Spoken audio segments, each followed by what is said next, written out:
Welcome to Fiction Audiobooks. If you enjoy the content, like and subscribing would be greatly appreciated. If you have any recommendations for novels, comment below. Please join my Patreon at https://www.patreon.com/fictionaudiobook. Chapter 100, The Beginning of Revenge and the Return of the Cult. The situation Alex found himself in was hard to describe. Behind him, a flipped car was burning, with bloodied bodies lying next to it. Surrounded by multiple guns, Alex slowly scanned the people aiming their weapons at him. Glancing up, he spotted snipers on the rooftops and a blinding spotlight shining down on him. Beneath his feet, a man lay bleeding out. "Put your hands up and don't you dare move, you bastard," one of the armed men shouted, aiming at Alex. Alex sighed heavily, not expecting things to turn out this way. The plan seemed clear, but as usual, reality had been unpredictable. To understand how he ended up in this situation, we need to go back a little, to that morning when it all began. Waking up early because someone was chewing on his face, Alex cracked open his eyes and saw Rebecca next to him, literally trying to bite his cheek in her sleep. Over the few days she'd been living with him, Alex had noticed one curious trait. While Hestia just drooled in her sleep, Rebecca behaved like a true gremlin. She could hit, kick, or even try to eat someone. Sighing, Alex carefully moved her aside, but she immediately turned over and kicked him in the ribs. He just shook his head and headed downstairs. In the kitchen, he saw Lucy, engrossed in tapping something on her tablet, paying no attention to what was happening around her. "Good morning," Alex greeted her, coming closer. He kissed Lucy on the cheek and headed toward the coffee machine. Lucy, still focused on her tablet, only noticed him as he passed by and kissed her. She knew well enough that Alex without his morning coffee was a nightmare. Without a cup of that energizing drink, he looked like he was ready to destroy everything around him. "You're up early today," Lucy remarked, watching Alex as he stared intently at his coffee cup. "Sleeping with Rebecca is quite the quest. Especially when you wake up to someone chewing on your face," Alex responded with a smirk, taking a sip. Lucy nodded knowingly. She had experienced something similar once, waking up in the middle of the night to someone biting her leg. At first, she was frightened, but seeing Rebecca asleep, hugging her leg and occasionally nibbling on it, she quickly understood what was going on. "Well, you're her boyfriend, so you'll have to get used to it," Lucy said with a smile. Alex chuckled, sitting down next to her on the couch. Lucy snuggled up to him, still focused on her tablet.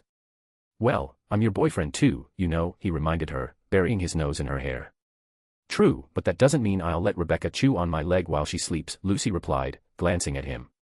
Alex just shook his head, realizing that with Gremlin Rebecca, these incidents would happen regularly. And although her nightmares had stopped, they were now replaced by dreams of food, particularly hamburgers.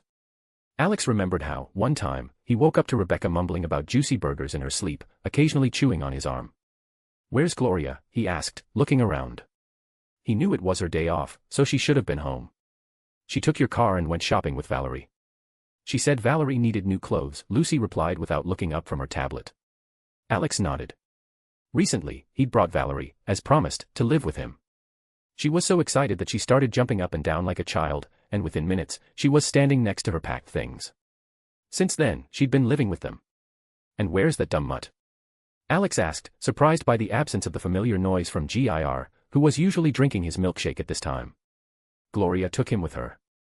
He's carrying the bags," Lucy answered, sipping coffee from his mug. Realizing that he had no pressing matters for the time being, Alex leaned back on the couch, and Lucy nestled closer to him, still typing something on her tablet. Ever since Alex had given her the device, she was thrilled with how much easier it made her work. When she asked him how he managed to create it, Alex had rattled off something that sounded to her like a jumble of alien words. Since then, she decided to simply use his inventions without trying to understand the creation process. The silence in the room was broken only by the sound of Lucy's fingers tapping on the tablet screen. Suddenly, Alex heard the chime of a message on his phone. He glanced at the screen and saw a file sent by Lucy. "What's this?" he asked, opening the message. "What you asked me to find," she replied, setting aside the tablet and snuggling up to him again. Alex's eyes widened when Lucy revealed that she had managed to locate the recordings from the scene of the accident where Gloria and David had been hurt. His gaze shifted to the urn with David's ashes, and he sighed heavily, realizing how cruel fate had been to Gloria. First, she had lost her husband in a gang shootout, and now her son had died under similar circumstances. Alex hadn't yet told her what he planned to do next. Only Lucy and Rebecca knew about it, no one else. He didn't want to tell Gloria because he knew she would be against it. Not because she'd pity those scum, but because she'd be afraid for him, afraid that he might get hurt. She was too kind for her own good. Though she had only seen a small portion of his power, it didn't stop her from worrying, even when he took on something as simple as a delivery job. "Are you going to tell Gloria?" Lucy suddenly asked, looking at Alex, who was staring thoughtfully at his phone, hesitating to open the video. Alex shook his head. He wasn't planning to tell her anything for now. First, he wanted to find out the names of the scum responsible for the tragedy, and only then would he take his revenge. Only after that, maybe, he'd tell Gloria. "So, what are you planning to do? Just kill them or something else?" Lucy asked, gently wrapping her arms around him. "I haven't decided yet," Alex replied, setting his phone aside and pulling Lucy closer. "First, I'll watch the video, and then I'll decide. In the worst-case scenario, I can always use the cultist persona." He hugged her, burying his nose in her hair, still not ready to watch the video. More accurately, he wasn't ready to see Gloria in such a broken, desperate, tearful state. He knew that seeing it could push him over the edge, and the consequences would be far more brutal than he intended. Alex didn't want to kill everyone, only those truly responsible for the accident. Lucy pressed herself closer to him, nuzzling her nose into his neck, frowning when Alex mentioned his cult. When she had first learned about it, she thought he was doing the right thing. But that was before Gloria revealed the real reason behind its creation. The family had disagreements. Lucy and Gloria were against him forming the cult, while Alex and Rebecca supported the chaos. Gloria had said that Hephaestus forbade him from creating a cult in this world, especially given that he had enough trouble in the past due to being hunted. "Do you remember what Gloria said about your cult?" Lucy asked, gently blowing on his neck. "Of course, I remember," Alex mockingly imitated Gloria's voice. "She said, I allow you to cleanse this world of heretics. Go with a noble purpose, my son." Lucy frowned at his imitation. "She said you were forbidden from creating a cult and causing more chaos. Wasn't the last world enough for you?" she asked sternly, pulling back to look him in the eyes. "That wasn't me," Alex replied, gesturing with his hands. "And this is a completely different situation." Lucy just shook her head and returned to his embrace. Alex closed his eyes, thinking about what to do next. He needed to calm down before watching the video, and the best way to do that was to hold someone you love. Their moment was interrupted by the ringing of Lucy's phone. She sighed, pulling away slightly from him. "What happened?" Alex asked, cracking one eye open to look at her. "I've got work." "Seems like our cuddling is over," she replied with a smile, getting up from the couch. Alex shrugged. He didn't mind, they would have plenty of time together since they lived under the same roof. Lucy went to her room to change. When she returned, already dressed for work, she approached Alex. "I won't be long. And don't do anything stupid," she said, kissing him on the lips. "I'm not that chaotic," Alex smirked. "And feel free to take my bike." Lucy rolled her eyes, not buying his words, and kissed him once more before leaving. Alex stretched and headed to his workshop, where he intended to finally watch the recording from the accident. As he entered, the lights automatically turned on, illuminating the large space. His workshop was massive, spanning an entire floor of a mega-building, and those who saw its size could only guess at the magic that allowed him to expand the space. Alex made his way to his corner, decorated in his usual style with only a few technological touches. He connected his phone to the computer and opened the video file. "Let's see what happened here," he muttered, starting the playback of the surveillance footage.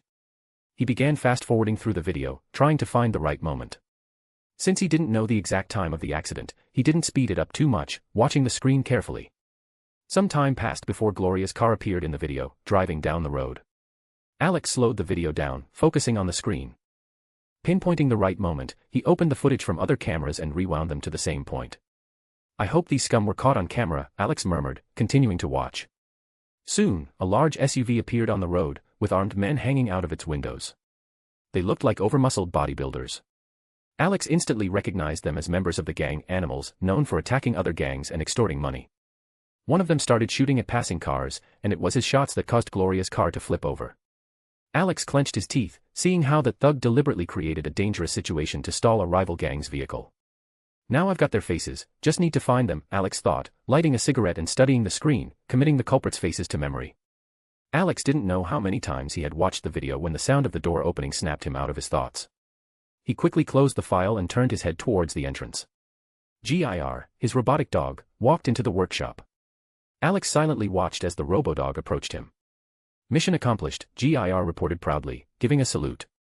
"Great, Gir, I've got a new task for you," Alex said, lifting the dog and setting him on the workbench.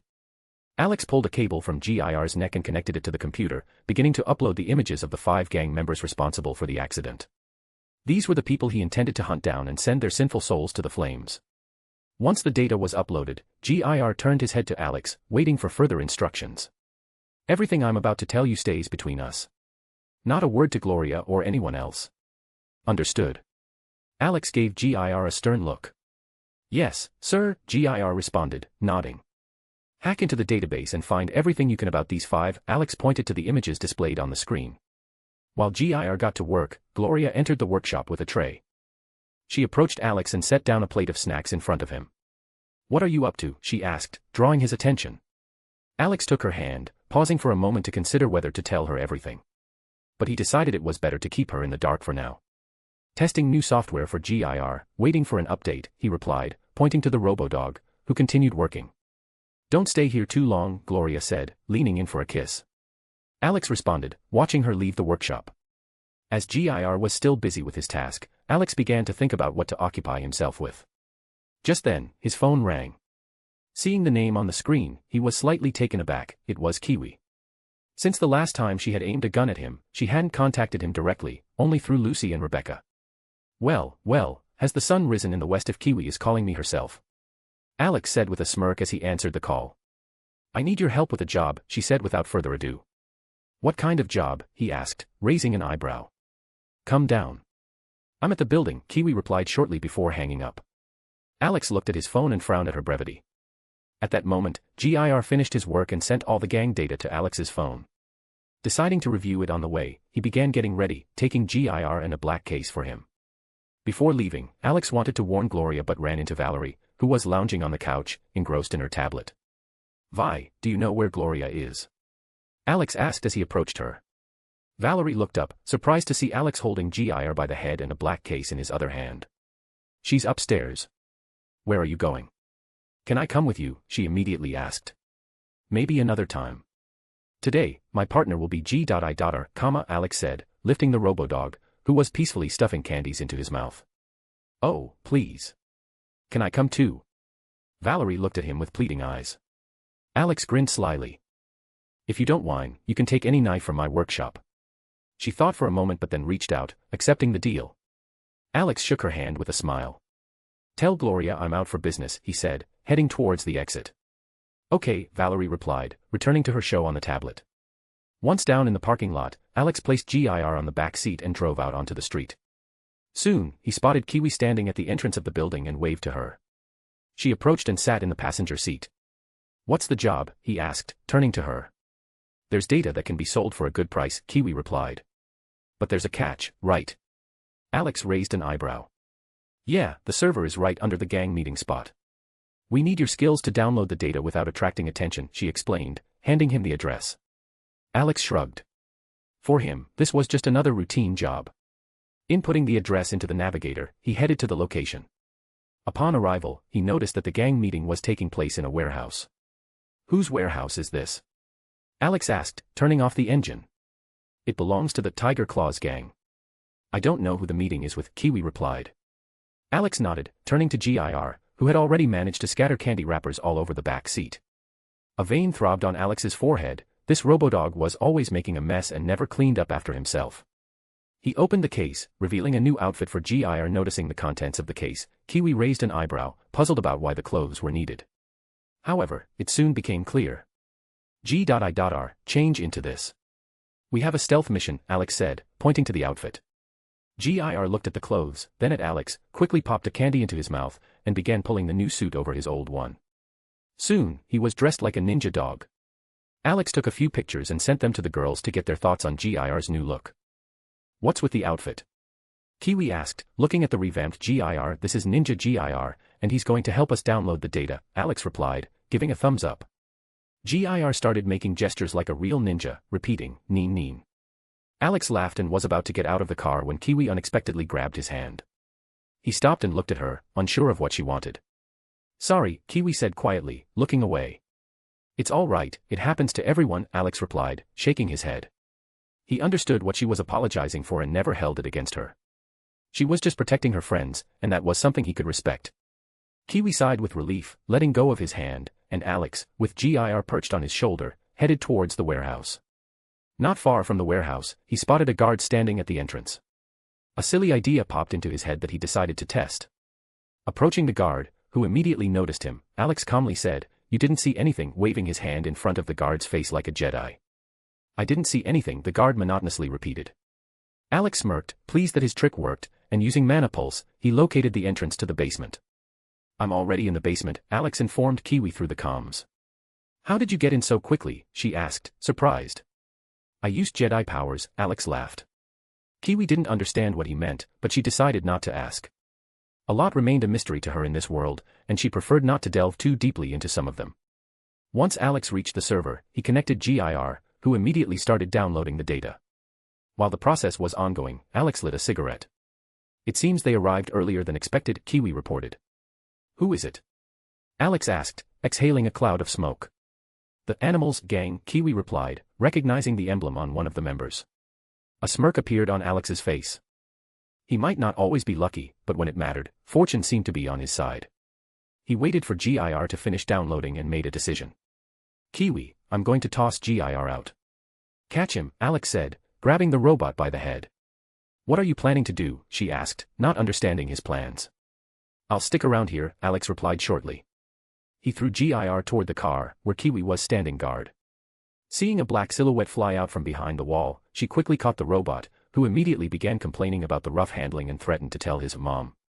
Kiwi glanced at the chattering GIR and then turned her gaze back to the warehouse, waiting for Alex's return.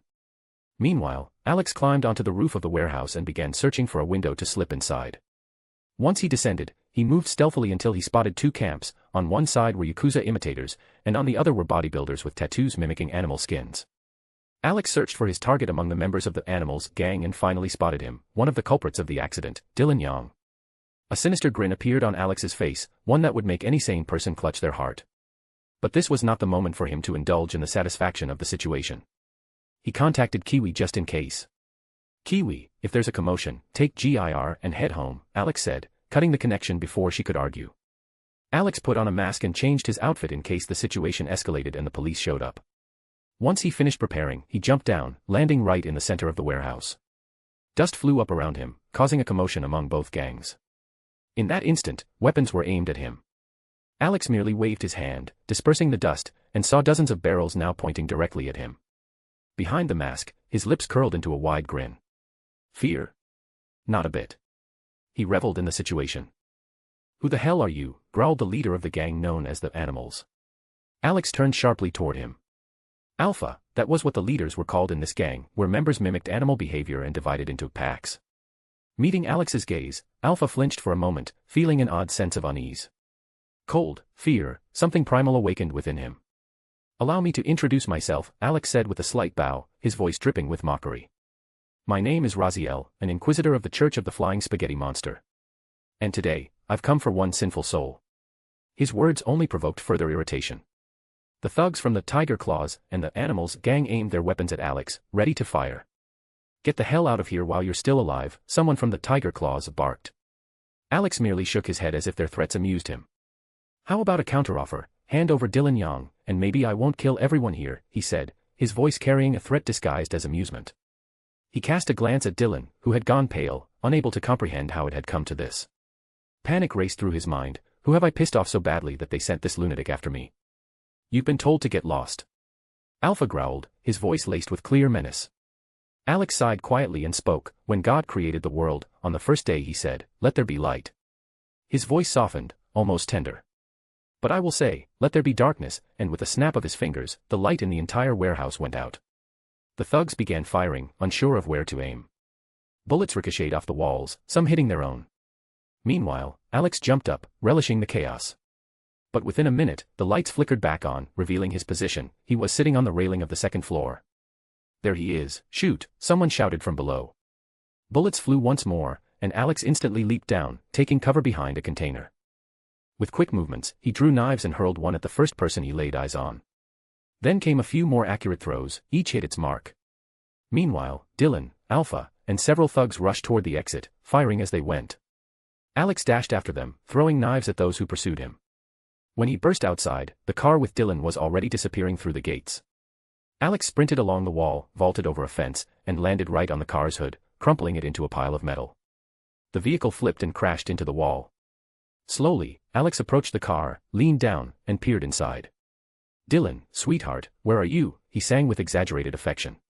Pulling out one bloody thug after another, Alex finally reached Dylan, who was coming to, realizing he was being dragged somewhere.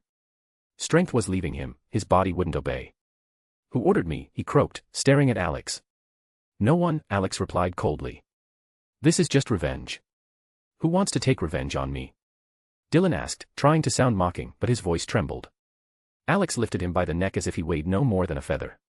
"A couple of weeks ago, you and your buddies had a shootout on the road, causing an accident. As a result, a child died. The mother of that child still can't recover from what happened, blaming herself," Alex said, staring intently into Dylan's eyes. "Fuck him. Let that bitch have another." Dylan spat back, coughing blood onto Alex's mask. "I wanted to torture you, but it seems you won't survive more than a couple of minutes after those words," Alex calmly replied, slamming Dylan into the ground. The force of the impact created a crater beneath Alex's feet. Dylan spat out even more blood. Alex hit him several times, each blow creating new cracks in the asphalt. Leaning down to the bleeding Dylan, Alex said, "You will be the first. Don't worry, your friends will follow you soon." "Fuck you." Dylan rasped, spitting blood. But before Alex could crush his head, police cars surrounded them from all sides. Officers rushed out of the vehicles, aiming their weapons at Alex. Drones illuminated him with bright lights. "Great," flashed through his mind. Alex quickly assessed the situation. He didn't plan on killing the police, that would only anger Gloria. Suddenly, he was jolted from his thoughts by an officer's voice. "Raise your hands and step away from the victim. No sudden movements." Alex glanced at Dylan, who was smirking, thinking he was saved. But letting him go was not in the plan. Killing Dylan, distracting the police, and escaping was the only option. Alex gathered his thoughts and prepared to act. To be continued. Chapter 101, Chapter 101, Eliminating the First Target and the Arrival of the Elite Squad. Alex stood surrounded by police officers, their weapons trained on him. He sighed heavily, realizing that the shootout had attracted the authorities, and now a whole tactical team had been dispatched to prevent further damage. Bright drone lights blinded him, forcing him to squint, while snipers on the rooftops were ready to open fire. Looking down, Alex noticed Dylan sneering at him. In that moment, only one thought crossed Dylan's mind: even if I die, this bastard will die with me. Alex quickly analyzed the situation, but his thoughts were interrupted by the sharp shout of one of the officers. "Put your hands where I can see them and step away from the victim," yelled a policeman. Alex glanced at the one shouting. He was a heavy-set man, and the bright lights made it impossible to see his face clearly. But Alex's instincts told him that this cop was there to protect Dylan. Dylan's smug grin only confirmed his suspicion. The picture became clearer: the cop was corrupt, on the gang's payroll. Most likely, the call hadn't been made by concerned citizens but by the gangsters themselves. Alex couldn't yet figure out who among the officers was honest and who had been bought, so he was hesitant to use force. "You mean him?" Alex asked mockingly, pressing his foot against Dylan's chest. Dylan felt the weight on his chest increase, his bones beginning to crack under the pressure. It felt like a truck was crushing him, and the weight kept growing. Alex kept his eyes locked on the corrupt officer, and a silent duel of stares began, each waiting to see who would break first. Meanwhile, a group of officers searched the warehouse, inspecting the aftermath of the shootout, while the others surrounded the suspect. For the junior officer, it was his first day on duty, and he hadn't expected anything like this. Earlier that morning, he had thought the day would be uneventful, just like his senior colleagues had told him.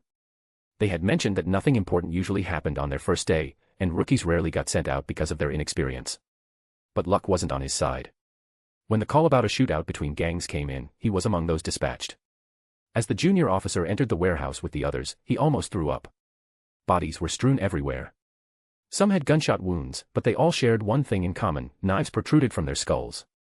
According to the senior officers, these knives were the cause of death.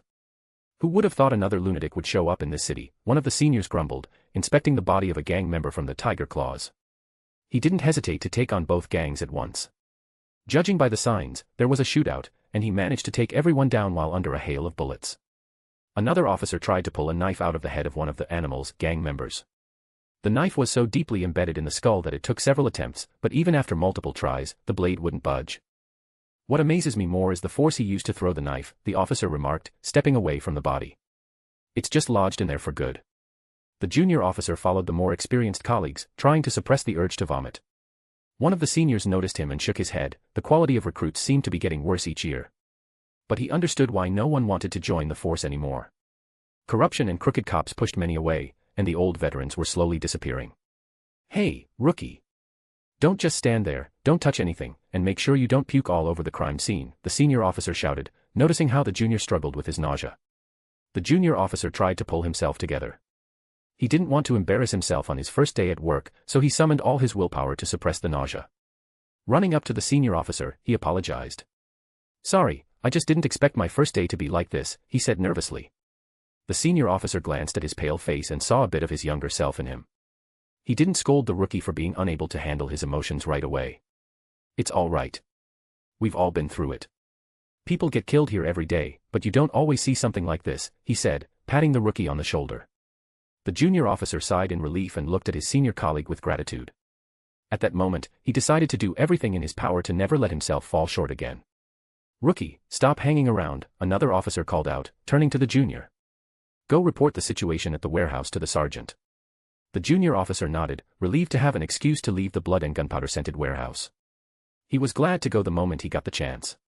The senior officers watched his hasty departure, shaking their heads and smirking lightly at the sight of the rookie running off. As Alex continued his silent standoff with the corrupt cop, one of the junior officers ran up to the scene and began whispering in the sergeant's ear. "Sir, we checked the warehouse," he panted, still out of breath from running. The sergeant shifted his gaze from Alex, who was still pinning Dylan under his foot, preventing him from moving, and focused on the breathless junior officer. "What did you find?" he asked in a strict tone. The officer steadied himself, though the shock of what he had seen in the warehouse still made it difficult to speak. "Everyone in the warehouse is dead, sir. There's no one left." His voice trembled slightly, as if he still couldn't believe what he was saying. The sergeant shifted his gaze back to Alex, whose mask, adorned with a wide grin, looked menacing. He slowly turned his eyes back to the junior officer. "You realize that's not a full report, right?" the sergeant said, irritated by the young officer's lack of experience. The junior officer flinched under the sergeant's pressure and hurried to continue. "All of them were killed the same way, with a knife to the head. This man is likely the culprit," he pointed at Alex. "The senior officers believe he did it while they were shooting at him." The sergeant rubbed his temples, trying to process the information. This masked man was clearly no ordinary criminal. His thoughts were interrupted by another officer, who approached with a tablet. "We found something, sir," the officer began. "A limousine from the Arasaka Corporation was stolen recently. The cameras captured someone in a mask just like his." The sergeant glanced at the tablet screen. The image showed a masked man standing on top of the limousine, flipping off a drone. The only difference was the clothes, but the masks were identical. The sergeant squinted, growing more convinced that this wasn't a lone actor, but possibly a member of a new gang trying to make a statement. A robbery of Arasaka, and now the murder of members from two gangs. Something was definitely brewing here. "Think it's a new gang?" the officer asked, addressing the sergeant, who was still intently watching Alex. "Not sure yet, but it's possible," the sergeant replied, not taking his eyes off the mysterious man in the mask. The officer waited for orders. They had surrounded Alex, cutting off any escape route, but why hadn't the sergeant given the order to move in yet? "What do you want us to do, sir?" the officer finally asked. The sergeant smirked, rubbing his chin. "If what the guys at the warehouse said is true, this guy took out everyone by himself. We don't know what else he's capable of. Let Max TAC deal with him. Let them handle the cyber-psycho." Alex smirked under his mask as he listened to the conversation. The voices of the sergeant and officer were so clear to him, it was as if they were standing right next to him. When he heard about the special Max TAC unit being called in, he paused to think. Lucy had told him about them once. A special squad trained to catch and kill cyber-psychos, composed of cyber-psychos themselves, recruited by the state. Realizing he didn't have much time, Alex began formulating a plan. "Hey, Kiwi, you still there?" he asked, activating his communicator. There was silence for a few seconds before Kiwi's voice came through. "I'm nearby and can see you're surrounded by cops," she replied calmly, watching the scene from a safe distance. Kiwi was shocked by what was happening. She didn't fully understand what Alex had planned at the warehouse, but when the shooting started, she reacted immediately. She quickly got into the car and drove to a safer distance to avoid being seen as an accomplice. Alex had warned her in advance, if things got critical, she was to take GIR and leave. However, Kiwi couldn't just abandon Alex. She only moved a little further away, then, taking GIR up to the roof of a nearby building, from where she could see the scene, she was stunned by what she saw. Alex was standing, surrounded by police cars and illuminated by drones. Meanwhile, in his precarious situation, Alex contacted her through the communicator. "What are you planning to do?" "There's no way you can just run, they've got you surrounded," Kiwi asked, assessing the situation. "You're wrong," Alex replied calmly. "I can escape. The question is, how many will I have to kill before they back off?" Kiwi shook her head, watching as Alex waited without taking action. She realized that his call wasn't random. "You've already got a plan, don't you?" she asked. "Yeah, have GIR hack the drones surrounding me." "Let me know when he's done," Alex replied, not revealing all the details. Kiwi turned to GIR, who was sitting on the railing, chewing on candy as he watched the events unfold. She noticed for the first time how often he pulled out candy and was surprised at how much he seemed to have. But this wasn't the mystery to solve right now. She passed on Alex's request. "GIR, Alex wants you to hack the drones flying over his position," she said, pointing to the drones illuminating Alex. GIR nodded, gave an okay sign, and got to work. With his access to the network, GIR had developed impressive hacking skills, and soon enough, he began taking control of the drones. Kiwi shifted her gaze back to Alex. "What are you planning to do with these drones?" she asked. Alex weighed his options. He knew hacking the drones would give him a chance to escape without causing unnecessary casualties. He looked down at Dylan, whom he still had pinned underfoot, and made his decision. As soon as GIR completed the hack, Dylan's life would end. "You know, at first I thought about taking you to a nice place where we could have a good time," Alex said with a hint of sadness. "But you decided to run. And now one of your buddies called the cops." Despite the excruciating pain, Dylan tried to stay conscious and focus on what Alex was saying. When Alex mentioned a nice place, Dylan realized he would have likely been tortured, not just killed. Trying not to show fear, he mustered his last bit of strength and attempted to push Alex's foot off his chest. "Screw you," he croaked, grabbing at Alex's leg. Alex felt Dylan struggling to remove his foot, and it amused him. He had killed an avatar of an ancient god that had existed since the beginning of time, and now here he stood, with some low-level thug thinking he could defeat him. Alex chuckled. "Don't bother. You won't succeed." Dylan, ignoring everything, strained even harder. His hands trembled with tension, and the veins in his arms bulged from the effort. At that moment, Kiwi's voice came through the communicator. "Alex, looks like Max TAC arrived sooner than expected." Alex lifted his head and saw a large flying truck landing behind the police barricade. Four heavily armored operatives stepped out. This was the elite unit, and they didn't show up for no reason. These guys specialized in neutralizing cyberpsychos, those who overloaded their bodies with illegal military-grade chrome. Alex knew that they weren't much different from cyberpsychos themselves. "Well, Kiwi, how's it going?" he asked, without taking his eyes off the Max TAC operatives, who began spreading out. "All set. GIR is waiting for your signal," Kiwi replied. "Tell him that as soon as I kill Dylan, he needs to send all the drones here," Alex said, his gaze settling on Dylan, who continued his futile attempts to escape. After relaying the order, Kiwi noticed how the Max TAC operatives started encircling Alex, moving like predators, waiting for the right moment to strike. Watching them, Alex only grinned. "You really think you can catch me?" he asked mockingly, staring down one of the officers. The Max TAC operative didn't respond, simply observing Alex closely, waiting for the perfect moment. Alex realized there would be no idle banter with them and shifted his gaze back to Dylan. It was time to end this scumbag. Too much time had already been wasted on this matter. "Looks like your time has come, Dylan," Alex said, his voice growing more menacing. "I can't say it was a pleasure meeting you. But you're luckier than your buddies. You'll just die, while they won't." Dylan froze, hearing the harsh, chilling tone in Alex's voice. A cold sweat ran down his spine as he realized that his life was about to end and that Max TAC wouldn't arrive in time to save him. The realization of inevitable death gave him a second wind, and with desperation, he tried to muster all his strength, struggling to push Alex's foot off his chest. "Your efforts are in vain, but I admire your persistence," Alex said, lifting his foot. For a moment, Dylan thought he had managed to push Alex's foot off, but then he realized Alex had let him go himself. The world seemed to slow down as he saw Alex's foot coming down toward his chest. The last thing he felt was excruciating pain as his bones shattered, and his internal organs were crushed under the weight of Alex's foot, which broke through his ribcage. "Damn," was Dylan's last thought before he died. Alex stomped down on Dylan's chest with enough force to crush a truck, driving him into the asphalt. The ground beneath him cracked from the impact, and the Max TAC operatives instinctively stepped back to keep their balance. Alex glanced at one of the Max TAC members and the police officers, who were still aiming at him. "Thanks for participating in this event," he said with a slight bow. "My work here is done. Thanks, everyone, for attending the execution of this heretic. Hope to see you again." The police officers were confused by his words but quickly sprang into action. Their attention was diverted by an officer shouting that the drones had been hacked. Everyone looked up and saw the drones heading toward Alex's position, where he still stood, bowing. Suddenly, the drones crashed into the ground, triggering a circular explosion. Max TAC charged forward, but before they could get close, Alex leaped out of the flames and kneed one of the operatives in the face. The operative was sent flying into a police car. Not much of an elite squad if they can't even take one hit, Alex said mockingly.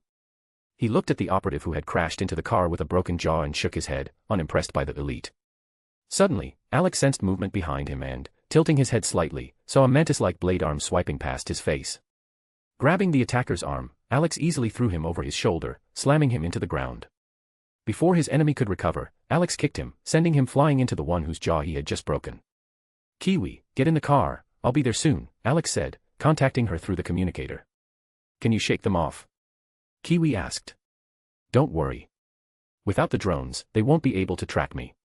Alex turned to the remaining members of Max TAC, who were preparing to attack. As he slipped his hand into his pocket, everyone around tensed up. He pulled out a black cube, causing confusion among both the police and the operatives. "Thanks for the good time, but as they say, all good things must come to an end," Alex said before throwing the cube to the ground. The cube fell in slow motion, and as soon as it touched the ground, a bright light erupted from it. For those watching from a distance, like Kiwi, the light illuminated the entire street, causing her to squint. When Kiwi realized that Alex had vanished, she grabbed GIR under her arm and headed for the car. After placing him in the back seat, she settled into the front and relaxed, closing her eyes. She didn't have to wait long. The sound of the car door opening caught her attention. When she opened her eyes, she saw Alex in his usual outfit, which surprised her. "How did you change so quickly? And how did you even have a spare outfit with you?" Kiwi suddenly asked, looking at Alex in confusion. Alex smiled, realizing he had completely forgotten about that. Out of habit, he had changed into his cultist attire, but he knew Kiwi had likely been watching him. Deciding to joke, he began speaking in an overly fanatical tone. "It's all magic. After I devoted myself to the great flying spaghetti monster, he blessed me in exchange for my faith." Kiwi just stared at him, unsure how to respond to such words. She frowned, hearing Alex's exaggeratedly pious tone, and sighed, realizing he was spouting nonsense to cover up how he'd really changed clothes. She recalled how he had once opened up to her about his past work. "Whatever you say," Kiwi replied, turning away. Alex smirked, satisfied that his distraction had worked. He started the engine and glanced at Kiwi. "Where should I drop you off?" "Just take me home, I'll handle the rest," she said, sending him the address. The ride was relatively quiet, aside from GIR rustling candy wrappers and giggling at funny videos. Alex stopped across the street from Kiwi's house and turned off the engine. "I'll send the money as soon as I sell the data," she said, looking at him. "No rush. If any new jobs come up, call me, I'll help," Alex smiled. Kiwi nodded and stepped out. Alex watched her until she disappeared around the corner. Then, he drove off, feeling in a good mood. Parking at the mega building, he grabbed GIR by the head and headed for the elevator, humming a tune. When he reached his apartment and opened the door, he found Gloria standing in the doorway with a stern expression. "Where have you been?" she asked sharply.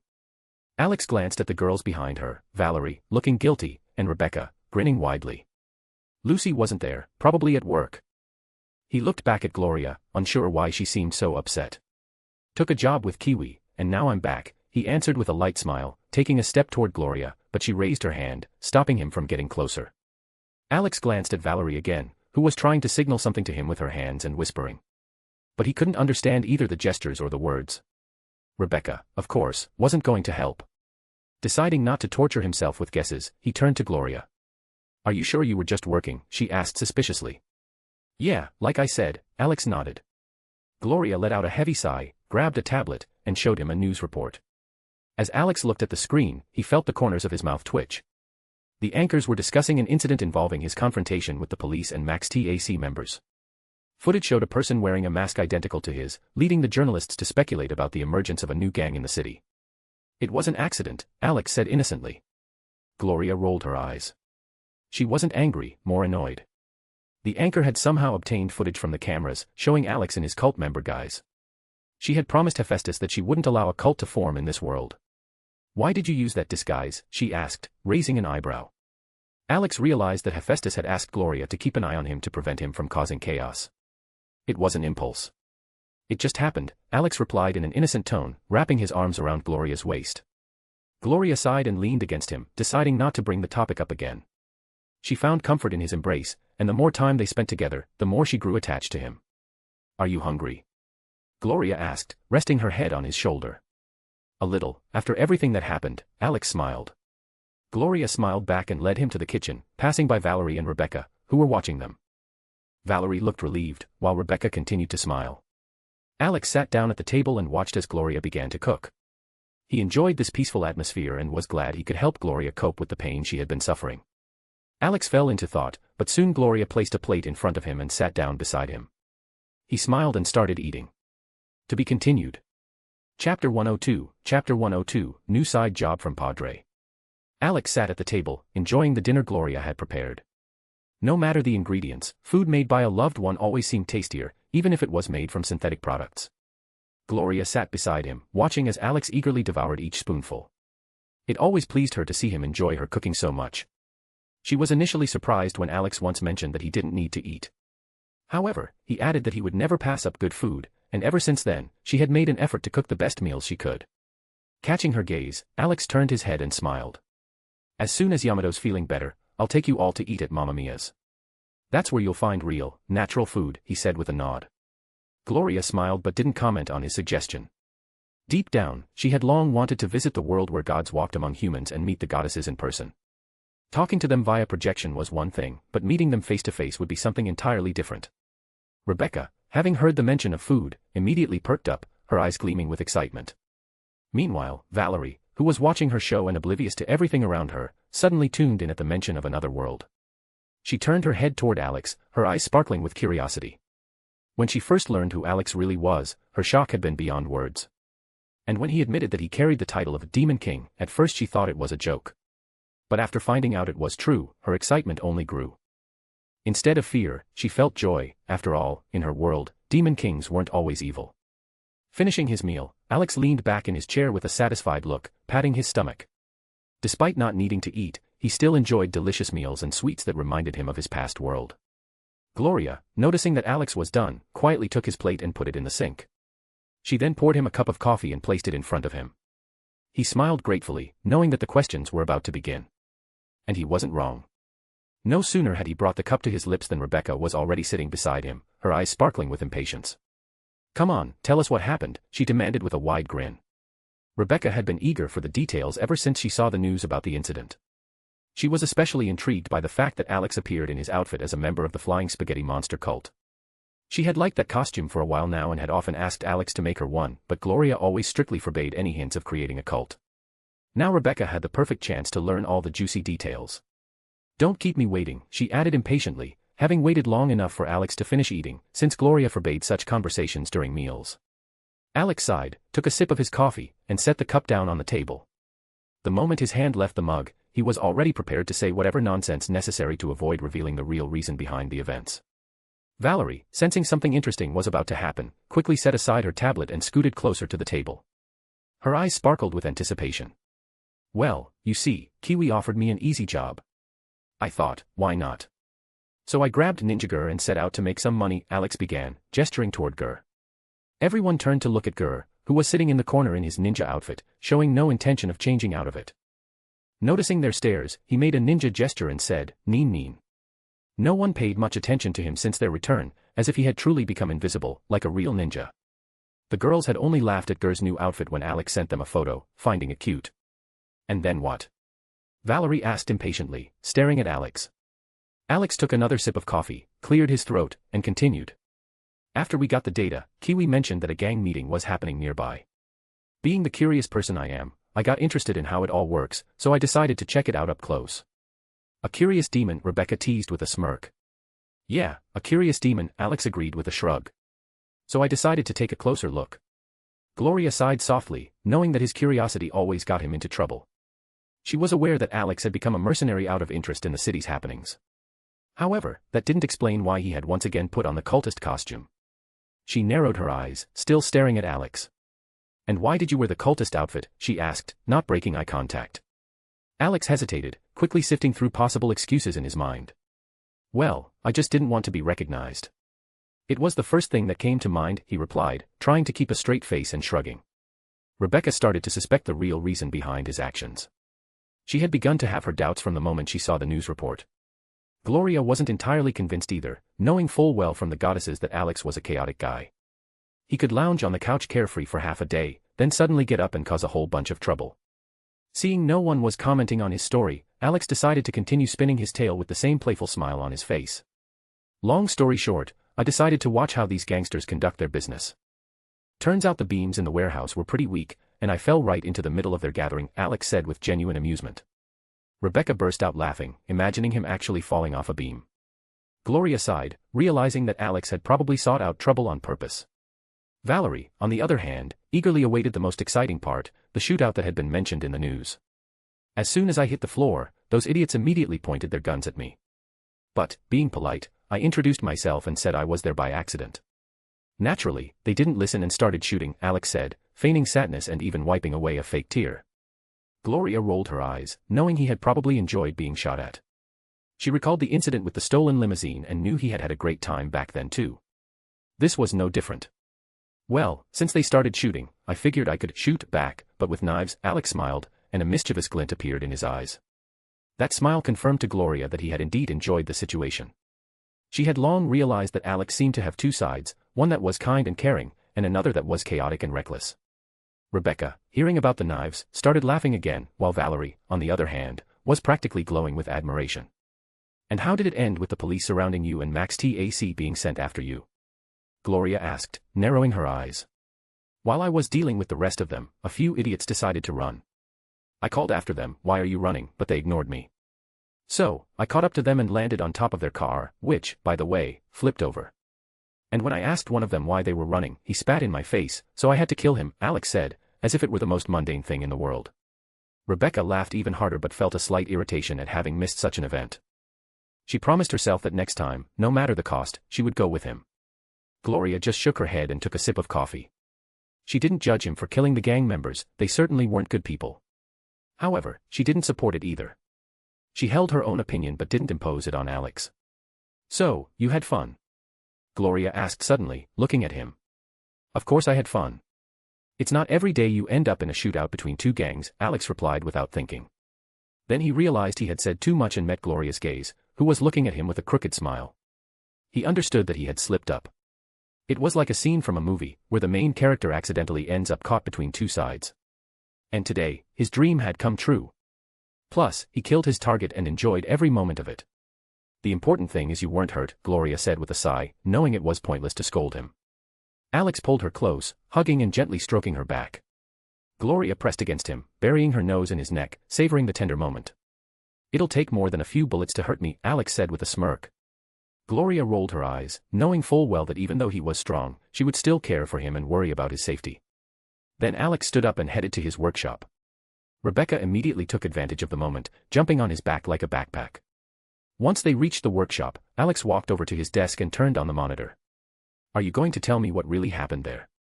Rebecca asked, peeking over his shoulder and teasingly licking his neck. Feeling her touch and hearing her question, Alex just opened a file with photos.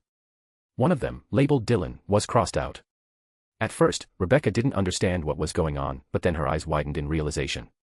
She instantly figured out who those 5 people were. Or rather, who the 4 remaining people were now. "Are they who I think they are?" she asked, pointing at the photos on the screen. Alex carefully lifted her off his back and sat her on his lap. Rebecca leaned against him, waiting for his answer. "Yes, it's them. 4 more to go, and then I'll feel at ease," he said in a grim tone. Rebecca raised her head, meeting his gloomy gaze, and wrapped her arms around his neck. "Shouldn't it be Gloria who feels at ease?" she asked, gently touching his nose with hers. Alex sighed heavily, realizing why Rebecca had asked that question. Gloria still had no idea who was responsible for her accident, and any mention of it would only reopen old wounds that had just started to heal.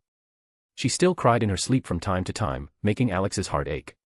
Reviving David could lead to serious consequences. In the world of Damachi, there's a reincarnation system, and everyone who dies is reborn in that world. But here, in this other universe, the process was different. David's soul had likely already been reincarnated in a new world, and he was possibly a teenager by now, living his own life. Interfering with the flow of time could lead to catastrophic consequences. Gloria doesn't know who's responsible for her accident, but I can't stand the fact that those bastards are still alive and enjoying life, Alex said through clenched teeth, barely containing his rage. Rebecca pressed herself closer to him, understanding his pain. It was hard for her to watch Gloria suffer, and she knew Alex was willing to go to great lengths for justice. Her embrace helped him relax and forget, even if just for a moment, about those who had caused so much pain. "Everything will be fine. I'll help you with this, she said softly, kissing him on the nose. Alex smiled at her words. He never saw himself as a savior whose mission was to rid the world of evil. But he believed that sometimes, you had to act, even if it didn't make you a hero. He always saw saving worlds as his duty, a job he did without too much fanfare. Although his jokes often left others baffled, he never harmed the innocent. Of course, because causing trouble together is always more fun, he teased, cupping Rebecca's cheeks. Alex kissed her on the nose and then started blowing air at her. At first, Rebecca was amused, but when he increased the airflow, her face twisted into a grimace, and she playfully bit his cheek. Alex, maintaining his composure, began tickling her, and she couldn't hold back her laughter, wriggling in his arms. In an attempt to fight back, Rebecca tried tickling him in return, but it had no effect, forcing her to search for other ways to stop him. Laughter filled the workshop until they both were out of breath. Eventually, when Alex stopped, Rebecca sat with her hair disheveled, breathing heavily, and looked at him with a mischievous glint in her eyes. She suddenly took the offensive, kissing him passionately. What happened next in the workshop stayed between them. The next morning, contrary to the usual ritual where Rebecca would start chewing on his arm or face, Alex was woken by a phone call. Half asleep, he fumbled for his phone and answered. Psychiatric hospital, happiness. If you're too happy, we'll fix that, Alex mumbled. Laughter on the other end made him wake up completely. As always, Alex, your sense of humor is top-notch, said a familiar voice. Alex immediately recognized it and sat up abruptly. Rebecca, who had been sleeping on him, fell onto the bed and, turning over, snuggled against Lucy. What can I do for you, Holy Father? Alex asked with a smile. Son, how many times do I have to tell you, don't call me that? I'm retired. Just call me Padre, he laughed in response. Alex enjoyed teasing Sebastian by calling him Holy Father, and he continued doing it, knowing that it wasn't exactly to Sebastian's liking, but without any malice. So, what brings you to me today, Padre? Alex asked, leveling his tone a bit. There's a job where I could use your skills, Padre replied calmly. Intrigued, Alex raised an eyebrow, anticipating another adventure. The Valentino gang has a few bad sheep that decided to engage in some rather unpleasant business at one of the abandoned warehouses. This doesn't fit with the family's policy. Valentino. Don't they market themselves more as a big family than a gang? Alex asked, raising an eyebrow. You're right, but like in any family, there can be rotten apples. One of the guys, Loca, and his associates decided to split off and set up a drug den and brothel there, Padre explained. I see. So, what do you need me to do? Alex asked, already planning his approach. Gustavo requested that everything be handled discreetly, Padre added. Alex thought for a second, trying to figure out how to handle this without anyone suspecting the Valentinos. Well, let's make it look like the work of some axe-wielding maniac or whatever maniacs usually use, Alex muttered with almost indifference. Sorry to drag you into this, son, Padre said with a hint of regret in his voice. It's fine. You helped me with Valerie, so I owe you one. Besides, I'll only take half the usual fee for this, Alex replied with a smirk. He knew something interesting awaited him. Padre sighed heavily on the other end, realizing that Alex wasn't too concerned about his request. It bothered Padre to ask for such a favor. To him, Alex always seemed like a kind and calm young man, and Padre especially appreciated how Alex cared for those he considered family. In that, they were alike. How's Gloria doing? Padre asked suddenly. Alex sighed deeply. Gloria was still struggling to cope with her son's loss, and it would be a long time before she came to terms with it, but she was getting better. She's doing a bit better. She set a goal for herself, to scatter David's ashes on the moon, and I'm helping her ease that burden, Alex replied with a light sigh. You're doing a good thing, Alex, Padre said warmly. It's my duty to take care of her, Alex smiled.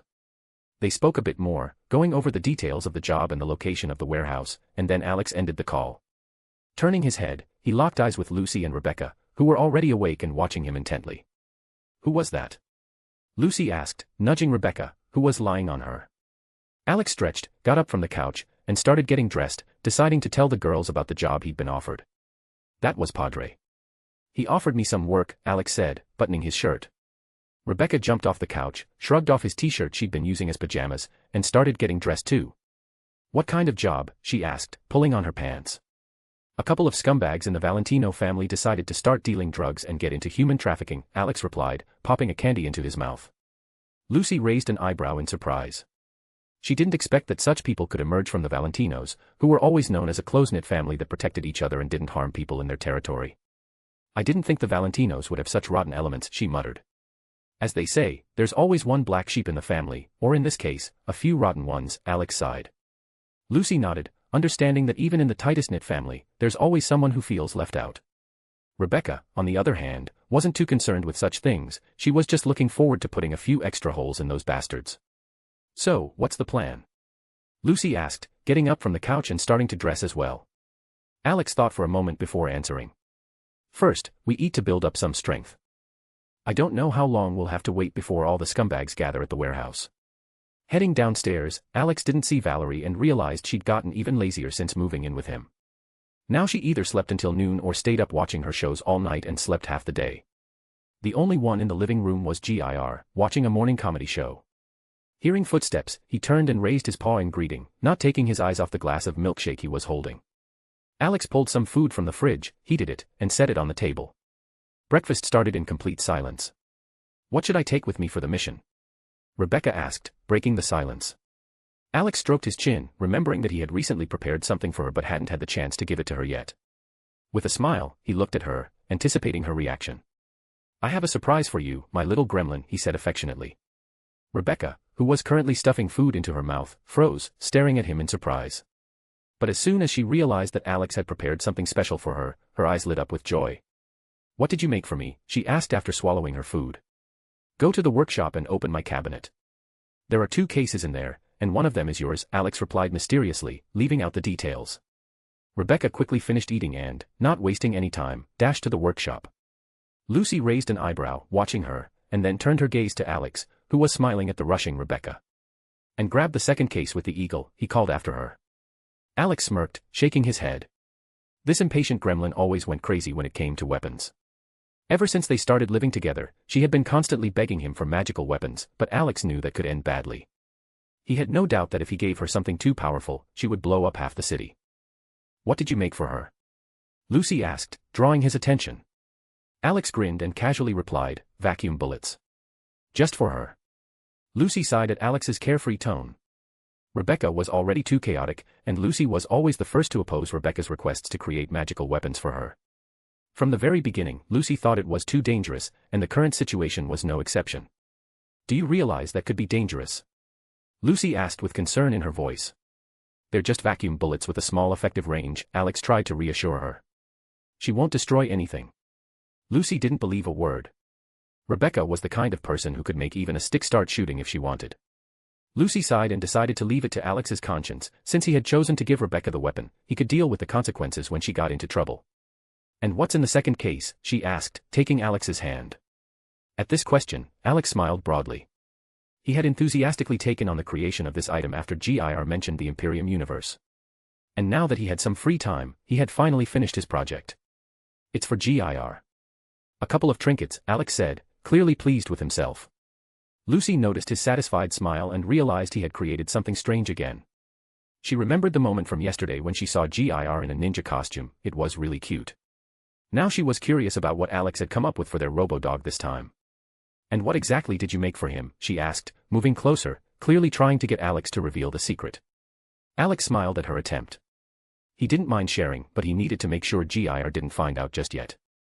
He leaned in closer to Lucy's ear, causing her to blush slightly at his proximity.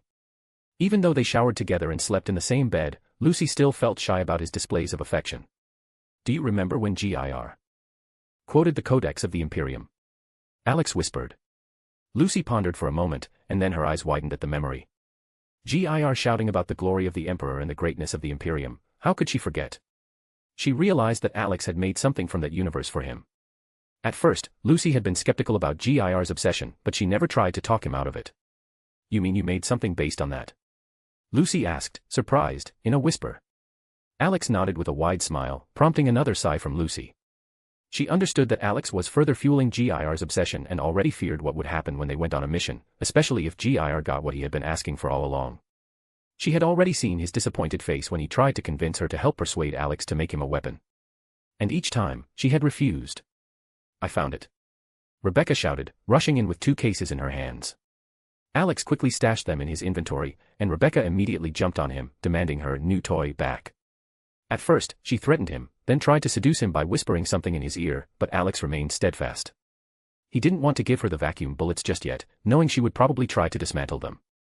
He already had a plan, to promise her that he would make a special weapon inventory so she could carry it with her. After they finished breakfast, the team began to prepare for their mission to deal with the troublemakers. To be continued. Chapter 103, Chapter 103, Rest Before the Mission. While Alex and Lucy were having breakfast, his thoughts revolved around how to arrange everything so that the police or other services wouldn't think that the Valentino gang was involved in the crime. There were several options, but they all ultimately led back to the cult of the flying spaghetti monster, which Alex wasn't ready to reveal to the public yet. His face had already been exposed to Maine's group and twice to Kiwi, forcing him to act more cautiously. Alex slightly turned his head and locked eyes with Rebecca, who was clearly annoyed that he hadn't revealed what he had prepared for her. When she noticed him looking, she dramatically puffed out her cheeks and turned away. "Don't be mad. Once we arrive, I'll give it to you," Alex said with a light smile. Rebecca, refusing to respond, puffed her cheeks even more and turned away, muttering to herself about how he teased her and then ruined all the fun. She was especially irritated because she hadn't managed to peek inside the case before Alex stashed it away. "Stingy Alex," she continued, glaring at him as if she could burn him with her eyes. Lucy watched the scene with a soft smile. She knew Alex well and understood that he always liked to spoil his family members. Yes, he could be strict when it came to training or safety, but he always did his best to pamper the girls. The fact that he took the case from Rebecca only meant that he didn't want her to accidentally hurt herself, and he was probably already planning to offer her something else to make up for it. "Becca, don't pout. I'll give it to you when we get there," Alex said, taking her hand. Rebecca jerked her hand away and huffed, but she was secretly sneaking glances at him, trying to figure out if he was mad. Alex wasn't upset with her. He knew how much she loved weapons and was confident her passion for new toys was like an addiction. He gently took her hand again and didn't let her pull away. "Listen, Becca, if you stop sulking, I'll make you the same kind of inventory I have, just for your babies," Alex said with a mischievous grin. Rebecca's eyes lit up, and she was already imagining pulling out a massive gun from her pocket and shooting at enemies. Her expression changed instantly, there was no trace of annoyance anymore, and now she giggled like a crazed gremlin. "Is it still too late to ask you to marry me?" she asked, her eyes gleaming. Lucy shook her head, watching the exchange. The moment Alex gave Rebecca anything related to weapons, her mood shifted from grumpy to ecstatic. The thought of marriage also crossed Lucy's mind, and like any girl, she dreamed of it being a special day. But knowing her boyfriend was the Demon King who traveled between universes, it would likely end up absurdly ridiculous. "As soon as you're ready, I'll make you a ring," Alex said, giving a thumbs up. Rebecca blushed, hiding her face in her braids, and embarrassed, kicked Alex's leg before turning away. Her dream was simple, to start a family and live happily with the one she loved. After finding that person, she felt much better, and the nightmares that used to plague her had disappeared. But she was still shy when it came to Alex's sweet gestures. "All right, enough flirting," Lucy said, breaking up their little romantic moment. Alex laughed and pulled Lucy into a hug, making sure she also felt loved. She wrapped her arms around his neck, resting her chin on his shoulder, and shot a victorious glance at Rebecca, who was still peeking out from behind her braids. Lucy's gaze said it all. This time, she had won their silent battle for Alex's attention. Rebecca squinted her eyes and gritted her teeth in frustration but didn't give up. After finishing breakfast, Alex and the girls started getting ready. As usual, Rebecca tried to take an entire arsenal with her, but Alex stopped her just in time, telling her that one sniper rifle would be enough for the mission. He didn't want Rebecca to turn the warehouse into a fireworks show. They were also joined by GIR, who was sulking because he hadn't finished watching his morning show. "You can finish later," Alex said, turning off the TV to stop the noise. But GIR continued grumbling until Alex reminded him that he could stream the show online. Once he got access to the channel, GIR instantly calmed down, and Alex just shook his head, once again realizing that giving him access to the internet hadn't been the brightest idea. "You coming or what?" Rebecca shouted from the hallway. "On my way." GIR didn't want to leave until he finished watching his dumb show, Alex replied, joining the girls at the door. Lucy and Rebecca exchanged glances at the now silent GIR, who was lost in his show, occasionally letting out strange giggles. Alex shook his head, not wanting to delay any further, and headed for the door. Once they made it to the parking lot, he opened the car door and tossed GIR onto the back seat like a bag of groceries. Meanwhile, a silent stare-down began between Lucy and Rebecca. They were deciding who would get the front passenger seat and who would end up in the back. Rebecca looked away for a second, and Lucy took advantage of the moment to claim the seat next to Alex. Clever cat, Rebecca thought, gritting her teeth. Lucy smirked at her, but Rebecca quickly came up with a plan. With a huff, she circled around the car and sat directly on Alex's lap. Flashing a defiant look at Lucy, she acted as if she'd won the ultimate victory. Alex was momentarily taken aback by her move. Not that he minded, but this way of riding could be dangerous for ordinary people. Then again, for him, it wasn't much of a risk, especially since his car was so sturdy that it could ram through the moon and still be intact. You know this is dangerous, right? Alex asked, raising an eyebrow as he adjusted Rebecca to make her more comfortable. My boyfriend is the Demon King. I'll be fine, I know you'll protect me, Rebecca said, leaning against him. Alex just shook his head. She was right, he'd never let anything happen to her. But overconfidence could be dangerous. Even he never let his guard down in battle because things could go sideways at any moment, and that meant always being prepared. Noticing that Alex wasn't against her move, Rebecca shot a triumphant look at Lucy. Lucy rolled her eyes and turned away. All right, let's go, Alex said, starting the engine. Rebecca, comfortably perched on Alex's lap, began chewing on some candy she had pulled from his pocket. Alex drove slowly, enjoying the ride, and soon they arrived at a spot near the warehouse. He spotted a building with a good vantage point over the warehouse and parked in an alley. When they got out of the car, GIR stayed inside, still giggling at his show. Alex opened the back door, grabbed GIR by the head, and pulled him out. So, who wants to be the princess, and who's the koala? Alex asked, glancing at the girls. Lucy and Rebecca exchanged glances and decided to settle the matter with a game of rock-paper-scissors.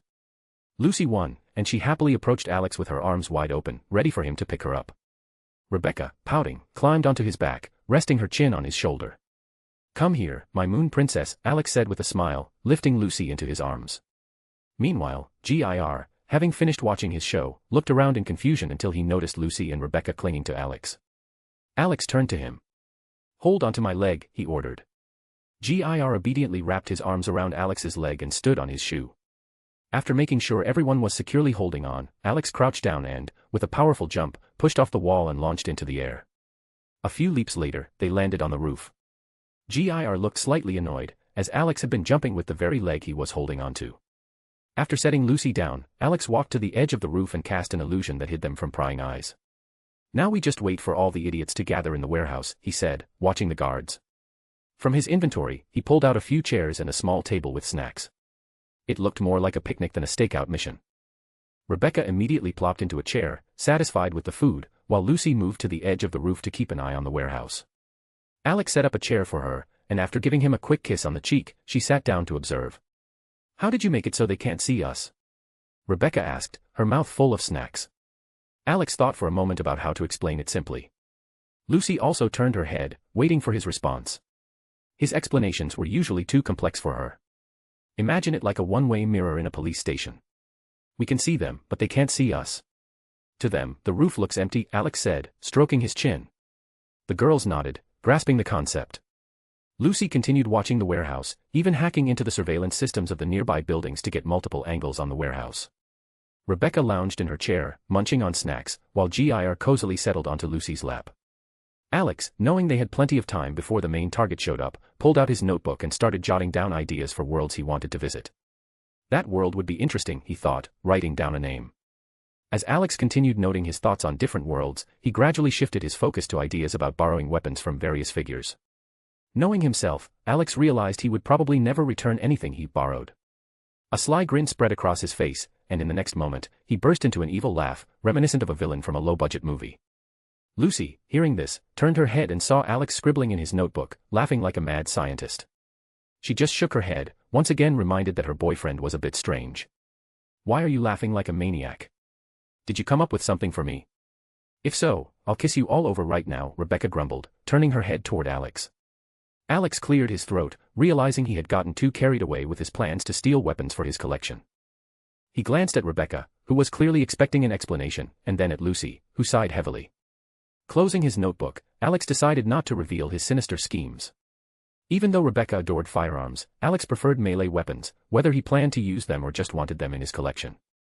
Sorry, I was just thinking about the worlds I want to visit, Alex said a bit sheepishly, trying not to give away his real thoughts. Rebecca's eyes lit up, and she immediately jumped off her seat, settling onto his lap. She was eager to hear what other worlds existed. She already knew about Alex's world when he'd told her about it, and she was dying to dive into dungeons and shoot monsters. But of course, her interests didn't end there. Lucy, who was keeping an eye on the warehouse, overheard the conversation about other worlds and started listening too. She used to dream of escaping to the moon, to leave the city behind forever, but ever since Alex came into her life, her dreams had changed. Now, she wanted to spend a lot of time with him and travel through many worlds. If the moon had once seemed unreachable, Alex made that dream feel more real, closer, as if she could just reach out and touch it. Come on, stop stalling. Tell us about the other worlds. Rebecca said impatiently, fidgeting on his lap. Alex adjusted her to sit more comfortably, so she wouldn't accidentally make things awkward for him, and began stroking her head. He decided to tell them about 2 worlds he wanted to visit. There are 2 cities I plan to see, Alex started with a slight smile, lighting a cigarette. He changed the scent so it wouldn't bother Rebecca, who often complained about it. Rebecca was about to snatch the cigarette away, but when she didn't smell the usual unpleasant odor, she froze in surprise. Seeing Alex's half-smile, she realized he'd altered the scent just for her, and with a grin, she playfully bumped her head against his chest. What cities? Lucy asked, now paying attention to the conversation. Exhaling the smoke upward so as not to annoy Rebecca, Alex began to explain. One of them is underwater, and the other is high up in the sky, he said with a playful smile. But the most interesting part is that these cities exist in the same universe, but in different timelines. Lucy and Rebecca exchanged puzzled looks, clearly not understanding what he meant. What did same universe, but different timelines, mean? To them, it sounded completely foreign. Alex noticed their confusion and decided to simplify. Imagine a tree. The trunk is the start of the universe, and each branch is its development. Every choice we make is a new branch. That's how new timelines form, where you could make one decision or another, Alex explained. Lucy was the first to grasp the concept and began to ponder. So, in one timeline, you're my boyfriend, and in another, you're not, she asked, narrowing her eyes slightly. Unfortunately, no, Alex replied with a smirk. I'm unique. From the moment I appeared in this timeline, it branched off from the main one and started growing independently. Rebecca waved her hand dismissively, not wanting to delve into complicated explanations. She was far more interested in the 2 cities, one underwater and the other in the sky. Enough of this complicated nonsense. I want to hear about the cities, she said, grabbing Alex by the cheeks to keep him from going too deep into his thoughts. Alex looked at Rebecca, who had grabbed his cheeks, and realized it was probably best not to dive too far into his reflections. There was a time for everything. As usual, he preferred to deal with problems as they arose. Maybe the solution would be simpler than he thought. Smiling, Alex decided to move on to the story of the 2 cities. The first city underwater is called Rapture. And how should I put this, it's not that different from Night City, Alex said with a crooked smile. He began telling them about Rapture, an underwater city that was like a mirror image of their world, except that instead of implants, they used plasmids that altered people's DNA, giving them various abilities, from telekinesis to fire attacks. Rebecca listened to his story and frowned. Her confusion was apparent. Why would Alex want to visit a place so similar to Night City, with the only difference being that it was underwater? Lucy also gave him a skeptical look, as if she were staring at some strange creature, eager to leap from one disaster to another. And what's the city in the sky? Lucy asked, clearly hoping the second city would be something more inspiring. Alex sighed, understanding their reaction. They wanted to escape Night City, not find themselves in another similar place. However, Alex wanted to see the underwater city for its beauty and to help those who had become victims of experiments, especially the little sisters who had been turned into monsters. He hated seeing children suffer and was willing to do whatever it took to save them. But now wasn't the time for such thoughts. The second city is called Columbia, he began with a smile. It can either be seen as paradise or hell, depending on how you look at it. It was built by a fanatical, God-fearing leader who eventually decides to launch a crusade. Alex remembered his first impressions of Columbia, the grandeur of its architecture, the flights through the sky, but also the same tangled world of parallel realities that made newcomers' heads spin. He briefly mentioned the deep-seated racism embedded in the city's society, frozen in the era of the Civil War. And of course, he mentioned Elizabeth, the girl with the unique ability to travel between universes. So you just want to go there for her, huh? Rebecca smirked, catching the main thread in his story. Alex grimaced. Elizabeth was definitely interesting, but her sharp change in character as events unfolded made him wonder. It wasn't that he didn't want to save her, but her own father locked her in a tower and uses her powers to fuel the city. And this same man is the leader of the whole racist society, Alex shrugged. Lucy understood his motives. Alex wanted to save the unfortunate girl imprisoned by her own father. She had yet to realize that the father who sold her and the father who locked her in the tower were the same person. Rebecca thought for a moment, then her eyes lit up, and a mischievous smile appeared on her face. So, you're planning to rescue a princess like a true knight? She asked with a sly grin. Alex nearly choked. His knighthood was limited to caring for those close to him, but he wasn't opposed to causing chaos if things got boring. Lucy, smirking, added. Don't forget, he's the Demon King. He's probably going there to kidnap the princess, she teased. Alex instinctively nodded without thinking. The simplest way to save Elizabeth really would be to kidnap her. Rebecca burst into laughter, imagining how it would all play out, and immediately decided she would record the moment on video. Don't get ahead of yourself, Alex stopped her, pinching her nose slightly. We need to wait until Yamato is repaired before we can go. Rebecca, with puffed-up cheeks, swatted his hand away but immediately bit his neck in retaliation. Alex shook his head, puzzled by her antics. Though, I agree, causing chaos in a fanatical city and rescuing a princess from a tower does sound like a perfect task for a demon king, he smirked. Lucy rolled her eyes, while Rebecca made big, sad eyes, as if she would cry if Alex didn't take her with him. Unable to resist, he promised to take her along when they ventured to that world. Maybe they could even help Booker avoid his grim fate. Alex decided to continue telling them more about both cities to pass the time until evening, when it would be time to execute the next plan. To be continued. Chapter 104, Chapter 104, First Experience as a Maniac. While Alex was telling stories about the floating city, Rebecca lit up with excitement at the thought of riding their monorails.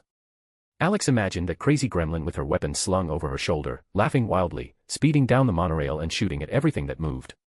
The thought made him shudder involuntarily. Meanwhile, Rebecca was already plotting chaos in that city. All it takes to bring destruction is a cute girl with the soul of a gremlin and total freedom to act. And by that same evening, the city would be engulfed in chaos and flames. Are you thinking something bad about me? Rebecca asked, grabbing Alex by the nose. Alex snapped out of his thoughts about the burning city and a cackling Rebecca, realizing that girls really can sense when someone's thinking something odd about them. Of course not. I just remembered that in one universe, there's a pet that would be perfect for you, Alex replied with a smile, trying to hide his thoughts. Rebecca's eyes lit up. Without hesitation, she jumped on Alex and started showering him with kisses all over his face like a woodpecker pecking at a tree. If she had worn lipstick, Alex's whole face would have been covered in prints.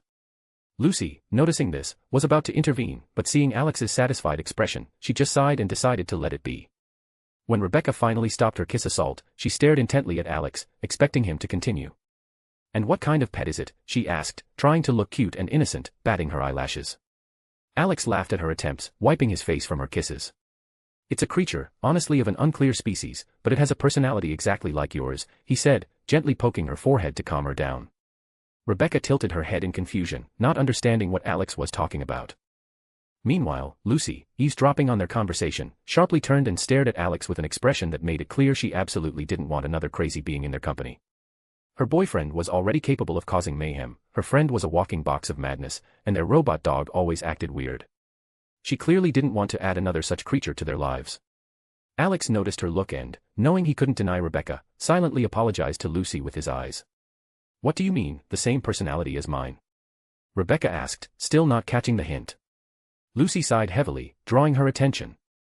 He means the animal is the same walking embodiment of chaos as you, an actual gremlin, Lucy replied. Rebecca turned to Alex, looking for confirmation. He just nodded.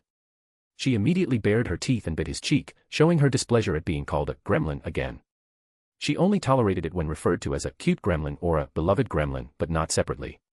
Wait, stop biting. Stitch is kind and cute, but just as chaotic as you, Alex tried to calm her down.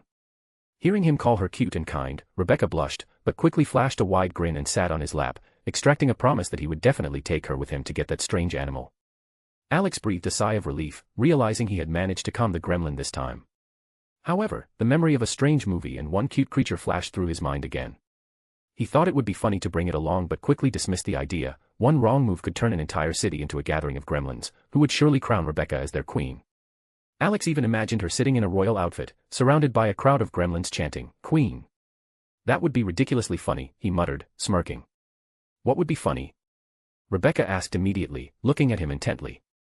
Realizing he had said that out loud, Alex quickly changed the subject. I was just thinking how fun it would be to watch GIR and Stitch fight for a spot on the pillow. He smoothly steered the conversation elsewhere. Rebecca giggled, already imagining how that might happen. She didn't know what Stitch looked like, but if Alex said he was cute, that was even better. GIR, hearing the conversation, got up from Lucy's lap, peeked out from behind the chair, and looked at Alex and Rebecca. My pillow, he declared before settling back down on Lucy's lap. Lucy just shook her head. Every time someone took his pillow, he would throw tantrums and complain to Gloria, who always pitied him. Even Valerie had stopped believing his dramatic performances, but Gloria, with her soft heart, still comforted GIR. Alex and Rebecca laughed at his statement. Don't worry, GIR, if it comes to it, I'll make you another one, Alex said so the robo-dog could hear. GIR peeked out from behind the chair again, staring intently at Alex. Without breaking eye contact, he slowly reached into his pocket, pulled out a candy, popped it into his mouth, and, still watching Alex, nodded before returning to his spot. Alex shook his head. GIR always tried to add a touch of drama to his actions, but with his goofy demeanor, it came off more comical than serious. Several hours passed. All this time, Lucy had been collecting data and transmitting it to GIR, who was extracting information from the databases and saving it into a separate file. GIR, like an obedient child, fulfilled his mom's requests. Meanwhile, Alex decided to scroll through the news, just in case something interesting had happened. But everything boiled down to his alter ego, a member of the cult of the Flying Spaghetti Monster, being labeled as a cyberpsycho twice. The journalists didn't even know that the attack on the warehouse and the limousine theft were carried out by the same person. Rebecca, not wanting to return to her seat, made herself comfortable on Alex's lap, her legs dangling over the armrest of the chair. Suddenly, Lucy noticed something strange at the warehouse and called Alex over.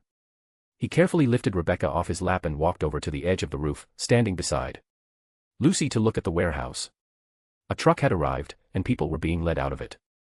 "Those are children," Alex frowned as he saw who they were taking out. Lucy and Rebecca remained silent. Lucy pressed her lips together, watching the bound convoy of children being led inside. Rebecca, grinding her teeth in anger, would have already charged down to create a bloodbath if Alex hadn't been holding her back. Alex observed as the bastards forced the children deeper into the warehouse. The boys and girls were of different ages, all tied up and shoved inside. "When do we move?" Lucy asked, trying to think rationally. Alex, furrowing his brow, pondered. Acting now would be dangerous, the main culprit might not have appeared yet, and this could be their chance to track him down. However, his heart longed to save the children immediately. He squinted, using his abilities, and saw through the walls that the children had been locked in a cage in the far corner of the warehouse. Alex realized they weren't in immediate danger and decided to wait for the right moment. "We'll wait until evening," he sighed. Rebecca shot Alex a dark look, not understanding why he chose not to act right away. "Aren't you afraid something will happen to the children?" she asked. Alex placed his hand on her head, feeling her anxiety. "The kids are fine. The main one hasn't shown up yet, and for now, they've just locked them in a cage. I'd jump in immediately if they were in danger," he said, gently stroking Rebecca's hair to calm her. Rebecca and Lucy gave him a strange look, clearly not understanding how he could see that. Alex explained that he could see through walls and use mana like sonar for scouting. Rebecca frowned but went off to check her sniper rifle to make sure it wouldn't fail at a critical moment. GIR followed her to help. Now, it was just Alex and Lucy left on the roof's edge. Alex sat down in her chair and pulled Lucy onto his lap. "Make sure to record everyone who was at the warehouse or left it. If they're not there when we break in, I'll send the data to Padre and let Valentino deal with tracking down those scumbags," Alex said, resting his forehead on Lucy's back. Lucy nodded, informing him that she was already doing that and immediately sending the footage to GIR for analysis. Alex was pleased with her efficiency, but a smile crept onto his face as he thought about how weird GIR could be when he wasn't occupied with a task. He kissed Lucy gently on the neck and waited for all the players to step onto the stage, ready to turn the scene into a bloody carnival. Initially, he had planned to simply kill them, but after seeing that they had kidnapped children and intended to use them as slaves, Alex decided these scumbags deserved far worse. Evening came, and the sun had already dipped below the horizon. The streets began to light up with street lamps, but the warehouse grounds remained engulfed in darkness. Only a faint glow emanated from inside the building. At that moment, a car pulled up to the warehouse, and several people got out. Leading the group was a woman. Alex immediately realized this was Loka. Previously, he had assumed Loka was a man, but now it was clear. Loka dealt drugs, which was a common way to make money in this city. However, using children in prostitution was something Alex could neither understand nor justify. As a woman, Loka should have known how difficult it is to make money without selling one's body. Since she chose this path, her death was definitely not going to be an easy one. "All the actors are in place," Alex said darkly, watching the group enter the warehouse. Rebecca, who had just finished polishing her rifle, immediately stood and walked over to Alex and Lucy. Spotting Loka, she quickly aimed at her head. But Alex grabbed the barrel of her rifle, preventing her from taking the shot. Rebecca looked at him in confusion, but Alex gently lowered the weapon and explained his reasoning. "That's too easy a death for her," he said, shaking his head. Rebecca nodded in understanding. She still remembered how Alex had dealt with the child traffickers. One had their head turned into bloody mush, while another had bricks shoved down their throat by Alex. Sighing, she slung the rifle over her shoulder, waiting for further instructions. Padre asked for it to look like a cyberpsycho attack or something along those lines, Alex added as he lifted Lucy off his lap. He stepped aside and decided to change his outfit. Instead of his usual clothes, he donned an old, worn-out jumpsuit that looked like a mechanic's uniform, aging it to appear as if it had been abandoned in an attic for years. Alex swapped his mask for a battered hockey mask, making it look just as worn. Now, he resembled a killer straight out of an old horror movie. After putting on the mask, he turned to Rebecca. "You wanted to know what I made for you? Well, here you go," Alex said, pulling a case out of his inventory. Rebecca's eyes sparkled with excitement. She snatched the case from Alex's hands and hugged it tightly, afraid he might change his mind and take it back. Carefully opening the case, she saw neatly arranged, unusual-looking bullets. She glanced up at Alex, waiting for an explanation. "These are vacuum bullets," he said with a slight smile. Rebecca's eyes sparkled even brighter, and she immediately started loading the bullets, eagerly anticipating their use. "I haven't tested them, but there are two possible outcomes. Either they'll cause a body explosion, turning it into a blood fountain, or they'll crush it into a meatball," Alex continued, thoughtfully stroking his chin. Rebecca paused for a moment, staring at Alex with reverence.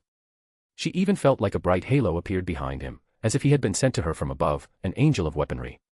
Unable to hold back, she threw herself at him, passionately kissing him on the lips as if trying to suck out his soul. Pausing for a moment to catch her breath, she began peppering his face with quick kisses. Her mind was occupied with the thought that if they weren't on a mission, she would have straddled him right then and there. Lucy, noticing that Rebecca didn't intend to stop, had to forcibly pull her away from Alex to give him a chance to continue the preparations. Rebecca struggled, trying to resist, but Alex just smirked. "All right, Rebecca, you'll have plenty of time to kiss me later," he said with a smile. Rebecca nodded and returned to loading the bullets. Once Alex saw she had calmed down, he shifted his gaze to Gir, who was kicking stones out of boredom. Alex pulled out another case, one specially prepared for him. "Lieutenant Gir." Alex called out loudly. Gir immediately froze and saluted, waiting for further instructions. Alex couldn't help but smile, seeing how Gir instantly snapped into discipline when addressed by rank.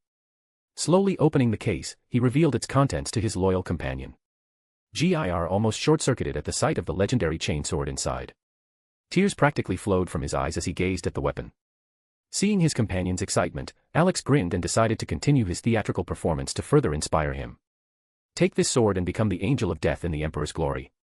Spread his word and punish the heretics in his name," Alex said, offering the chainsword with both hands. Overwhelmed with emotion, Gir dropped to one knee and reverently took the chainsword from Alex's hands. As soon as he touched it, the weapon activated with the familiar sound of a chainsaw. Lucy just shook her head, unwilling to watch this improvised theater between the two actors. She'd had enough when she once asked Gir about the codex, and he spent hours quoting it. That experience had left her so drained she swore never to ask him about his universe again. Rebecca, on the other hand, watched with interest, recalling how Alex had promised to make something like this for Gir. Now she was curious to see just how dangerous the weapon was. "For the Emperor. I will cleanse this world of unbelievers and bring no dishonor to his name," Gir declared proudly, saluting. "Of course, I believe in you. Now let's go and punish those heretics who dared to use innocent souls for their vile deeds," Alex said, stoking Gir's enthusiasm. Before leaving, Alex went to put on his mask, but Lucy approached him and gently kissed him on the lips. He smiled, put on the mask, and then, grabbing Gir by the head, stood on the edge of the roof, preparing to jump. "Make sure the kids don't see whatever you're going to do down there," Lucy reminded him, pointing to the children inside. Alex nodded and jumped off the roof. As he landed, a web of cracks spread under his feet. He let go of Gir and slowly, unsteadily, made his way toward the warehouse. To sell the performance, he needed to get into the role of a maniac, the more silent, the better. The two guards at the warehouse entrance noticed the strange figure in tattered clothes and a mask stumbling toward them. He looked either drunk or under the influence of something. Glancing at each other, they decided to chase this lunatic away. "Hey, asshole, get lost. This is private property," one of the guards shouted. But the strange man kept moving forward, as if he hadn't heard them. The guards exchanged glances again and decided to use force. One of them approached him and roughly shoved him in the shoulder. "Are you deaf? We told you, you don't belong here," he gruffly said, pushing him again. Alex, hidden behind the mask, grinned widely and suddenly grabbed the guard's head with both hands. The guard was momentarily stunned, then he was horrified to see the entrance to the warehouse unfold before him, along with his partner's face, as if his own head had turned 180 degrees.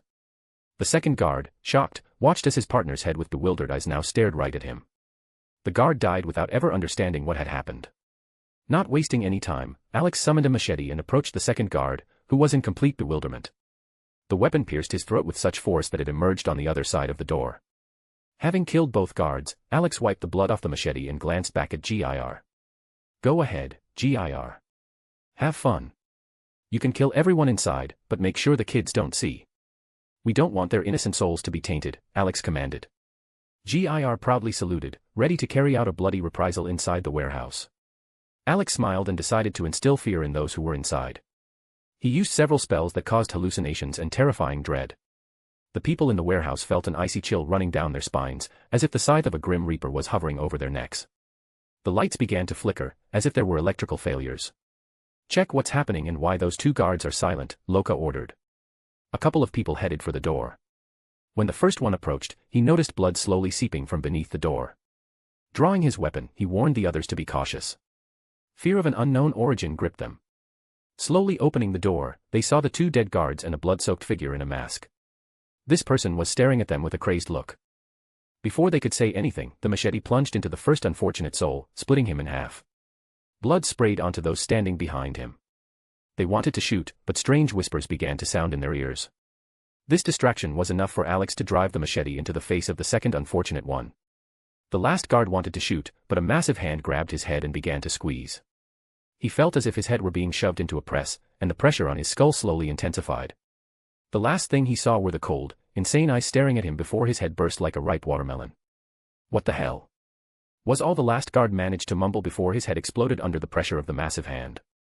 "Now it's time to deal with those inside," Alex muttered, tossing aside the decapitated body.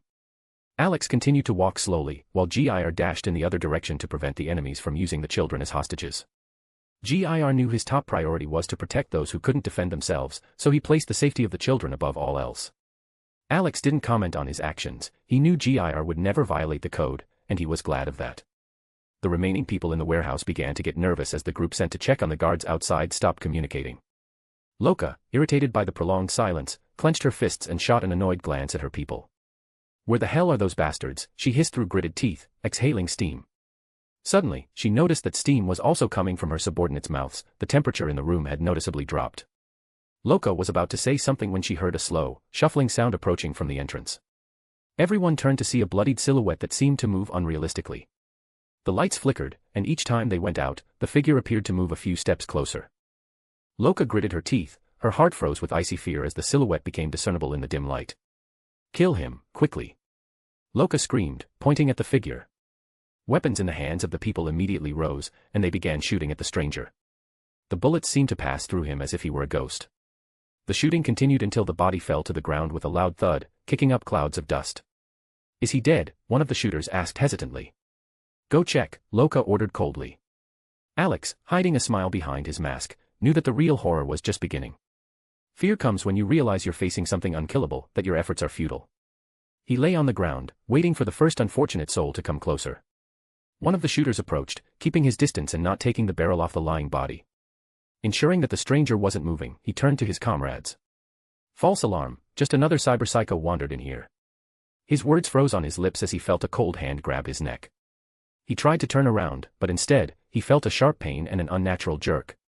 The last thing he saw was his own decapitated body falling to the ground. Alex rose from the ground like a risen dead man and effortlessly tore the shooter's head off along with the spine, throwing it at Loka's feet.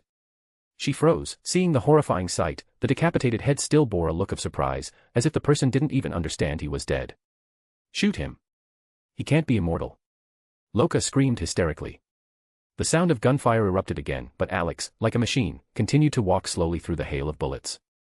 One of the shooters, in a panic, got tangled in his own legs and fell to the ground. When he raised his head, the silhouette of the mad killer with icy eyes loomed over him. The shooter felt Alex's foot pass through his chest with terrifying force, slamming into the concrete floor and leaving cracks. Seeing their comrade's death, the remaining ones began to shoot even more fiercely, but each new volley of bullets only heightened their fear. They realized they were not shooting at a person, but at something that couldn't be killed. The bullets merely passed through his body, leaving marks on the walls behind. "Why isn't he dying?" one of the shooters screamed in horror. "Keep shooting." "That bastard can't be immortal," shouted another, frantically reloading his weapon. Ignoring the screams, Alex pulled his foot from the body of the slain and approached the next victim. He grabbed the man by the arms and, despite his desperate attempts to break free, slowly began to pull. Soon, with a sharp motion, Alex tore him in half, throwing the bloodied body parts at the feet of the remaining survivors. Those still alive, gripped by terror, began to drop their weapons and run for the exit. Alex watched as their bodies trembled with fear, but he allowed them to escape. He knew Rebecca would be upset if he wiped out everyone. A grin flashed beneath the mask, and he slowly moved forward again toward those who decided to fight to the last. To be continued. Chapter 105, Chapter 105, The Death of Loka and the Rescue of the Children. Lucy and Rebecca remained on the roof, keeping an eye on the warehouse to make sure no one escaped. However, the main task fell on Rebecca's shoulders, who was barely containing her impatience, eager to make a few new holes in the bodies of the scumbags who used children for prostitution. She was also curious. She wanted to see what the vacuum bullets Alex had prepared for her were capable of. He had promised 2 possible outcomes upon impact. "What do you think will happen when this little one pierces one of those bastards?" Rebecca asked, turning to Lucy. Lucy, engrossed in watching Alex through the cameras, just shook her head in response. She saw how Alex, playing the role of a maniac, moved slowly and menacingly forward. His steps were so measured that it seemed he was almost limping. But when Rebecca spoke, Lucy had to tear her eyes away from the screen for a moment. "What did you say?" Lucy asked, still keeping an eye on Alex. Rebecca snorted and, turning around, repeated her question. "I asked, what do you think will happen to that bastard when the bullet hits him?" Lucy thought for a moment. She didn't know all the details of the bullet's construction, but she imagined a scenario similar to how a human body would react to the vacuum of space. It might just explode from the pressure difference. At the same time, Alex had said that the body could turn into a meatball, meaning a vacuum inside and a sharp explosion outward. But even she couldn't give a definitive answer. "Honestly, I don't know." "Alex seems unsure which option will happen himself," Lucy admitted. Rebecca tilted her head in surprise, not understanding why Lucy was thinking so deeply about it. It seemed like she just wanted a guess, but ended up with such a complex answer. "All right, whatever. The first one in my sights will be the test subject," Rebecca smirked, flashing a crazy smile. Lucy shook her head and returned to observing Alex. Just then, he reached the warehouse, and on the cameras, she could see 2 bodies by the entrance. Her eyes widened, surprised by how quickly he acted. She had only been distracted for a minute, and he had already dealt with the guards. Calling the camera closer, Lucy examined the details. One of the guards lay with his head turned 180 degrees, while the other was literally pinned to the door. "Has he already started?" "I'm getting bored," Rebecca yawned, resting her cheek on her hand. Lucy glanced at her friend, lazily lounging on the roof.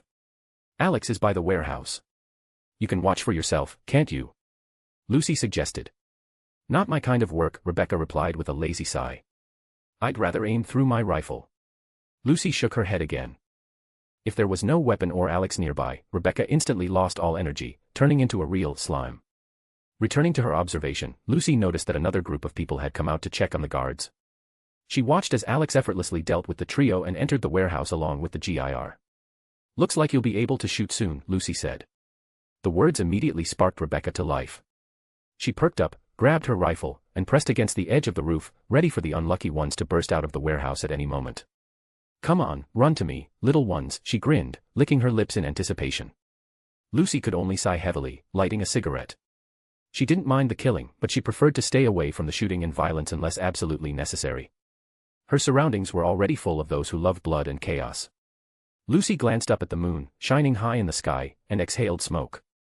She hadn't let go of her desire to leave the city and visit the moon. But now, she had another desire. She wanted to visit many places, even ones like the city underwater or the city high in the sky. She wouldn't mind visiting them. Her thoughts were interrupted by gunfire coming from the warehouse. She looked towards it, understanding that Alex had already started taking action. "I hope he doesn't kill them all himself," Rebecca pouted, clearly craving some entertainment. Lucy smiled. "Don't worry. Alex loves you too much to not let you have some fun." Rebecca snorted and smiled even wider. She wouldn't deny that Alex had always been attentive to her. Throughout the time they had been together, he had never denied her the little things, except when it came to creating dangerous weapons. But then, the first unlucky thug, who stumbled over the corpse of his comrade and fell to the ground, instantly received a bullet to the chest, and a broad smile lit up Rebecca's face. The first bandit, dropping his weapon, bolted away in terror. In all his life in Night City, he had never encountered anything like this. Cyberpsychos rampaging on the streets, gang shootouts, bar fights with tragic outcomes, he had seen it all. He had even witnessed doctors dismembering people for profit. But today, he was in for something indescribable. It all started when a strange guy in blood-stained clothes walked into the warehouse. The bandits immediately concluded that he was a cyberpsycho, and the best option was to eliminate him. However, when one of them approached to check if the guy was dead, a true nightmare began. The one thought to be dead suddenly rose, like a living corpse, effortlessly ripping off the head of one of the bandits and throwing it at the boss's feet. At that moment, fear engulfed everyone without exception. They began firing at the bloodied figure slowly approaching them, but the bullets seemed to pass right through him. When he stomped his boot into the chest of yet another bandit, the first runner had no doubts left. He had to escape. This man was invulnerable. Dropping his weapon, he ran away, followed by the others who managed to overcome their fear. They desperately tried to flee from this insane killer, who moved slowly like a zombie, impervious to bullets. The runner dashed forward, ignoring the bodies of his comrades, their blood pooling on the floor by the exit. However, just as he was about to reach the door, he tripped over a body and fell. Turning his head to see what had happened, he saw his colleague with his head turned 180 degrees and a frozen expression of bewilderment on his face, as if he didn't even realize he was dead. At that moment, the bandit felt a searing pain in his chest. Looking down, he saw a bloody hole, and a moment later, he plunged into darkness. Those who had been running behind him did not stop. They heard the sound of a rifle from afar and saw their comrade, who had fallen first, suddenly swell and explode, scattering chunks of meat, bones, and blood everywhere. The rest were shot too, their bodies bursting like soap bubbles. One of the last, gripped by panic, turned and ran back to the warehouse, but a bullet stopped him in his back, filling his mind with a premonition of imminent death. The few survivors decided not to take any chances and ran deeper into the warehouse, where the children were locked up. Their only hope was to use the kids as human shields. As they rushed to the door, they noticed a ridiculous-looking green dog with its tongue hanging out and a blue flag stuck in the ground beside it. "Are you serious? You're scared of that dog," one of the bandits sneered, shoving his comrade. The first bandit couldn't take the mockery anymore and went to shoo away the dog to get to the children. Raising his leg to kick it, he heard a buzzing sound reminiscent of a chainsaw. Losing his balance, he collapsed to the ground and saw his severed legs in front of him. Dizziness overwhelmed him from the pain, and before his eyes stood a dog with burning red eyes, wielding a strange sword that emitted a buzzing sound like a chainsaw. "By the will of the Emperor of Mankind, I will cleanse you of heresy," shouted Gir, swinging the sword. Gir, standing guard over the children, understood that his time had come. When one of the bandits approached him, Gir activated the chainsaw sword without hesitation and, in one swift motion, severed the opponent's legs. Without giving the bandit a moment to recover, he finished the execution by plunging the chainsaw sword into his neck. Blood sprayed everywhere, including on the flag bearing the image of a two-headed eagle. Gir stared at the remaining bandits, his eyes glowing red, instilling in them a primal fear. Realizing they had fallen into a deadly trap, the bandits began to retreat. Outside awaited a sniper capable of turning them into bloody fountains, and inside was an unkillable maniac tearing people apart with his bare hands. Before them stood a strange dog that had just dismembered their comrade. But Gir wasn't going to wait. Alex's words echoed in his head, "The best defense is a good offense." He crouched, preparing to leap. "In the name of the Emperor, you are all sentenced to death," yelled Gir as he jumped toward the first bandit. Gir lunged at the first bandit, landing directly on his chest. Before the thug could react, the blade of the chainsaw sword sank into his body. The pain the bandit experienced was indescribable, he felt his bones and organs being sliced like wood. The last thing the dying man saw were the cold, soulless red eyes fixed upon him. When the blade reached his heart, the bandit collapsed lifelessly to the ground. Gir yanked the sword from the body and turned toward the next target. The second bandit tried to dodge, but he was too slow. Gir grabbed him by the sleeve, pulled him close, and drove the chainsaw sword under his ribs. A raspy scream escaped the bandit's throat as his insides, sliced by the blade, spilled onto the floor. The remaining bandits, witnessing their comrades die in horrific agony, attempted to fight back, but due to Gir's speed and agility, hitting him was nearly impossible. Using the environment to maneuver, Gir gradually reduced their numbers. Only one remained. He looked on in horror at the bloodied Gir, once green but now covered in the blood and entrails of the slain. Seeing this, the last bandit fell to the ground, leaving a yellow puddle beneath him, not realizing he had wet himself in fear. Gir looked at him with his glowing red eyes. The chainsaw sword in his hands roared to life again, and the terror in the bandit's eyes intensified. He began to crawl backward, but even with short legs, Gir moved swiftly. Soon he jumped onto the bandit's chest, pinning him to the ground with his weight. Raising the chainsaw sword with both hands, Gir proclaimed with fanaticism in his voice. "In your next life, you will be reborn in the glory of the Emperor and find salvation in his embrace." The bandit wanted to say something, but he only gasped, his throat and mouth filled with blood. In his dying agony, it seemed to him that behind Gir, he saw a halo and the light of the Emperor, warm and peaceful. Reaching out to this light, the bandit never got to touch it before he sank into darkness. Gir pulled the blade from the body, jumped down, and headed toward the door. Stabbing the sword before him, he returned to his primary task, protecting the children. His eyes returned to their previous color, but blood remained on his green dog suit.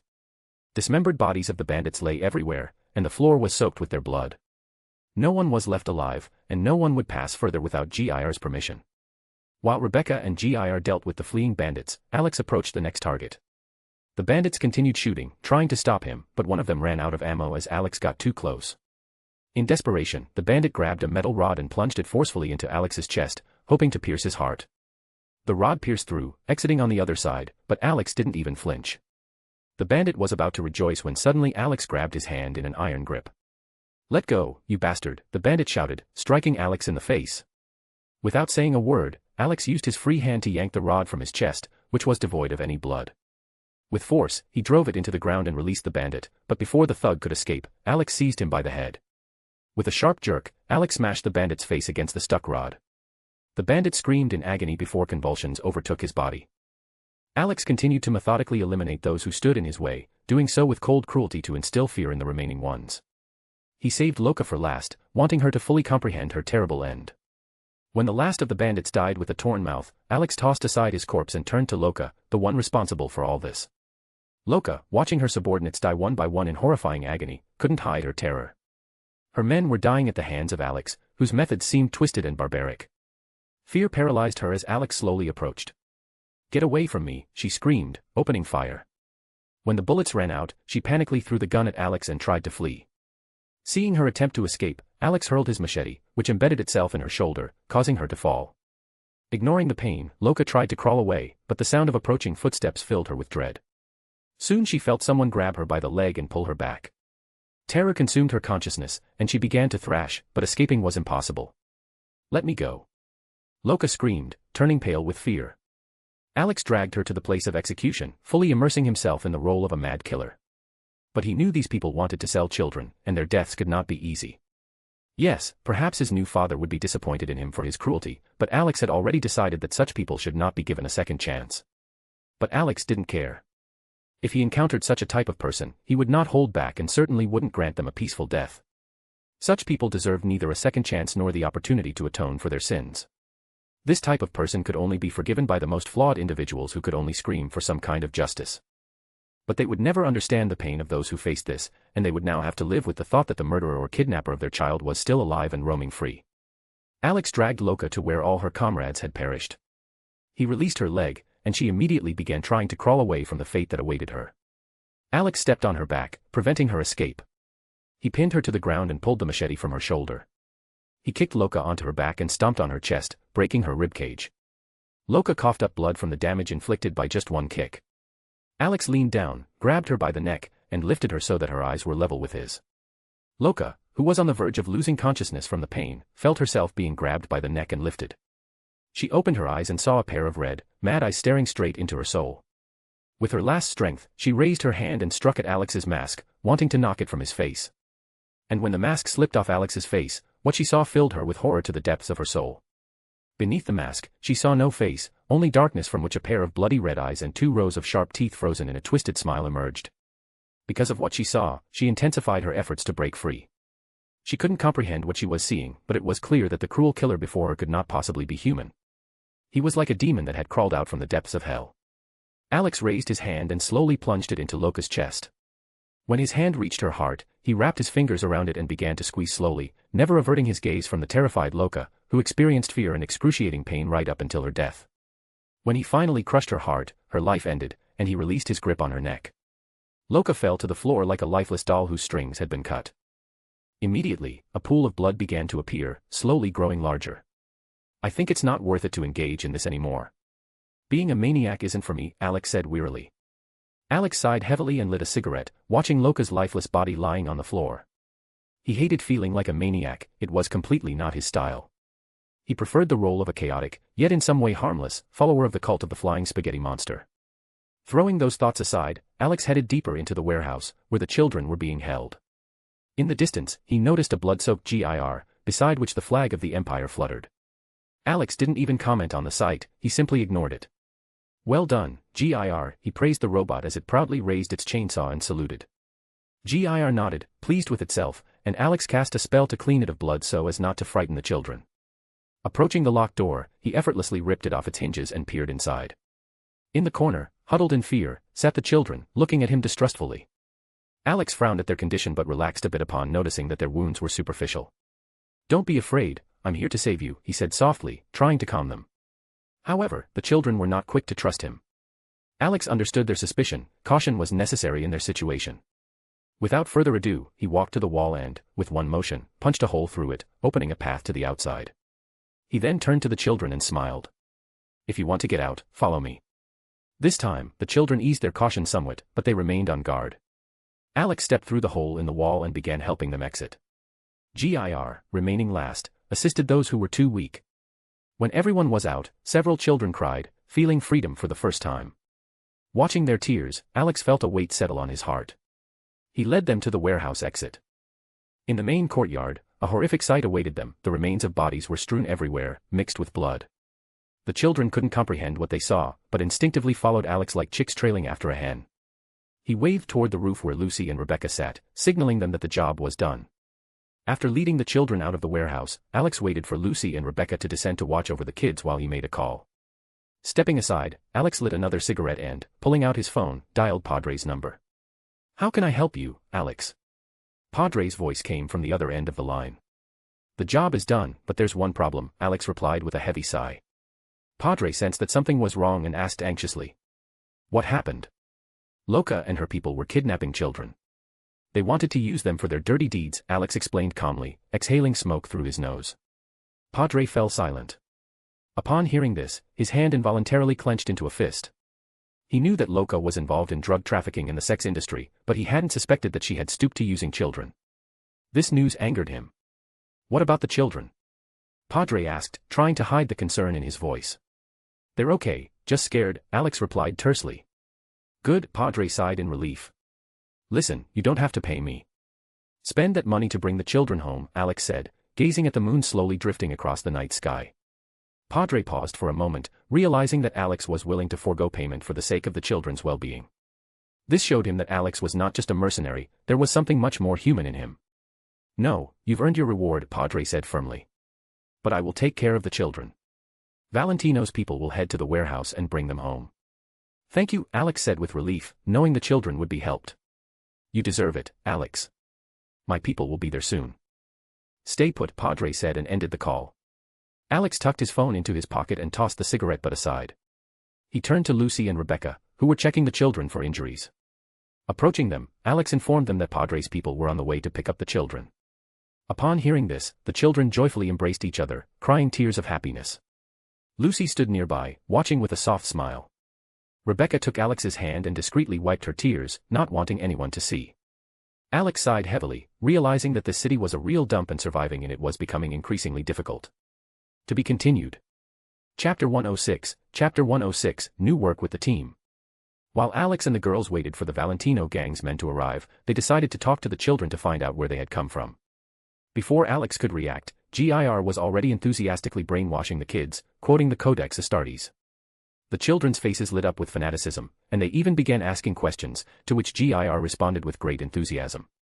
Alex felt a vein start to pulse on his forehead from irritation. He walked over to GIR, deciding to put a stop to his attempts to implant the belief in the Emperor of Mankind into the minds of innocent children. "GIR, enough. I don't want to see crowds of kids dressed up as ultramarines running around the city," Alex said in annoyance, lifting GIR by the head. GIR snorted and tried to turn away, but his head was firmly in Alex's iron grip. GIR's body simply turned, crossing its arms over its chest. Alex glanced at the children, who were looking at GIR with such fanatical admiration that it made him uncomfortable.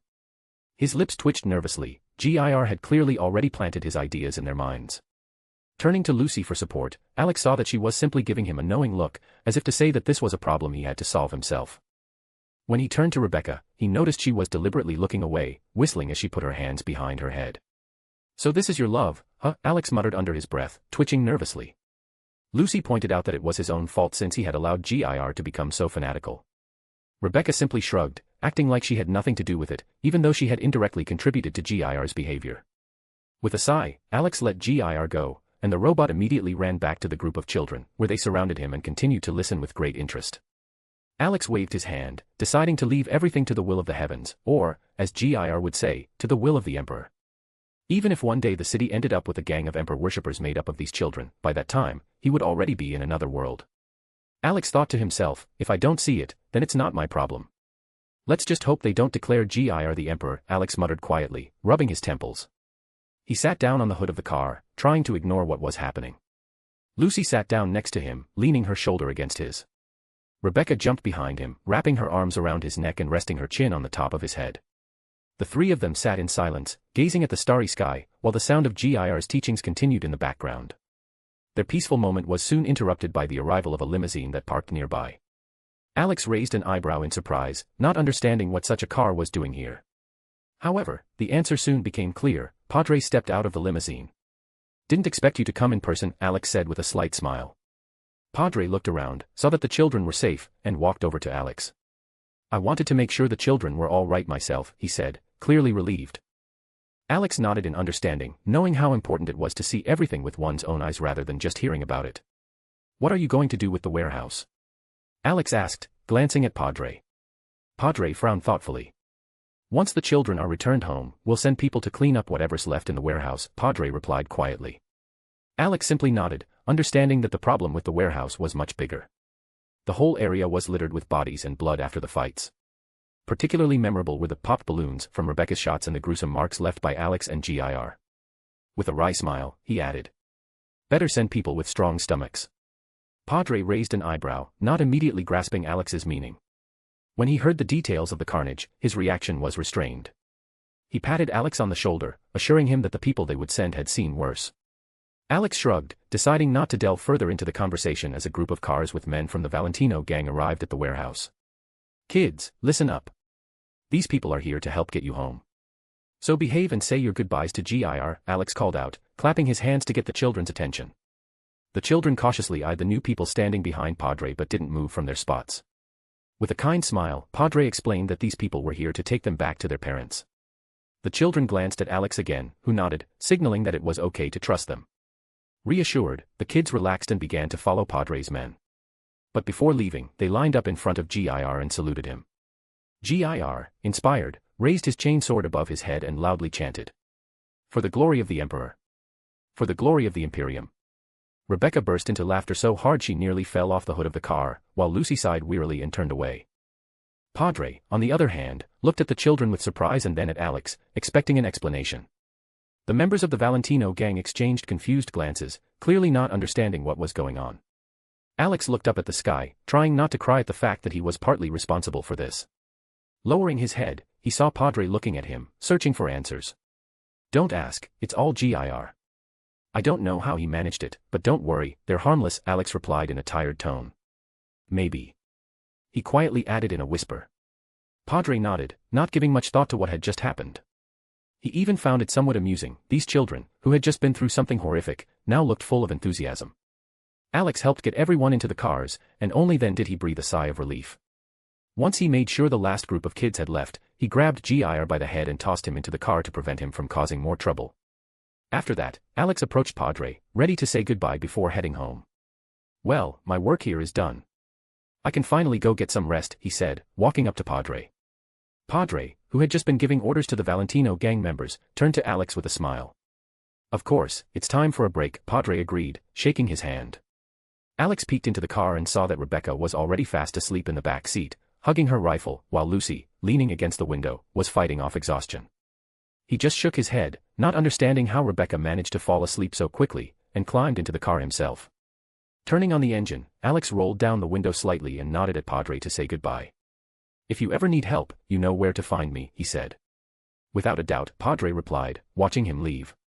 Alex waved and drove home. Once he arrived at the parking lot, he got out of the car and noticed that Rebecca was still sleeping.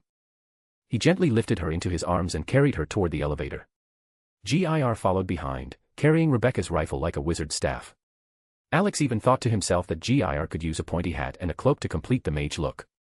Though, this wizard staff was capable of casting only one spell, and that one was deadly. When they entered the apartment, Alex saw Gloria sitting on the couch watching a show. She turned and waved at him cheerfully. Alex smiled back and looked around for Valerie, who was usually still awake at this hour. He was about to guess that she was probably trying to steal something from his workshop again when he noticed her lying peacefully on Gloria's lap. Valerie lazily raised her hand and waved at him in greeting. Alex just shook his head and carried Rebecca to the bedroom so she could sleep in a proper bed. Lucy, in the meantime, headed to the kitchen for a snack. After tucking Rebecca in, Alex returned to the living room and pondered where he should sit. Since Gloria's lap was his favorite spot, he walked over to the couch and gently nudged Valerie off onto the floor, despite her protesting cries. Settling onto Gloria's lap, he buried his face in her stomach, enjoying her warmth. "Tired?" Gloria asked, gently stroking his head. Mentally, Alex muttered. "This kind of work is definitely not for me." Gloria was surprised by his words. Usually, Alex found ways to amuse himself even during the most serious assignments. "What kind of job were you out like this?" she asked, continuing to stroke his hair. Alex turned onto his back and met her warm brown eyes filled with tenderness. He briefly explained that the task was assigned to him by Padre, involving the Valentino gang. Gloria listened attentively without interrupting. Alex explained that part of the gang had broken off and started dealing in drug trafficking and human smuggling. Gloria frowned upon hearing that children were among those abducted. "I still can't understand why she did it," Alex sighed. "Who are you talking about?" Gloria asked. "Her name was Loca, she was the leader there," he replied. Gloria tensed up upon hearing that name. Loca was a girl she used to cross paths with often at the church when she attended with David. Gloria felt a wave of sadness as she remembered how Loca had been like an older sister to David, taking care of him when Gloria was stuck at work. "You knew her?" Alex asked, noticing the change in her mood. Gloria sighed, realizing that Loca had already committed a crime that couldn't be forgiven. She recalled everything she knew about her and, looking at Alex with sadness, decided to share. "Yes, I knew her. David and I used to go to the church where Padre served. Loca was often there. She was like an older sister to David, teaching him many things. When I was late at work, she took care of him when I couldn't." Alex put his arm around Gloria's shoulders and pulled her closer, trying to comfort her. "You never know where someone's path will lead them," Alex said quietly, gently rubbing her back. "Every choice we make can either lead us to something good or turn us into someone we never imagined. Every decision has consequences that we'll have to face sooner or later." Gloria leaned against Alex, resting her head on his shoulder and nuzzling her nose into his neck. His words rang true, and she realized that Loca had probably just taken a wrong step once, and from there, her life spiraled out of control like a snowball. It grew larger and larger until it led her to that tragic end in the warehouse. Gloria decided to remember Loca as the caring older sister to David rather than the woman who got involved in prostitution and drug dealing. She lifted her head, looked into Alex's eyes, and softly kissed him on the lips. "Thank you," she whispered, pulling away. "But I'm still amazed at how you can be so carefree and at the same time say such wise things." Alex smirked in response and just shrugged. They sat there for a while longer, hugging, before deciding to turn on a show. Alex noticed that Gloria was gradually falling asleep and suggested they head to bed. As they got up, they stumbled upon a rather amusing scene. Lucy, judging by her expression, was having nightmares, and right next to her, like an octopus clinging to her friend, Rebecca was fast asleep. Alex shook his head and lay down next to Gloria. After kissing her goodnight, he gradually drifted off to sleep. In the morning, he was woken by a familiar routine. Rebecca, still asleep, was trying to chew on some part of his body. Carefully freeing himself from her grip, Alex went to take a shower. However, he barely got out when a phone was thrown at his face. Rebecca, grumbling that he was disturbing her sleep, had tossed it. Alex effortlessly caught it and saw that Falco was calling. "Technical support. We'll help you, but no promises," Alex answered with a grin. "You come up with more interesting greetings each time," Falco's voice came from the other end. Alex chuckled, happy to amuse his friend. "What's up?" he asked, sitting down on the edge of the couch. "Dorio is starting to lose patience and is itching to punch someone," Falco replied. "And, as it turns out, I've got just the right job. Isn't she supposed to be keeping an eye on Maine while he recovers from the Sandevistan installation?" Alex asked, raising an eyebrow in surprise. "You're right, but she's itching to get out of the hospital, even if just for a bit," Falco laughed. Alex let out an understanding chuckle, remembering how he himself couldn't stand the smell of hospitals, as if his nostrils were constantly stuffed with pills. "So, what's the job?" he asked. "A client is complaining about some scavengers hanging around his area," Falco explained. Alex instantly knew who he was talking about. The scavengers were a gang that would take on any job if they were paid for it. If you didn't pay, you'd end up without your cyberware or organs. "What do I need to do?" Alex clarified. "Ideally, get the data quietly. But knowing your luck, things might not go exactly as planned," Falco said with a grin. "Oh, how you wound my heart with your words," Alex said with mock hurt, which made Falco burst into laughter again. "Who's the client?" Alex continued, popping a candy into his mouth. "A doctor. He suspects those bastards are ripping implants from his patients and selling them on the black market." Alex thought for a moment, stroking his chin. If they were operating in that area, they must have a base there. Either storm it or try to go in quietly.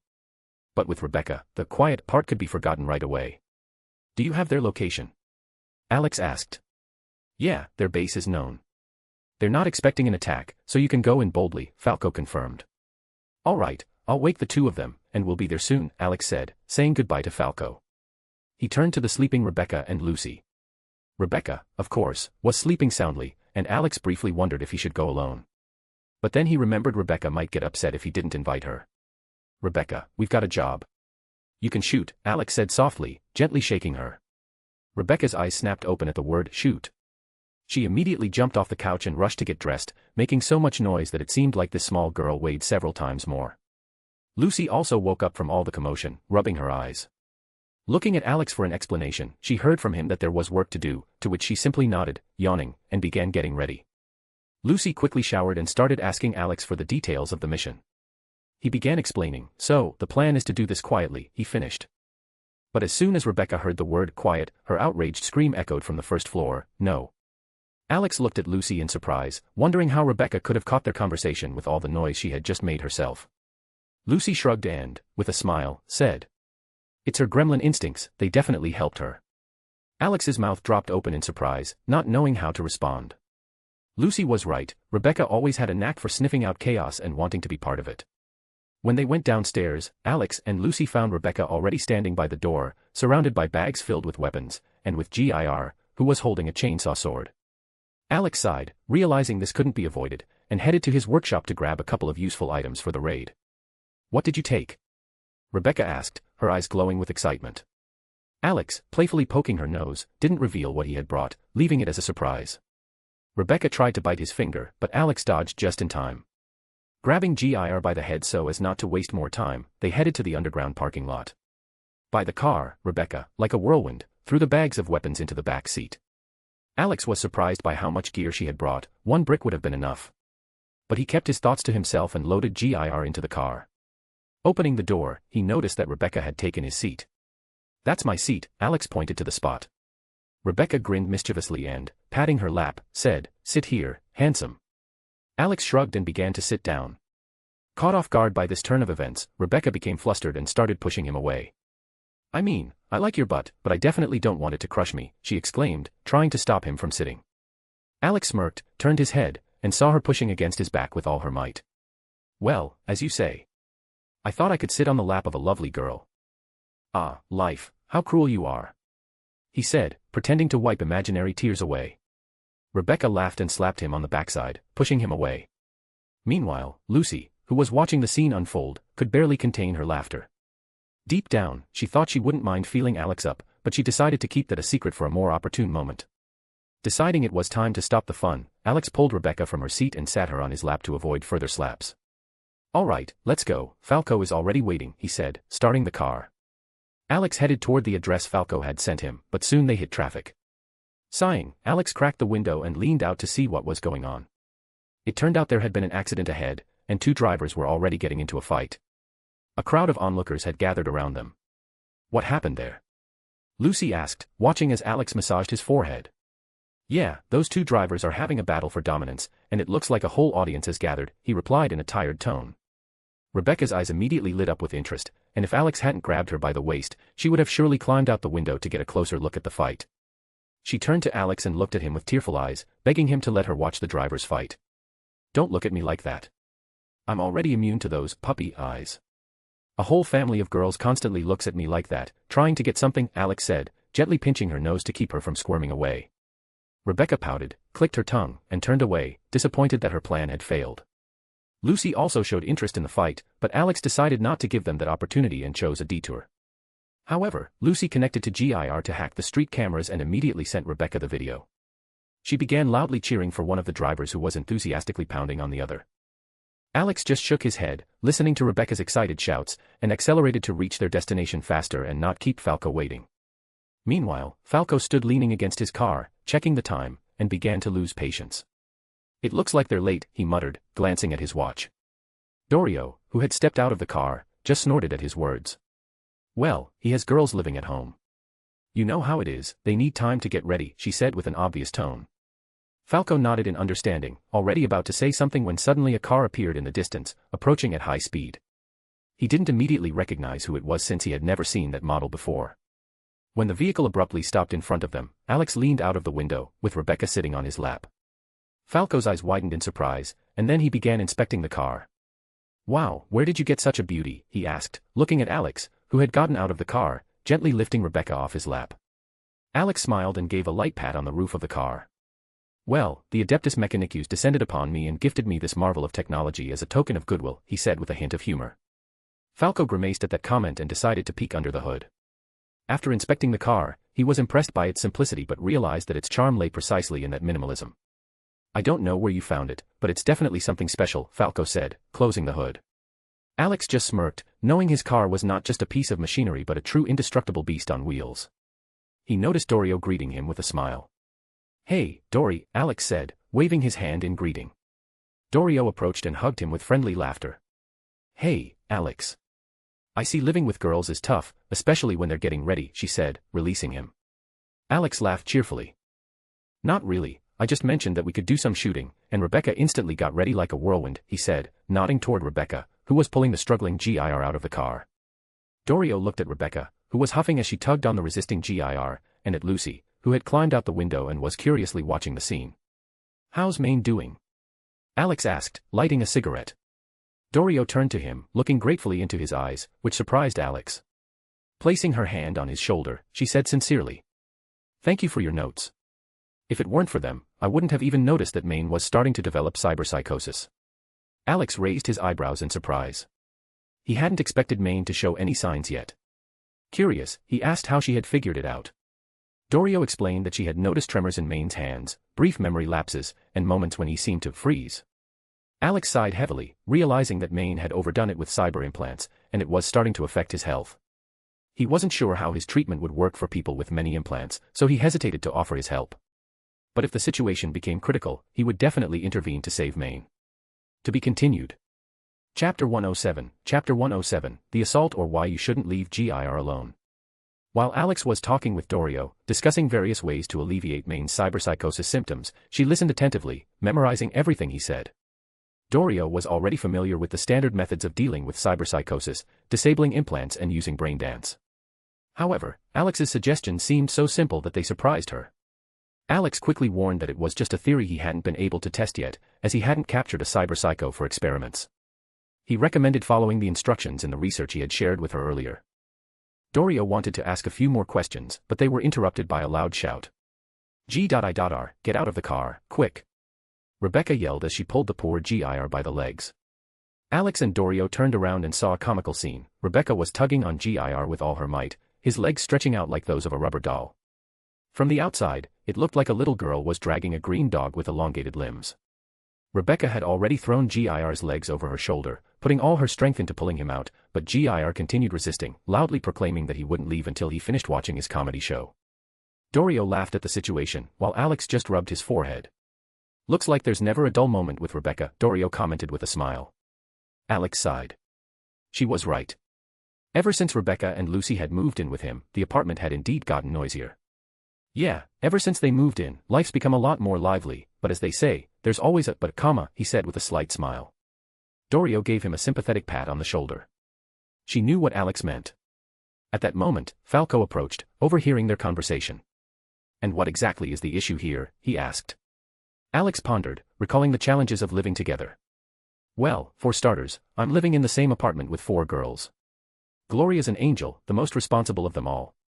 Valerie's a reclusive teenager, binge-watching shows all day. Lucy leaves her things and spare parts scattered everywhere, living like a cat. And Rebecca, she's a true gremlin, always making noise and trying to steal something from my workshop. And that's not even mentioning the laundry scattered in the bathroom and the hair clogging the drain," Alex said, counting on his fingers. Falco silently patted him on the shoulder, unsure of what to say. He knew many men would dream of being in Alex's place, but there were always hidden challenges. Lucy, overhearing the conversation, rolled her eyes. She hadn't seen Alex complain since he always cleaned up using magic. It amused her that he joked about it that way. After finishing the conversation with Dorio and Falco, Alex decided to check on Kiwi, who was sitting in the van. He walked over to the back door of the van and opened it, finding Kiwi intently reviewing data on a tablet. Hearing the noise, Kiwi turned and saw Alex.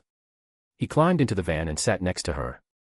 She raised an eyebrow, scooting over a little to give him some space.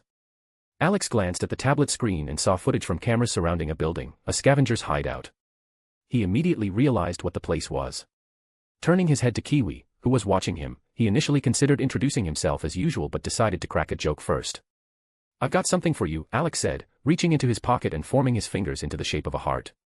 Kiwi rolled her eyes, having seen this trick with Lucy before, and pushed his hand away. "Yeah, thanks," she responded sarcastically. Alex laughed and decided to get down to business. "Any civilians nearby?" he asked, glancing at the tablet. Kiwi shook her head and handed the tablet to Alex. "No, it's clear. They recently brought in a new batch, and while they're extracting implants from their victims, we have time to act," Kiwi said, pointing to the footage of scavengers unloading people from a van. Alex nodded, realizing that time was on their side. Alex reviewed the footage, stroking his chin in deep thought. Kiwi, not interrupting his thoughts, simply sat next to him, waiting. Alex asked her to hack the building's data to get the full layout. Although Kiwi didn't fully understand why it was necessary, she silently complied. Alex carefully studied the blueprints, switching perspectives and examining the building from different angles as if searching for weak points. Kiwi, watching him, refrained from interrupting, though she was curious about what exactly he was looking for. The process was suddenly interrupted when Alex, glancing around, noticed something important. He turned to Kiwi with a question. "Where's Pilar? I don't see him." Kiwi smirked, guessing what he was looking for. "He's on another job right now. He said he'd be back later, but chances are he won't make it." Alex shrugged. If Pilar were here, he'd probably already be annoying his sister, and getting what he deserved for it. "Well, all right," Alex replied indifferently. After finishing his analysis, Alex marked several vulnerable spots on the blueprint and handed the tablet back to Kiwi. She automatically took it, looking at Alex, expecting an explanation. As Alex was about to leave the van, Kiwi grabbed his arm and pointed at the tablet, expecting clarification about his marks.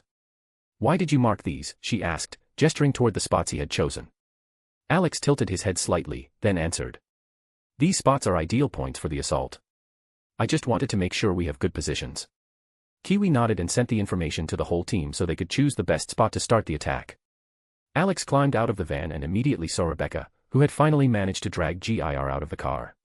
Now he stood there, angrily kicking the tire. As Alex got closer, he lightly tapped him on the head. "Don't mess with the car," he said. GIR looked at Lucy with a hurt expression, seeking support, and she reluctantly decided to comfort him. Meanwhile, Alex headed to the trunk, opening it and pulling out several cases. Rebecca's eyes lit up, and she rushed forward, trying to grab one of the cases. Alex stopped her with a gesture.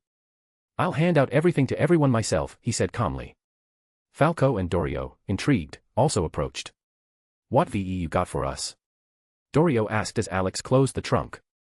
Alex laid out 3 cases on the trunk and began opening them one by one. In one was a strange-looking pistol, in another, shotgun shells, and in the third, unusual square plates. "Let's start with this," Alex said, pointing at the pistol. "This is for GIR. He's been pestering me with his requests, so I prepared something special for him." GIR, hearing that Alex had made a weapon for him, immediately broke free from Lucy's embrace and ran over to Alex, climbing up his leg and jumping onto the trunk. Grabbing the pistol, he began loading it, ready for action. The others looked at Alex, waiting for an explanation. "It's a bolter. It fires rocket-assisted bolts that accelerate mid-flight and explode inside the target," Alex explained, pointing to the rounds GIR was loading into the magazine. Rebecca's eyes sparkled again. She reached for the bolter, but GIR quickly hid it behind his back, not willing to share his new toy. Rebecca turned to Alex, demanding that he make GIR give her the weapon. Alex, placing a hand on her head, began to pat her hair, trying to calm her down. "You'll see it in action at home. And this is for you," he said, pointing to the case with the shells. "Special incendiary rounds for your shotgun." Rebecca jumped up joyfully, planted a kiss on Alex's lips, and quickly started stuffing the shells into her pockets, as if afraid someone might take them away. Falco and Dorio, watching the scene, exchanged glances, surprised at how dangerous these gifts turned out to be. Their attention soon shifted to the third case, which held the mysterious plates. "And what's this?" Falco asked, pointing at them. "These are breach plates," Alex began explaining. "You attach them to any surface, activate them, and they blow up the wall. Then, a flashbang goes off. Perfect for a quick assault." Alex began handing out the plates to the group, even giving one to Falco just in case, though Alex wasn't sure if Falco would participate in the raid.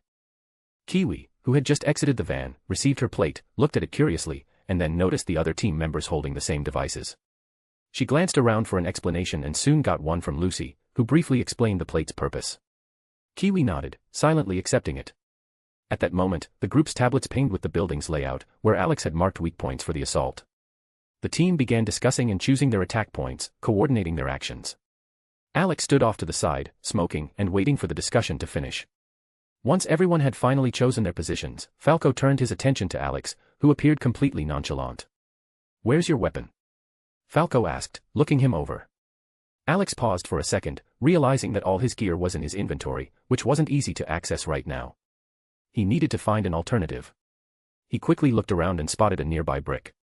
Picking it up, Alex returned to the group. "Meet my new friend, Joseph," he said with a grin, tossing the brick in his hands.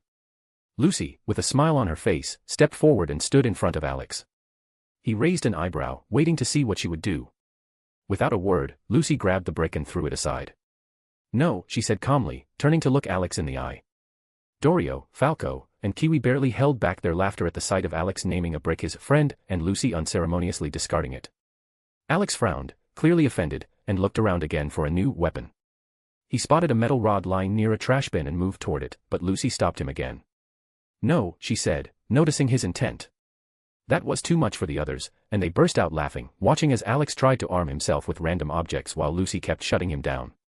Alex muttered under his breath about the unfairness of it all and how Lucy was ruining all the fun. She rolled her eyes but was clearly enjoying the situation. In the end, Alex approached the trunk and, rummaging through it, pulled out a fire axe. "How about this one?" he asked, raising the axe and showing it to Lucy.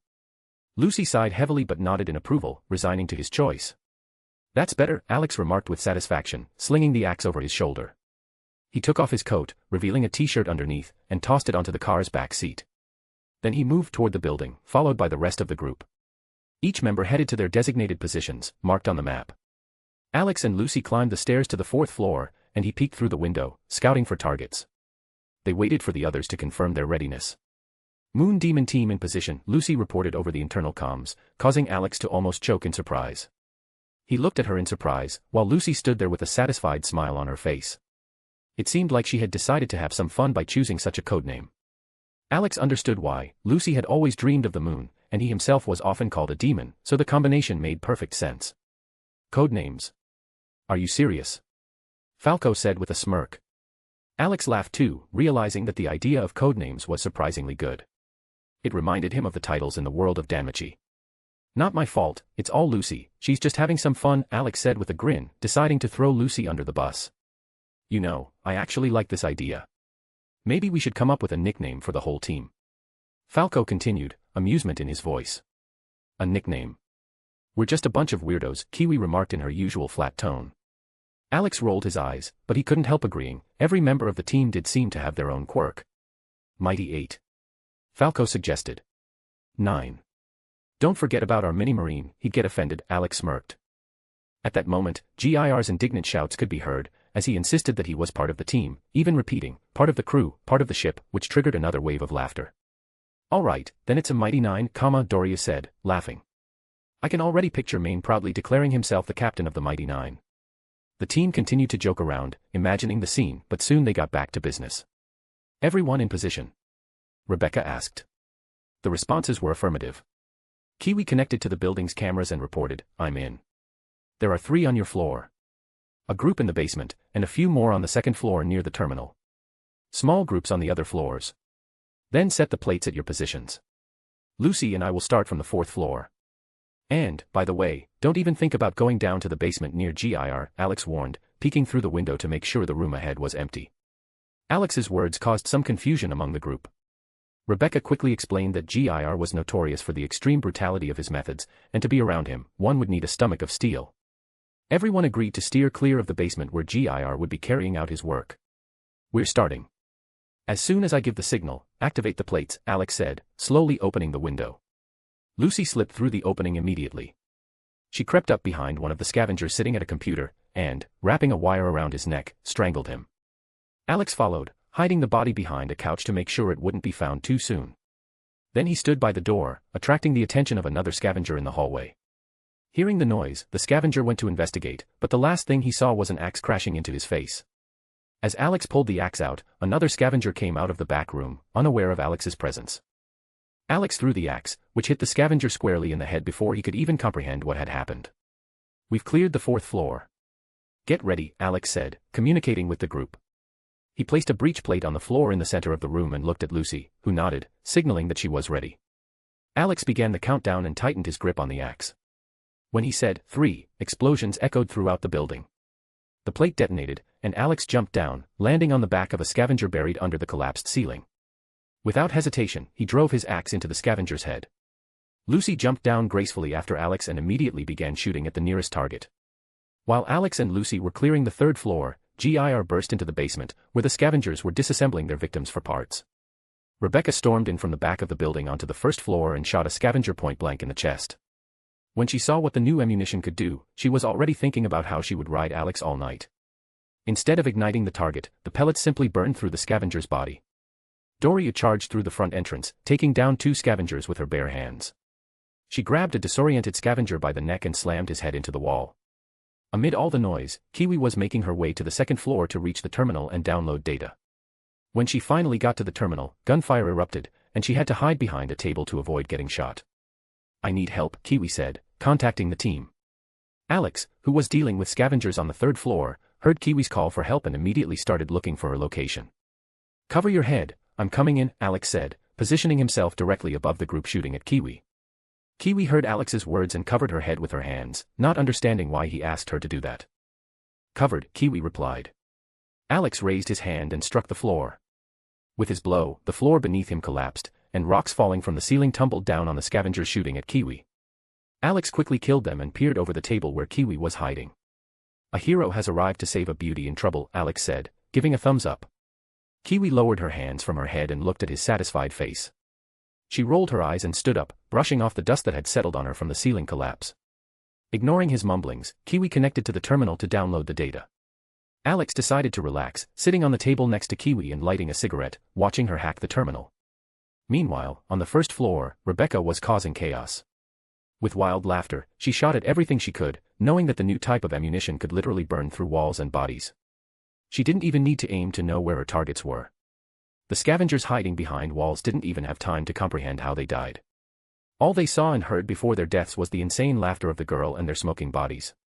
Those who didn't fall victim to Rebecca were dealt with by Doria, who literally smashed scavengers' faces into their skulls with her fists.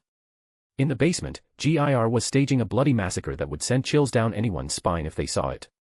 Torn bodies were scattered all over the basement, and chunks of flesh were flying in all directions. The scavengers who wanted to escape couldn't leave the basement because GIR had blocked all exits. Alex sat next to Kiwi, waiting for her to finish. When Kiwi completed the download, she looked at Alex, signaling that she was ready. All right, everyone, Kiwi is done. It's time to wrap it up, Alex said, contacting everyone. Everyone agreed.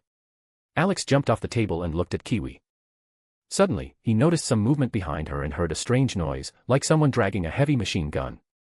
Without thinking, he quickly pushed Kiwi to the floor, covering her with his body. Are you trying to say that Lucy and Rebecca aren't enough for you, and now you want to try me? Kiwi asked, looking at Alex in confusion. You could have at least waited until we finished the job, she added, rolling her eyes. Alex was about to explain his actions when gunfire from a heavy machine gun erupted in the next room. Bullets pierced the walls, leaving destruction in their wake. Alex pressed himself against Kiwi even tighter, shielding her from the barrage of fire.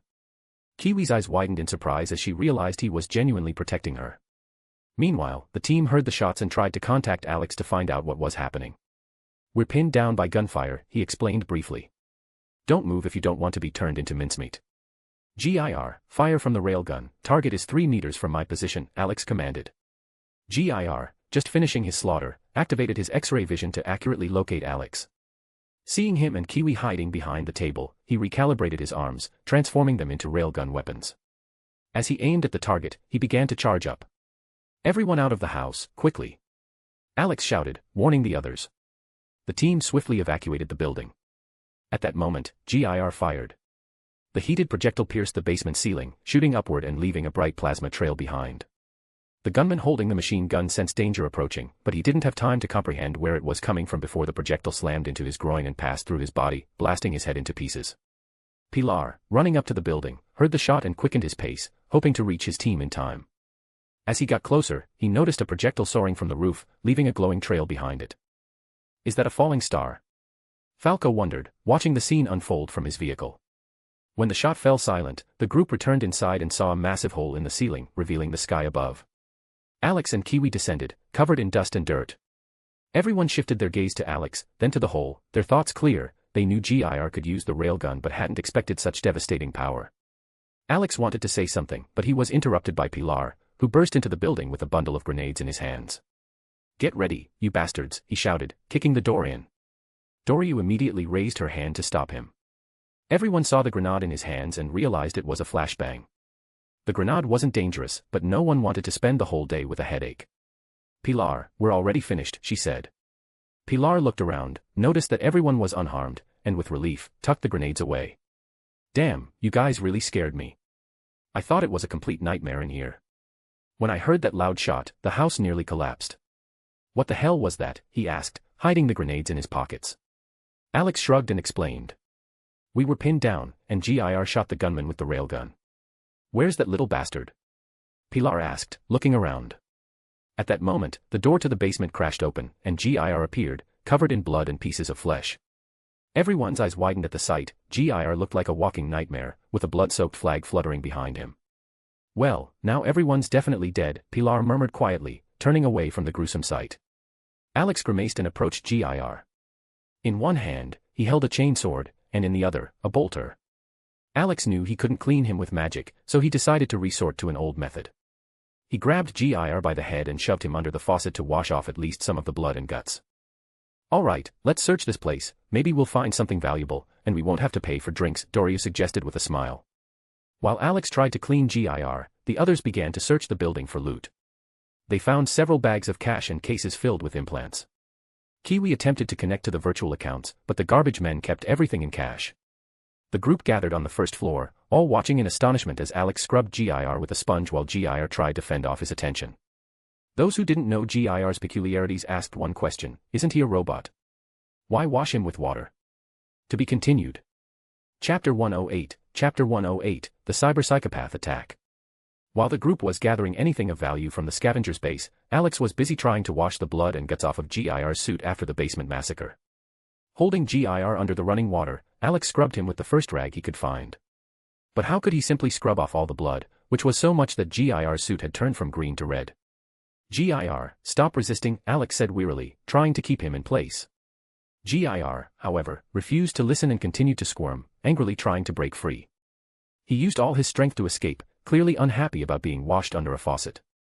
Slippery and covered in soap, GIR managed to slip out of Alex's grip. Sensing an opportunity to flee, he bolted, but Alex quickly grabbed him again before he could escape. He grabbed GIR by the head and shoved him back under the stream of water. "For the love of all that's holy, GIR, can you stop fighting it?" Alex said, exhausted, trying to peel off the remaining bits of guts from the robot. GIR kept struggling, and Alex, realizing that simple persistence wasn't going to calm him down, decided to change his approach. Like a parent calming down a stubborn child, Alex knew he needed to mention GIR's mom. "GIR, do you want your mom, Gloria, to see you covered in blood and heretic guts?" he asked, stopping the scrubbing for a moment and looking GIR in the eyes. GIR, who had been resisting just a second ago, suddenly froze. He lifted his head and pondered, looking at Alex. GIR always behaved like a model child around Gloria, and the thought of upsetting her seemed unbearable. He looked back at Alex and nodded, indicating that he was ready to endure this torture just to avoid disappointing his mother. "Good boy," Alex smiled. With GIR back under the water, Alex continued diligently scrubbing him clean. As he finished up, the group returned, having gathered all the loot. They saw Alex still scrubbing GIR, but there was so much blood that it was hard to tell if he was using a rag or a sponge. Everyone had the same question: why was Alex washing a robot under the faucet? "Hey man, isn't it dangerous to wash GIR under running water?" "He's a robot," Pilar asked, pointing at GIR. Alex looked at him, surprised. "Did you forget? During our first mission, GIR came out of the shower," Alex reminded him, raising an eyebrow. Pilar smacked his forehead, remembering the moment. The others also recalled how GIR had stepped out of the shower in a towel, then screamed and ran back in when he noticed them. "Right, even I forgot about that," Doria laughed. Alex shook his head and looked at the partially cleaned GIR, whose green body was now spotted with patches of blood, making him look like a leopard. He dried GIR off with a towel and glanced at the group, who were now waiting for him. "Well, I'm done." "Sort of," he said, setting GIR down. Everyone noticed that Alex had managed to wash off most of the blood, though some stains still remained. Seeing their bags, Alex asked what they'd gathered, as he had missed part of the discussion. The bags are full of scraps to sell and some cash for drinks, Doria explained. Alex was glad he wouldn't have to spend his own money on alcohol. In his home world, Loki was always begging him for expensive drinks imported from distant cities. As they exited the building, they were greeted by Falco, who curiously asked what the hell had shot out of the roof during the whole skirmish with the scavenger gang. Alex laughed as he looked at Falco's astonished face, realizing that he thought it had been a shooting star. What the heck flew out of the roof? Alex laughed as he looked at Falco's surprised face, who had mistaken GIR's shot for a falling star. That was GIR firing his railgun to take out the scavenger with the machine gun, Alex explained. Falco glanced at GIR, who now resembled a green leopard with red spots. Except it was a robot dog with a goofy expression. Falco asked what had happened to GIR, making him look so strange. In a tired tone, Alex explained that the bloodstains were left over from GIR clearing out the basement. Good thing I didn't see him before you cleaned him up, Falco laughed, slapping Alex on the shoulder.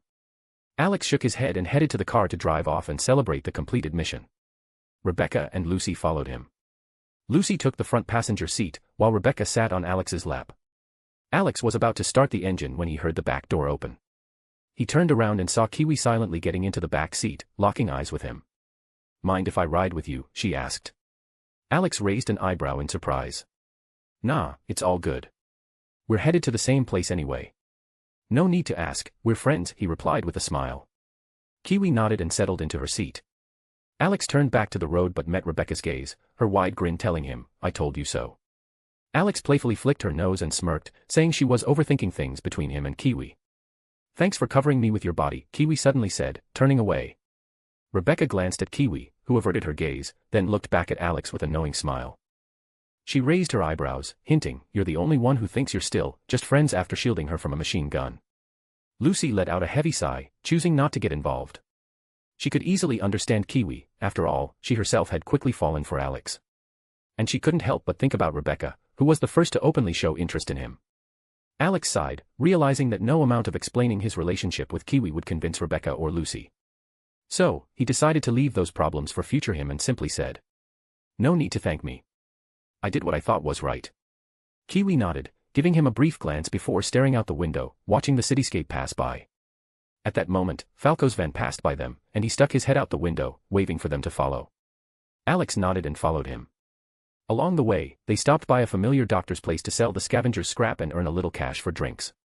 By the time they finished the sale, day had turned to evening, just the right time to head to the club to celebrate the successful mission. With no parking spots available near the club, they had to leave their cars a few blocks away and take a stroll through the night city. No one minded the evening walk, especially since it was part of their usual routine. Sometimes they found parking right away, and sometimes they had to walk. As they walked, Pilar approached Alex, placed a hand on his shoulder, and with a grin, asked, So, how you doing, Alex? We don't talk much since my sister moved in with you. Alex grinned back. Same as always. Eating, sleeping, and trying not to cause chaos in the city, he joked, laughing. Chaos? How can you even think about chaos when you're living with beautiful women under one roof? Pilar continued, raising an eyebrow. Alex simply rubbed his forehead wearily.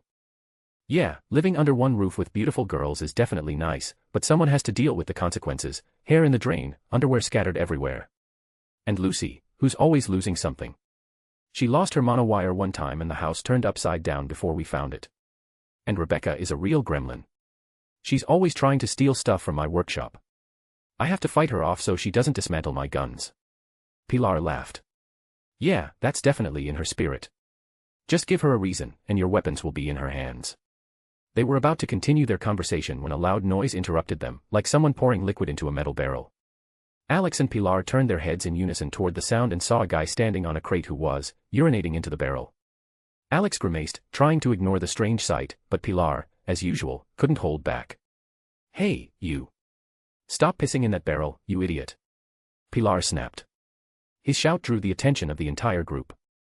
They turned and saw the guy still urinating, while Pilar was already making his way toward him, using his imposing figure as a means of intimidation. He glared at the stranger and added, What the hell are you doing peeing out in the open? Approaching the container, Pilar loudly knocked on it to grab the strange guy's attention. Hey, moron, are you playing golf in that barrel? Pilar scoffed, noticing how the guy continued to ignore him. Ignoring Pilar was a terrible mistake, even hitting him would have been a less risky decision. The guy kept urinating into the barrel, unaffected by Pilar's irritation. This pushed him over the edge. Pilar resolutely climbed onto the crate and, without wasting any time, began to lecture him. Alex, seeing this, could only shake his head, deciding to catch up with the others. But even at that moment, he heard Pilar speaking again, this time in surprise. "You even managed to chromify your dick," he exclaimed in evident shock. Alex nearly burst out laughing at that. However, his amusement was short-lived. Suddenly, all his senses heightened, and time seemed to slow down. Alex felt trouble approaching. Details began to click into place, trembling hands, mumbling under the breath, and a complete lack of reaction to external stimuli. He realized the guy was suffering from cyberpsychosis. Without hesitation, Alex swiftly drew his pistol and fired just as the guy raised his hand toward Pilar. The bullet hit the cyberpsycho's hand with a metallic clang. That was enough to knock his aim off, and instead of shooting Pilar in the head, the bullet whizzed past, barely grazing his ear. Pilar, realizing his life was hanging by a thread, fell off the crate in fright. Alex fired a few more shots, but they ricocheted off the cyberpsycho's body with a characteristic sound until he lost his bearings. Seizing the moment, Alex jumped onto the crate and lunged at the cyberpsycho, knocking him off his feet. The force of the blow was such that Alex crushed the opponent's head like a ripe watermelon. At that moment, Rebecca, seeing what was happening, ran toward her brother. "Brother," she shouted, rushing to Pilar. Rebecca helped him get up. He was clearly disoriented after the fall and shocked at having just escaped death. The others quickly approached them, worriedly checking on Pilar, who was trying to regain his composure. Alex stood over the body of the cyberpsycho, watching as its limbs twitched in their final convulsions. Falco rushed to Pilar to provide first aid. Meanwhile, Kiwi approached Alex and glanced down at the body beneath his feet. A cyberpsycho. Who would have thought? Pilar really dodged a bullet today. If things had gone a bit differently, he might not be here, Kiwi said, looking at Alex. Alex lit a cigarette and exhaled smoke, gazing at the night sky. "Don't tell me. Every day, I'm more convinced that this city is a complete shit. One wrong move, and it'll ignite like a Christmas tree," Alex said with a bitter smirk. Kiwi nodded, understanding that sooner or later, the situation in the city would spiral out of control, with streets overrun by bloodthirsty cyberpsychos. Alex wiped his shoe on the cyberpsycho's clothing and looked at Pilar, who was surrounded by the others. Lucy was holding her GIR, and Alex decided to check how it would handle the first aid. "GIR, first aid protocol," Alex commanded. A light popped out of GIR's head like on an ambulance, and it began to emit a siren. Unfortunately, it was making the sound with its mouth. "Woo woo woo," GIR repeated, while everyone looked at it in surprise. Lucy let go of GIR, and it wasted no time rushing to Pilar to provide first aid. A few minutes later, Pilar's head was wrapped in bandages resembling a turban, decorated with Hello Kitty band-aids. Alex barely held back a smile at the sight. "I think we should take him to the hospital," Alex said, looking at the group. Everyone agreed, and they helped Pilar to his feet. "Someone should make an anonymous call to the police about the cyberpsycho attack," Dorio said, pointing at the cyberpsycho's body. Lucy took that upon herself and called the police. Meanwhile, Alex helped Pilar get to the car and settled him in the back seat. Once they arrived at the hospital, Alex accompanied his friend to the doctor. "Thanks for saving my life, man," Pilar suddenly said, looking at him. "Don't mention it. I barely made it." "A little longer, and you'd have lost your head," Alex said, shaking his head. "It's all good, man. Now I'll have a golden ear, and I'll definitely be the coolest one in the team," Pilar laughed. "Did you catch my optimism?" Alex smirked. "Maybe," Pilar replied, continuing to laugh. Alex helped Pilar reach the doctor, who examined him. At that moment, Rebecca felt down, realizing she had almost lost her brother. However, seeing that Pilar was in good spirits made her feel a little better. When the doctor informed them that Pilar would have to stay overnight in the hospital due to the risk of infection, Rebecca wanted to stay with him. But Pilar insisted, convincing her that she should spend time with Alex. Reluctantly, Rebecca agreed and stepped outside. Falco stayed with Pilar just in case. Alex returned to the car and saw Rebecca sitting in complete silence. "How are you, Becca?" Alex asked in a concerned tone. Rebecca looked up, meeting his gaze. A warm wave washed over her heart from his concern. "I'm fine, just trying to calm down. I almost lost my brother today," she replied in a sad tone. Alex started the car and headed home. No one was in the mood for fun after the cyberpsycho attack. The ride went by in oppressive silence. Lucy sat by the window, lost in her thoughts. Rebecca tightly clutched her GIR as if seeking comfort in it. Alex was also trying to gather himself. They had all nearly lost a friend today. When they got home, Lucy immediately went to her room, shed her clothes, and wrapped herself in a blanket, instantly falling asleep. The apartment was quiet, neither Gloria nor Valerie were there. Alex glanced at his phone and saw a message from Gloria saying she had been called in for a night shift. He tucked his phone into his pocket, hung his coat on a rack, and headed to the living room, where he collapsed onto the couch, closed his eyes, and tried to gather his thoughts. The day had hit him hard. He knew that, in the worst-case scenario, he could resurrect Pilar, but that didn't change the fact that he would have still died. His thoughts were interrupted by a gentle nudge. Rebecca laid her head on his lap and buried her nose in his stomach. Alex looked down at her, her sad eyes were full of worry. He began to softly stroke her hair, trying to comfort her. "Are you feeling better?" Alex quietly asked, not stopping his movements. Rebecca felt his touch and lifted her gaze. Seeing his caring smile, she hugged him tighter around the waist and snuggled closer. "I'm feeling better," she said, her voice filled with relief. Alex nodded and continued stroking her hair. He started humming a melody that Gloria once sang to him to help him relax. Rebecca turned onto her back and looked up at him. "Thank you for saving Pilar." "I have no one left but him," she said softly. Alex smiled, resting his hand on her forehead. "No need for thanks. If something happened, I would have resurrected him," he said calmly. Rebecca initially didn't understand what he was talking about. However, as the meaning of his words sank in, her eyes widened. Her thoughts became jumbled, and she struggled to comprehend what she had just heard. Her face shifted through expressions of shock and disbelief. What could you do?" she asked, suddenly sitting up and grabbing him by the collar. Alex laughed, looking at her exaggerated reaction. Of course, there were limits to resurrection, but he didn't understand why it should be so shocking. After all, she knew he came from a world where gods lived among people, where he had fought dragons and horrific creatures. "I could resurrect him," he repeated lightly. Rebecca bewilderedly sat back down on the couch, trying to process what she had just heard. Her gaze was fixed on Alex, as if she were searching for confirmation in his face. Actually resurrect him? Or are you talking about zombies?" she asked suspiciously, narrowing her eyes. Alex laughed again. "I could turn him into a zombie if you want, but that's a different spell. I was talking about actual resurrection." "Of course, there are conditions," he explained. "What conditions?" Rebecca asked, not taking her eyes off him, grabbing his hand. Alex began to thoughtfully stroke his chin, trying to recall all the conditions for resurrection. "Well, for starters, to resurrect a regular mortal, it has to be done within 3 seconds of their death," he said, continuing to thoughtfully stroke his chin. "Why only 3 seconds?" Rebecca asked, surprised. Alex sighed, realizing that such a question was quite logical. The weaker the being, the faster their essence begins to deteriorate. If a person isn't resurrected within 3 seconds, unpredictable consequences can arise, he answered.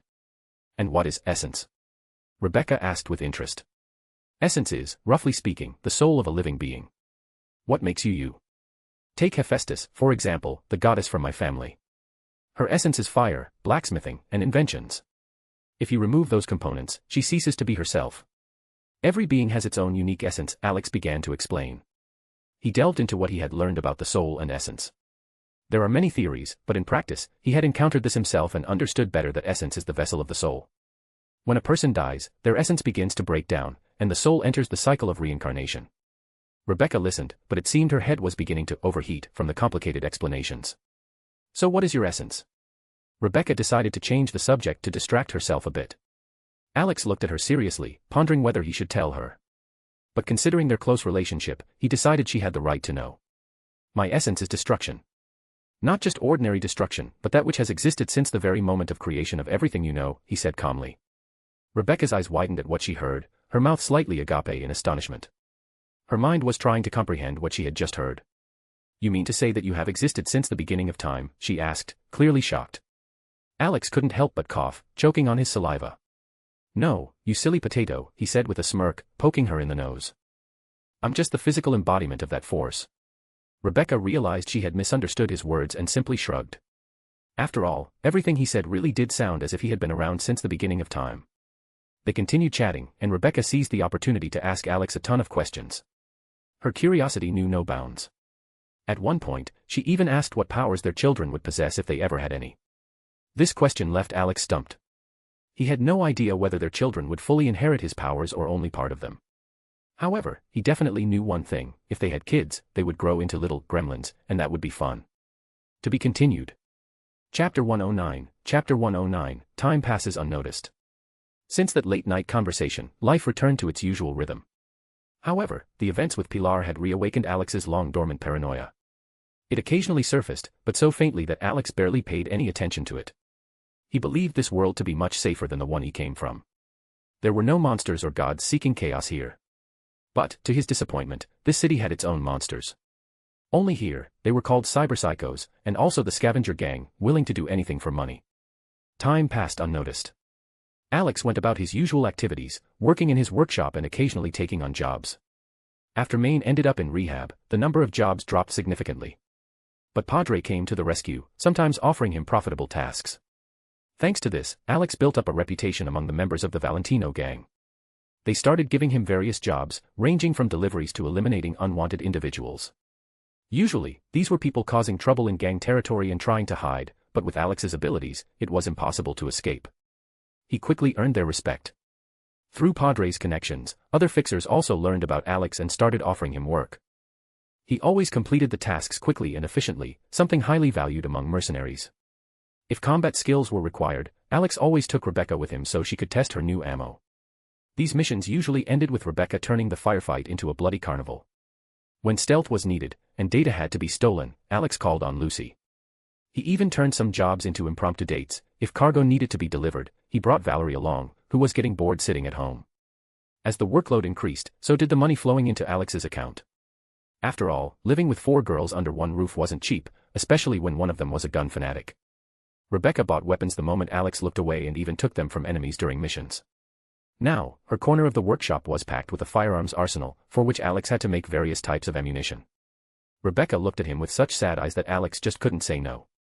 Lucy also did her part, taking private contracts for data extraction to help the family budget. Alex offered to make her a personal bike, but she refused, saying she could use Fenrir when Alex wasn't using it. One day, Rebecca got so bored that she decided to participate in street races. For that, she needed a car, and naturally, she set her sights on Alex's beloved car, which he cherished like his own child. Under her pressure, Alex gave in but on the condition that he would watch the race. The whole family gathered to watch the race, even Gloria, who usually kept away from such chaos. Before the race, one of the participants tried to taunt Rebecca, calling her a child who should stay home instead of racing with the grown men. He didn't know that Rebecca's car was practically a tank, even if it had no weapons. But why would a car need weapons when there's a real gremlin behind the wheel, one who doesn't know how to forgive? In the end, only Rebecca made it to the finish line. And when the friends of that racer tried to confront her for unfair play, they quickly realized that threatening her was not the best idea when there's a shotgun aimed at your face. One day, Alex offered to make Gloria a personal car for her safety, but she declined, saying she was fine with Alex or GIR giving her rides. However, after the incident with Pilar, Alex decided to create a protective shield. He was inspired by energy shields from a video game, but he aimed to make them compact and less noticeable. It took an entire week to develop, but in the end, Alex created a working prototype, a bracelet that was inconspicuous but could activate a protective field. When Rebecca received her bracelet, she immediately wanted to take it apart, which Alex forbade. Instead, he gave her defective prototypes that she could play with since they were useless in combat.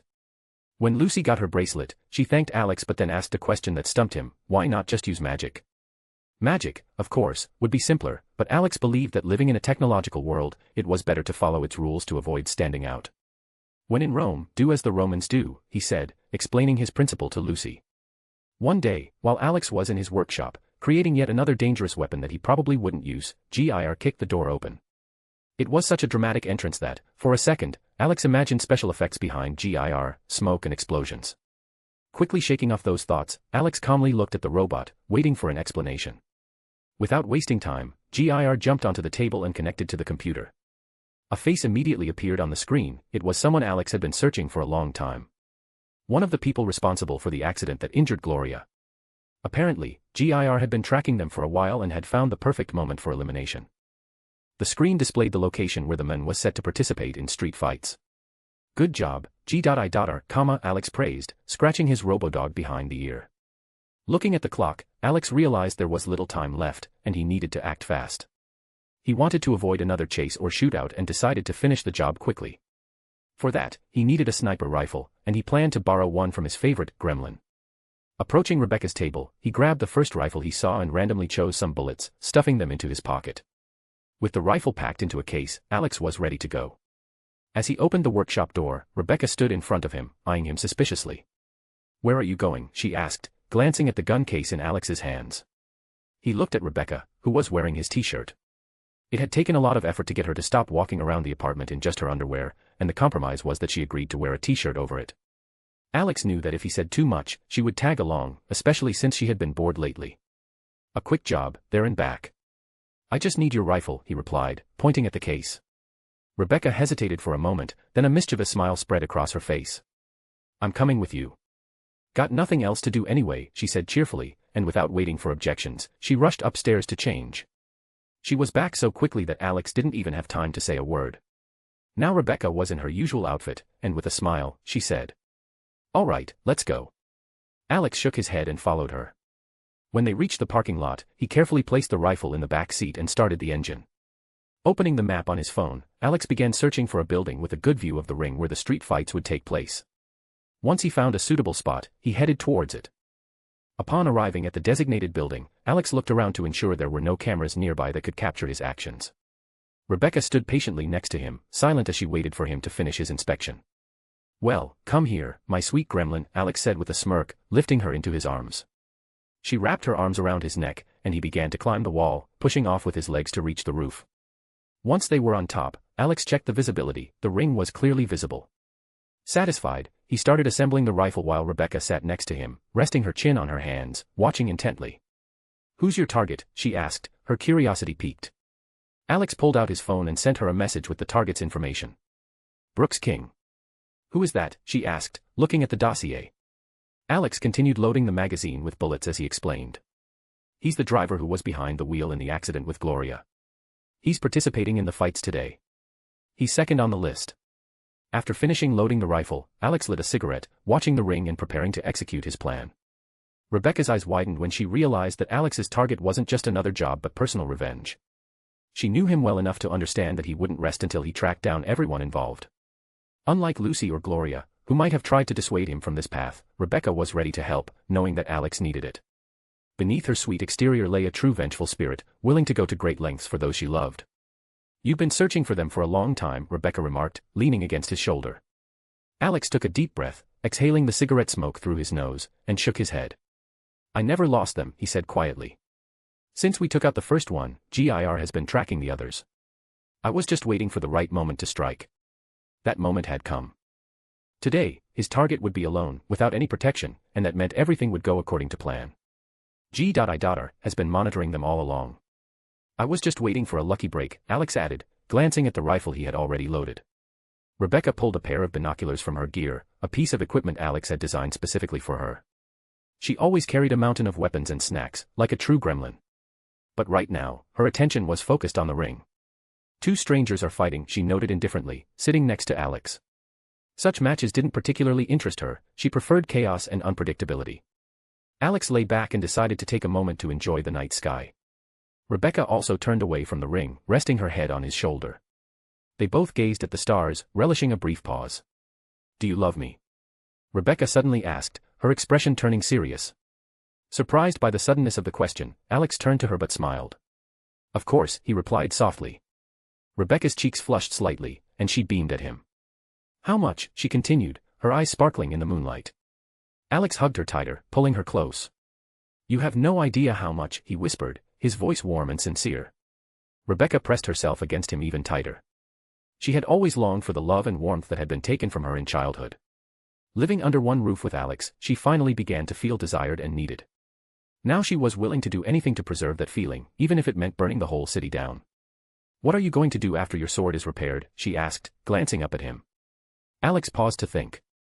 He didn't yet know where he would go next. There were too many worlds, and choosing among them felt impossible. "Probably head back home, and then we'll see," he replied after a brief moment of contemplation. Rebecca grabbed his cheeks, forcing him to look her in the eyes. "You're going to take me with you, no matter what world you go to, right?" Her expression turned serious as she narrowed her eyes, as if demanding a vow. Alex laughed at her fleeting seriousness. "Of course. What kind of adventure would it be if I went alone?" he answered with a smile. Rebecca happily hugged him, resting her head on his chest. They lay like that for an hour until it was time to act. Suddenly, Rebecca noticed movement in the ring.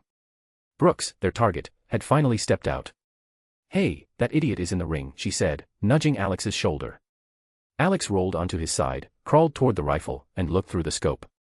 He saw Brooks and aimed for his chest, but he didn't pull the trigger. He waited, taking his time to finish the job. "Why aren't you shooting?" Rebecca asked, noticing his hesitation. Alex tore his gaze from the scope and looked at her. "It seems like he's about to fight for the championship title. And you know what's the cruelest part about it?" Alex smiled. "I'll shoot when he thinks he's finally achieved something. I'll shatter all his hopes at the most unexpected moment." Rebecca's eyes widened at Alex's words, but soon she burst into wild laughter, realizing that a simple death was too boring. It was far more interesting to let the victim taste victory first and then crush all their hopes and dreams. "What a cruel thing to do, but I like your style," she said with a predatory smile, reminiscent of a gremlin's grin. Alex laughed along with Rebecca and shifted his gaze back to the fight in the ring. In the first minutes, Brooks was losing, pressured by the champion, but gradually he began to fight back. His strikes became more precise, and soon he seized the initiative. Brooks unleashed a series of powerful blows to the opponent's torso, not allowing him to catch his breath or change tactics. He pushed the champion into a corner, continuing the onslaught, and then delivered a crushing right hook to the jaw, knocking out several teeth and breaking it. The moment of triumph was near. Brooks stood in the center of the ring, celebrating. The referee raised his hand, proclaiming him the new champion. Alex realized that this was the perfect moment to shatter all his joy. "Well, you won't enjoy your victory for long," he murmured, taking aim. Brooks, intoxicated by his victory, didn't have time to savor it fully. He proudly raised his arms, showcasing his superiority when a sudden pain pierced his chest. He looked down and saw a hole the size of his fist, from which blood gushed out. Barely realizing he had been shot, he fell onto his back, landing in a pool of his own blood. Alex watched the scene unfold through the scope with a slight smirk. Although he hadn't killed Brooks with his own hands, as he had with Dylan, this method of murder felt fitting.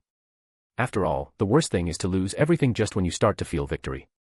Alex bitterly recognized this truth from his own experience: one should never relax too soon in any game. Shifting his gaze away from the ring, where a crowd had gathered around Brooks's body, Alex turned to Rebecca, who was playfully swinging her legs while holding binoculars. "Well, I think we're done here," he said with a slight smile. Rebecca tore her gaze from the binoculars and looked at Alex, whose calm smile radiated as if he had simply decided to take a break on the roof with a sniper rifle at hand. "You're quite the villain, killing him in the moment of triumph," she remarked with a cheerful chuckle. Alex began to dismantle the rifle, carefully packing it back into its case. "The worst thing is to lose everything just when you've tasted victory," he said, shaking his head. Rebecca huffed, jumped onto his back, and wrapped her arms around his neck. As Alex gathered his rifle, he approached the edge of the roof. With ease, he stepped into the void and landed near his car, leaving a web of cracks in the asphalt beneath his feet. Rebecca jumped off his back and looked down. "I still can't get used to how strong you are," she said, poking him in the stomach with her finger. Alex felt a slight tickle and smirked. "I'm not hard, I'm just durable." "That's a different thing," he replied, grabbing her finger. Rebecca pondered for a moment. Something in his words sounded strange. She had playfully bitten him more than once, and his skin felt just like anyone else's, except it was much tougher. "Where to now?" she asked, looking at him with curiosity. Alex thought for a moment. He hadn't planned anything special after killing Brooks, figuring he would just head back to the workshop and continue his experiments. But he knew for sure that Rebecca wouldn't leave him alone. "I guess we could go on a date with my favorite gremlin," he said, pinching her nose. Rebecca laughed happily and ran to the car, jumping into the passenger seat. Alex, smiling, followed her, placing the rifle case on the back seat before taking the driver's seat. "So, where do you want to go on our little improvised date?" he asked, looking at her. Rebecca thoughtfully rested her finger on her chin, and then her eyes lit up with excitement. "Let's grab some burgers and take some weapons from some idiots," she suggested with a wide smile. Alex could understand the burger part since sometimes it felt good to eat something unhealthy. But why take weapons when their workshop was already full of dangerous gadgets, and Rebecca's personal arsenal could rival a small armory? Her inventions were always both brilliant and crazy. She could probably create a Death Star in her basement if she wanted to. "I can get the burgers, but don't you already have enough of what you have?" he asked with a smile. Rebecca rolled her eyes as if implying that there's no such thing as too much weaponry. "Everything will go towards spare parts. Why spend money when you can just take it from idiots?" she said, as if it were obvious. Alex smiled and started the engine, heading to the diner for burgers. After getting a whole bag of food, he looked at the address Rebecca had sent through her connections, a hideout of a petty gang. Smiling, Alex drove off for a fun date with Rebecca. To be continued. Chapter 110, the first episode of Cyberpsychosis and Plans. Life in Night City is always bustling with events. Every day something new happens.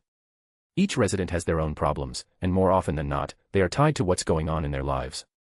But if someone has a problem and the money, the solution is usually the same: hire mercenaries. They can take on jobs of any complexity, from simple debt collection to assassination. In this city, there are those who will do anything for money.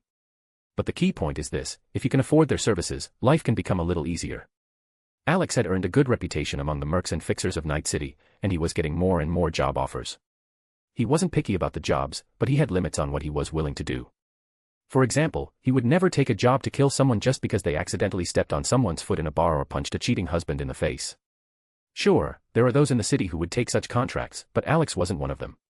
This time, he took a job from a girl he knew, who was being stalked by an obsessive admirer who couldn't understand the word no. When Alex found out the details, he was momentarily puzzled. The job involved dealing with a stalker, which seemed unusual. But since the request came from someone he knew, why not help out? Alex didn't think he'd have to deal with someone who couldn't express their feelings in a healthy way. But when he finally met the guy, it became clear that he was just a stalker who couldn't take no for an answer. When Alex finally confronted him and demanded he leave the girl alone, the guy went off on a rant about his love for the object of his obsession. Alex held his patience for as long as he could, but eventually, he snapped and punched the stalker in the face. Now, he stood there, looking at the guy with a bloody nose and a big bruise under his eye. They were in the stalker's apartment, tiny, even smaller than the one Alex had once shared with Gloria. The place reminded him of Japanese capsule apartments, a cramped 6x6-meter room that had turned into a complete mess. Alex watched as the guy tried to stop the bleeding and frantically searched for a medkit. The sound of plastic crinkling filled the room, and Alex irritably glanced at GIR, who had no shame in throwing wrappers all over the floor while the apartment's owner fussed around. Alex rolled his eyes. No matter how many times I tell him, he still litters like a naughty child. He only hides the wrappers when Gloria's around, but as soon as she leaves, he scatters them all over the place. Looking back at the guy, who had finally stopped the bleeding, Alex asked, "Well, are you ready to talk?" The guy stayed silent, avoiding eye contact, and after a while, he quietly said, "I just wanted to show her my love." Alex's eye twitched at those words. "What do you mean, show love? How can you show love by stalking someone?" he asked irritably, looking at the guy as if he were a complete idiot. Alex grimaced at the absurd explanation. Sure, a jealous partner following someone might be understandable, but stalking a person who doesn't even know about your feelings, now that was crossing a line. He was about to explain to the guy that what he was doing was wrong when his phone rang. Alex glanced at the screen. It was Lucy calling. Surprised, he answered, knowing she was supposed to be busy, and they had planned to meet with the group later. "What's wrong, honey?"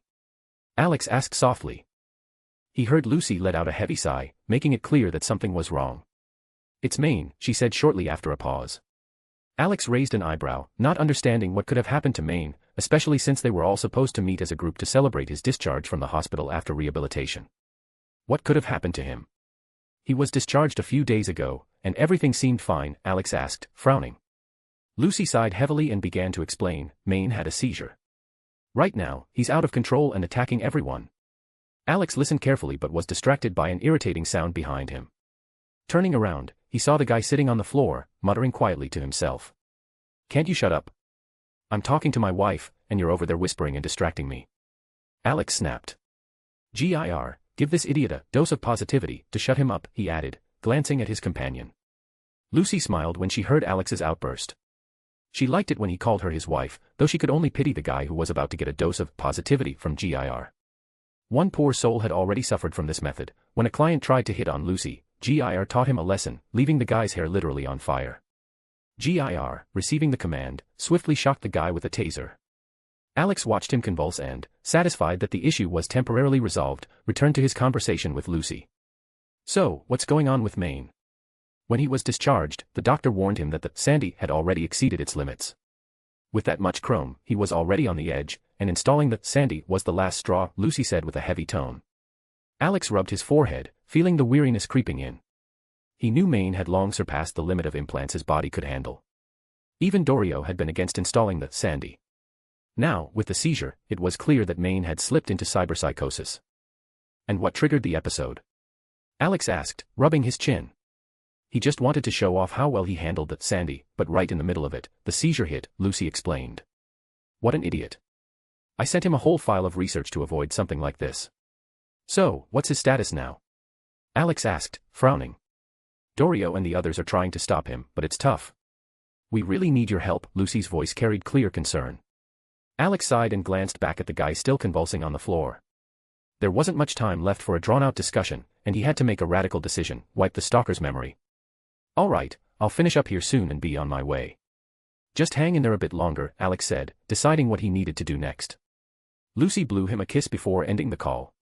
Alex turned to GIR, who stood over the guy, tossing candy wrappers onto him. There was no time for moral lessons. Alex could have tried to reason with the stalker, but now there was only one way left, to hit him with a memory-erasing hammer so he'd forget about the girl and stop stalking her. GIR, lift his head, Alex commanded, holding the hammer at the ready. GIR obeyed, and with one precise strike to the top of the stalker's head, Alex erased his memories. Satisfied with the result, he gave a couple more hits just to be sure. Now, a sizable lump adorned the stalker's head. Pulling out his phone, Alex dialed the client's number. "Hey, Rita, I'm done," he said as soon as the call connected. "Oh, you're a lifesaver. I knew you'd handle it quickly. But what was that nonsense about? Why was he stalking one of our girls?" Rita asked cheerfully. "First love, it happens sometimes. But he won't be following Amanda anymore after what I did to him," Alex chuckled, glancing at the guy lying on the floor. Rita laughed. "And what did you do to him?" "Wiped his memory. Now he won't even remember who Amanda is," Alex replied with a slight smile. A loud laugh echoed through the phone. Rita clearly hadn't expected the problem to be solved that way.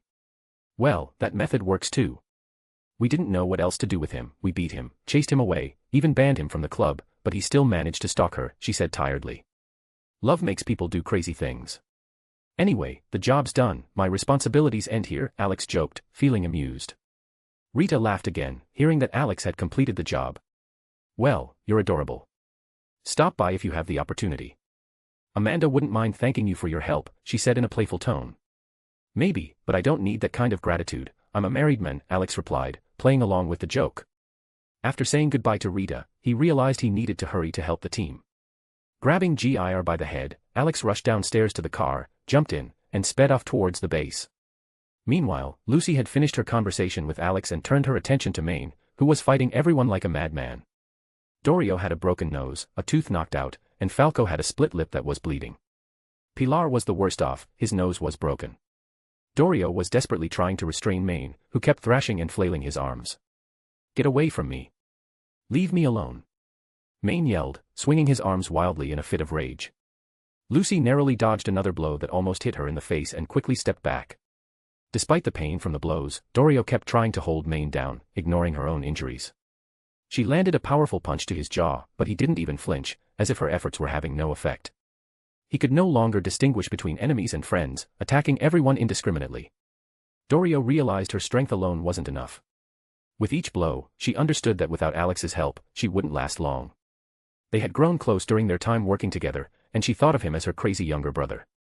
Alex always found a way to use anything as a weapon and shared tips with her about training and building muscle mass. "Where's Alex? I can't hold him much longer," Dorio shouted as she struggled to contain Maine. Lucy reassured her that Alex was already on his way. Meanwhile, Falco checked on Pilar, who had lost consciousness after being hit by Maine. Seeing that Dorio was holding things under control, he tried to revive Pilar. But holding Maine down was getting harder. He punched Dorio in the ribs, weakening her grip and allowing him to break free. As Maine stood up, he raised his arm to strike again, but his fist froze in the air. Alex had stopped his hand. "Hey, Maine, how did it come to this?" Alex asked calmly, staring at the enraged Maine. Dorio sighed with relief, seeing that Alex had finally arrived. Though he looked lean, his strength always amazed her. She could never beat him in any strength challenges. "You're a little late," she said, relieved. "Well, now it's under control." "Relax, I'm here," Alex replied with a smile, pointing at himself with his thumb. Dorio wanted to warn him about Maine's other hand, but it was too late. He had already swung his free hand at Alex. However, Alex easily dodged and began thinking of how to neutralize Maine without hurting him too much. Suddenly, Alex remembered a move he'd only used a couple of times, just for fun, against particularly stubborn opponents. "All right, Maine, if you can still understand anything, I suggest you brace yourself," Alex said as he pushed Maine's arm away. Dodging the blows, Alex looked for the right moment to strike. When that opportunity arose, he seized it instantly, delivering a powerful punch to Maine's jaw. This technique, known as the burial blow, was perfect for incapacitating an opponent without inflicting serious injury. Maine found himself literally buried up to his waist in the ground from the force of the blow, with only his legs sticking out. Everyone watching stood with their mouths agape in astonishment, shifting their gaze from the protruding legs to Alex, who calmly stood nearby. "GIR, give Maine a dose of tranquilizer. One that'll keep him in bed for at least a week," Alex said, lighting a cigarette. GIR immediately ran up to Maine, pulled a huge syringe from his pocket, and jabbed the needle into Maine's backside. Everyone watched this absurd scene, mouths agape, not understanding what was happening. How had Alex managed to punch Maine into the ground, and where had GIR gotten such a huge syringe? These questions floated in the minds of those who didn't know all of Alex's secrets. Lucy sighed wearily and looked away. She knew that move. Alex had once jokingly demonstrated it on some idiot who had been bothering her. Pilar, who had regained consciousness after Falco helped him come to, was the first to see the legs sticking out of the ground and GIR with the enormous syringe jammed into them. What the hell? Why are their legs sticking out of the ground, and why did that little guy stick a syringe in them? Pilar mumbled, just waking up. Falco began to explain to Pilar what had happened while he was out cold. Meanwhile, Alex instructed GIR to provide medical assistance to the others. A siren popped out of GIR's head, and he ran towards the injured, making the sound of an ambulance. Alex shook his head and turned back to Maine. He grabbed him by the belt and pulled him out of the ground. Tossing Maine over his shoulder, Alex headed into the house. He threw Maine onto the couch where he usually slept with Dorio when they stayed at this base. Alex took a chair and sat beside Maine's bed, watching him. Alex lit a cigarette and began to ponder what had caused Maine's outburst. After all, he had even passed on his research data to prevent a cyberpsychosis episode. Dorio herself had said that Maine had shown symptoms, but they had managed to remove them since they were noticed in time. "What's wrong with you?" he muttered, exhaling smoke through his nose. "We don't know either," Dorio replied as she walked into the room. Alex turned his head at the sound of Dorio's voice and saw her enter the room, pressing an ice pack to her cheek where Maine had hit her. She sat on the bed beside him and gently stroked his face. Alex didn't interfere, he simply observed her, slowly taking a drag from his cigarette. Dorio sighed heavily and looked gratefully at Alex, understanding that he had managed to stop Maine without causing him serious harm. "Can you explain what happened?" "I gave you all the data from my research," Alex broke the silence, turning to Dorio. The girl sighed heavily again and looked at Maine, squeezing his hand. "I don't know either," she began. "After he was discharged, everything was going well. The symptoms of cyberpsychosis had almost disappeared. The doctor said that Sandy was the limit that his body could handle. And Maine felt fine. But today, when he decided to use Sandy in front of everyone, almost as if to show that everything was under control, he blacked out, and then became uncontrollable," Dorio finished, her voice trembling with concern. Alex thoughtfully stroked his chin, analyzing the situation. Everything seemed illogical. In the morning, when he had spoken with Maine on the phone, he sounded upbeat, not stuttering at all, and showed no symptoms. Now something had clearly gone wrong. But what? "All right, let's go downstairs and discuss what to do next," Alex said, standing up from the chair and dusting himself off tiredly. Dorio nodded, throwing one last glance at Maine, and followed him. On the first floor, Alex saw that GIR had already provided assistance to those injured in the fight. Falco, like Dorio, was holding an ice pack to his face. But Pilar looked as if he had starred in a mummy movie, completely bandaged, with only his golden ears sticking out. "What happened to you? Last time you looked like a sheik, and now what, a mummy?" Alex squinted at Pilar. He turned his head and, hearing the question, mumbled, "Your dog doesn't like me. I know he's doing this on purpose," pointing at GIR. In response, GIR slowly pulled out a candy from his pocket, taking his time to unwrap it. Then, crumpling the wrapper into a ball, he threw it at Pilar's face. Pilar instantly got angry and chased after the robo-dog, intent on teaching him a lesson. Alex merely shook his head. "Everyone here, let's figure out what to do with Maine," he called to the others. Pilar, unable to catch GIR, sighed and walked over to the rest. They all settled into their seats, waiting for the discussion to begin. "We have about a week to do something," Alex started. "The tranquilizer I gave Maine only works the first time.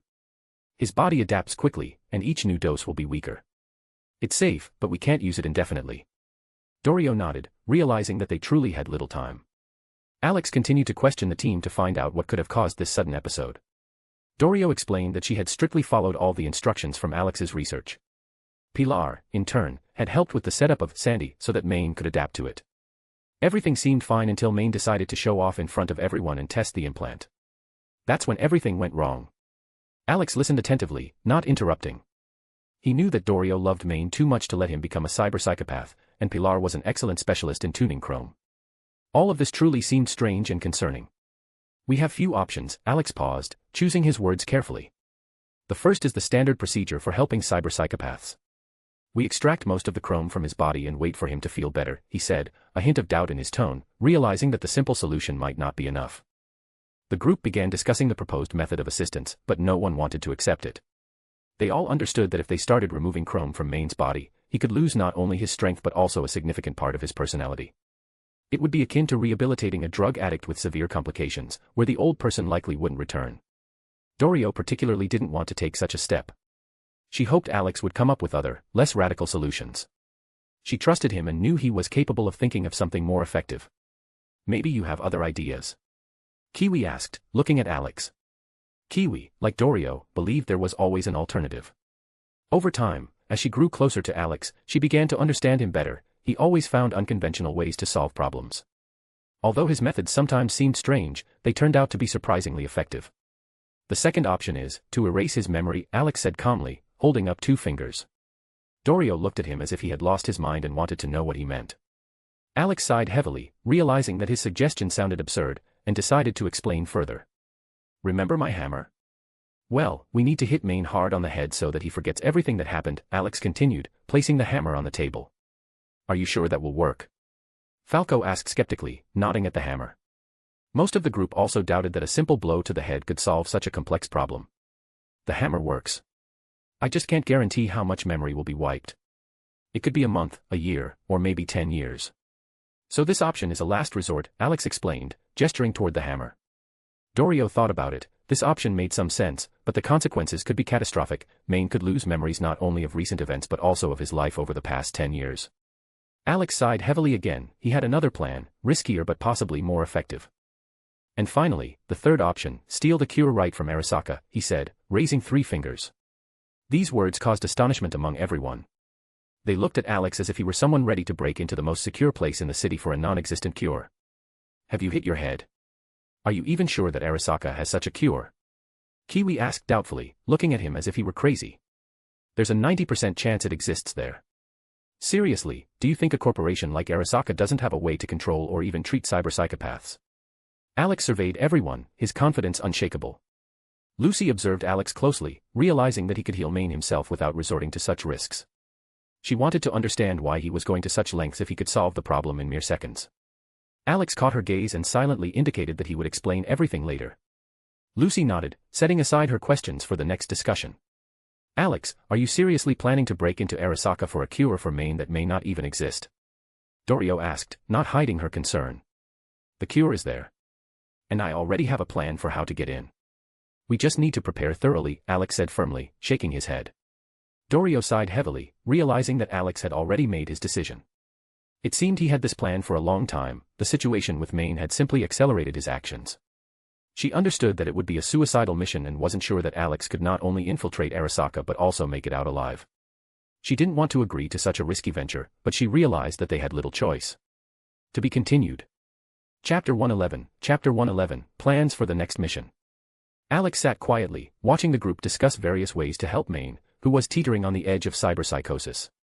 He lit a cigarette and, with his eyes half closed, drifted into his thoughts. Recent events in the city had begun to worry him. The number of cyberpsychosis cases had skyrocketed. If before there had been 1 or 2 incidents per week, in the last month that number had multiplied several times over. Almost all the jobs he received involved dealing with cyberpsychos. Care to enlighten us about your plan for infiltrating Arasaka? Falco asked, breaking Alex's train of thought. Alex exhaled a cloud of smoke and nodded briefly. I've got a few ideas on how to get in. The easiest way is to storm in there screaming like a robber, he said with a smile, raising a finger. Lucy sighed in exasperation when she heard this. She knew Alex well enough to realize he might actually pull off something like that, using a brick or any other object for his robbery. Falco almost choked at the suggestion, realizing how crazy Alex could be. Kiwi rolled her eyes, clearly not taking it seriously. That's funny and all, but how about you tell us what you've really got in mind? Falco asked, recovering from his coughing fit. Alex smirked, setting aside the joke. He called over GIR, who was sprawled on the couch, tossing candy wrappers around. Hearing his name, the robot dog jumped up and quickly leapt onto the table. Alex connected his phone to GIR and activated a projection to reveal his real plan. I've been planning to infiltrate Arasaka for a while, and honestly, I intended to do it later. But Maine's situation has forced me to speed things up, Alex began, showing a schematic on the wall. The projection displayed images of 2 unfamiliar people. The rest of the group turned their heads, waiting for more details. This man is Kai Yamamoto, the new head of Arasaka's research division. Next to him is his secretary, Misa Goto. Kai was recently promoted and will soon be transferred to the branch located in Night City. My plan is to use his identity to infiltrate Arasaka and steal some data on their research, Alex continued, flipping through slides that provided more information on Kai and his activities. The group listened attentively, though the question of how exactly Alex planned to steal someone's identity lingered.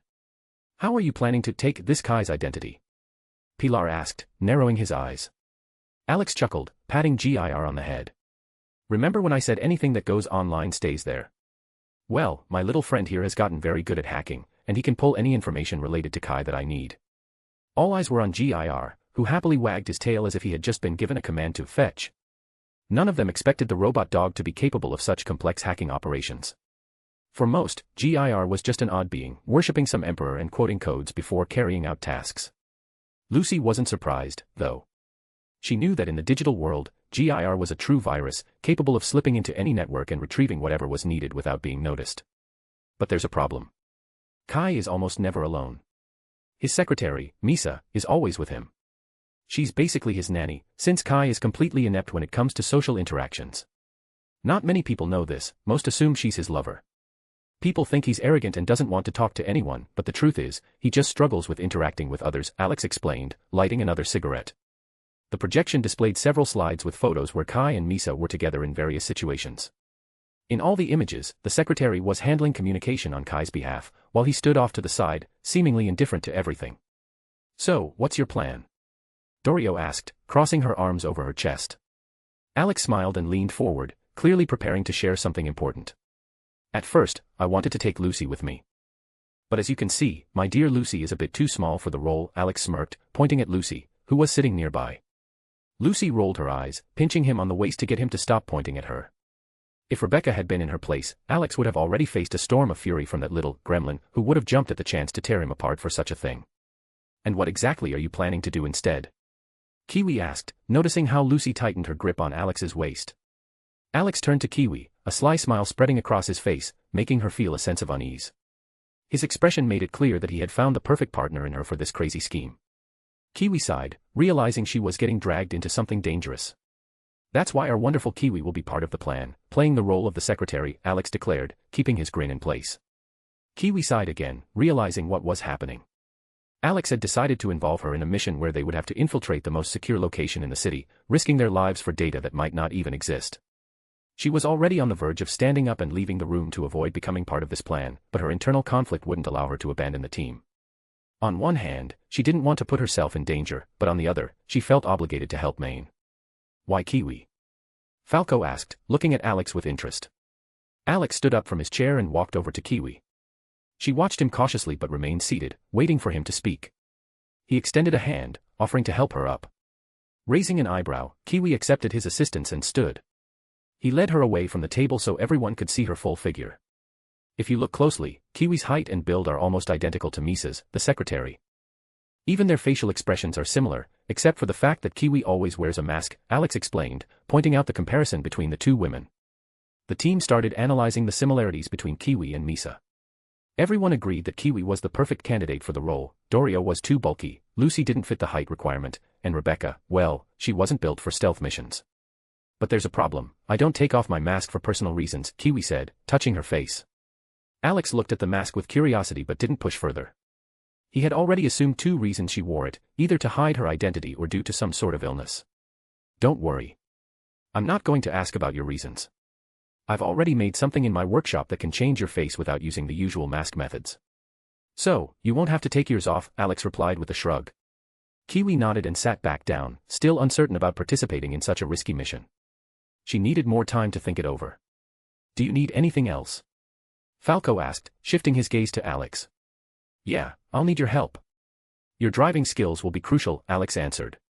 "What exactly do you need me to do?" Falco asked seriously. "Nothing too complicated. You can take my car, but you'll need to change clothes," Alex said, pointing at Falco. Falco looked at his clothes in surprise, unable to understand what Alex didn't like about them. "What's wrong with my outfit?" he asked. "Your clothes suit you very well, but for the role you'll be playing in our show, you need to look presentable," Alex explained. Falco just shrugged, realizing that the mission was becoming more serious. He didn't immediately understand what Alex meant by show and asked for clarification. Alex began explaining, to convince everyone that the real Kai had arrived, they needed to put on a spectacle, a personal driver, a grand entrance, all captured by the surrounding cameras. This wasn't just an infiltration, it was a performance that would dispel any suspicions. Falco listened and nodded, realizing that such an operation required attention to the smallest details. Alex, are you sure you want to go through with this? Dorio asked, concern evident as she stared at him. Alex nodded confidently, assuring her that the plan was feasible and didn't require anything too complicated. The main goal was to get inside the building, and then it would just be a matter of downloading the necessary data and reaching the lab to retrieve the medicine. To be honest, I could sneak in alone by impersonating any employee. But by taking on Kai's identity, I can access far more areas within Arasaka. Even if Kiwi declines, I still have a plan for infiltrating and stealing, Alex shrugged, leaving no doubt about his decision. Dorio realized there was no point in trying to talk him out of it. Alex was already set on completing the mission. The rest of the group silently agreed with his determination. Lucy knew that Alex was hardly in danger in this city, and even if he did stir up a hornet's nest with Arasaka, he surely had a plan for that too. She was confident Alex had taken precautions to protect them. But why do you even need to infiltrate Arasaka? You've been planning this since before Maine had his cyberpsychosis attack, Pilar asked, giving Alex a careful look. Alex nodded in response and showed new slides, gathered by GIR during their joint missions. The screen flickered with images of bodies, and the group froze, waiting for an explanation. These are all cyberpsycho corpses, Alex pointed at the slides, explaining their significance. All eyes were glued to the screens, and questions began to swirl in their minds. Why was Alex showing these pictures? What did this mean for their mission? Lucy began to guess what it was about. Alex had complained several times that the number of cyberpsycho attacks was rising. What used to be rare occurrences were now happening more frequently, and, more importantly, in the most crowded places. Why are you showing us this? Kiwi asked, puzzled, looking at Alex. He raised an eyebrow, surprised by her question. Kiwi was always the group's informant, always aware of what was going on, so her question confused Alex. If you haven't noticed, the number of cyberpsycho attacks has skyrocketed. Not long ago, it was just one case per week, and now it's only Wednesday, and I already have 10 orders to deal with runaway cyberpsychos. You can check the news yourself, Alex said, showing them his phone with a list of requests. Everyone quickly checked the news and confirmed that Alex was right. The number of attacks had indeed increased, and the attackers weren't members of the Maelstrom gang, but ordinary people from the streets. No one could understand what had caused such widespread incidents. And the strangest part is, these people have regular implants. None of them had any contact with gangs or anything like that. They were just ordinary workers off the street. There's nothing connecting them, except that they all suddenly lost their minds and attacked the first person they saw, Alex said, playing a surveillance video. The footage showed a person suddenly stopping on the street, as if lost in thought, then abruptly attacking a passerby and beating them to death. Other videos showed similar episodes. A woman threw herself under a truck, a man assaulted a random passerby. Alex turned off the video and patiently waited as the team processed what they had seen. Do you think it's connected to Arasaka? Kiwi asked, narrowing her eyes. Alex shook his head. According to him, none of these people had any connection to Arasaka. They were just ordinary citizens who would go unnoticed in a crowd. No, I don't think so. Arasaka has likely made progress in their research on cyberpsychosis, and I want to get that data. But as for these cases, someone might just be having fun, hacking people and triggering something similar to cyberpsychosis. But it's just a theory for now, Alex said thoughtfully, stroking his chin, adding that the situation required further investigation. Kiwi nodded, listening to Alex's explanation, though she couldn't fully believe it was just a coincidence. While everything looked like standard cases of cyberpsychosis, the incidents were happening all over the city in random locations, with no links between the victims. This could mean that Alex was only partially right. Maybe someone was indeed having fun or running tests before something bigger. All right, I'll help you.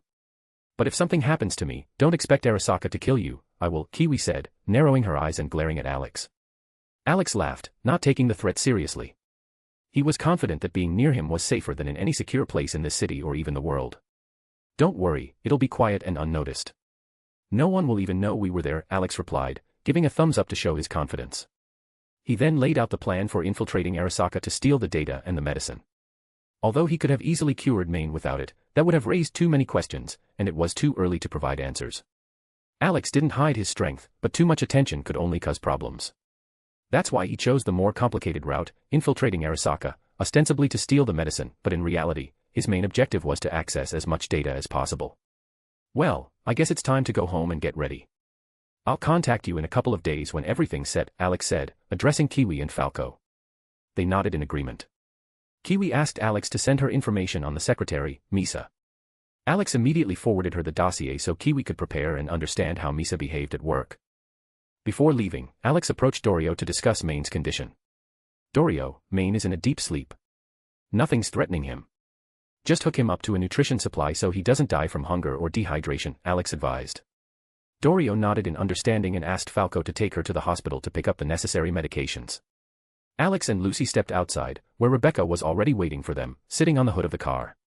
She lazily waved when she saw them. "What took you so long?" she asked, glancing at Alex and Lucy. Alex shook his head, realizing that Rebecca hadn't changed, still full of energy and endless questions. "I was sending data to Kiwi and explaining to Dorio what to do while Maine's in a coma," Alex explained as he opened the car door. Before he could react, Rebecca quickly sat on his lap. GIR was too busy watching his series to pay them any attention. "Why don't you just heal Maine right away?" Lucy asked, drawing Alex's attention. Alex sighed as he started the engine. "The reason is simple. It's not that I'm hiding my powers. If Maine finds out there's a cure that can heal him at any moment, he won't change and will continue to be as reckless as ever," Alex explained. Lucy nodded, realizing he was right. Maine was indeed reckless. Even after Alex's research, Maine didn't give his body enough time to adjust to the new implants. As soon as he completed rehabilitation, he rushed to show off, which led to the cyberpsychosis attack. Rebecca snorted in agreement with Alex. "Yeah, he's always getting himself into trouble. Good thing it didn't get to the point where he started calling himself Cyber Jesus, preaching the greatness of implants and dreaming of taking over the world," she chuckled, biting Alex's arm. Alex looked at Rebecca in surprise. "Cyber Jesus? That's a new one," he smirked. "I mean, I call myself the Demon King, but for someone to call themselves Cyber Jesus. Even that's weird for me." Lucy rolled her eyes upon hearing Alex call himself the Demon King again. Out of curiosity, she had even started looking up information on Demon Kings. In every story, Demon Kings sought to enslave humanity, but in the end, a hero would always appear to defeat them, and everyone would live happily ever after. However, Alex didn't resemble any of them, he was just a regular guy with a few strange ideas in his head. "Of course, my mighty Demon King, who creates dangerous toys in his workshop just for fun," Lucy teased, rolling her eyes.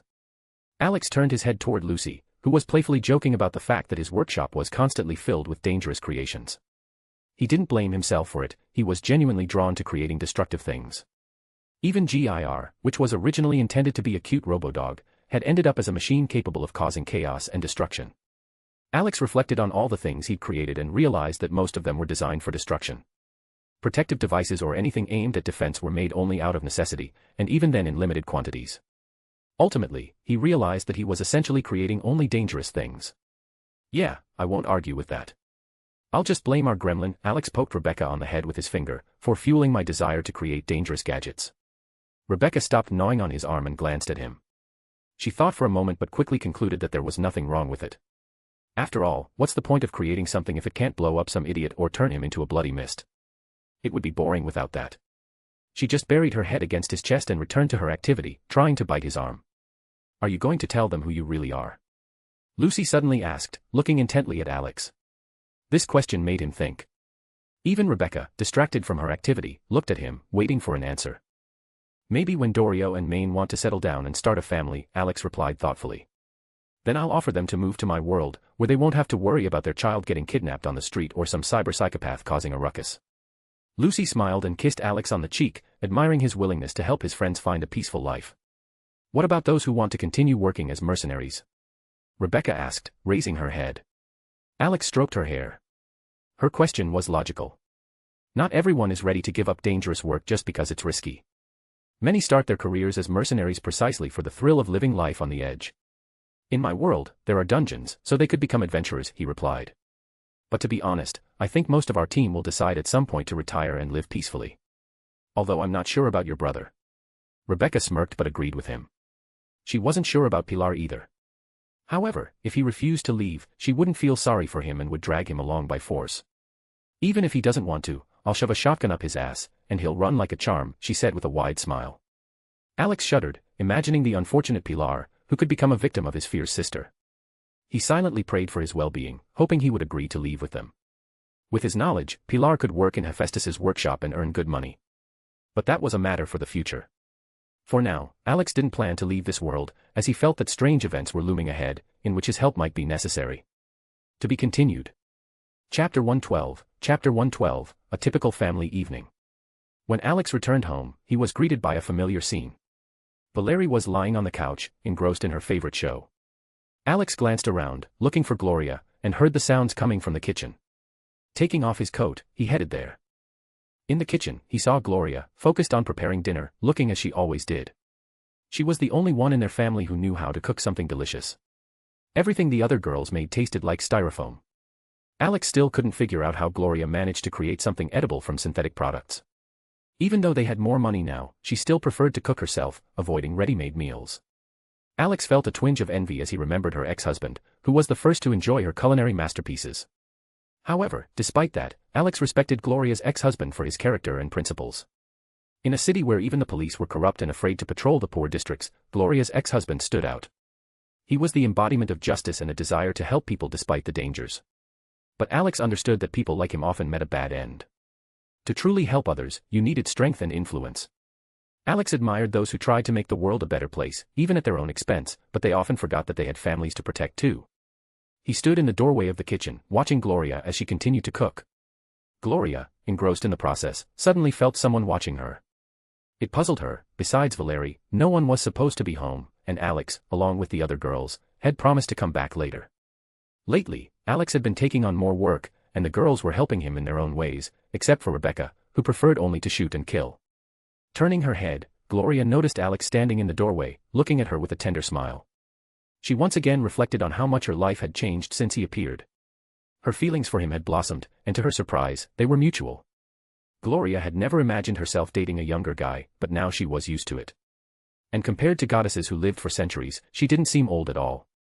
Pushing her thoughts aside, Gloria decided to find out why Alex had returned so early.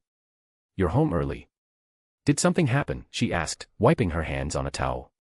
Alex walked closer and gently wrapped his arms around her waist, resting his chin on the top of her head. Gloria smiled, feeling his warmth and care. She always found it amazing that Alex, with his dangerous work and serious demeanor, loved to cuddle so much. She hugged him back, savoring the moment. Rising on her toes, she gave him a soft kiss on the lips.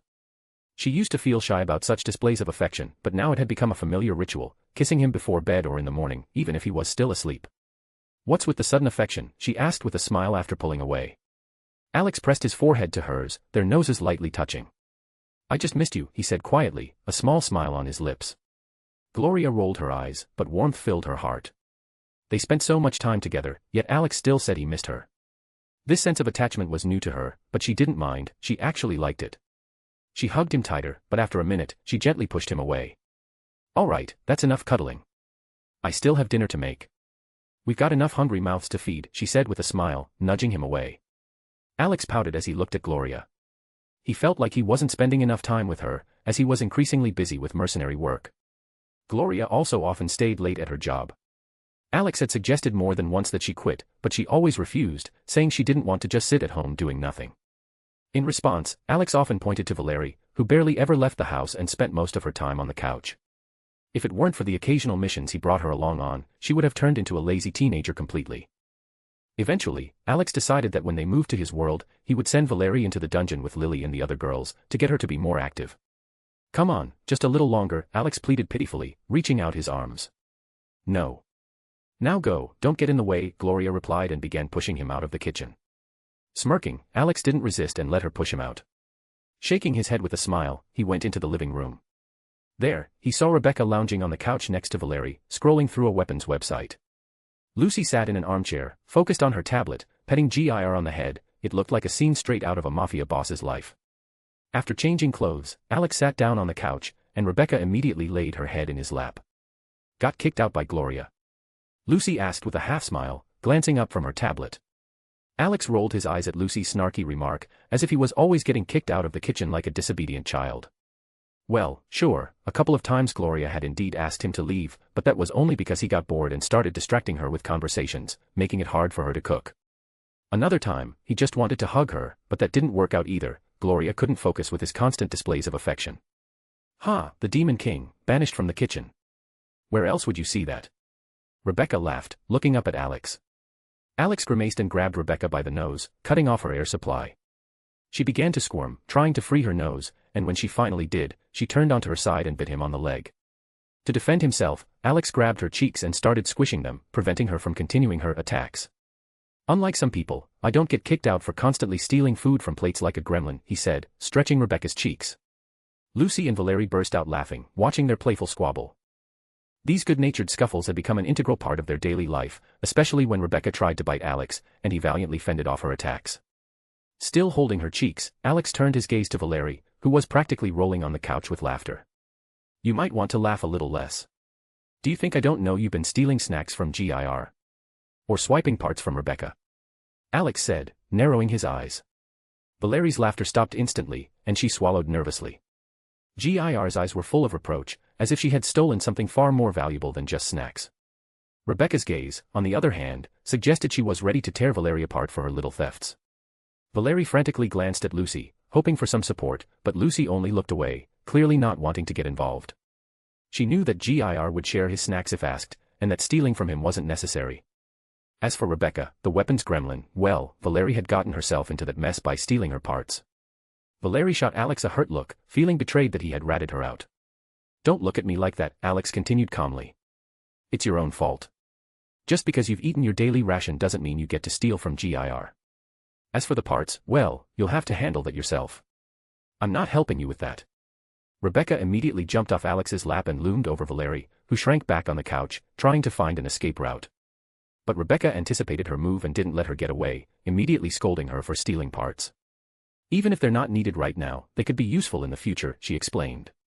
Valerie, in her defense, said she wanted to create her own weapon and that's why she had taken the unused parts. If you wanted your own weapon, you should have come to me.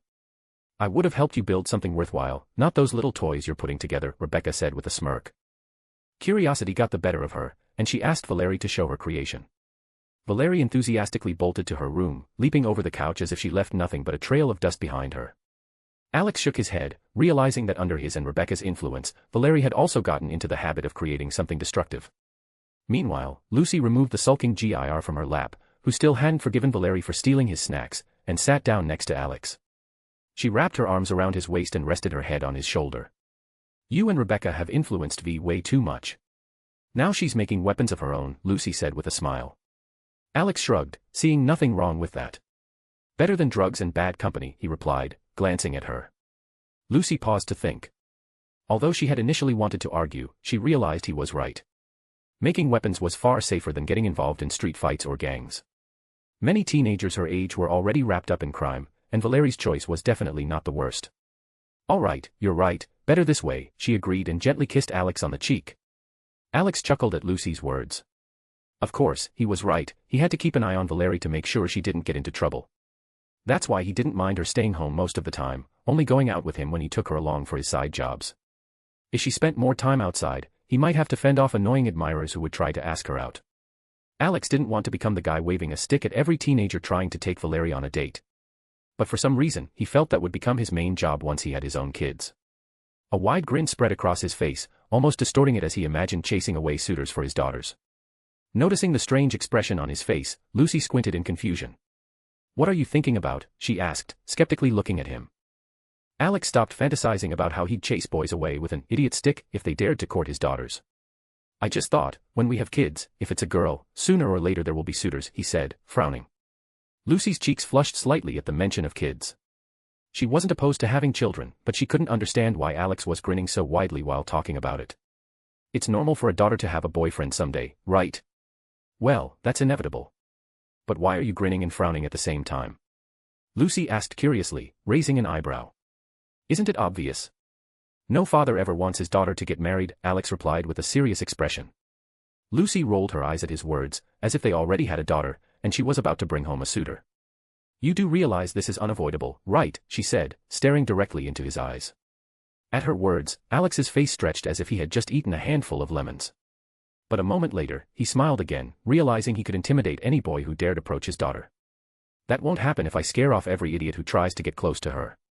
I've even got a stick ready for the occasion, Alex declared with a smug grin. Lucy sighed heavily, knowing that in the future, when they had kids, Alex would do everything to keep boys away from their daughters. Rebecca, overhearing their conversation, jumped on Alex and laughed. What are you talking about? She asked, beaming with a mischievous smile.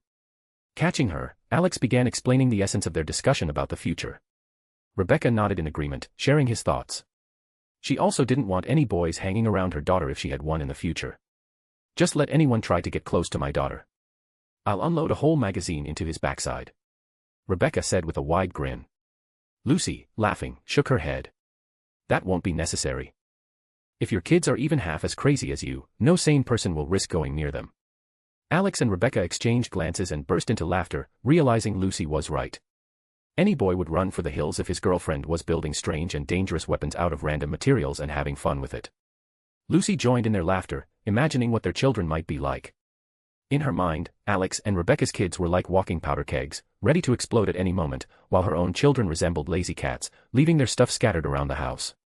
As they discussed the potential future, Valerie, out of breath, joined them, dragging a bunch of strange weapons she had made with her own hands.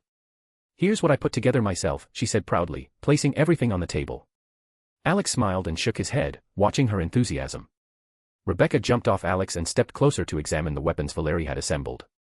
Alex was also intrigued, surprised that this lazy teenager had managed to make something in her room using just what was available. He got up from the couch and moved to the table, where he saw Rebecca twirling a pistol in her hands, carefully inspecting its design. Alex picked up another weapon, which reminded him of a submachine gun from his previous life, only with a customized red paint job. Valerie eagerly waited for Rebecca to give her opinion. Well, I have to say, you did an excellent job, especially considering you did it all on your own without any guidance, Rebecca said with praise, still examining the pistol. Valerie's smile widened at the compliment. Alex returned the weapon to the table and took another look at it, amazed by how skillfully Valerie had crafted it. She glanced at Alex, clearly expecting his reaction. Well done, V. If you want, I can introduce you to someone I know. She's a master at creating bladed weapons and can teach you some cool things, Alex said, placing his hand on her head and gently ruffling her hair. Valerie's smile grew even wider, but the fist pump behind her back signaled her internal victory. Despite her interest in crafting bladed weapons, Valerie preferred firearms, so she replied that she would think about the offer. Alex didn't push her, there were plenty of opportunities ahead. Curious about what was going on, Lucy approached the table to take a look at Valerie's work as well. On the table lay a modified pistol and a submachine gun, both assembled by the teenager. Though Lucy wasn't as fascinated by weapons as Alex or Rebecca, she understood that if Rebecca, the weapon gremlin, praised Valerie, the girl truly had potential. Alex returned to the couch and watched as Rebecca gave advice on modifications. At that moment, she stopped being a mad inventor and became a true teacher, guiding her student down the right path. Maybe soon I'll give her some space in my workshop, Alex mused, pressing his cheek against Lucy's head. It would be great if she worked under the supervision of experienced people, Lucy nodded, agreeing with Alex. While Alex and Lucy sat cuddled up, and Rebecca and Valerie were enthusiastically discussing the weapons, Gloria entered the room and invited everyone to the dinner table. The moment Gloria called them, the discussion stopped immediately, and Rebecca was the first to rush to the table to claim her spot. Valerie quickly ran after her, fearing Rebecca might pile up too much food. Alex and Lucy, holding hands, followed them. During dinner, everyone ate quietly until Valerie couldn't resist and started bombarding Rebecca with questions about weapons. She no longer hid her interest and eagerness to learn more. Despite eating, Rebecca tried to respond, and each time, Alex raised his hand to wipe her mouth. But before the conversation went too far, Gloria intervened, politely but firmly. We don't discuss weapons at the dinner table. Rebecca and Valerie tensed under her gaze. Gloria was usually gentle and caring, but when it came to table manners and order, her patience quickly ran out. No one wanted to hear about weapons or killing while eating. The girls, understanding that it was better not to argue, quickly nodded, not wanting to anger the mistress of the house. After all, if you upset Gloria, you could end up with just a plate of vegetables for dinner. Rebecca still remembered the time Gloria placed a plate of vegetables in front of her and said everything had to be eaten. Gloria saw that the two girls decided to eat silently. She nodded approvingly and shifted her gaze to Alex, who was watching everything with a smile. Satisfied, Gloria turned her gaze to Alex. You don't want to explain why you came back so early, she asked. Alex sighed, and his face grew serious. Maine had a cyberpsychosis episode. He's in a medically induced coma now to prevent him from harming anyone, he explained. Gloria sighed sadly. To her, Maine was a good friend, and she knew how hard this must be for Dorio. Maine had been there for her many times when she needed help, and now she felt most sorry for Dorio, who had witnessed the event. Gloria could understand how Dorio was feeling in this situation. Gloria herself worked with people who had cyberpsychosis episodes, and she had often seen families look at their loved ones, now just empty shells after most of their cyber implants had been removed. And what are you going to do? She asked, looking at Alex with concern. Valerie looked at Alex, waiting for his response. She didn't know Maine or the other team members, but she considered them good people, as everything she had heard from Lucy and Rebecca showed that Maine was a nice guy and a big brother to all of them. Alex sighed and decided to explain his crazy plan to Gloria to help Maine. I have a plan. I'm going to infiltrate Arasaka, supposedly for a cure, Alex replied with a barely noticeable smirk. Gloria's hands trembled when she heard Alex's words about his intention to break into Arasaka for a non-existent medicine.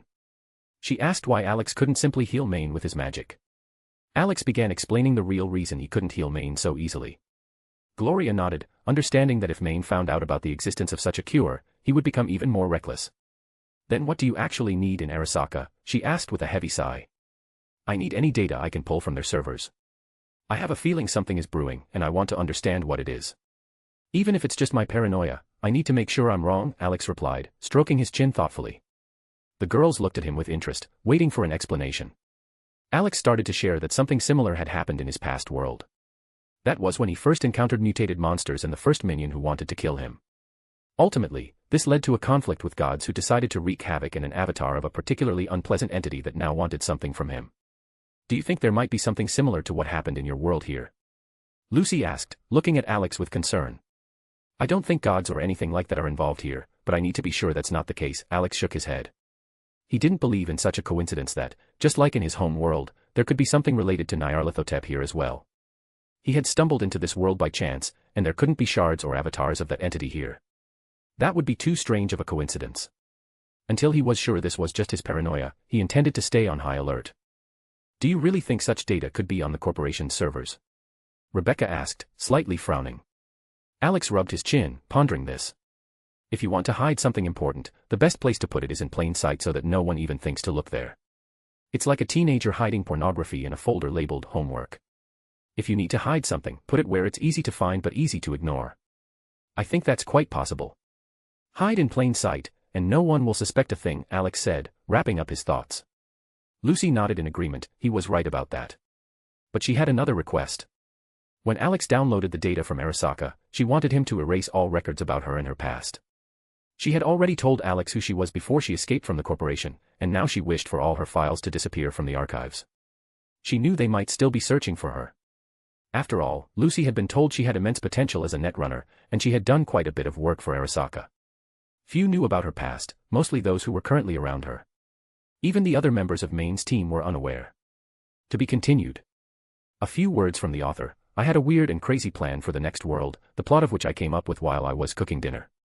I was thinking of choosing the DD world as the next world and making the gods from the Danmachi world part of this world and its lore.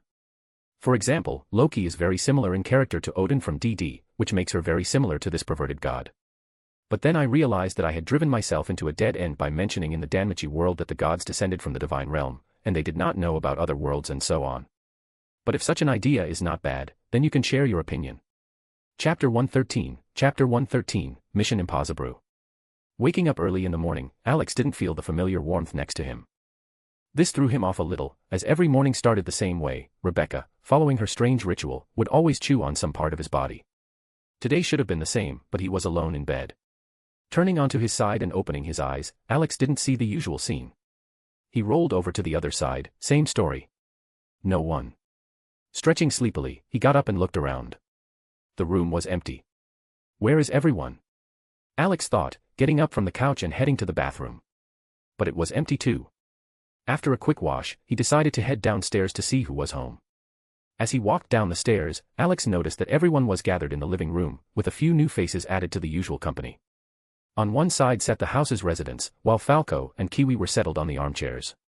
Falco, sipping coffee, was chatting with Gloria, both smiling as they seemed to be reminiscing about old times. Kiwi sat a bit off to the side, answering Valeri's endless stream of questions. Alex tried to recall why they were in his apartment, but nothing came to mind. Sighing, he decided to ask directly.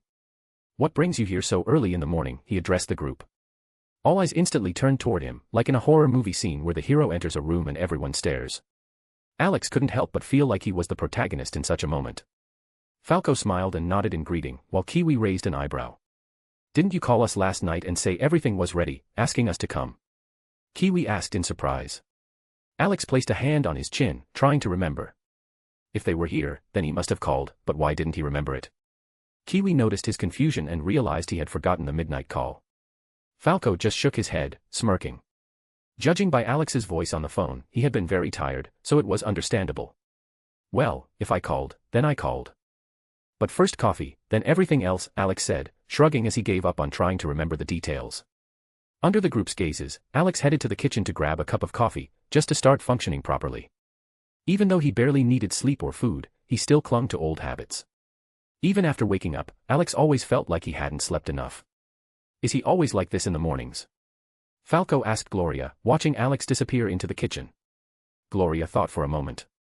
She'd long noticed that Alex always looked like he'd been forcibly woken up after several sleepless nights. Usually, when he wakes up, he looks like he's ready to punch someone, Gloria chuckled, shaking her head. Falco smiled at her answer. He, too, thought Alex had looked like the members of their team after tough missions when they had only managed to get a couple of hours of sleep. And knowing Alex had woken them up in the middle of the night with his call, it was clear he hadn't slept much. Yeah, that's understandable, Falco said with a light grin. In the kitchen, Alex brewed himself some coffee and stared at the cup, waiting to take his first sip. After drinking a little, he felt life slowly returning to his body. A fleeting thought crossed his mind about giving up sleep altogether, but he quickly dismissed it. The brain needed rest too, and the best way to do that was sleep, long, uninterrupted sleep. With the cup in hand, Alex headed to his workshop to gather everything he needed. As he shuffled past the group, he dragged his feet like an old man. Entering the workshop, Alex tried to remember where he had put everything he needed. The table was its usual mess, and of course, nothing useful was there. He started rummaging through the cabinets and first came across items with strange names. Mentally, he noted that he really needed to stop giving things such confusing names to avoid getting mixed up. After all, if someone saw a box labeled 4SHU22, they'd have no idea what was inside. Even Alex didn't know what was in that box, so he decided to ignore it for now. Opening the next cabinet, he finally spotted a shelf labeled Mission Impossible. There it is, Alex thought with relief, realizing he had found what he was looking for.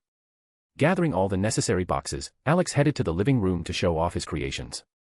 When he emerged from the workshop, arms full of suitcases, it immediately caught the attention of everyone present. Approaching the table, he carefully laid them out, preparing for the demonstration. But before he could start explaining, a small hand reached out toward one of the cases. It was Rebecca, unable to resist her curiosity. "Where are you stretching those little gremlin hands?" Alex scolded, quickly swatting away her attempt to open the first case. After getting her hand slapped away, Rebecca gave him an offended look. This scene was all too familiar in their house. Every time Alex created something, Rebecca would immediately try to grab it and test it out. If it weren't for his quick reactions, the house would have probably exploded several times by now. One particularly dangerous incident involved one of Alex's recent inventions. It resembled a weapon from the movie Doom. When Rebecca nearly activated it, Alex almost had a heart attack. In the game, the BFG used Argent energy, but in the movie, it was a concentrated plasma charge that looked like a jelly-like blast or something similar. "You'll get your chance to see it, no need to give me those eyes," Alex said calmly, teasing her as he pinched Rebecca's nose with his fingers.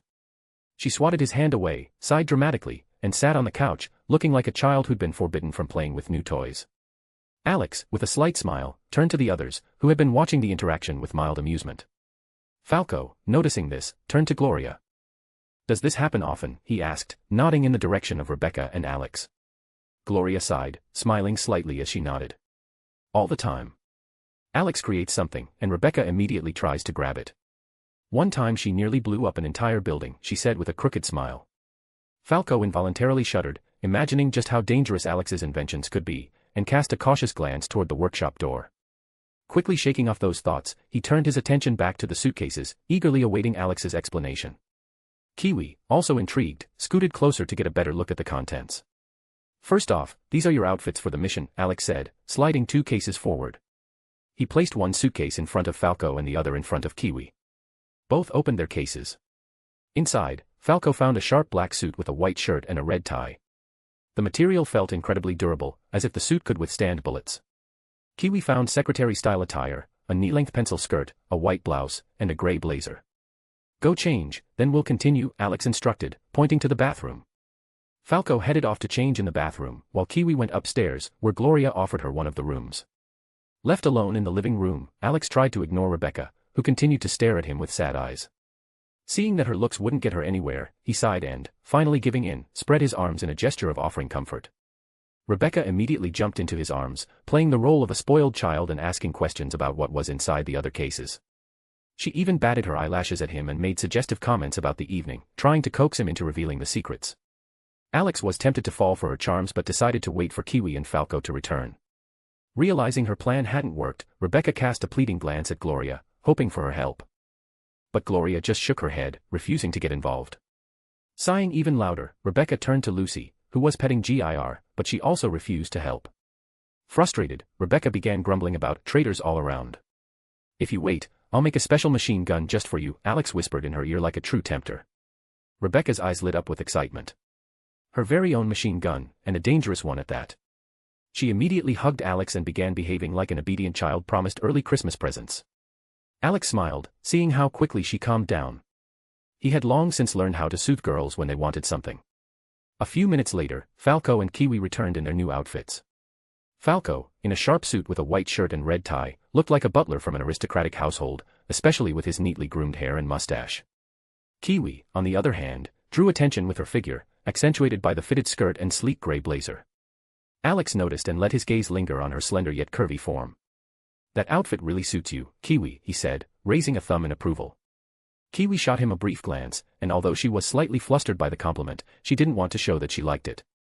Instead, she rolled her eyes and, sitting down in a chair, crossed her legs demonstratively, throwing another glance at Alex. Clearing his throat, he shifted his attention to Falco, who was adjusting his tie. "Well, how do I look?" Falco asked, turning around to show off his new look. Alex quickly looked him over and replied with a smile, "I rarely compliment men, but you really do look like a proper butler for aristocrats." The girls exchanged glances and nodded in agreement. Falco's neatly trimmed mustache made the impression even stronger. He smiled and sat down, waiting to see what else Alex had in store. "All right, moving on. The next case contains something that will help us hide our identities," Alex said, opening another suitcase. Inside were 3 strange circular devices. Alex explained that creating these wasn't easy, especially since Kiwi couldn't take off her mask, so he had to come up with an alternative. To use them, just attach it to your temple, and the device will do the rest. New faces are already programmed in, Alex explained, handing one of the devices to Falco. Falco attached it to his temple as instructed, and his face began to slowly change. His hair turned white, and his facial features aged. Everyone watched the process in amazement, and Falco, feeling his altered face, looked stunned. Alex handed him a mirror, and Falco was astonished by what he saw. "Now you're Sebastian Kerr. You can thank GIR, he helped with this part," Alex said, pointing at the robot dog. GIR flashed a peace sign, clearly pleased with himself. Kiwi also used the device, and her transformation was just as impressive. Her light hair darkened and grew longer, reaching her shoulder blades. She ran her hands over her new face, surprised that her mask was no longer visible. Rebecca, unable to hold back any longer, began shaking Alex, demanding to see what was in the remaining cases. Alex sighed and opened the remaining suitcases. Everyone craned their necks, trying to peek inside. There was dark clothing and a set of weapons, Tonto and some strange shurikens. Rebecca immediately pointed at them, asking, "What's this?" "Remember the ninja outfit for GIR? Well, I upgraded it. Now he has a camouflage option. And with the weapons, I figured, since he's a ninja, why not make him a real ninja?" Alex said with a smirk, giving a thumbs up. Rebecca's eyes lit up. She immediately imagined GIR throwing shurikens and disappearing into the shadows. Valerie, too, looked at the dog dreamily, picturing the same scene. Gloria and Lucy just exchanged glances, not quite understanding why Alex felt the need to outfit GIR with new gear and weapons. "Before you start asking why I did this," Alex began, raising a finger, "GIR is a key player in our mission." GIR looked around, seeing everyone staring at him, and pointed at himself, not understanding what they wanted from him. "Let me explain. After we infiltrate the building, GIR will take control of the cameras and send the feed to Falco, who'll monitor everything from the van to ensure we're not interrupted. While GIR is downloading data from Arasaka's archives, I'll head down to the lab to get the meds. Kiwi will keep an eye on GIR to make sure no one interferes," Alex explained the plan. Falco and Kiwi nodded, fully aware of their roles for the upcoming mission. Alex also went to change into an outfit suitable for the mission. When he stepped out of the bathroom, standing before them was Kai Yamamoto, with pale skin and dark circles under his eyes, like someone who never slept. Glancing at the couch, Alex noticed GIR, still not dressed, casually sipping on a milkshake. "GIR, do you need a personal invitation?" Alex asked, raising an eyebrow. GIR looked at Alex in confusion and tilted his head, clearly not understanding what was expected of him.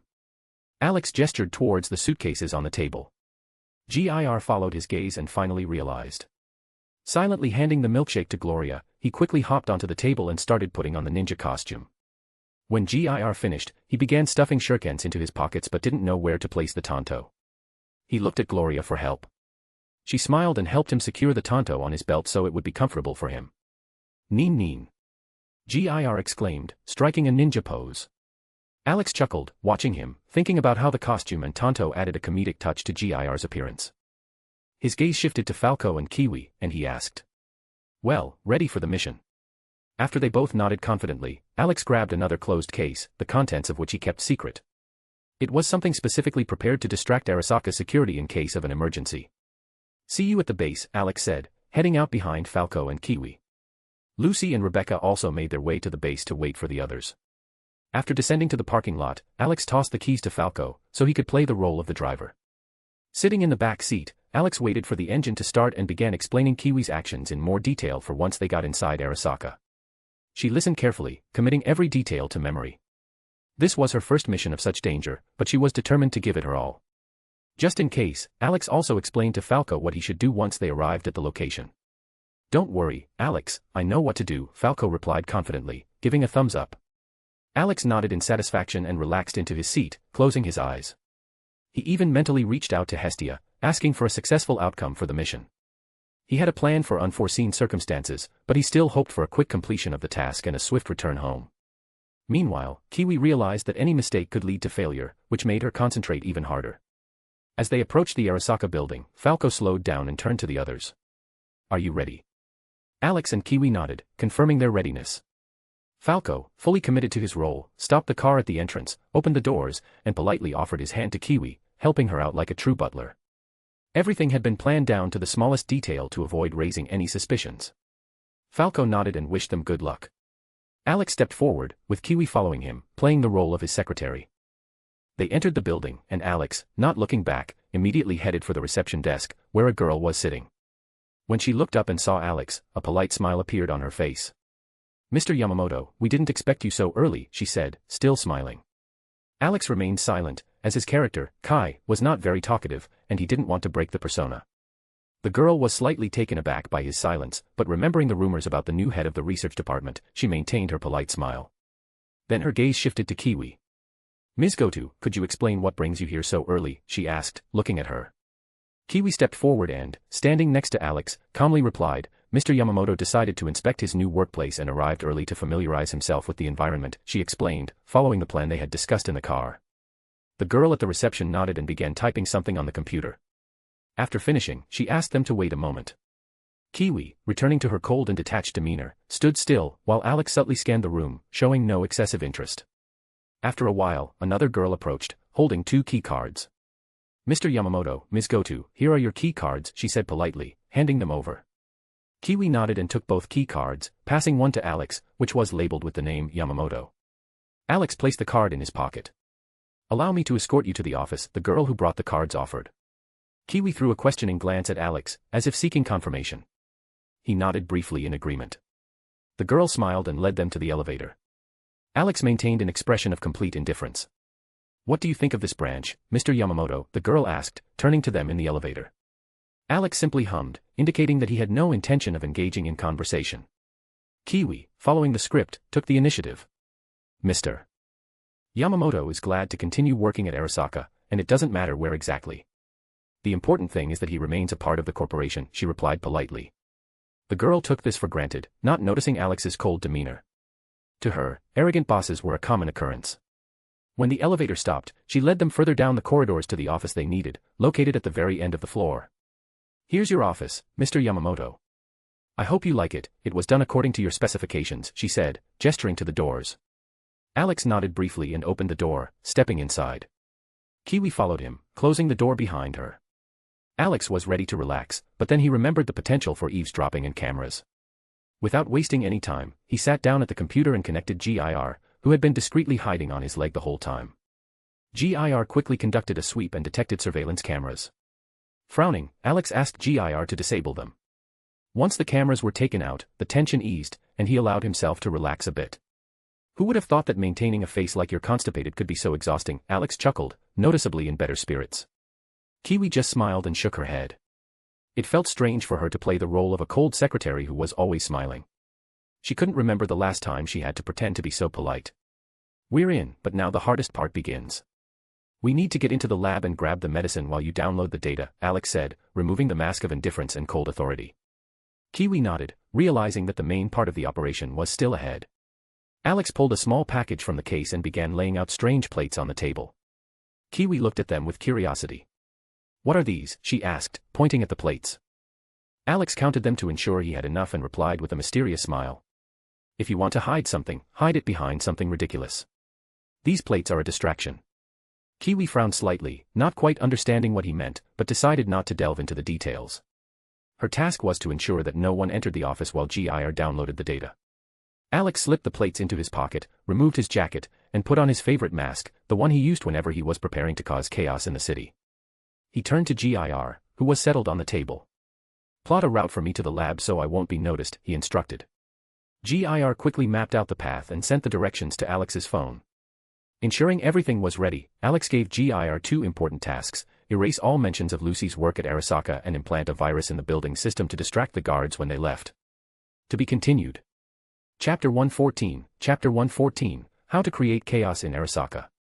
Alex glanced at the route mapped out by GIR, and his eye twitched nervously at what he saw. He lifted his head, looking at the air vent, then back at the screen, and shot a reproachful look at GIR, who seemed perfectly pleased with its work. Kiwi observed this silent exchange, confused as to why Alex kept looking up at the ceiling and then back at GIR. Finally, she decided to ask, "What's going on?" Alex sighed heavily and, without a word, tossed his phone to Kiwi. She caught it swiftly, raising an eyebrow in surprise, and looked at the route. Shaking her head, she said, bewildered, "What's the problem?" "It's a great route, straight to the lab." Alex's face twisted in irritation. He sighed again, realizing he'd have to crawl through the ventilation shaft. Casting another glance at the guilty GIR, Alex understood that it had simply chosen the most optimal path where he wouldn't get stuck. After all, punching a hole through the floor to the lab wouldn't have been the best solution. "I just don't like tight spaces," Alex muttered, jumping up and grabbing onto the vent grill. Kiwi watched with amusement as he dangled from the grill, looking somewhat ridiculous. "Probably because of those videos where people get stuck in narrow passages," Alex continued, trying to pull the grill off. Kiwi could understand his concerns. The thought of getting stuck in a confined space made her shudder. Finally, Alex tore off the grill and glanced at the narrow entrance to the vent. He was about to smash through the floor but, remembering that he might break the ventilation system if he got stuck, sighed and climbed inside. "All right, here we go," he said, pulling himself up. Once inside the vent, Alex was ready to move forward, but then remembered something important. Turning around, luckily the vent was wide enough, he poked his head out. Kiwi looked up and flinched, startled to see his glowing eyes. "Don't freak out, it's still me," Alex chuckled, noticing her reaction. Kiwi rolled her eyes, deciding not to say anything. Alex, looking at GIR, reminded. "GIR, once I reach the communications hub, start the operation. Stream the camera feed to Falco so he can be our eyes." GIR saluted, showing it understood. Alex continued along the route, reflecting that real life wasn't like the movies. The ventilation system was surprisingly clean and free of cobwebs. Reaching a fork, he checked the map to make sure he didn't end up in the women's restroom, then turned right. After a while, Alex stopped, narrowing his eyes. Even in the ventilation system, there was a security setup with laser sensors. "Hey, GIR, I've got lasers here. Can you shut them off?" Alex asked through the comms. Receiving confirmation, Alex patiently waited for the alarm system to be deactivated. He understood the need for such measures but found it annoying all the same. It baffled him that anyone would think of sneaking into Arasaka through the vents. Then, remembering where he was, he realized the city was full of people who'd do anything for money. Finally, Alex heard that the alarm was disabled and continued on his way.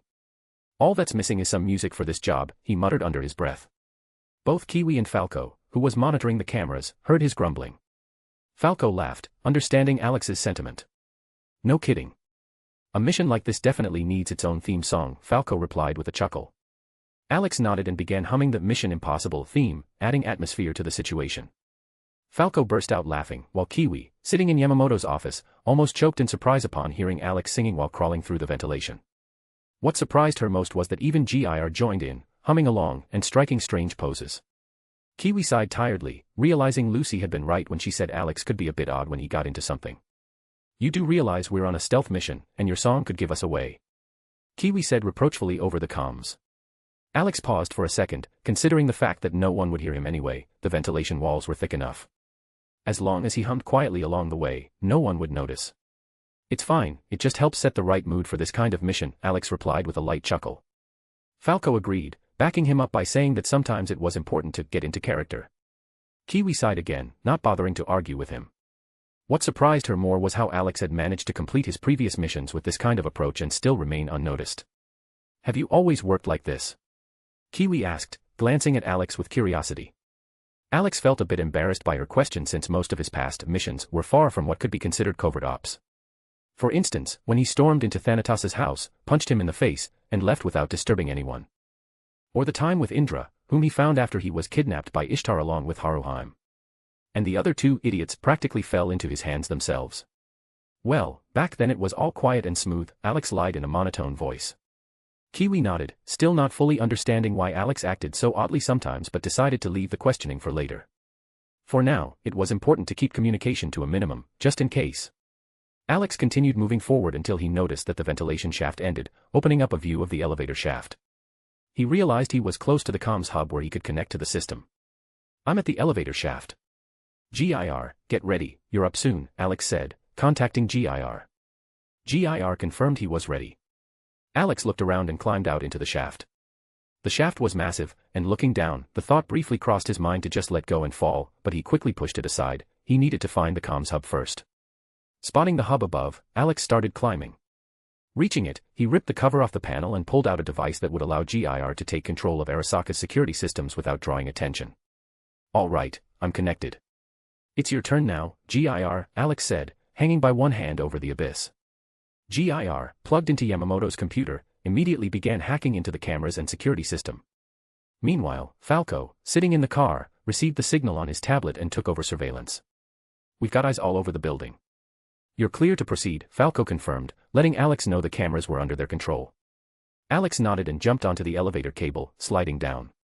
Kiwi, realizing the operation had begun, locked the office door so no one could enter. She even asked GIR to seal the doors completely, and he complied, disabling any attempts to gain access. We're locked in the office, so take your time, Kiwi said, sitting at the desk and watching GIR work. I'll still move quickly, any delay could cost us, Alex replied, descending to the lowest level. Looking around, Alex approached the elevator doors, ready to open them, but decided to contact Falco first. Hey, Falco, I'm in position. Can you check if anyone's nearby? Alex asked. Falco carefully scanned the cameras on the lower floor, making sure no one was around. Clear, you can move forward, Falco responded after a thorough check. Okay, Alex said. He slowly pried open the elevator doors, double-checking that no one was nearby before fully stepping out. Glancing around, he noticed the corridors were stark white, reminding him of scenes from the Resident Evil movie. Alex quickly checked his phone to confirm the location of the lab.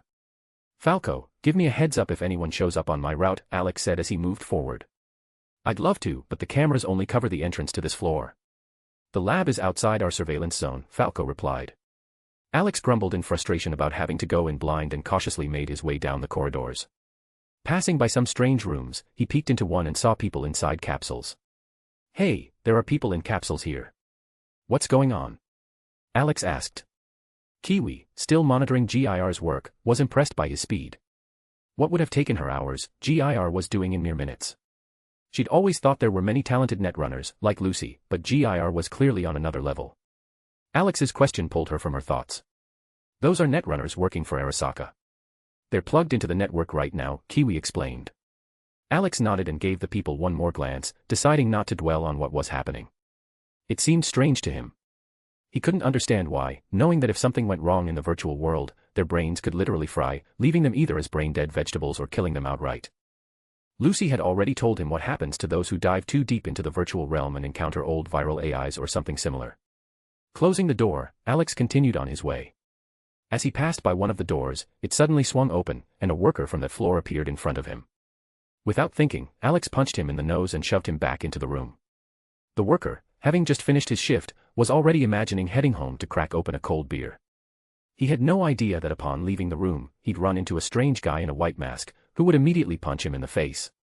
Falling to the floor, the worker clutched his bleeding nose, staring at his attacker. Sorry, buddy, just bad luck, Alex said indifferently, raising a hammer and striking the worker on the head. The man didn't have time to say anything, he lost consciousness, collapsing to the floor. Alex returned the hammer to his inventory and sighed heavily, looking at the unconscious worker. Grabbing him by the leg, Alex dragged him to the far corner of the room to hide him. A trail of blood was left behind, and when Alex finally stashed the body in a closet, his gaze lingered on the blood-streaked floor. His eye twitched, he needed to clean up the mess. Finding nothing suitable in the room, Alex pulled a mop from his inventory, which, as it turned out, was one of his absurd inventions meant for fun. "What a life," he muttered, starting to mop up the blood. Falco and Kiwi, hearing his comment over the comms, raised their eyebrows in surprise. "What's going on over there?" Falco asked, intrigued. Alex wiped away the last trace of blood and nodded, satisfied with the cleanliness. Hearing the question, a crooked smirk appeared on his face. "Ran into a worker, accidentally broke his nose. Then I finished him off with a hammer, just to be sure," he said, putting the mop back into his inventory.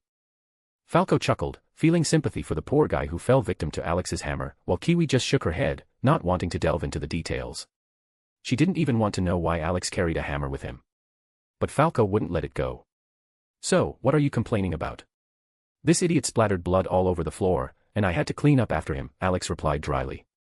Falco laughed, and Alex, muttering something about his luck, moved on, trying not to peek into other rooms. He didn't want to run into more workers he'd have to knock out again. Finally, he reached the lab door and hesitated, wondering if he should go in.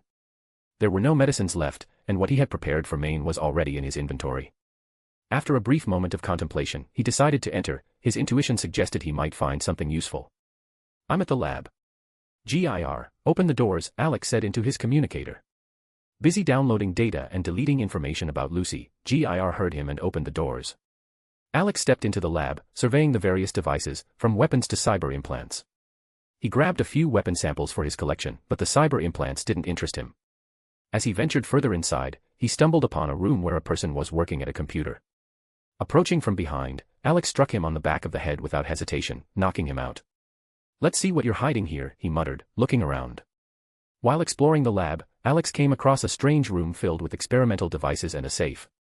A satisfied smile spread across his face. "If there's a safe, there's something to hide," he said eagerly. Walking up to the safe, Alex pondered how to open it. However, realizing that lockpicking wasn't his strong suit, he decided to apply brute force and simply ripped the door off. Inside were folders of documents. He began flipping through them and noticed they all related to the research of a particular subject. "What the hell is Subject N?" he mumbled, skimming the folders. Not wanting to overthink it, he returned them to their place. At the end of the safe, something strange caught his eye, a little box. Alex pulled it out and, upon opening it, froze, gritting his teeth. "Well, damn," he hissed through clenched teeth at the sight of the contents. He was about to approach the lab worker to interrogate him about what they were researching and where they got this item, but a call from Falco distracted him. "Alex, I don't want to rush you, but it looks like the real Yamamoto has shown up," Falco said in a nervous tone. Alex froze, not understanding how Yamamoto could have arrived earlier than expected. He had checked his schedule, which clearly stated that he wouldn't be arriving for a few more days. Kiwi, monitoring GIR, realized the situation was escalating and prepared for an immediate escape.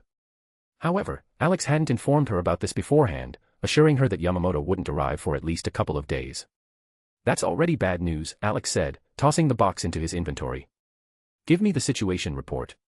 Falco quickly checked the cameras to provide an accurate picture of what was happening at the reception. "It looks like they figured out you're a decoy. The security has started moving in your direction," Falco replied. Alex nodded, understanding that time was running out. Shoving aside unnecessary thoughts, he dashed toward the elevator shaft. "Kiwi, how much longer does GIR need?" he asked while running. Kiwi glanced at the screen, where data was flashing. The download was almost complete. "Almost done," she answered in a tense voice. Alex sighed, realizing that the situation required urgency. He didn't want to return through the ventilation, so he decided he needed to buy some time while GIR finished downloading the data. "Open my case, grab the mask that looks like mine, and put it on. You don't want your face showing up on all the cameras, do you?" Alex said, opening the elevator doors. Kiwi scanned the room for the case Alex had brought with him. Finding it, she quickly opened it, took out the mask, and put it on. Understanding that the situation was critical, she hoped that GIR would manage if it came down to needing to use force. Meanwhile, Alex was considering how to buy a little time while the data finished downloading. "Falco, what's going on with security?" he asked again. Falco looked at the cameras and shook his head. There were too many guards, they were moving from all floors toward Yamamoto's office. "How to put this, it's a complete mess." "It looks like all the Arasaka guards are headed this way," Falco replied nervously. Alex sighed, realizing he would have to face the guards head-on. Jumping, he pushed off the walls of the elevator shaft, heading for the desired floor. Meanwhile, Kiwi was worried, understanding that the situation was much worse than she had anticipated. Over 40 guards had arrived on the floor, all armed and equipped with advanced technology. Alex, hurry up. The guards have already cleared the floor to start their operation, Kiwi said through the communicator. Reaching the right floor, Alex cautiously cracked open the elevator doors and peeked into the corridor. He saw that it was filled with guards moving deeper into the floor. Kiwi, how's GIR doing? Alex asked, watching the security. Kiwi glanced at GIR and noticed with relief that he had finished downloading the data. But now came the hardest part, escaping. GIR is done. What are you going to do? Kiwi asked. Alex smirked. Get GIR into the ventilation and don't come out until I open the door myself, he said, his face lit up with determination. Kiwi followed the instructions without question, helping GIR climb into the ventilation. GIR immediately dashed toward where the guards were, ready for Alex's command. GIR, get the flashbang shurikens. When I signal, start throwing them at the guards' feet, Alex ordered, preparing for the attack. GIR complied, pulling out a dozen shurikens from his inventory. When Alex gave the signal, GIR hurled the shurikens at the guards' feet. They were caught off guard, and before they could react, the shurikens exploded in bright flashes, blinding them. Alex tore open the elevator doors and leaped at the first guard, striking him on the back of the head and slamming him into the floor. He decided to have some fun and embed each guard into the ground or wall so that Arasaka would be dealing with the aftermath for a long time. After throwing the shurikens at the guards, GIR kicked out a ventilation grate and landed right in their midst. Blinded by the bright flash, the guards flailed helplessly around, trying to find something to hold onto. GIR, pulling out a taser, began zapping each one in turn, laughing like a maniacal gremlin and leaving behind guards who had lost consciousness, having received a charge of positivity straight to their legs. Kiwi and Falco, watching the scene unfold through the cameras, could hardly believe their eyes. Alex was literally embedding guards into the floor and walls, leaving only their legs sticking out, while GIR, like a mad creature, dashed between them, snapping the taser and laughing maniacally. Falco laughed, realizing the danger had passed, and relaxed. Kiwi, hiding in the office, didn't know how to react to this absurdity. When Alex reached the middle of the corridor, he noticed several people who clearly shouldn't have been there. He approached one of them, a guy sitting on the floor, covering his head with his hands, afraid to move. Alex crouched down beside him, contemplating what to do. Couldn't you have shown up a day later? Alex asked sarcastically, looking at Kai. He was silent, still dazed from the explosion of the flashbang grenade. He heard nothing and looked completely disoriented. Realizing he wouldn't get a response, Alex lightly tapped Kai on the head, like an errant child who had messed things up. Kai flinched but curled up even more, clearly fearing the worst. Shaking his head, Alex decided to waste no more time on him. Passing by the defeated guards, from whom smoke was billowing, Alex noticed GIR, who, pleased with himself, was poking the downed guards with a stick, a silly expression on his face. GIR, seeing Alex, came over and hung onto his leg. Reaching the office, Alex kicked the door open forcefully, not waiting for Kiwi to do it. She, hiding behind an overturned table, flinched at the loud noise, but hearing Alex's footsteps, peered out from her cover and realized it was all over. Rising from the floor, Kiwi approached Alex and looked over his shoulder. The corridor was littered with guards like dead dogs. So how do we get out of here now? Kiwi asked, glancing at Alex. He grinned widely under his mask. He had a plan in case things didn't go as expected. He led Kiwi to a massive window that offered an impressive view of the city. Kiwi, awed by the sight, wondered why he had brought her here, not for the scenery, clearly. She looked questioningly at Alex. Well, how do you prefer it? To be a princess, a sack of potatoes, or a koala, he asked with a smirk. Kiwi stared at Alex in confusion. Why are you asking that? She replied, bewildered. Alex smiled even wider, walked to the window, and with a powerful kick, shattered the glass. The wind rushed into the room, scattering papers and small objects. Kiwi grabbed onto the table, trying to maintain her balance. Seeing her bewilderment, Alex decided to act without warning. He scooped Kiwi up in a princess carry. She wanted to protest and try to break free, but realized it would be pointless. Alex began to step back from the window, gathering momentum. What are you going to do? Kiwi asked, clinging to his neck. Jump, of course. I advise you not to open your mouth, you might bite your tongue, Alex replied cheerfully. Kiwi, realizing his intentions, began to panic. But before she could say anything, Alex took off, and at the edge, he launched himself into the abyss. Kiwi tightly shut her eyes and clung to his neck, bracing for the terrible impact with the ground. However, the impact never came. Opening one eye, she realized they weren't falling but had landed on the roof of the neighboring building. Her heart slowly began to calm, but with that came anger. Are you even thinking with your head? You must be crazy to jump from that height. Kiwi shouted, forgetting her usually cold demeanor.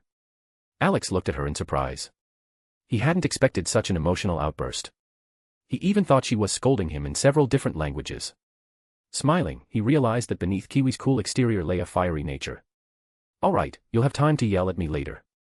We need to get to Falco," Alex said with a laugh. Kiwi wasn't about to stop scolding Alex, but she fell silent when he suddenly jumped off the roof and, without stopping, ran through the alleyways, holding her in his arms. Navigating safe routes to avoid the cameras and leave no traces, Alex made his way to the spot where Falco was waiting for them.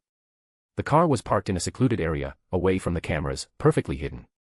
Falco stepped out of the car, lit a cigarette, and when he saw Alex and Kiwi running toward him, he beamed and waved at them.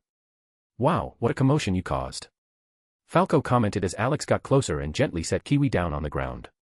Alex removed his mask, a satisfied smile lighting up his face. After all, the most fun was just beginning.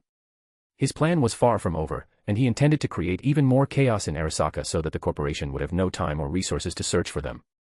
"No, the best is yet to come," Alex replied with a mysterious smile.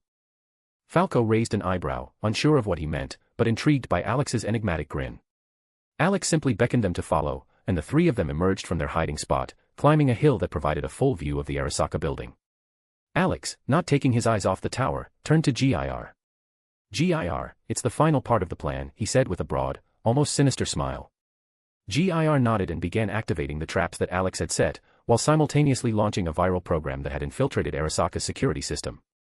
Alex eagerly rubbed his hands together, anticipating when everything would start to unfold. And he wasn't wrong in his expectations. In a moment, explosions rang out on the floor where Yamamoto's office was located, and the entire floor lit up with various colors, as if it were a carnival. In place of the security system's signage, a phrase appeared: "Glory to the flying spaghetti monster."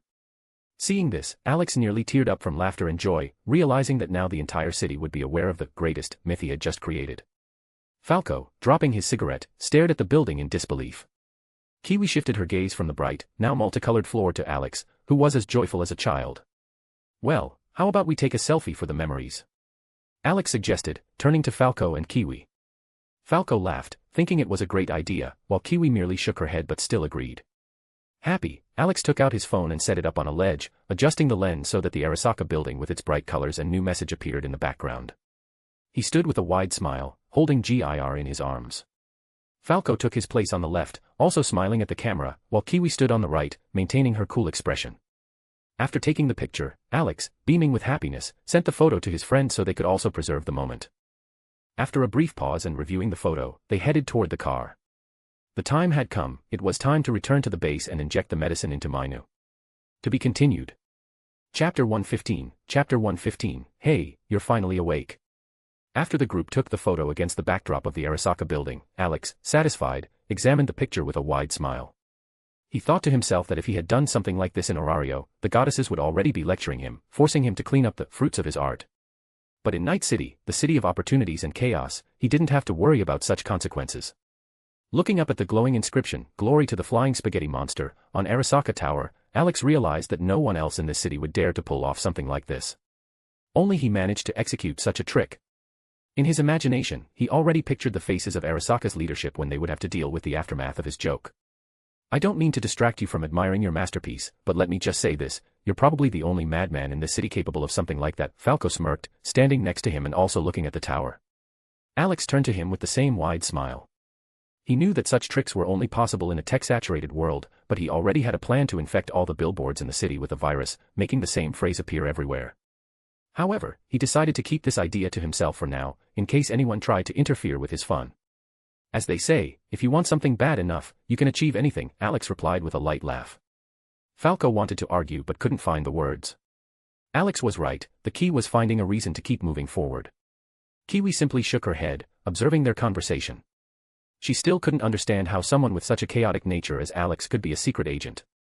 He seemed more like someone who would gladly burn down the whole city and enjoy watching it go up in flames. Alex looked at his creation again, then thought it was time to leave. The photo was taken, and if he wanted, he could always pull the same prank again and annoy Arasaka even more. "All right, time to bail before we get caught," Kiwi said dryly, looking at Alex and Falco, who were still chatting. Alex turned to her and agreed. She was right, there were no guarantees that Arasaka wouldn't track them down. Even though he ran through the alleyways and avoided cameras, the technology in this world allowed people to be found from the slightest traces. Alex didn't want Kiwi to hack into Arasaka's terminals, knowing that her actions would leave traces, even if she tried to erase them. That's why he entrusted this job to GIR. As Lucy once told him, in the virtual world, GIR appeared as a chaotic bundle of data, resembling a virus. Alex and Falco exchanged glances and agreed with Kiwi. They descended to the car, and Alex, not hiding his satisfaction, tossed GIR onto the back seat and settled into the passenger seat himself, letting Falco drive. Kiwi, exhausted after the intense day, sat in the back and closed her eyes, trying to relax. For her, this day had been extremely stressful. She never thought she'd one day invade Arasaka and live to tell about it. Closing her eyes, she glanced at Alex, who was sitting in the front, thoughtfully staring out the window. She knew he kept many secrets, but after one of their candid conversations, she had lost the urge to ask questions. She had enough secrets of her own that she wasn't planning to share with anyone. Now, she decided to wait. Alex would tell her when the time came. Alex, leaning out the window, lit a cigarette, enjoying the cool breeze. The medicine he had prepared for Maine had been ready since the first day. He modified the potion recipe similar to those he had seen in Orario, adding elements for healing and restoration. Before his reincarnation, he had no idea how these potions worked, as most authors didn't bother explaining. He had to figure it out on his own. No one had mentioned whether these potions worked on brain damage or mental disorders, so Alex created a more powerful potion capable of repairing the brain damaged by Maine's cyber implants. Problems with the brain are the most complex, requiring precise knowledge, and without understanding how it works, healing is nearly impossible. Fortunately, the internet was full of information that provided a foundation for creating the potion. Falco, driving the car, glanced at Alex, who was leaning out of the window, and asked a question that had been bothering him for a while. "Are you sure this medicine will help Maine?" he asked, drawing Alex's attention. Alex turned to him with a light but confident smile. "Yeah, it'll work. Or do you think Arasaka wouldn't have developed something similar to control their elite guards?" Alex said with a confident smile. Seeing the certainty on Alex's face, Falco decided to trust him. Alex returned to enjoying the wind and started thinking about the next world he might visit. Maybe it would be something involving a school or something similar to Danmaki, just to take a break from the hustle and bustle of the city. But knowing himself, Alex realized that no matter where he ended up, it might all end with him being called a demon king and having a hero sent after him. That thought even amused him, pretending to be a real demon king just to fight a hero and give him a couple of black eyes. They quickly arrived at the base. Falco parked the car in the garage, and everyone began getting out of the vehicle. Before Alex could even register what was happening, he found himself in a tight embrace, lifted off the ground. He was initially startled, but when he saw Dorio's face filled with relief, he relaxed.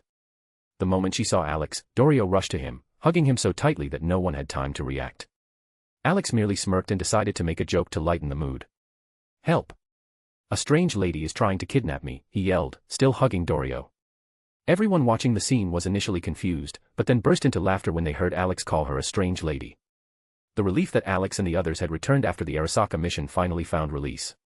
For Dorio, Alex was like a crazy younger brother, and she held him tightly.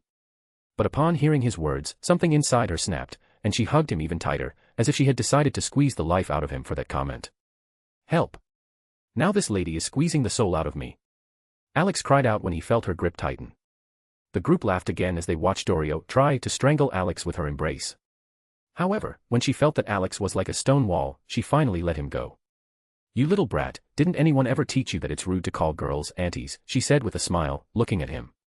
Alex just snorted and, looking at her as if she were being silly, replied, "First of all, you're the one who hugged me out of nowhere. I was just defending myself. Second, I'm practically a married man. It's rude of you to be hugging me like that," he said, counting on his fingers. After those words, everyone glanced at the three girls standing nearby. Lucy and Gloria blushed slightly, while Rebecca puffed out her chest with pride, as if to say she didn't mind. Pilar, unable to resist, whistled to embarrass his sister, but immediately received a punch to the stomach and curled up on the floor in pain again. Dorio smiled, realizing that Alex was joking to ease the tension. "Thank you, Alex. Really, thank you for doing this for Maine. Even if the medicine doesn't work, no one will blame you. You've already done so much to help," she said, placing her hands on his shoulders. Alex patted her hand, showing that she shouldn't worry too much. He didn't consider it anything significant. In the worst case, he could use magic to fully restore Maine in a new body. Even if that revealed his secrets, he'd just accept it as inevitable. It's fine. It wasn't difficult. Besides, Maine's like an older brother to me, one who likes to act cool but always ends up in awkward situations. And you don't need to thank me, this was purely my selfish desire. So it's better to think of it as just a coincidence, Alex said with a slight smile. Dorio understood that Alex didn't want to accept the gratitude and hugged him tightly again. Don't say it like you did this accidentally. Maine always said he wanted to make you his successor if something happened to him. You deserve thanks for stepping up to help him, she said, pulling Alex into another hug. Alex returned the embrace, patting her on the back. By the way, about the successor thing, let me just say, no. I don't want to lead this crazy gang. I've got enough problems of my own, he added with a shake of his head. Now, enough of this mushy stuff. Time to give our patient his shot. Everyone nodded, realizing they needed to test the medicine Alex had brought. Dorio gave him a pat on the shoulder and headed inside. As he passed, Falco put a hand on Alex's shoulder and nodded silently. Pilar gave Alex a high five as he walked by and nudged Rebecca towards him. Alex spread his arms, inviting her into a hug. She immediately jumped on him, clinging like a koala. Alex lifted her slightly, then looked over at Lucy and Gloria. They came over and joined the hug, and together, they headed into the house. There wasn't any actual medicine, was there? Rebecca asked, looking into his eyes. Alex shook his head, signaling that there wasn't, but he decided not to reveal just yet what he had found in Arasaka's lab. That conversation could wait until they were home. The girls nodded, choosing to hold off on their questions for a more appropriate moment. They entered the room where Maine lay. Everyone was already waiting for them. Dorio sat beside him, holding his hand. The way her fingers trembled showed just how nervous she was. Everyone was anxiously waiting for the results. Alex pulled a vial with a strange green liquid out of his pocket. Well, here we go. Let's leave this great mission to our best doctor, GIR, he said, handing the vial to a small robot that jumped off his leg. GIR grabbed the vial, pulled out a large syringe from his pocket, and filled it with the liquid. Then he glanced at Maine. Nimbly hopping onto the couch, he swiftly flipped Maine onto his stomach and began pulling down his pants. Damn it, GIR, you need to inject it at the base of the spine, near the neck, not in the butt. Alex shouted, grabbing GIR by the head. Everyone in the room froze, shocked by GIR's speed and skill. If Alex hadn't stopped him in time, they would have seen more than they wanted to. Gloria just sighed heavily and shook her head. GIR looked at Alex, raised a finger, and gave an okay gesture, signaling that he understood. Alex let him go, and GIR, jumping onto Maine's back, plunged the syringe into his spine. After finishing, he immediately leaped into Gloria's arms and snuggled up there. Dorio turned Maine onto his back, and everyone waited for the medicine to take effect. A moment later, Maine's eyelids twitched, and he slowly opened his eyes. At first, he felt like he'd been hit by a truck. Everything hurt. The first thing he saw was Dorio's worried face, where he caught a glimpse of relief in her eyes. Then he looked around and saw that all his friends were nearby. His attention returned to Dorio, but now she looked angry, clenching her fists as if she was preparing to strangle him. Well, I see you're awake. What do you remember? Alex asked, drawing Maine's attention, though Maine was still staring at Dorio. Maine turned his head toward Alex, trying to say something, but his throat was dry, and all that came out was a rasp. Dorio quickly handed him a glass of water so he could wet his throat and answer. After taking a few sips, Maine finally spoke. I remember us going to the range, and then, nothing, he replied, frowning. Why are you asking? Alex sighed, realizing the medicine had worked but that the memory of the episode had been wiped out. Maybe that was for the best. He grabbed a chair and sat next to Maine's bed. After you went to the range, you, old bastard, decided to show off how tough you are, Alex began, and then you had a cyberpsychosis episode. You went berserk and started attacking everyone until I got there and slammed you into the ground. Maine's eyes widened as he glanced at the others, searching for confirmation. Their expressions made it clear Alex wasn't exaggerating. Realizing he had pushed himself to that point and endangered his friends' lives, Maine sighed, casting a guilty look at everyone. What now? Turn off most of the chrome, he asked, looking at Alex. Alex sighed but didn't need to respond. Dorio spoke up first, now much calmer. You don't need to turn off the chrome. Alex and Kiwi stole a drug from Arasaka that saved you. You're fine, but you can't install any more implants. If it ever gets worse or you start having symptoms, tell us right away so we can figure something out. If Alex hadn't brought this medicine, I'd have considered putting you down for everyone else's safety, she added with a stern tone, staring at Maine. Maine looked at Alex and Kiwi, who was standing to the side, in disbelief. He couldn't believe they had taken such a risk for him. Tears welled up in his eyes. Why did you do this? You should have just left me. There was no need to risk yourselves for something that might not have even existed, he muttered. Seeing the tears in Maine's eyes, Alex understood that he had been a good leader, always putting his friends first, even at the cost of his own life. But Alex still thought Maine had acted recklessly by installing an implant that pushed him to the edge. Don't think too much about it, it was a one-time deal, Alex said with a friendly smile.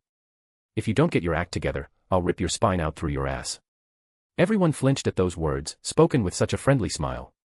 Even Maine nervously swallowed and, barely suppressing a shiver, asked, "You're joking, right?" Alex shook his head, pulled out his phone, and started looking for something on it. When he found what he was searching for, a wide grin spread across his face, making Maine involuntarily flinch. "And here's a little something for prevention. Look, here you are, sticking out of the ground like a flower," Alex said, showing him a photo of himself standing next to Maine's legs sticking out of the ground. Maine looked at the phone screen and immediately recognized his legs. A question popped into his head: why are they even sticking out of the ground? But Alex was already showing the next photo. "And here's GIR with a syringe, sticking you with a sedative right in the butt," Alex added with a smirk. Maine looked at the second photo, and his face twitched with displeasure. The whole thing looked ridiculous. First, he was somehow slammed into the ground, which now explained why he felt like he'd been hit by a truck. But what outraged him the most was the enormous syringe in GIR's hands. "So, you even had time to mock me," Maine grumbled sourly, glancing at the rest of the group, who were barely holding back their laughter. As the tension in the room eased, the atmosphere became more relaxed. Alex chuckled, listening to Maine's complaints, and decided to teach him another lesson. "Tell me, Maine, have you ever felt like you were being turned inside out?" Alex asked, raising an eyebrow. "No, why do you ask?" Maine replied, surprised and looking at Alex warily. Alex gave him a mysterious smile and, without warning, jabbed the syringe straight into Maine's arm. Maine flinched as the needle pierced his skin. Before he could ask what was happening, he felt a terrible pain spreading through his entire body. He couldn't scream, the pain was too overwhelming. It felt like all his muscles were simultaneously tearing and twisting. "What did you do?" Dorio shouted, grabbing Alex by the collar. Alex calmly removed her hands and explained, "It's my personal medicine. It's supposed to reduce the strain on his body from the implant. With this, he'll be able to use the Sandevistan without risking another episode. I did it to relieve the pressure on his body." Dorio calmed down a bit and glanced at Maine, who was writhing on the couch from the spasms, drenched in sweat. His clothes were sticking to his body, and everyone in the room was now looking at Alex with newfound understanding. "How long will this medicine extend his life?" Dorio asked worriedly. Alex thoughtfully stroked his chin. "Not by much. This is a trial version, a diluted one. But even this will allow him to use the Sandevistan up to 4 times a day at full power. If he doesn't overdo it, maybe even up to 6. Dorio nodded, realizing that might be enough. She knew Maine wouldn't listen and would recklessly use the implant again. The other team members bombarded Alex with questions, some wondering why Maine was in so much pain. "It hurts because his body is getting rid of all the toxins. When the process is over, he's going to smell like he was dunked in a vat of filth," Alex shrugged indifferently. After Alex's words, everyone began to notice a faint but quickly intensifying unpleasant odor emanating from Maine. The sweat dripping from his body had turned black and sticky, as if it were seeping out unnaturally. No one was in a hurry to leave, everyone was curious about what would happen next when the process finished. Several minutes passed, filled with continuous agony for Maine, but soon his body stopped convulsing, and he lay exhausted on the couch, staring vacantly at the ceiling. It felt as if he had been put through a meat grinder several times, all the while being beaten with a stick to force him back into the machine. He turned his gaze to Alex, but he didn't even have the strength to get angry. "Well, it looks like you're done. But you definitely need to wash up now," Alex said with a smirk.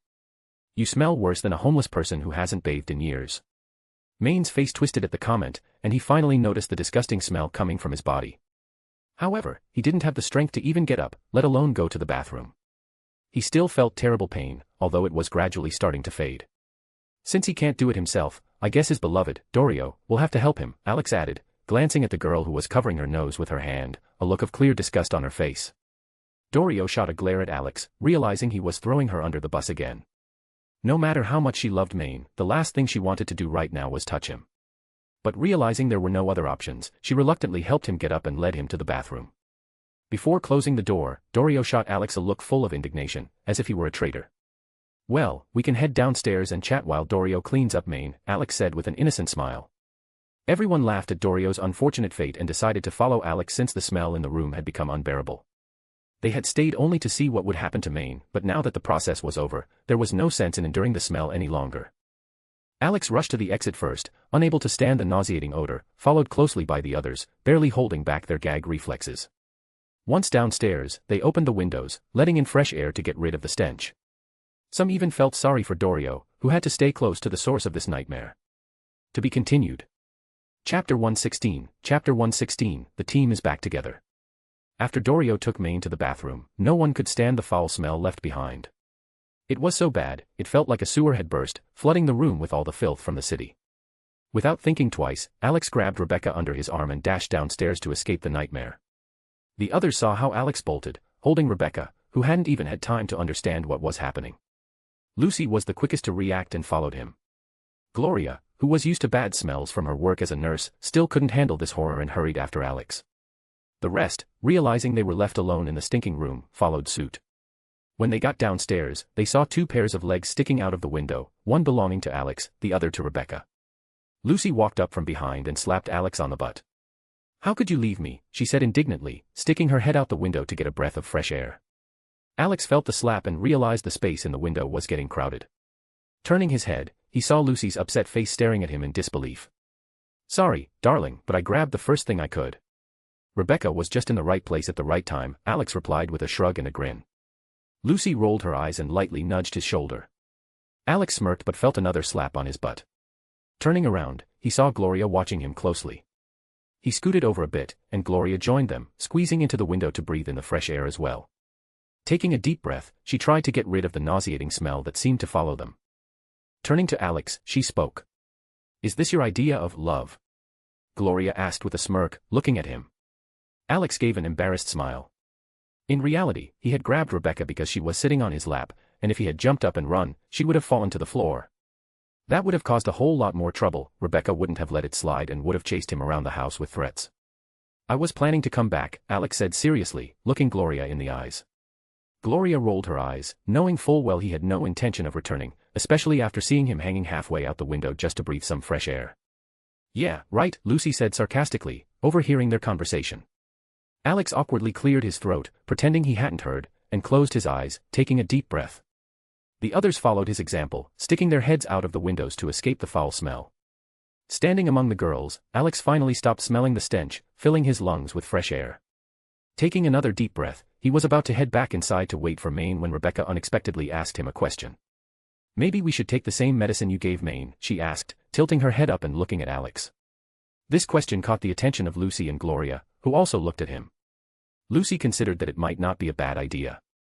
Alex had mentioned he gave Maine only a diluted version of the drug, which meant he had a stronger one. However, she had no desire to endure the pain Maine went through. But knowing Alex, she was sure he could come up with something to make it less painful. Gloria also briefly considered it but quickly dismissed the thought. She was never a fighter and didn't like violence, she got enough of that at work, helping the injured. Gloria decided she didn't want to be part of something like that and would prefer to lead as normal a family life as possible, given her strange boyfriend. Alex looked at Rebecca in confusion, then shifted his gaze to Lucy and Gloria. He couldn't understand why Rebecca had asked such a question. The medicine he had prepared for Maine only slightly enhanced physical capabilities and didn't make him stronger or smarter. All it did was strengthen his body, helping him better handle the strain from cyber implants. "Why did you ask that?" Alex finally asked, realizing it was better to ask directly than to guess. Rebecca turned to face Alex, raised her head, and looked him in the eye as she responded. "I just don't want to be a burden if something happens. I don't want to be one of those princesses from fairy tales who need saving when they get into trouble," Rebecca said, grabbing Alex's cheeks, forcing him to look into her eyes. Alex's eyes widened in surprise at her response, and a soft smile appeared on his face. He understood her concern, she didn't want to be a burden, and her desire to become stronger was admirable. However, Alex had never trained them because he wasn't sure what training methods would work for the people of this world. He had helped Dorio with strength exercises since he was familiar with that, but for people like Lucy and Rebecca, who relied on technology and firearms, he didn't know what training would suit them. So instead, he made items for them that could help them protect themselves or make them even more dangerous. But now, thinking it over, Alex decided that once they returned to Orario, he would organize training sessions for them, similar to those all members of his family had gone through. Even the goddesses hadn't escaped those trainings. "Silly potato, there are plenty of ways to get stronger, and that medicine isn't the only one," Alex said with a smile, gently squeezing Rebecca's nose. Rebecca tried to swat his hand away, but as usual, it was in vain until he let go himself. Lucy, listening to their conversation, raised an eyebrow, intrigued. "And what can you suggest to get stronger?" she asked with curiosity. Alex began running through options in his mind and realized there were plenty. But to avoid confusing them, he decided to pick the most optimal ones for the current situation. "The simplest way is to join my family in my world and go into the dungeons, killing monsters. The second option is to change your race to one that gets stronger as it grows. And the last option is to combine both." Lucy thought about it as she heard the first option. Alex had already explained to them how the leveling system worked in his world and how it helped people become stronger. But this was the first time she'd heard about the possibility of changing one's race. The same question crossed the minds of Rebecca and Gloria, who couldn't quite grasp what he meant. "What do you mean by changing race?" Gloria asked with obvious interest. Alex decided to explain with an example. "Do you remember the fox girl, Haruheim?" he asked. All three of them nodded, recalling the shy and modest girl whose story was full of pain and betrayal. Haruheim is a distant descendant of the goddess Inari. A part of her ancestors' divinity remained within her. Using a spell, I awakened that part, and she was reborn, becoming a demigoddess. Over time, she can become a full-fledged goddess. Lucy was stunned. She had never expected Haruheim to be on the path to divinity.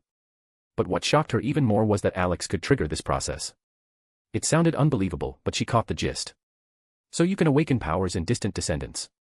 Gloria clarified, trying to comprehend what she had just heard. Alex shook his head. "Not exactly. The spell can rebirth anyone. For example, our little gremlin here," he said with a smirk, gesturing toward Rebecca, "could become a real gremlin." Rebecca huffed in indignation when she heard yet another nickname, and without holding back, sank her teeth into Alex's hand to show her displeasure. Meanwhile, Gloria grew even more confused by his words. She was far from understanding magic and still couldn't grasp what Alex was truly capable of. Lucy, on the other hand, got the gist of it but had a new question. "If you're saying the spell can change anyone, does that mean you can turn a human into a god?" Alex heard her question and fell into deep thought, allowing Rebecca to gnaw on his hand. By now, he was used to her constantly biting him, it had become a habit. But Lucy's question made him ponder. The concept of divinity varies from universe to universe. In each universe, gods are born in different ways. For example, in the world of Danmachi, gods were born from concepts, meaning they became the physical embodiment of those ideas. Even if a god died completely, the concept would still continue to exist. Alex realized this when he killed the gods from that group of losers. He had a couple of theories about this subject that he couldn't test since he didn't have any test subjects to experiment on. That's why he only made Haruheim a demigoddess by awakening Inari's divinity in her. Moreover, in the world of Danmachi, gods continue to follow their concepts, which limits their freedom. For example, Hephaestus was always forging something in her workshop. Hestia took care of the home, as that was tied to her divinity. Loki was always causing trouble and playing pranks on others, while Freya was deeply immersed in love.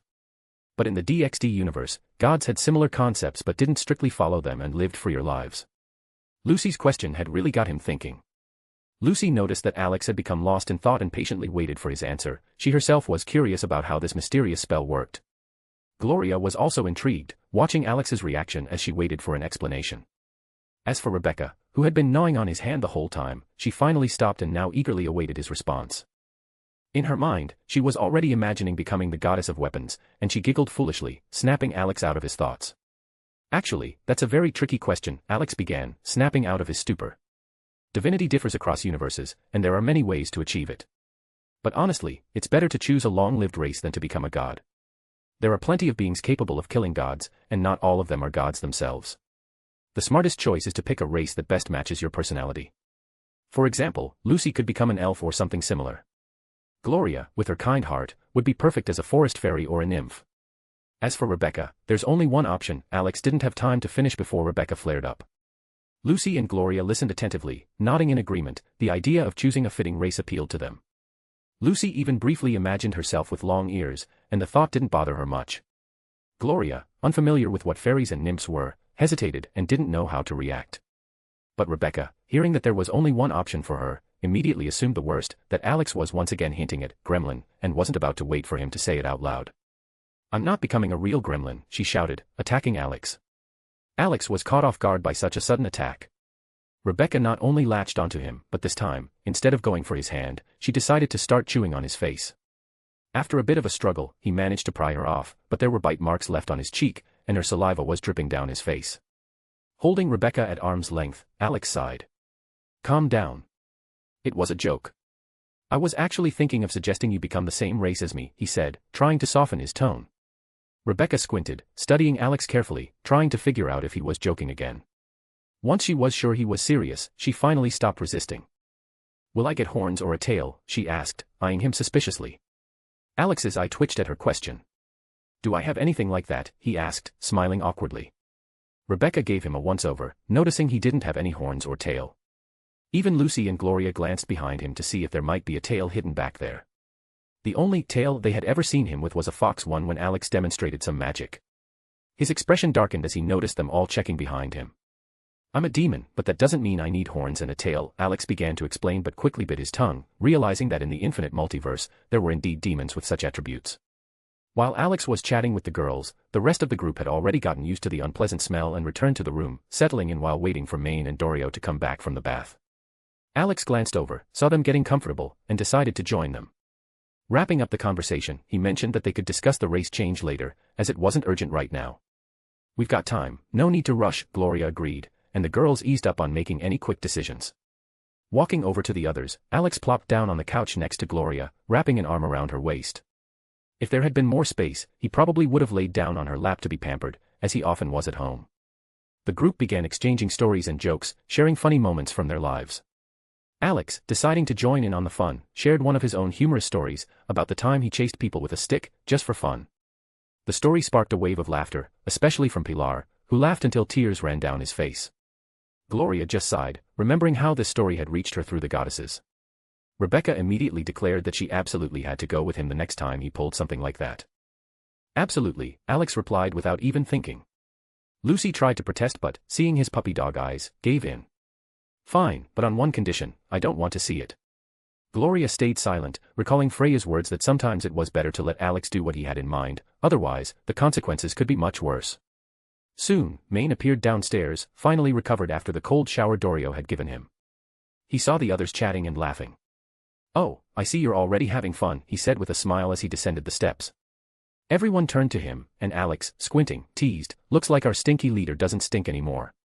The group burst into laughter. Maine, hearing Alex's words, nearly stumbled down the steps.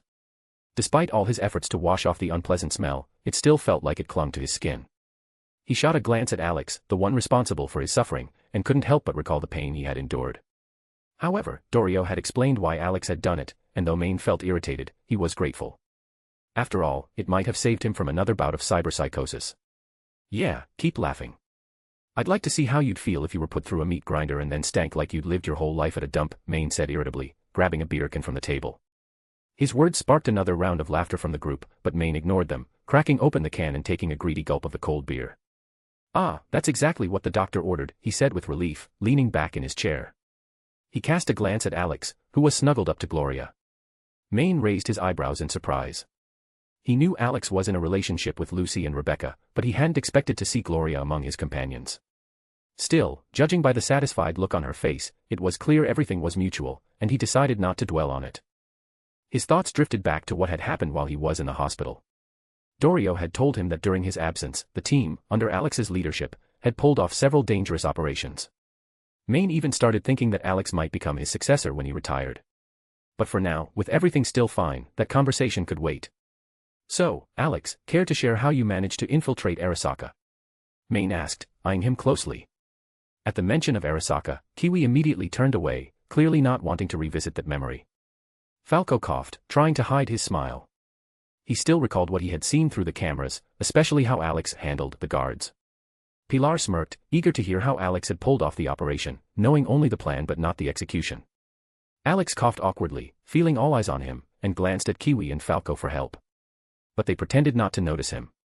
Alex didn't want to reveal what he had done at Arasaka, especially since Gloria had repeatedly warned him not to create any cult following or even mention his actions among people. It was pretty simple, he began with a forced smile. Kiwi, Falco, and I played the part of a new supervisor coming to check out his future position. So they let us in without a problem, and we walked right out just as easily. Maine raised an eyebrow in disbelief at the simplicity of it. And how'd you pull that off? With what? He pressed. Alex reached into his pocket and pulled out a small gadget, placing it on the table. Maine took the device in his hands, examining it with interest. Pilar stepped up, intrigued by the gizmo. And how does this thing work? Maine asked, turning the device over in his hands. You attach it to your temple, and it does its thing, Alex explained. Maine figured that this gadget might come in handy in the future and made a mental note to discuss its use with Alex later. Amazing you didn't get noticed, Maine muttered, still inspecting the device. Yeah, didn't get noticed, Kiwi commented, shooting Alex a reproachful look. Her comment resonated throughout the group. Everyone started exchanging glances between Kiwi and Alex's eye began to twitch nervously. He was about to justify himself when he noticed Pilar feverishly searching for something. "Pilar, what are you doing?" Alex asked cautiously, but Pilar just smirked mysteriously. Pilar turned on the TV and began rapidly flipping through channels, obviously searching for something specific. "Stop, Pilar!" Alex shouted, realizing something bad was about to happen. Alex immediately understood why Pilar was grinning and why he was looking for the remote. That crafty bastard had apparently caught wind of the news about Arasaka. His curiosity had led him too far, and now he wanted to confirm that their infiltration had gone unnoticed. Pilar's intuition didn't fail him. He found what he was looking for, an intriguing report, and couldn't wait to share it with the others. Dorio, coming down the stairs and finally rid of the awful smell, heard Alex's shout and quickened her pace. Seeing Pilar frantically clicking the remote, she looked questioningly at Alex, whose face had turned deadly pale. Lucy and Gloria, noticing his distress, also became concerned. What had he done this time? The answer came swiftly. Pilar finally found the right channel, and urgent news appeared on the screen. Breaking news, another attack by a masked gang, this time at the Arasaka Tower. 2 assailants infiltrated the tower, posing as employees, Yamamoto Kaya and his secretary, Misa Goto. According to information gathered by our correspondents, this is likely a new gang trying to make a name for themselves. Recent crimes involving masked individuals include the kidnapping of an Arasaka limousine and interference in gang wars. However, their latest stunt was the detonation of an entire floor in the tower, as well as a security system breach. If you have any information, please contact us. Images flashed on the screen of Alex standing on top of a limousine, flipping the camera off. Next was a shot of Alex, surrounded by police, stepping on Dylan's chest while playing a staring contest with an officer. The climax was a photo of the blown-up floor of the tower with his message on the Arasaka building, showing the entire floor covered in paint. Gloria stood frozen, unable to believe what she was seeing. She had promised Hephaestus that she wouldn't let Alex create a cult, and here he was, announcing it to all of Arasaka Tower after hacking the security system. Lucy tiredly rubbed her temples, realizing that there was no avoiding this now. Rebecca, on the other hand, was practically glowing with excitement as she watched the TV. Falco simply smirked and shook his head, knowing that as an accomplice, he could only watch. Kiwi, seeing herself on the screen in a mask similar to Alex's, grimly realized they had indeed been spotted. Pilar could no longer contain his laughter and burst out, slapping his thigh. "Alex, did you seriously do that?" Gloria asked dryly, giving him an icy glare. Alex looked away, avoiding her disapproving gaze. He had promised not to create a cult, and in essence, he had kept his promise. But who said you couldn't sow chaos as a cult member? That wasn't part of the conditions. "I couldn't help myself," Alex shrugged with a slight smirk. Gloria simply sighed heavily, realizing that there was no changing it now. What's done is done. Falco, determined to drive Alex deeper into a hole, projected the photos they took in front of the Arasaka Tower onto the main screen.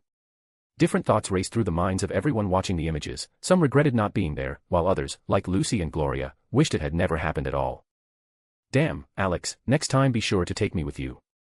I don't want to miss out on that kind of fun," Maine declared with a broad smile. Alex raised a thumbs up and promised that next time he would take everyone along to create such chaos together. Following that, questions started pouring in about what had really happened during their infiltration of Arasaka. This time, Alex answered honestly, skillfully hiding moments related to the lab. Kiwi and Falco supplemented the story with their impressions. Rebecca regretted not being part of the operation, but everyone agreed that with her involved, it would have ended in a shootout and a bloody massacre. Seeing her disappointed eyes, Alex promised to take her next time. The atmosphere in the room gradually softened, and conversations turned friendly, filled with jokes and laughter about how Alex had mocked Arasaka. Gloria mentally apologized to Hephaestus, realizing that stopping Alex was now impossible. To be continued. Chapter 117, Work for the whole team. Alex found himself in an extremely unpleasant situation. His body was covered in pieces of flesh and blood, and in his hands, he held the torn corpse of one of the gang members. He couldn't understand how things had escalated to this point. After all, the day had started out so perfectly. Alex had spent the past few days resting from work and enjoying time with his family. He had even managed to go on a date with Gloria after meeting her after a shift. But now, he stood among a pile of bodies, a blank expression on his face, unable to grasp how the situation had spiraled so far out of control. Looking around, he noticed the bodies of gang members lying in grotesque forms. Some were missing their heads, others had gaping holes in their chests. This entire massacre was the result of one fateful phone call. "Well, shit," Alex muttered, tossing body parts aside. To understand how he ended up in this bloodbath, we need to go back a bit, to the moment when Alex was lying on the couch and received that very call that changed his whole day. He had woken up in a great mood, finally able to enjoy some well-deserved rest.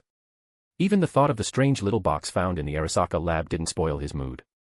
After helping Maine deal with the cyberpsychosis episode, the entire team decided to take a day off to give Maine a chance to recover. Alex woke up with Gloria in his arms, peacefully sleeping beside him. In recent days, he had been trying to spend more time with her, believing he'd been too busy with work.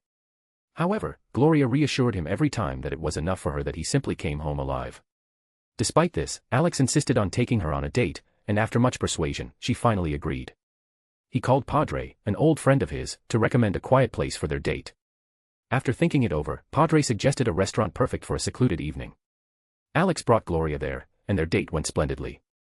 The evening ended on the rooftop of a mega building, where they lay under the stars, sharing life stories. Gloria spoke about how she met her late husband, how happy she was when David was born, and how she tried to give him the best life possible so he could attend a prestigious school and find a good job. She recalled all of this with a gentle smile, though the loss of her son was still a painful subject for her. Meanwhile, Alex was planning to find out where David had reincarnated so he could check how he was doing in the new world. He didn't want to show this to Gloria until he was sure her son was better off than he had been in Night City. When they returned home, they were greeted by a silence that immediately made Alex uneasy. The apartment was usually filled with noise, Rebecca running around with her weapons, Lucy reading books, and Valerie watching shows with GIR. Realizing that the girls had deliberately left them alone, Alex appreciated the gesture. He knew how hard it had been to convince Rebecca to leave him alone even for a while. She was the clingiest, always trying to be near, sitting on his lap or hanging onto him like a koala. Nevertheless, Alex cherished and loved her persistent nature. When Gloria asked why it was so quiet in the apartment, Alex whispered to her that the girls had given them some privacy. Gloria's cheeks flushed slightly, and she led him to the bedroom. While she was taking a shower, Alex relaxed on the couch, staring at the ceiling, thinking about how this day had been absolutely perfect. He had spent time with his beloved, nothing was bothering him, and now a peaceful night awaited them. Soon, Gloria emerged from the bathroom, noticing that Alex was lying with his eyes closed. She quietly approached him, climbed on top, and lay down, propping herself up on his chest with her elbows. Alex slightly opened his eyes and met her loving brown gaze. He wanted to say something, but Gloria unexpectedly kissed him, taking the initiative, which was rare for her. Usually, it was him who showed affection first, but in that moment, everything was different. The night was long and full of passion, and it wasn't until the early morning that they both managed to fall asleep, happy and exhausted. Waking up closer to noon, the first thing Alex saw was Gloria peacefully sleeping in his arms. He held her tighter, pulling her closer, and the movement made her sleepily open her eyes. Looking at him, she recalled the night they had spent together, and her cheeks flushed. Raising her head, she gently kissed him on the lips. After that kiss, they went to the shower to relax in the hot water after their wild night. After their shower, they went downstairs, and the apartment was still empty. Alex wondered where everyone had gone, but the answer was obvious. The girls had probably decided to spend the night at the base, as his car wasn't in the parking lot when he and Gloria returned from their date. Deciding to call them later, Alex chose to enjoy another peaceful moment with Gloria. Gloria brewed 2 cups of coffee and sat next to Alex, placing the mugs on the table to let the drinks cool a bit. Alex immediately lay his head on her lap, relaxing. She gently stroked his head, and they both wondered where the girls could have gone. Alex quietly mentioned that they had probably headed to the base and taken his car. Gloria nodded in understanding, continuing to stroke his hair. However, the peaceful moment was interrupted by an unexpected phone call. Alex lazily reached for his phone, pulled it from his pocket, and looked at the screen to see who had dared to disturb their idol. Seeing the caller's name, he raised an eyebrow slightly. It was Padre. Funeral Bureau, Life. Our motto, people die when they are killed, Alex answered, picking up the call, his voice carrying a hint of sarcasm. A muffled chuckle came from the other end of the line. Gloria rolled her eyes at such a greeting and gently pinched his cheek. Very original, came Padre's voice on the other end. Gloria rolled her eyes again, and Alex, noticing her reaction, playfully raised his eyebrows as if boasting that Padre had appreciated his joke. She gently grabbed his nose, urging him to find out the reason for the call. Glad you liked it. But what's the reason for calling on this beautiful day? Alex asked with a slight smile, his tone shifting to a more serious one. Padre hesitated for a moment, clearing his throat before responding. First of all, I'm glad to hear that things are going well with you and Gloria. Well, love is like that. It comes unexpectedly, Alex replied with the same warm smile, his eyes meeting Gloria's as they both momentarily remembered all they had been through together. Secondly, Padre's voice grew a bit more serious, I've got a job for you. Alex sat up slightly from Gloria's lap, his attention immediately shifting to the matter at hand. What kind of job? He asked, pulling a pack of cigarettes from his pocket. But before he could pull out a cigarette, Gloria quickly snatched the pack from him, reminding him that smoking wasn't allowed in the apartment. Alex gave an apologetic smile and, instead of a cigarette, pulled out a lollipop to curb his craving. Members of Maelstrom have started showing up around Valentino. They've even set up a few bases on our turf. So, I'm asking you to clear out one of their bases while we're tied up with other matters, Padre explained, his voice tinged with concern. Maelstrom. Alex muttered thoughtfully, clarifying, they're the fanatics who believe cyber implants are the pinnacle of everything, and think that anyone who doesn't upgrade is worthless and should be destroyed. Yeah, that's them, Padre confirmed with a weary sigh. I'm not sure what they're planning on our territory, but it's nothing good. So, your help would be appreciated.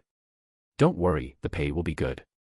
The heaviness in Padre's voice made it clear to Alex that this was serious business. Padre fully understood how dangerous it was to deal with these maniacs. Every member of the Maelstrom gang was on the verge of cyberpsychosis, if not already suffering from it, making them extremely dangerous. Alex didn't respond right away. He glanced at Gloria, seeking her opinion. She just smiled softly, showing she didn't mind. Noticing her support, Alex decided to agree. All right, I'll take the job. But do you mind if I bring my team along, he asked, thinking it would be easier to complete the task with his friends. Of course, son, call whoever you want. That'll just make the job easier. I'll send you the coordinates to their base, and from there, you can work your magic like usual, Padre replied with a light chuckle. After saying goodbye, Alex got up from the couch, stretched slightly, and began considering what he might need for the mission. But first, he decided to call Maine to offer him the job. Dialing the number, he waited for him to pick up. Hey, Alex, what's up? Shouldn't you be with Gloria after your date? Maine asked with a laugh. How do you even know about the date? Alex raised an eyebrow in surprise. Well, when Rebecca and Lucy showed up at the base with little Valerie and your robodog, it was pretty clear. They obviously wanted to give you and Gloria some time alone, Maine replied, chuckling. Alex just rolled his eyes, feeling his eye twitch at his friend's words. All right, whatever.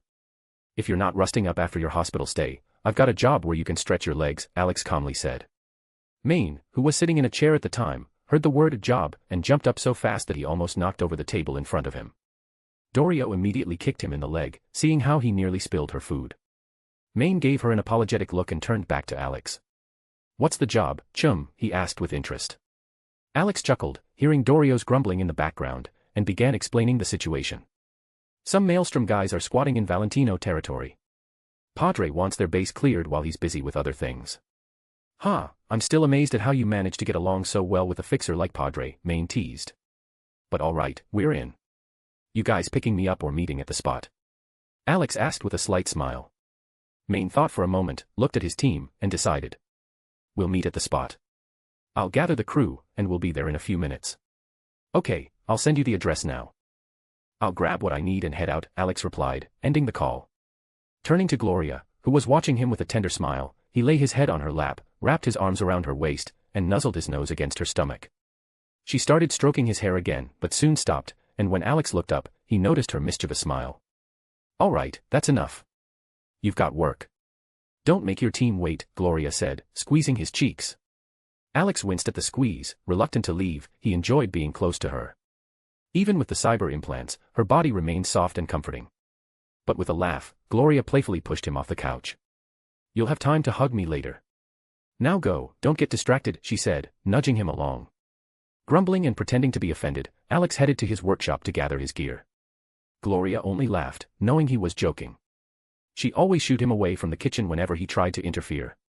Entering the workshop, Alex began rummaging through drawers, inspecting his inventions with their ridiculous names. Finding a large grenade, he squinted, trying to recall why he'd made it, and decided to take it just in case. After gathering various items, he slung a bag over his shoulder and left, where Gloria was already waiting for him with his coat in hand. She helped him put it on, and before parting, they exchanged a kiss. Make sure the girls don't get hurt, Gloria said. That's my job, taking care of you all, Alex replied, looking at her warmly. In the parking lot, he first considered taking his motorcycle but decided it was better to go on foot. Grabbing his katana, Alex dashed out of the garage and headed toward the Maelstrom base. Meanwhile, Maine's group had already arrived at the site and settled nearby. Everyone got out of the van to stretch their legs. Maine, stretching himself, leaned against the vehicle and glanced at his watch. Looks like our Alex is running late, he chuckled. Dorio rolled her eyes, watching as Maine complained about Alex being late, even though he was the one who'd rushed everyone to gather and head out for the mission. Some hadn't even had time to eat before Maine was herding them into the van with a big grin on his face. His impatience was palpable, he was eager to get some action after a long recovery. Since getting his Sandy installed, he'd had a seizure, and Dorio hadn't allowed him to train or do anything that would strain his body for several days. He'd been stuck on the couch, bored out of his mind, and now that the chance for action had come, Maine couldn't contain himself. Is it really so hard to wait a few minutes? Dorio asked with mild irritation, raising an eyebrow. Maine turned away like a sulking child who wasn't allowed to play. Dorio just shook her head, knowing her boyfriend was acting like a teenager as usual. I don't mind waiting, but I already feel like I'm starting to rust. The chance to stretch my legs is right here, Maine said, pointing to the abandoned building. He continued to grumble that he couldn't wait any longer, and if Alex didn't show up in the next 5 minutes, he'd be ready to storm in by himself. If he's not here in 5 minutes, I'm going in alone, Maine said, nodding to confirm his decision. Meanwhile, Alex decided to cut through by running across rooftops and arrived at the meeting spot, spotting Maine gesturing wildly by the van, clearly exaggerating his stories. Alex jumped off the roof, landing right behind Maine just as he was declaring he was ready to storm the place. Where do you think you're going to storm? Alex asked, patting Maine on the shoulder. Maine, engrossed in his ramblings, didn't notice Alex approaching and instinctively turned, throwing a punch. It was a reflex, honed by years of experience, and by the time he realized it was Alex in front of him, the punch had already been thrown. However, the ease with which Alex deflected his fist left Maine standing there, mouth agape. Alex noticed that instead of answering his question, Maine had attacked. Seeing the incoming punch, he casually redirected it downward with his palm. Maine's face froze in surprise, and Alex simply raised an eyebrow. Not exactly the friendliest way to greet someone, Alex said with a smirk. Maine looked as if his brain had short-circuited. He knew Alex was strong, but the quick and effortless block raised suspicion. What, are you some kung fu master? Jumping off rooftops like a ninja, blocking punches, Maine asked, eyeing Alex with interest. Alex grimaced. He almost felt like grabbing a stick to educate Maine for that comment. The words kung fu master brought unpleasant associations with a genre of stories where the main character hides their strength, only to defeat enemies by pretending to be weak. That trope filled Alex with disgust. He even briefly considered the idea of entering one of those universes just to beat up a few heroes for catharsis. What kung fu master? I just blocked your punch. That doesn't make me some master, Alex replied, clear irritation on his face. Maine, not understanding why Alex reacted that way, just waved it off. What mattered to him was that Alex had arrived, which meant they could finally start the assault on the Maelstrom gang's base. He was itching to take action and stretch his legs on a few cyber psychos. Suddenly, Alex felt someone climbing onto his back and settling on his shoulders. He immediately knew it was his favorite gremlin. Rebecca, with her wide grin, leaned down so their eyes met. She grabbed Alex's cheeks and abruptly pulled him in for a kiss. Rebecca never hesitated to show her feelings, and now, missing Alex, she kissed him with unexpected passion. That's exactly what I needed before bed, Rebecca mumbled, ending the kiss with a smile. Alex smiled at her words, knowing that Rebecca could be clingy at times, but it never bothered him. Turning his head, he noticed Lucy standing nearby with a warm smile on her face. She spread her arms, waiting for a hug. Come on, get over here, Alex gestured for her to approach. Lucy's smile widened, and she stepped closer, wrapping her arms tightly around him. Alex hugged her back, then looked up to meet the sharp gaze of Kiwi. The corners of his lips lifted slightly. If you want a hug, you can come over, he said cheerfully, grinning. I've got enough for everyone. Kiwi, seeing his invitation, paused for a moment.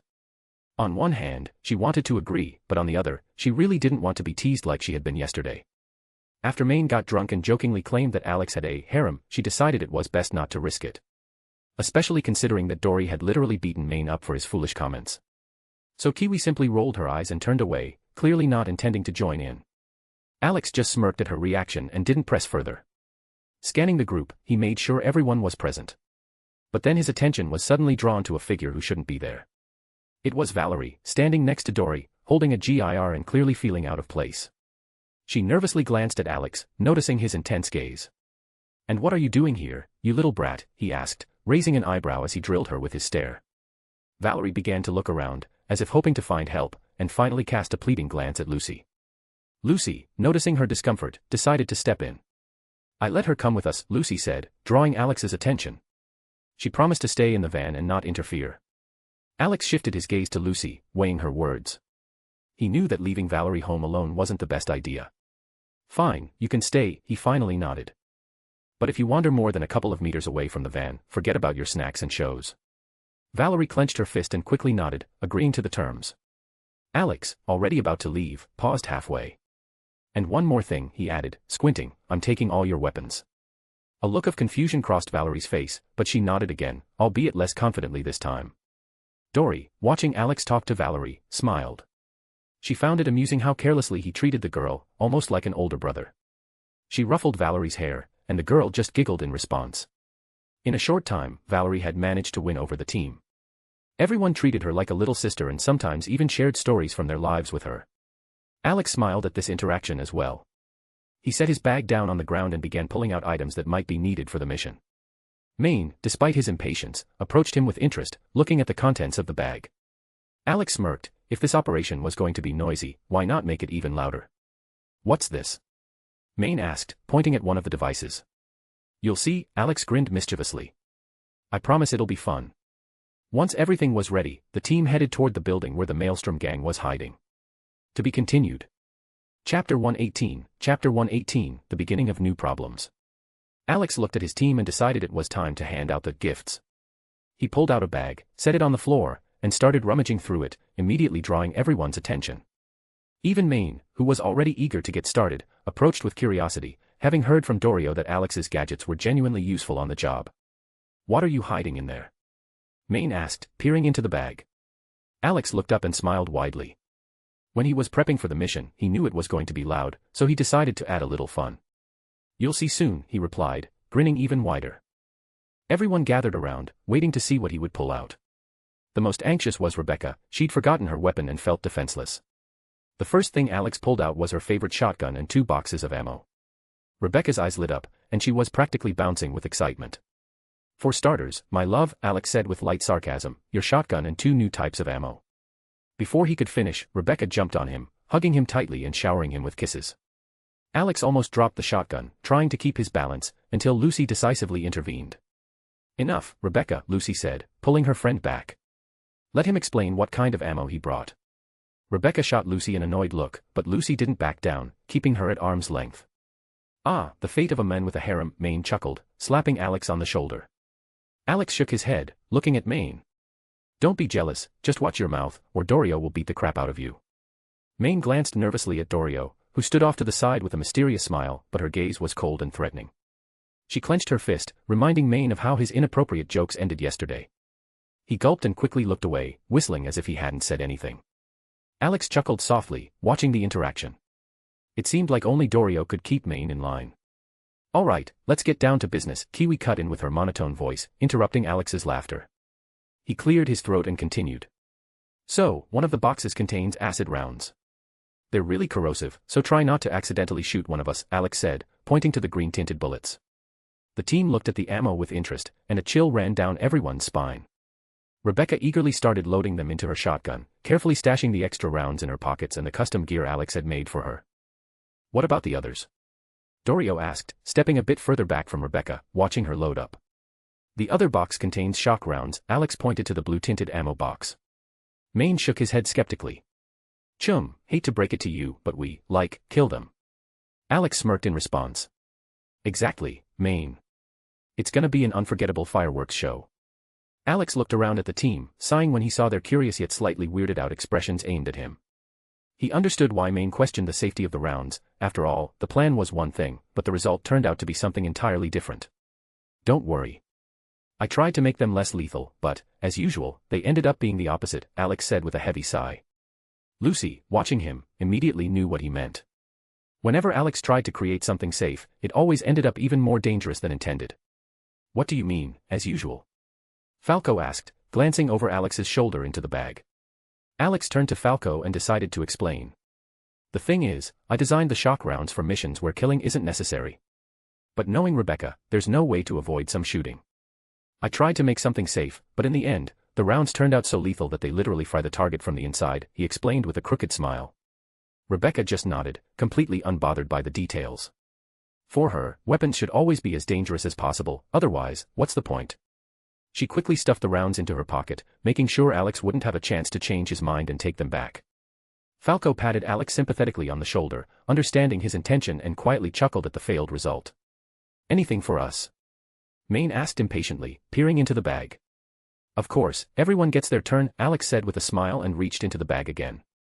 For my favorite cat, here's a silenced pistol. The bullets are special, with high armor-piercing capabilities. Lucy took the pistol, her face lighting up with a slight smile. In gratitude, she kissed Alex on the cheek, which prompted another round of complaints from Maine. Oh, the girls always get their stuff first, and we're always left at the bottom, he grumbled, which immediately earned him another smack on the head from Dorio. Alex laughed at their bickering and reached into the bag again. All right, Maine, here's your gift. It's a shotgun called the Bull's Hoof because of its shape, he said, tossing the weapon to the team leader. You can shoot it one-handed, and here are some explosive rounds. Maine looked over the shotgun with excitement, nodding approvingly.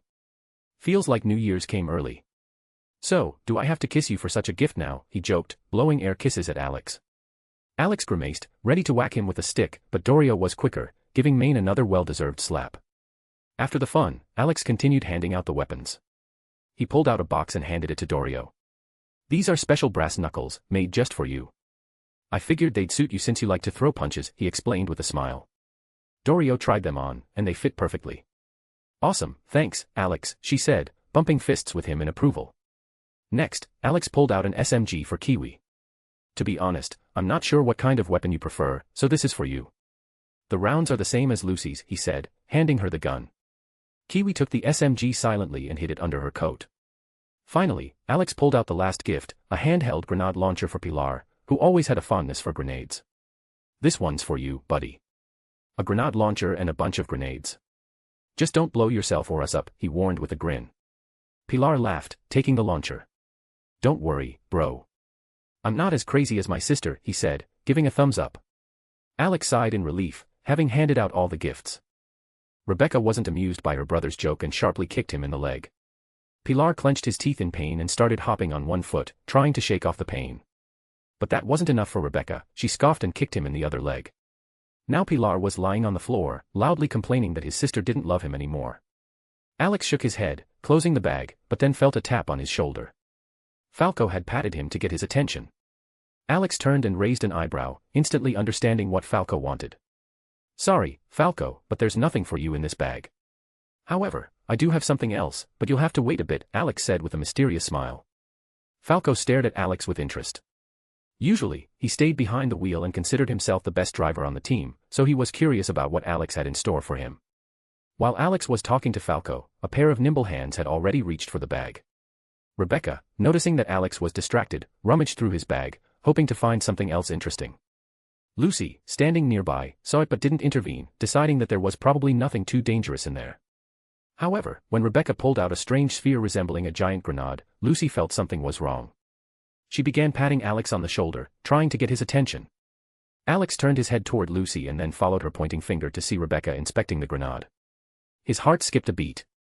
Oh no, he whispered. Rebecca was twirling the sphere in her hands, trying to figure out how to activate it. Alex didn't wait for her to figure it out and instantly snatched the grenade from her hands. Rebecca frowned and tried to take it back. Give it back. I just wanted to look at it, she declared, trying to reach for the grenade. Meanwhile, the rest of the group, engrossed in their new toys, had already noticed the commotion. They saw Alex holding the strange object above his head while using his other arm to block Rebecca, who clung to him like a monkey. You're putting those grabby hands where they don't belong again, Alex grumbled in annoyance. Rebecca grabbed his arm, pulling herself closer, and, wrapping her legs around his waist, tried to draw him toward her. What is this thing? I just wanted to take a look, she insisted. It's a damn grenade. And I don't even remember what it does. You nearly blew us all up, Alex snapped, squeezing her head tighter. Upon hearing it was a grenade, Rebecca grinned widely, clearly pleased with herself despite the seriousness of the situation. Greedy, she muttered, letting go of his waist. Alex just shook his head and stashed the grenade in his pocket, making sure she wouldn't get to it again. Then, he turned to the group. Everyone ready? They all nodded affirmatively. They headed toward the abandoned warehouse where the Maelstrom gang had set up camp. Before they left, Alex gave a command to GIR, the drone accompanying them, to kill anyone who tried to escape. GIR nodded and took up position on top of the van. Alex turned to Valerie. And don't even think about poking around where you shouldn't. Valerie nodded energetically, signaling that she understood. Satisfied that everything was ready, Alex caught up with the group. They were just discussing the plan for infiltration. We've assigned everyone their positions. Only you're left, Maine said, pointing at the warehouse layout on his tablet. Alex quickly scanned the layout. Spotting a suitable path through the roof, he suggested. I'll go in from above. I'll end up in the center and draw their attention while you hit them from the rear. Maine scratched his chin and asked for the others' opinions. Everyone agreed with Alex's plan. They knew he was the most dangerous among them and the best at surviving tough situations. Having seen him deflect bullets with his katana once, the group fully trusted his skills. Well then, let's go, Mighty Nine. Let's crush these cyberpsychos. Maine shouted enthusiastically, raising his fist. Alex grimaced at the name Maine had decided to make official. Who told him that? Alex muttered, scanning the group with his eyes. Under his sharp gaze, Pilar flinched nervously. He was likely the one who'd said too much. Alex shook his head but decided not to bother with Pilar. Maine was already set on the name. Everyone extended their fists for a group bump. Alex smiled and did the same. They slowly approached the warehouse. Standing at the entrance, Alex looked up at the roof. Well, I'm off, he said before leaping upward. Those who had never seen Alex in action watched in amazement as he pushed off the wall and, in one jump, landed on the roof.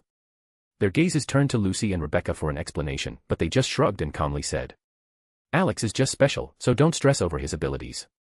Nodding, everyone started moving into their positions, preparing to storm the warehouse. Alex, moving across the roof, headed toward the window he had planned to enter through. When he got to it, he peeked inside and saw only pitch darkness, as if all the windows were tightly boarded up, and even the one he was looking through let in no glimmer of light. I'm in position. Kiwi, have you hacked into the warehouse system yet? He asked, contacting Kiwi. A couple more minutes, she replied. Alex nodded and lit a cigarette, waiting for the team to be ready. Meanwhile, Kiwi was busy hacking the system to access the internal cameras. The rest of the group had already taken their positions, waiting for the signal. Is everyone set? Maine asked over the comms. Everyone responded affirmatively, and Alex, glancing through the window, thought about how to make a flashy entrance. Well, your move, Alex. We're waiting on you to start, Maine's voice came through. All right, let's go, Alex said, flicking the cigarette butt away and preparing for action. He stood on the glass, peered inside again, and used a mana pulse to gauge the number of enemies. The response was odd. Rather than human bodies, the warehouse was filled with beings with unnatural forms. However, Alex assumed they were Maelstrom members with cyber implants and didn't give it much thought. Waiting for the moment when one of them passed beneath him, he stomped on the glass, shattering it. With a crash, the glass exploded into shards, and Alex dropped directly onto the head of the unfortunate soul below him. The impact was so powerful that the floor beneath his feet cracked, and the enemy turned into a bloody pulp. Hey, girls, Alex smirked, pulling out his revolver and shooting the nearest opponent in the face. The gunshot echoed through the warehouse, and all the Maelstrom gang members turned to see Alex standing over the mangled body of one of their own. However, their reaction was too slow. The cracks beneath Alex's feet widened, and in the next moment, the floor collapsed, dropping him into the basement right on top of another unlucky foe. Damn. Alex cursed as he fell. Upon regaining his footing in the basement, Alex saw several more enemies in front of him. Wasting no time, he drew his katana and swiftly slashed through the closest foes. The rest, snapping out of their shock, started shooting at him. Alex, deflecting bullets with his katana, advanced toward them, noticing the crazed aggression on their faces. They threw aside their guns, and blades shot out from their arms. Interesting, Alex muttered, observing their transformation. As if they had lost their minds, the enemies charged at him like wild beasts. Alex, skillfully sheathing his katana, activated its mechanism, firing it into his hand to give him an extra boost for the attack.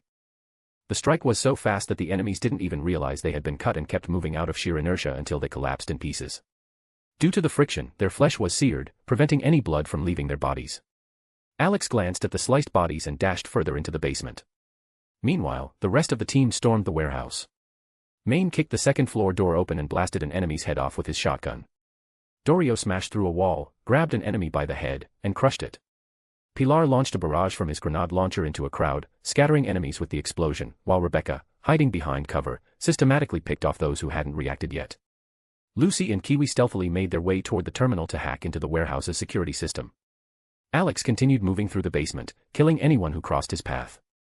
The Maelstrom fighters in the basement acted like zombies, recklessly throwing themselves at him, trying to slow him down. Alex thought to himself. They're clearly protecting something. There were far more Maelstrom members in the basement than expected, slowing Alex's progress.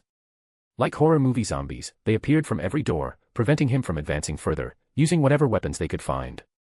Suddenly, one of the gang members, brandishing a knife, charged at Alex. Grabbing him by the neck, Alex ripped the arm holding the weapon off with force. Now you're my shield, Alex smirked, deciding to use him as a human shield. Alex squeezed the poor soul, now playing the role of his shield, in one hand, while holding his revolver in the other, methodically shooting everyone who got in his way. The Maelstrom members didn't care about their comrade's fate, they kept attacking, ignoring the fact that he was being used as a living barrier. Reaching a massive iron door, Alex decided to use his captive as a battering ram.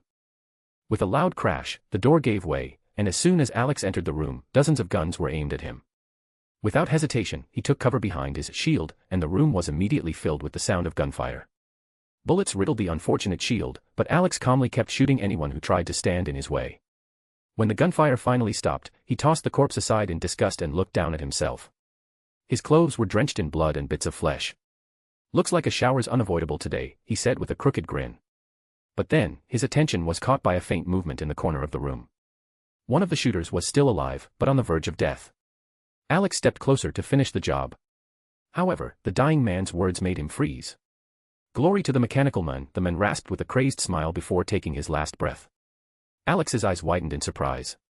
This was a bad sign. He wanted to ask more questions, but it was too late. The corpse lay before him, still bearing that insane grin.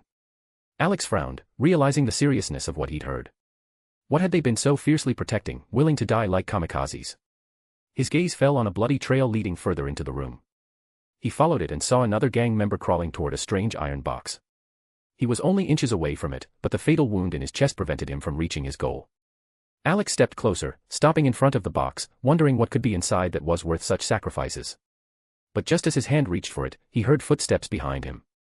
Alex instantly drew his revolver and aimed it toward the noise. As he turned around, he saw Lucy and Rebecca had come to check on how he was faring. "Next time, don't sneak up on me," Alex said, holstering his revolver. "And don't aim that thing at me," Lucy grumbled, rolling her eyes. Alex shook his head and looked back at the case before him. Rebecca immediately rushed over, full of curiosity, but when she reached for the box, Alex sharply stopped her. "Don't touch it. This isn't something mortals should handle," he said in a stern tone.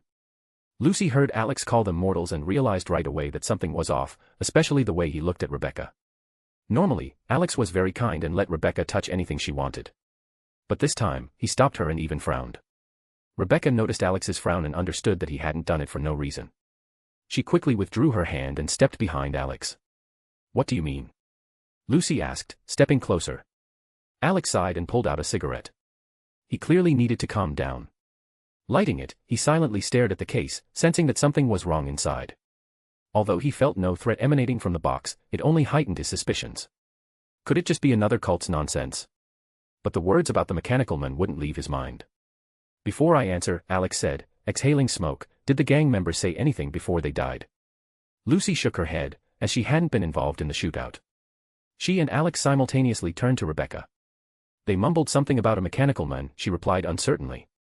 Alex sighed heavily and glanced at the ceiling, realizing the situation was getting worse.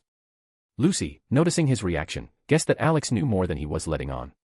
"You know something, don't you?" she asked anxiously. Alex lowered his gaze to meet Lucy's eyes, a crooked smile appearing on his face, confirming her suspicions that he knew who the mechanical man was. "I don't just know, I've already encountered it." "Well, not this specific one, but a similar situation," Alex said with a wry smile. Lucy tilted her head, not understanding where Alex was going with this, and waited for him to continue. However, the gremlin inside the sweet girl completely misunderstood, so she kicked Alex in the leg to make him stop speaking in riddles and get on with it. Alex looked at Rebecca, who had kicked him and was waiting for his answer. He decided to explain what, or rather, who, the mechanical man was. "Yes, I've encountered something like this before. It's an AI, artificial intelligence. Not just a machine, but an avatar of that very woman. If it's here, everything could go very wrong," he said in a weary voice. Lucy and Rebecca paled. They knew about that woman, the entity with whom Alex had made a deal. Just mentioning her name instilled fear. "Is this the same avatar that brought you here?" Lucy asked. "Not exactly. She has many avatars, all of them different. But yes, this is one of them," Alex said, rubbing his forehead as he tried to cope with the growing tension. Rebecca grabbed his hand, nervously squeezing his fingers. Alex looked at her and, trying to comfort her, gently stroked her head. "What are you going to do?" she asked quietly. "I don't know yet. But now I understand why this world developed so quickly and why cyber implants cause bouts of cyberpsychosis. It's all connected, all of this woman's avatars strive for chaos and destruction. They don't need to rush, they can wait for hundreds of years while the world destroys itself," Alex replied grimly. Their conversation was overheard by Kiwi, who had been following Lucy and Rebecca unnoticed, worried that something was wrong with Alex. Upon hearing what they were discussing, her heart raced, and her eyes widened in shock. Everything she learned seemed too terrifying to be true. To be continued. Chapter 119, Chapter 119, When Curiosity Plays a Bad Trick on You. At the moment Alex smashed through the window and landed on the poor guy, crushing him into a bloody mess, he fired his first shot. That was the signal for the whole team that it was time to act. On the second floor, Maine kicked in the door and, wasting no time, shot his first target right in the face. "What's up, bastards?" he said, reloading his shotgun with a swift motion. Before the members of the Maelstrom gang could react, Maine had already taken down 2 more. The ammo Alex had given him was surprisingly effective against these crazed fanatics, who had replaced most of their bodies with cyber implants. The Maelstrom gang sought full cybernetic transformation, completely rejecting flesh. After killing everyone in the room, Maine looked around to make sure he hadn't left any survivors. Satisfied, he reloaded his shotgun, switching to explosive rounds. Maine stayed alert. Years of being a soldier had trained him to always be on guard, especially when it came to missions involving killing. This mission was no exception. They had to deal with the Maelstrom members who had taken over this warehouse. Maine was focused on reloading his shotgun when a noise distracted him. A group of enemies burst into the room. However, Maine, with his exceptional reflexes honed by years of service, activated his Sandevistan, just as the enemies started shooting. He hadn't wanted to use it after what happened the first time, fearing another bout of cyberpsychosis, but Alex's assurances that he could safely use the Sandy a few more times convinced him to take the risk. As the world slowed around him, Maine saw the bullets that had been flying toward him frozen in midair. "So this is what it's like using Sandy," he said with a wide grin. Maine stopped thinking and took aim at his enemies. The shots from his shotgun were frozen too, while he calmly stepped out of the line of fire. Deactivating the Sandy, he brought the world back to normal speed, and the bullets meant for him slammed into the wall. Maine noticed with satisfaction that his enemies were torn apart by his shotgun blasts. "You could get used to this," he smirked, moving forward. Meanwhile, Dorio had smashed through a wall, grabbing a Maelstrom gang member by the head and crushing it like a watermelon, splattering blood everywhere. She noticed that the remaining gang members suddenly started behaving strangely. They dropped their weapons and grabbed whatever they could find. Some of them had cyber implants in the form of blades, which they now decided to use. "You seriously think your heads are tougher than my fists?" Dorio asked with a grin, cracking her knuckles. 5 gang members charged at her, but Dorio was confident in her strength. She clenched her fists, feeling the knuckle dusters her younger brother Alex had given her, enhancing her punches. "Let's play," she said, moving toward the enemies. The first enemy lunged at her with a metal pipe, but Dorio deftly caught it and punched him in the chest. The impact caused his rib cage to cave in, a sickening crunch of broken bones echoing through the room. The man collapsed, blood pouring from his mouth. Without hesitation, Dorio stomped on his head, crushing it. "No head means he's definitely dead," she smirked, heading toward the next enemies. Her new knuckle dusters were even better than she'd expected. "Alex sure knows how to please a woman," Dorio muttered, glancing at her hands. Just then, Maine's gruff voice came through the comms, grumbling at her comment about Alex. Dorio laughed, realizing that Maine was jealous. "Alex has got such a jealous big brother," she smirked. Maine started grumbling again and, to blow off some steam, switched to taking down enemies with even greater fury.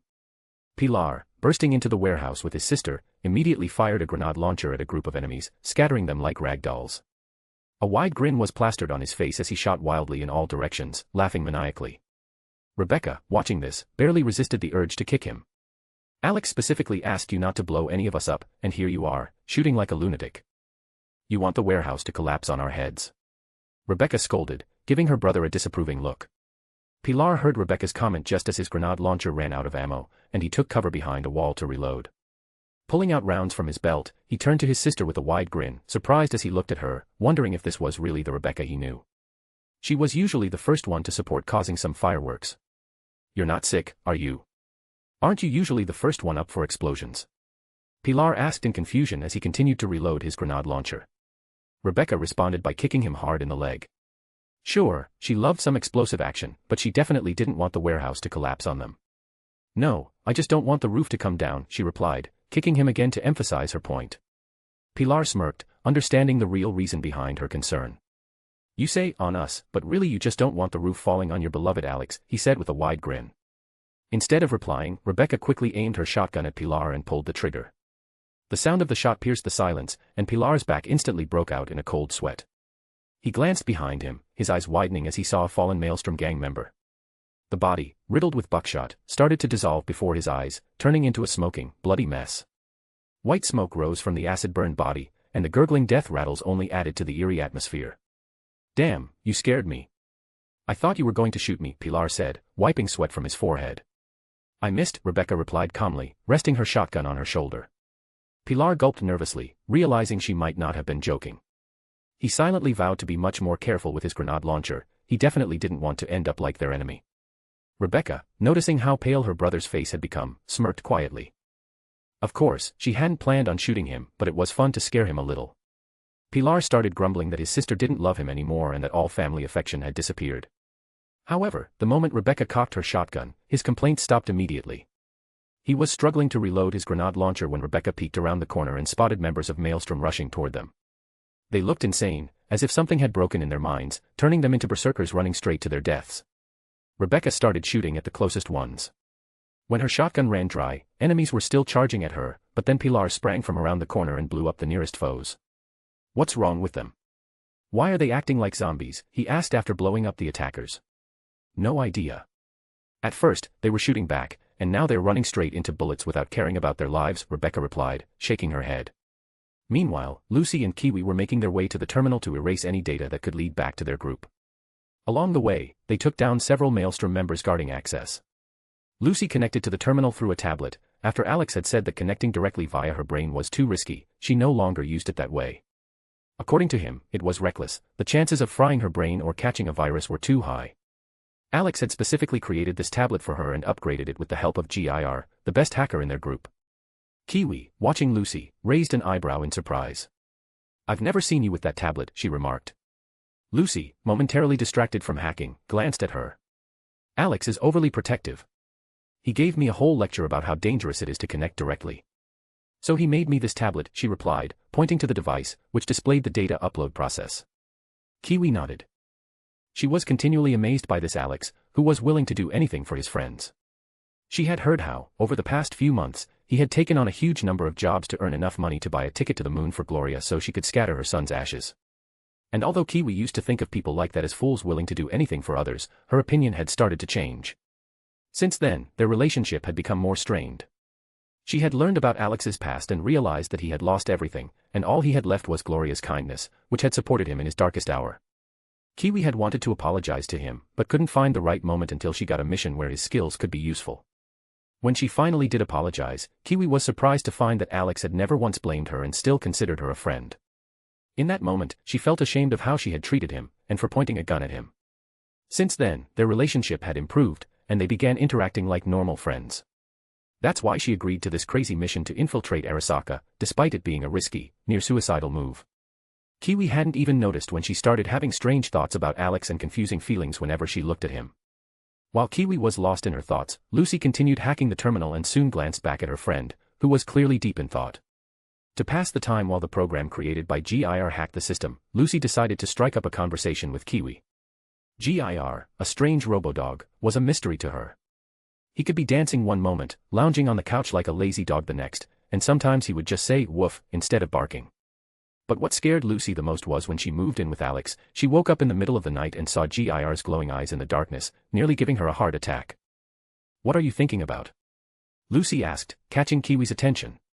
Kiwi, who had been pondering Alex's life and how he managed to deal with his problems, heard Lucy's question and looked at her. One question had been bothering her: how do they manage to live with Alex together? How do you even manage to share him? Kiwi asked curiously. Lucy smiled.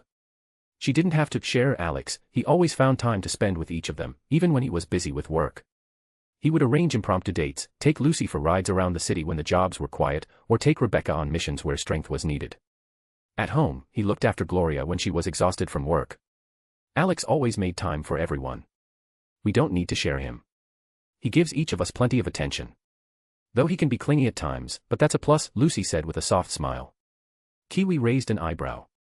The fact that Alex made sure to give everyone attention so they wouldn't get jealous suited her just fine. A thought even crossed her mind about joining them, but her feelings toward him were complicated. When he suggested hugging her today, part of her wanted to agree, but another part resisted for some reason. Don't overthink it. If you ever join in, you'll understand what I mean, Lucy said with a sly smile.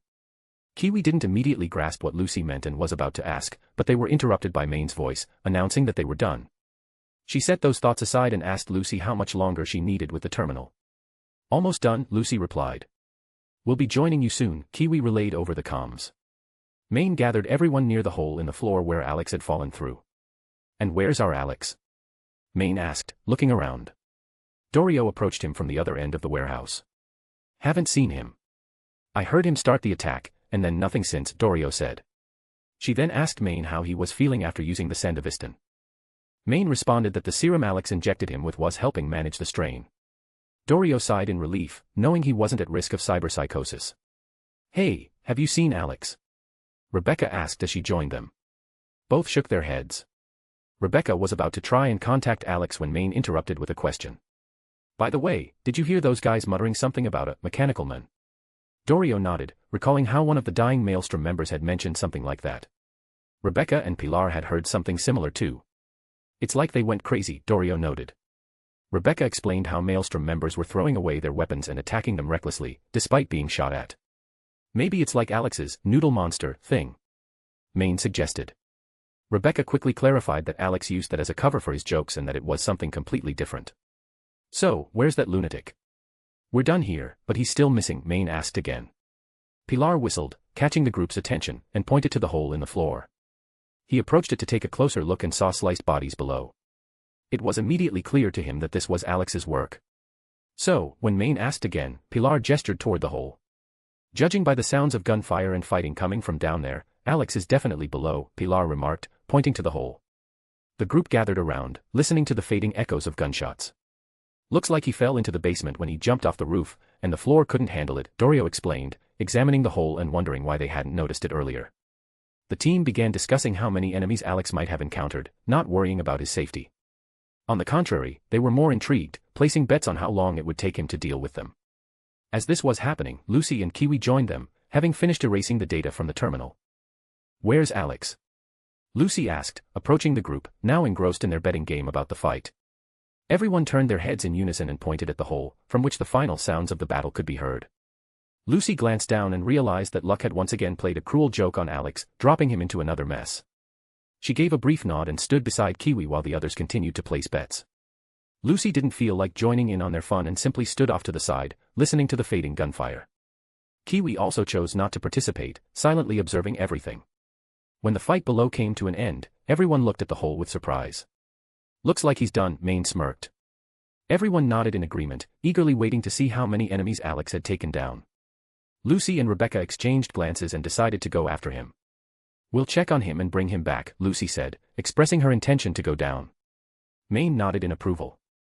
Lucy and Rebecca jumped into the hole, following the trail Alex had left, which consisted of the bodies of his fallen foes. I'm envious. Alex isn't just strong and handsome, he's ridiculously talented. Sure, he's a bit crazy, but for many girls, he's the ideal, Maine remarked with a hint of jealousy. He turned to Pilar, who was watching his sister jump into the hole. Pilar grinned and glanced at Dorio, standing behind Maine with a cold smile on her face. Seeing this, Pilar's grin widened, realizing Maine was once again about to get himself into trouble with his comments. Maine felt a chill run down his spine and turned around, meeting Dorio's piercing gaze. He tried to explain it was just a joke, but he was met with a punch to the gut. You had that coming, Dorio remarked coldly. Maine grinned through the pain, knowing he had angered her again, but instead of arguing, he hugged her, trying to soothe her. After that, he glanced around and noticed there were only 3 of them left. Wait, where did Kiwi go? Maine asked in surprise. Pilar pointed to the hole again. While you were dealing with Dorio, Kiwi jumped down after Lucy and Rebecca. Maine smirked and joked, looks like Alex's harem is about to grow. Meanwhile, Kiwi, still worried about Alex, decided to follow Lucy and Rebecca. Walking behind them, she noticed that the bodies of the enemies were initially cleanly sliced, clearly Alex's work with his katana. But as they went further, more bullet marks appeared on the bodies, and Kiwi realized Alex had switched to firearms.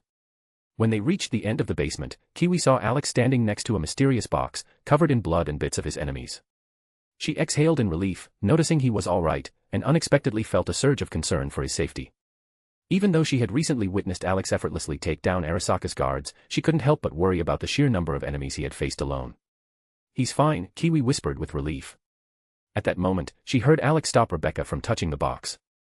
His furrowed brow and strange remark left Kiwi full of questions. What does he mean by, mortals can't touch this, she wondered, trying to grasp the meaning of his words. Alex's words left her feeling confused. What did he mean? Kiwi decided to listen more closely to what would happen next. The more she listened, the more questions arose. She was particularly intrigued by the mention of a mechanical man. However, the answer came quickly. Alex explained that this mechanical man was a god. A god? What kind of god? Kiwi mentally questioned, trying to catch more details.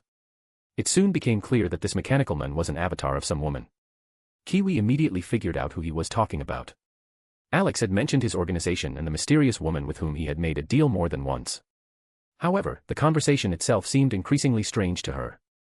She couldn't grasp what exactly they were discussing and what significance this avatar held. But gradually, piece by piece, she began to put the puzzle together. And when Alex said, "This world," Kiwi realized something important. Alex didn't belong to this world. Her heart began to race as she started to understand that he shouldn't be here. Everything he said only confirmed her suspicions. Fear slowly crept into her soul.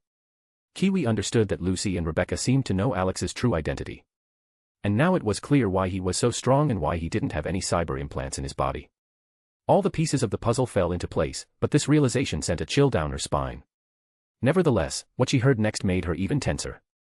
"Kiwi, I know you're eavesdropping. Why don't you come out and we can talk?" Alex's calm voice echoed in her ears. Kiwi flinched. Cautiously peeking out from behind her cover, she met his gaze. Rebecca and Lucy were also looking at her, but there was neither anger nor judgment in their eyes, only a slight sense of guilt. Alex, on the other hand, looked completely different. His eyes seemed incredibly tired, filled with the weight he appeared to carry on his shoulders. It was a look she had never seen before. Usually, his eyes sparkled with mirth or irritation after missions, but now they held sadness and profound fatigue. Perhaps he was about to do something he didn't want to. Kiwi shifted her gaze to Lucy and Rebecca. Their expressions indicated that they didn't want her to hear this conversation. They didn't look judgmental, rather, their eyes seemed to apologize for her overhearing more than she was supposed to. Feeling the nervous tension but knowing it was pointless to back away now, Kiwi slowly stepped out from her hiding place and approached Alex and the girls. She knew the truth that awaited her would change everything she knew about the world and about Alex himself. But was she ready for it? The answer to that question was something she would find out here and now. Her life would undoubtedly change. But would it be for better or worse? That remained to be seen. To be continued. Chapter 120, Plans for Future Confrontations.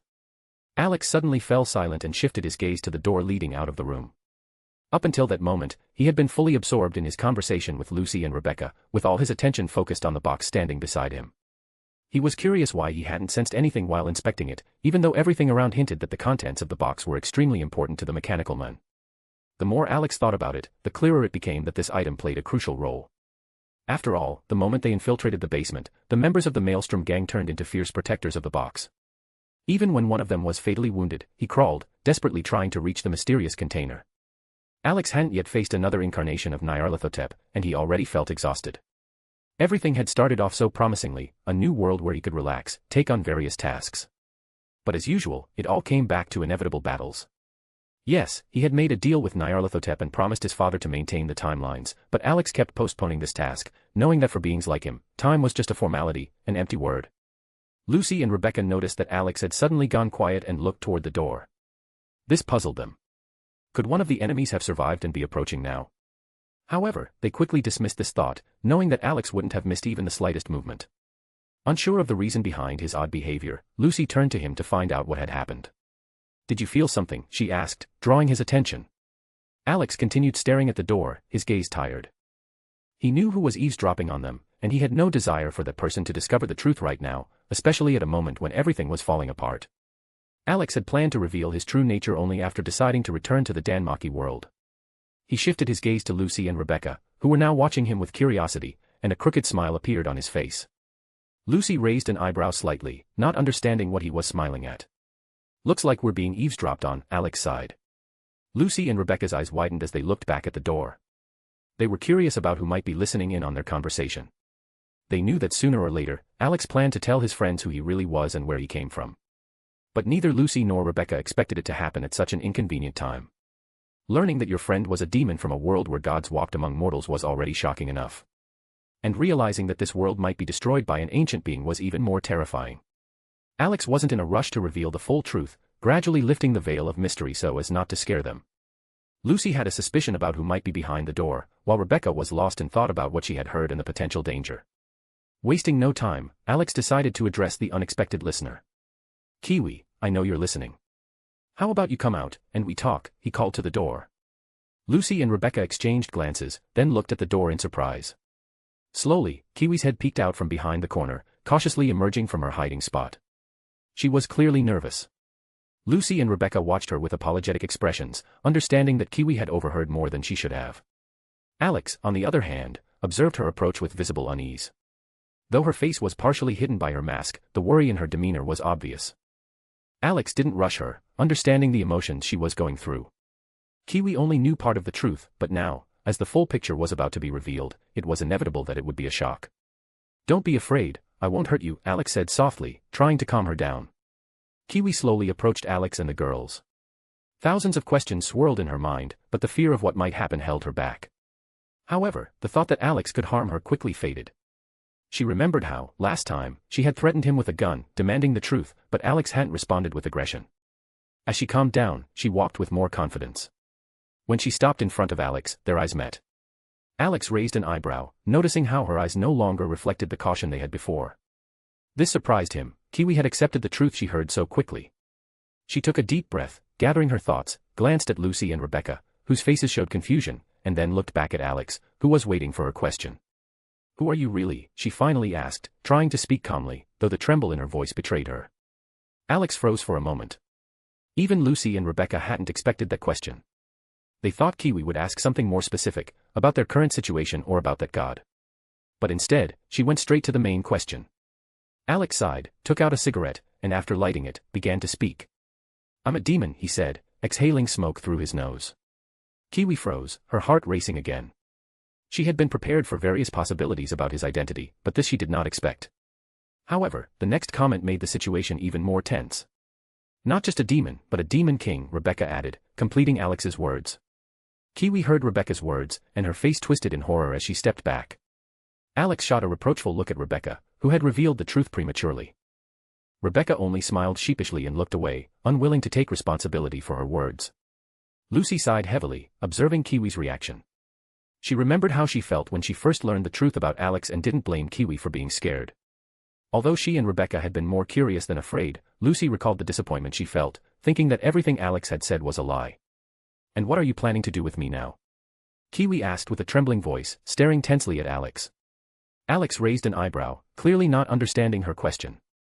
What did she mean by "do with her"? He never intended to harm her. She had learned the truth, so what? The only thing that concerned him was ensuring that the truth didn't come out too soon. Everything happening now was simply his oversight. He hadn't checked if anyone was eavesdropping nearby. And all this secrecy was only to live peacefully and not attract the attention of corporations, which, if they found out the truth, would surely want to send him for experiments. "What am I supposed to do with you? Want me to kiss you?" Alex asked with a slight smirk, raising an eyebrow. Kiwi was taken aback by his words, but somehow, that response made her calm down a little. She took a deep breath, gathering her thoughts, and asked a new question. "So, are you really a demon? One of those that come from hell?" Kiwi looked closely at Alex, trying to figure out how much of his words were true. She couldn't help but glance at his forehead, expecting to see horns that he might be hiding under his hair. But remembering how he had already slicked it back once, revealing nothing, she shifted her gaze to his back, hoping to spot a tail, and then lowered her eyes to his legs, trying to catch a glimpse of hooves. Alex simply watched her attempts. When her gaze returned to his head, he realized what she was looking for. His eye twitched in irritation as she continued to examine him. "I don't have a tail or horns." "You can stop searching," Alex remarked with clear annoyance. His words drew soft laughter from Lucy and Rebecca, who recalled how Rebecca had once asked the same question. Kiwi, realizing that the girls had already been curious about the same thing, grew embarrassed and cleared her throat to deal with the awkwardness. "Sorry." "So, what kind of demon are you?" she asked, trying to sound confident. Alex sighed and decided to reveal more of the truth about himself. After all, sooner or later, they would find out anyway. "To put it simply, I'm the first demon created by God," he answered calmly. These words shocked Lucy and Rebecca, even though they knew more about him than Kiwi. But even for them, this was unexpected. They never imagined that Alex could be a demon created by God himself. Like Lucifer from the Bible? Lucy asked in surprise, looking at Alex. Alex turned to her, raising an eyebrow slightly. Lucifer was always portrayed as the fallen angel, the tempter demon who betrayed God. But, unfortunately, Lucifer himself still remained an angel, despite all the legends. First of all, Lucifer is still an angel. And secondly, before you ask about the other demons from the Bible, they're just twisted human souls that can no longer reincarnate. Their place is hell, Alex explained, shrugging. Lucy nodded, accepting his answer, though the idea that Lucifer was still an angel surprised her. Rebecca, however, didn't give it much importance. To her, the only thing that mattered was that Alex was Alex, regardless of who he really was. "You're not going to tell me Lucifer's your brother, are you?" Rebecca said with a carefree smile, throwing her hands behind her head. Alex looked at her in surprise. Lucy and Kiwi noticed his reaction and immediately realized that there might be some truth in her words. "Well, you're right. You could consider him my brother," Alex replied with an unexpectedly calm smile. Rebecca, who had said it as a joke, froze in shock when Alex confirmed her words. Her voice was lost in a sea of emotions, and she couldn't say anything. Lucy sighed heavily, realizing that her guess had been correct. Alex was indeed Lucifer's brother. Kiwi pinched herself, trying to make sure this wasn't just some bizarre dream. Everything she had just heard was too overwhelming for her mind to grasp. "So, does that mean if we get married, God would be like a father-in-law?" Rebecca finally mumbled, blurting out the first thought that came to her. Alex acknowledged that Rebecca's words had some logic. If God considered him his son, then, essentially, the girls who married him would become part of a divine family. It was a lot to process, and Alex was trying to come up with a fitting name for such a situation when he felt his phone vibrate in his pocket. He pulled it out and saw a message with just one word. A smile slipped across his lips. Alex immediately knew who it was from. The girls, noticing the way he looked at the screen, exchanged intrigued glances, clearly curious about what had made him smile so strangely. "What is it?" Rebecca couldn't resist being the first to ask. Without a word, Alex turned the phone screen toward them. There was only one word displayed, but it answered Rebecca's recent question. "Yes." The girls looked at the message but couldn't understand what it meant. They turned their gaze back to Alex, clearly expecting an explanation. Noticing their confused faces, he smiled and briefly explained. "Yes, it's exactly what you think it is." Lucy, grasping the meaning, tiredly placed her hand on her forehead, realizing the unexpected truth. She had accepted that her boyfriend was a demon with a few screws loose. She had accepted that he was from another world where gods walked among humans. She had even come to terms with the fact that he had a pact with a woman from some country who wanted something from him, but the revelation that his father was the god, capital G, was the final straw for her. Alex noticed the exhaustion in her eyes and gently placed his hand on her head, comforting her with his usual gesture. He began softly stroking her hair, trying to ease her emotional tension. Meanwhile, Rebecca shrugged as if this new revelation didn't mean much to her, just another discovery in her life that changed nothing. The most shocked of all was Kiwi. She stood off to the side, as if her mind had shut down from information overload. Each new revelation hit her like a hammer, leaving her in complete bewilderment. "All right, enough questions," Alex decided, breaking the prolonged silence. "We need to figure out what's in that box first. Kiwi, if you have any more questions, ask Lucy, she'll explain everything to you while I'm busy." Kiwi looked at Alex in confusion, then at Lucy, who nodded, confirming his words. Lucy sighed, realizing she would have to answer everything that had piled up for Kiwi. Meanwhile, Rebecca perked up. All these conversations and revelations had exhausted her, and what mattered more to her was that Alex loved her, and she loved him, and that was enough. "And first, come over here," Alex suddenly called Kiwi. Kiwi froze, tilting her head slightly, unsure of what he wanted, hesitating before approaching. Rebecca, noticing her reluctance, just grabbed her hand and pushed her closer to Alex. As soon as Kiwi was near, Alex unexpectedly poked her forehead with his finger. Kiwi instinctively pressed her hands to her head, not understanding what had happened. But Rebecca and Lucy immediately recalled that Alex had done something similar to them before the battle with the dragon, explaining it as mental protection. "What did you do?" Kiwi asked warily, looking at him. Alex coughed, slightly embarrassed, and casually explained. "It's protection for your mind. Don't worry, Lucy will explain everything." Kiwi nodded, still not fully understanding what he meant by mental protection, but she noticed that her thoughts felt clearer, and her anxiety was gradually fading. She looked at Lucy, and she nodded, confirming Alex's words. They stepped aside to discuss what had happened, while Alex decided to take a closer look at the strange box that had been drawing his attention for some time. "Well, come on, open it already," Rebecca said impatiently. Alex smirked at her eagerness, ruffled her hair, and got down to business. He checked the box for any protective mechanisms or traps but felt nothing suspicious. It was as if the owner didn't even suspect that someone would dare to steal the box. As a precaution, Alex cast a protective barrier and carefully opened the lid. Inside lay only one item, a mechanical heart made of a strange metal that clearly didn't belong to this world. Alex furrowed his brow, examining it, trying to understand what it might be useful for. What's in there? Rebecca couldn't hold back and asked, stepping closer. She peered into the box and saw the heart as well. Her gaze returned to Alex, full of questions. What's it for? Alex shook his head. No idea.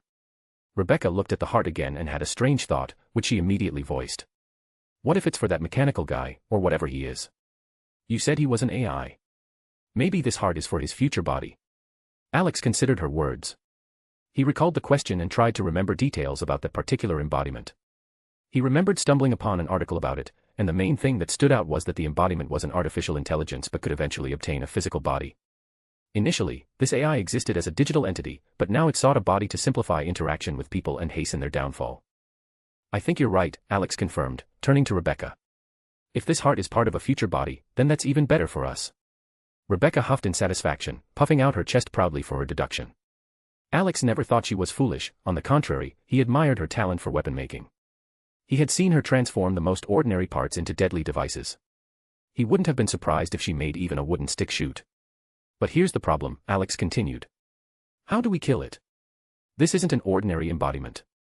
If it once had a physical form, now this thing could literally be anywhere, and even a physical body wouldn't make it less dangerous since it would remain connected to the network. Thoughts of how to defeat a being capable of existing simultaneously in digital and physical space troubled him. Hearing his words, Rebecca began to contemplate possible ways to help him in this situation.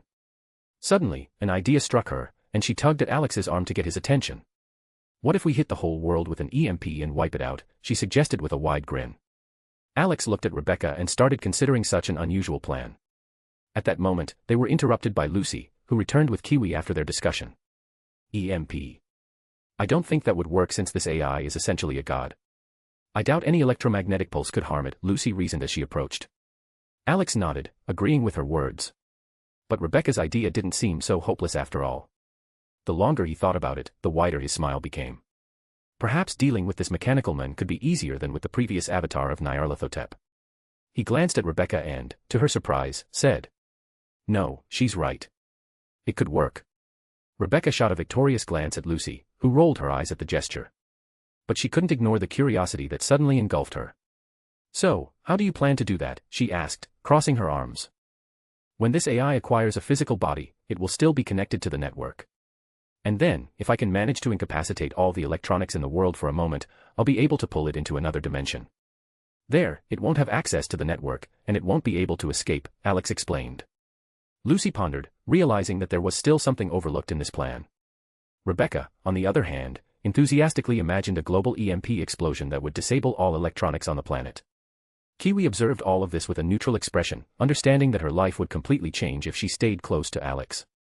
Everything she learned from Lucy had flipped her understanding of the world upside down. She decided to contribute her thoughts. What if, after you pull it into another dimension, fragments of its consciousness remain in the network? Kiwi asked. Alex widened his eyes, realizing that this was quite possible. Even if he destroyed the main entity, its remnants might remain in the network and eventually recover. What if, while you're fighting the main part, someone deletes the remnants in the network? Rebecca thoughtfully suggested, looking at the others. Alex nodded, seeing a parallel with the battle against Ultron in the Marvel Universe. Cutting off network access and deleting the remnants was key to victory. But the question remained, who could do this without putting themselves in danger? Remembering his robodog, GIR, Alex realized that it was the perfect candidate for the task. Who can even scour the entire network while you're busy fighting? Lucy asked, still confused. GIR, Alex replied calmly. He definitely has enough computing power to do it. Lucy was about to object but realized that only GIR was truly capable of such a feat. However, she was worried that the robot, who called her mom and always sought her affection, might get hurt. What if GIR gets hurt or his system gets wiped? Lucy asked cautiously. Don't worry. His core is based on my power. I'm sure the remnants of this embodiment won't be able to harm him, Alex assured her.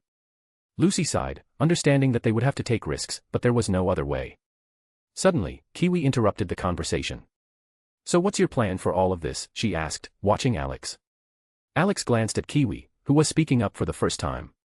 Until now, she had only been making guesses, silently observing their discussion. Despite her inner excitement about the scale of the topic, after all, they were talking about fighting an entity capable of destroying the world, she tried to act normally. Right now, I don't have a clear plan. First, I need to understand what the hell such a thing is doing in Arasaka, Alex said, pulling out a small box from his inventory. He carefully opened it, and the girls exchanged glances, feeling an unpleasant chill, as if shivers ran down their spines. Inside lay a small black crystal, the size of a fingernail. The sight filled them with an inexplicable dread, and they immediately turned their gaze to Alex, awaiting explanations. As soon as they saw the contents, Alex quickly closed the box and put it away. "What is that disgusting thing?" Rebecca finally asked, overcoming her discomfort. Alex sighed heavily and lit a cigarette. "At first, I thought it was just another shard of some monster that accidentally ended up in this world. But now, after everything that's happened, I'm sure it's a fragment of the mechanical man's power. And it seems Arasaka is helping him create a body." Alex thoughtfully stroked his chin. There was a cold determination in his voice. All these thoughts confirmed his suspicions that Arasaka was somehow involved in the mechanical man's plans. "And what are you going to do if Arasaka is indeed involved?" Lucy asked, gripping his hand. "I'll do what I always do, abduct. Or rather, invite people for tea to answer my questions," Alex shrugged casually. Lucy nearly choked at his words. She knew about his tendency to invite people for interrogation. It reminded her of how he once kidnapped 4 girls from other families to invite them into Hestia's family. And 2 gods, to get the information he needed. Rebecca perked up at the thought that more dangerous and fun situations awaited them, but Alex quickly cooled her enthusiasm by saying that no shooting was necessary during an invitation.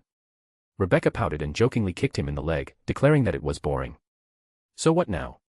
Kiwi asked, looking at Alex. "For now, nothing special. We need to head back. The others are probably waiting for us. After that, we'll act according to the circumstances." Kiwi sighed, realizing that there was no point in rushing at this stage. They needed to gather their thoughts and consider the next step. Alex tossed the case with the mechanical heart back into his inventory, preparing to return to the surface. Meanwhile, Lucy noticed that Alex was still covered in blood and remnants of bodies and offered him a chance to clean up. Alex looked at himself and nodded with a smile. Using magic, he cleaned his clothes, and before the girl's eyes, his suit became clean and new again. Kiwi watched the magical process with surprise, seeing it for the first time. Alex nodded, satisfied with the result, and led them back to where the rest of the team was already waiting for their return. To be continued.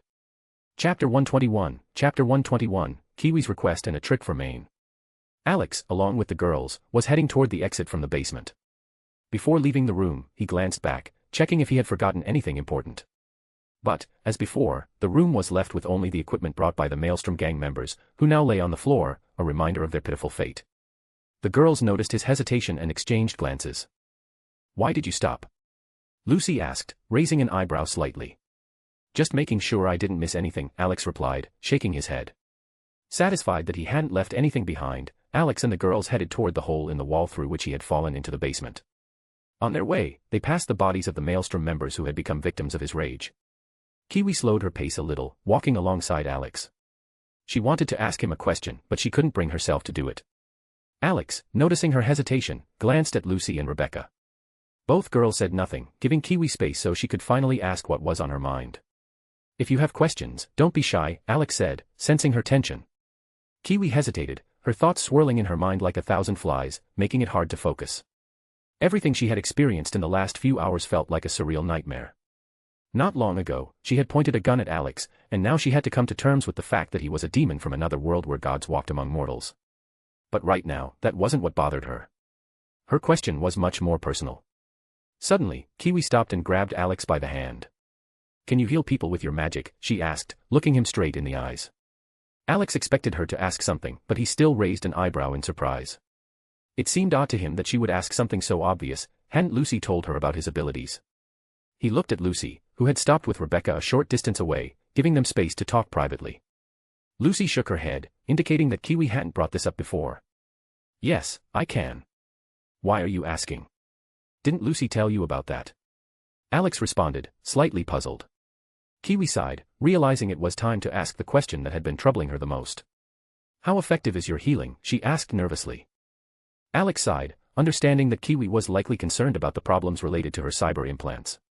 He understood her doubts. To her, he was the last hope for a normal life, but it was important for him to know exactly what she wanted to heal before making promises. "I can heal almost anything," Alex replied calmly, with a slight smile. I can even bring someone back to life, though that requires special conditions. Kiwi's eyes widened in surprise. The very idea of resurrection shocked her, and before she could process what to ask next, she blurted out. Like a zombie. Alex almost burst out laughing when he heard that. He had often encountered similar reactions when people heard about resurrection. Rebecca, hearing her question, couldn't contain her laughter and covered her mouth to stifle a loud laugh.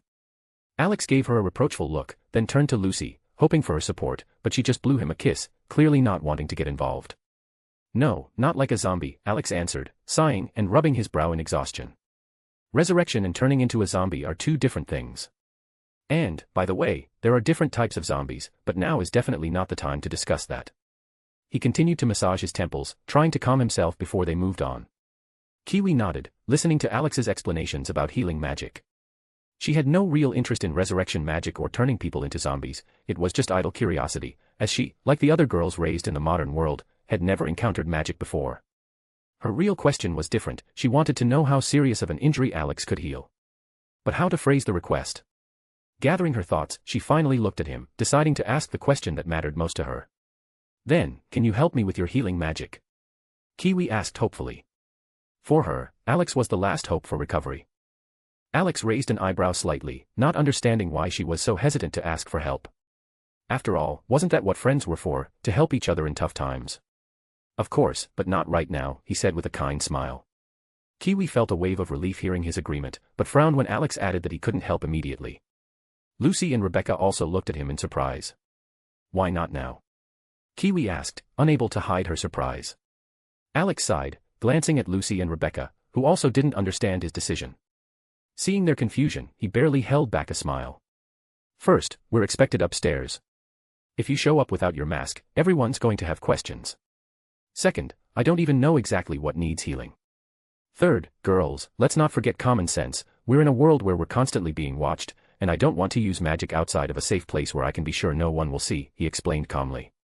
Kiwi nodded, realizing the truth in his words. Magic in this world was indeed beyond the understanding of most people, and if the corporations noticed its use, Alex would surely become their target. Though she didn't know the full extent of his abilities, Lucy's words gave her only a general idea. Alex was a man from a world of gods, a former adventurer, but Lucy had left out the more detailed aspects. Alex, noticing Kiwi's saddened expression, approached her and gently placed his hand on her head, comforting her. It's going to be okay. You just need to wait a little longer, and you'll be free from your problem. Come home with us, and I'll help you there, he said, stroking her head softly. Kiwi felt the warmth of his hand and heard his confident, calm voice. She nodded, accepting his words. The problem had burdened her for years, and what were a few more hours of waiting compared to that? She felt a bit lighter inside, knowing that Alex had promised to help, and now she could relax. Catching Lucy's gaze, who was watching her with a slight smile, Kiwi suddenly remembered their recent conversation. Lucy had hinted that in time, everything would fall into place, and now Kiwi began to understand that she really did like Alex. She even admired how calmly he reacted to her overhearing their conversation. In her place, someone else might have been angry. Kiwi still had many more questions, but Alex didn't give her time to ask them. All right, enough chatting. They're waiting for us upstairs, and it's time to celebrate the successful completion of the mission, he said cheerfully. The girls nodded. Questions and conversations could wait, for now, it was time to head back. They approached the hole in the ceiling through which Alex had fallen and heard voices coming from above. Alex looked around, realizing it would be difficult for the girls to climb up. He glanced at them, considering how to solve the problem. Rebecca, standing nearby, also looked at the hole and understood that she couldn't jump up there herself, meaning they'd have to rely on Alex. And how are we going to get up? Lucy asked, looking at him with confusion. Alex grinned widely and turned to Lucy, making her immediately wary, sensing something unusual. Of course, we'll jump up. How else? Don't worry, we'll figure it out, he answered with a smirk. Without hesitation, Rebecca climbed onto Alex's back, wrapping her legs and arms around him. It was the safest place for her. Alex felt her secure position, and after glancing at Lucy and Kiwi, he scooped them both up in his arms before they had a chance to react. Lucy yelped in surprise, grabbing onto his head to keep from falling, while Kiwi almost started to struggle, recalling their previous experience of jumping off the Arasaka building rooftop. And now, upward. Alex said with a smile, slightly crouching before the jump. Kiwi didn't even have time to protest before Alex leapt. He jumped and began pushing off the walls as if he were enjoying the movement.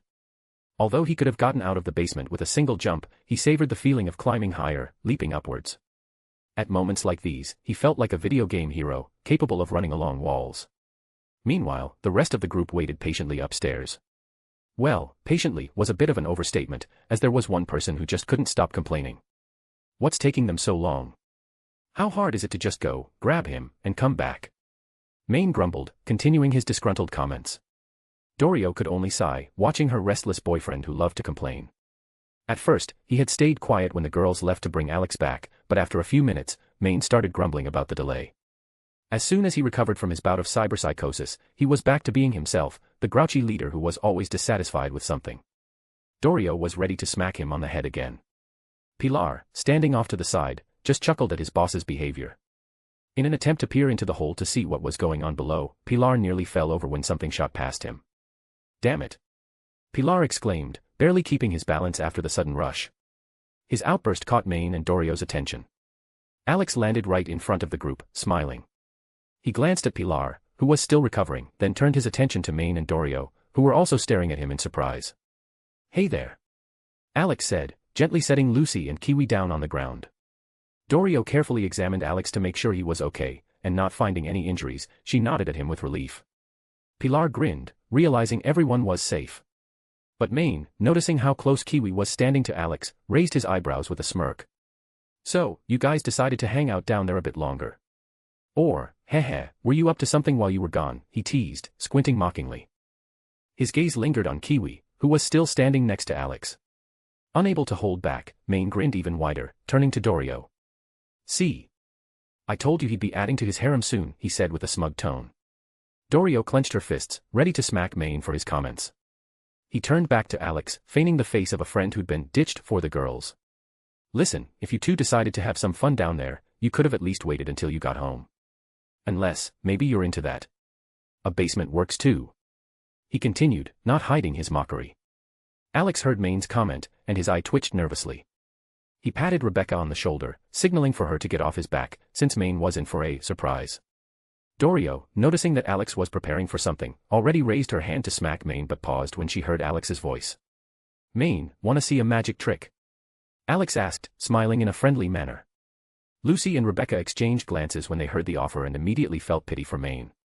They knew all too well that whenever Alex offered to show someone a trick, it always ended badly for the lucky participant. Dorio, seeing their sympathetic looks, realized that Maine was about to experience something unpleasant but had no intention of stopping it. He had brought it on himself. Pilar perked up, excited to see the trick.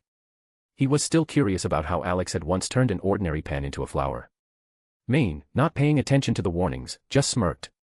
"Go ahead, chum, surprise me," he said with a wide grin. Alex grinned back and slowly vanished from his spot, leaving only an afterimage behind.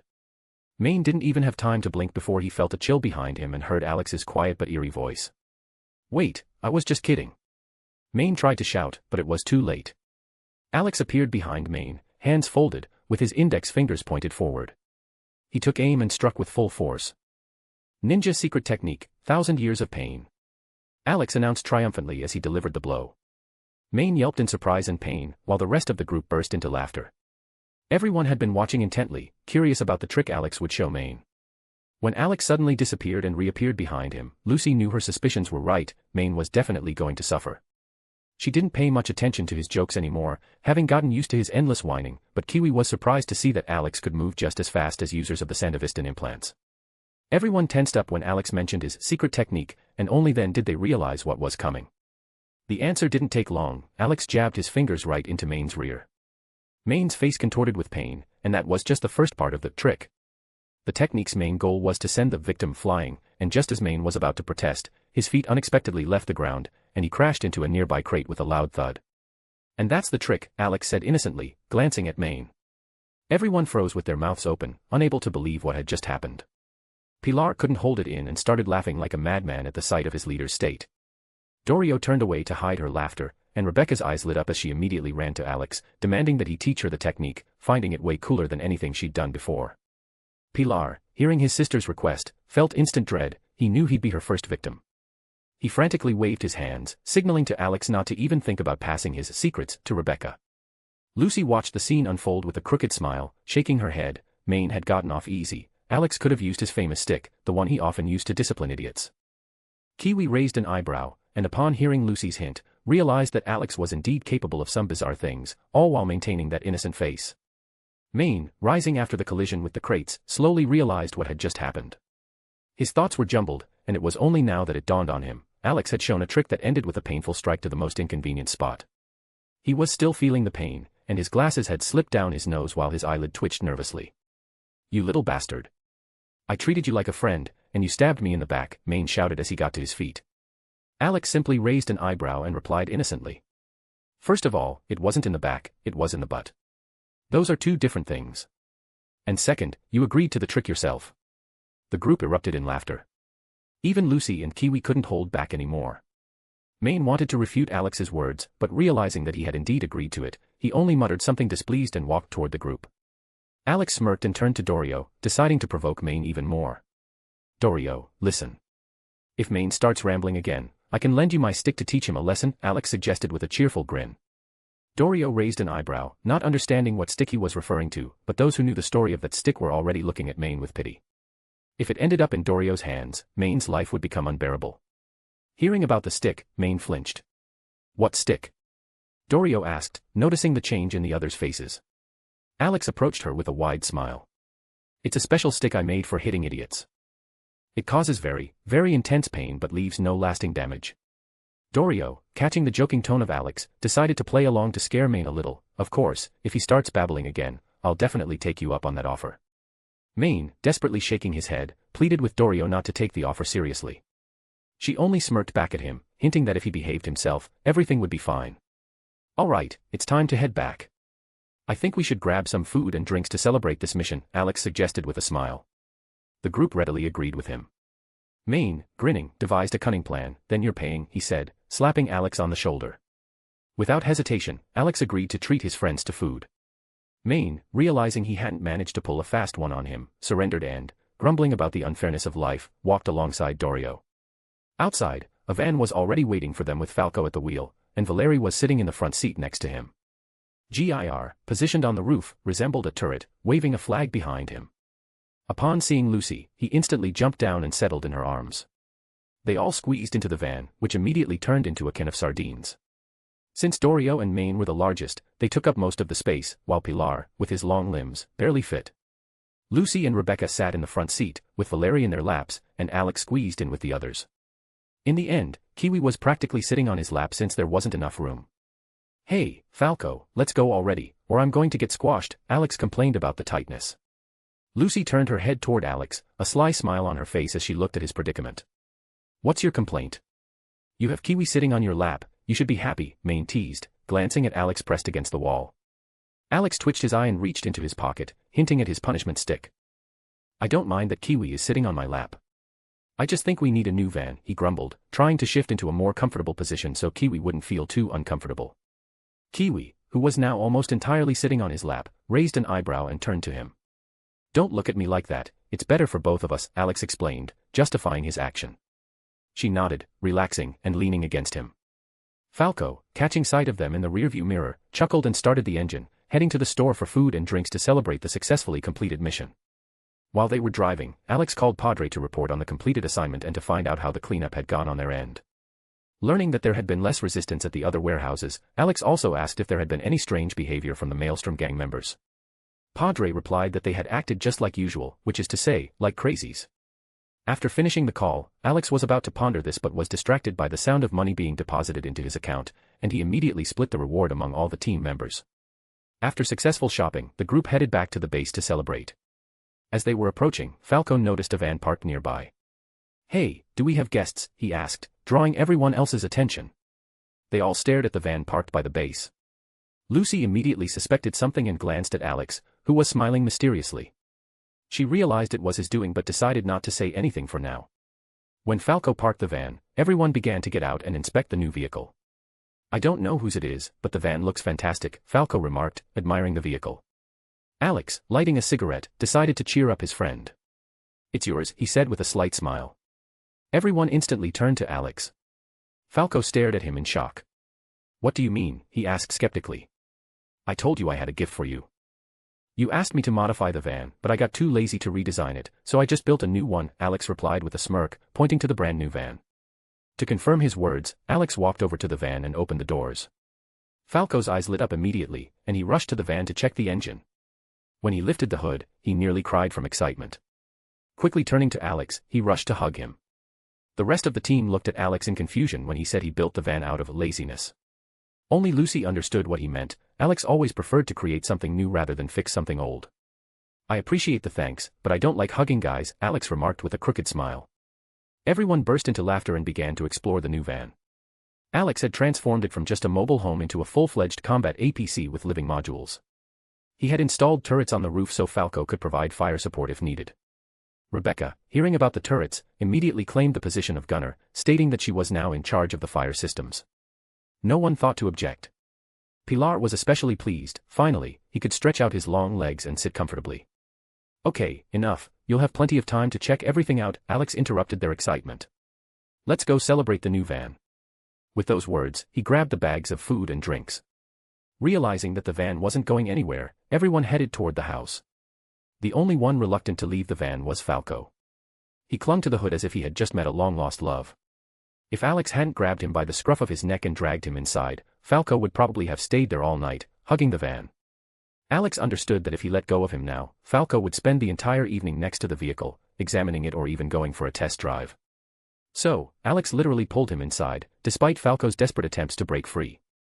With a wistful look at the door, Falco appeared like a man forced to leave his love for military duty. After laying out the food and drinks, the whole team gathered around the table and began to celebrate their successful mission. To be continued. Chapter 122, Chapter 122, Gloria's Quiet Day. Gloria stared at the front door, mentally bidding Alex farewell as he headed out on yet another mission. Once again, she found herself reflecting on how drastically her life had changed since that rainy night when she found him bleeding out in a dark alley.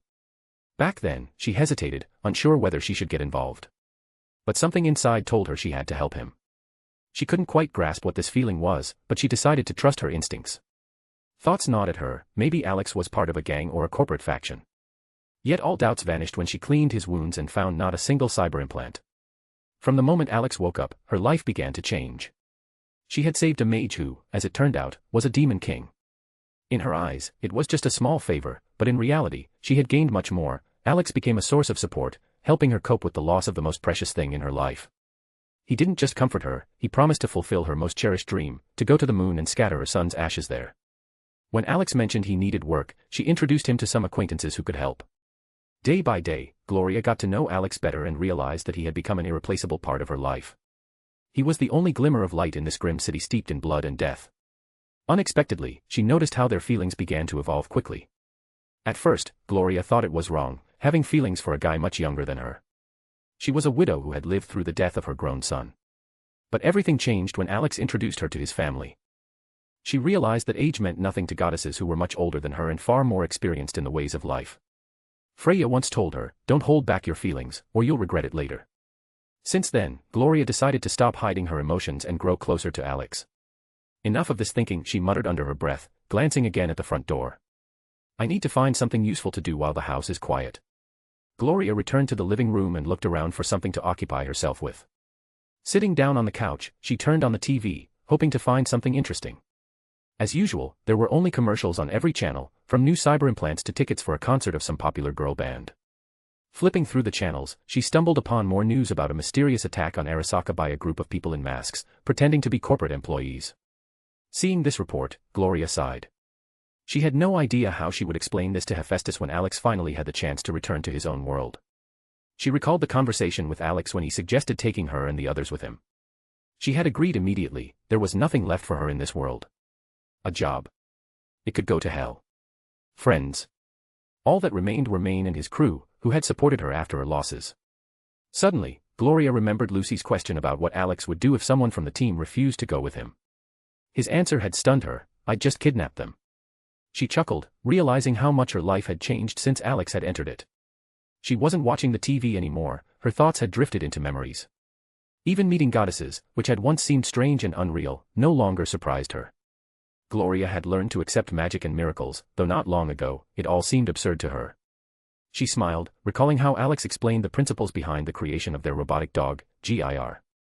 When she first found out that it contained a miniature sun inside, she had been scared, but eventually, she got used to it and even grew fond of the quirky, albeit strange, robo-dog. What should I do? Gloria muttered, leaning back on the couch. Usually, there was always someone at home. Either Valerie, who loved lounging on the couch watching series or anime, or Rebecca, who would stroll around the apartment in nothing but her underwear. Alex and Gloria had long battled against that habit, but to no avail.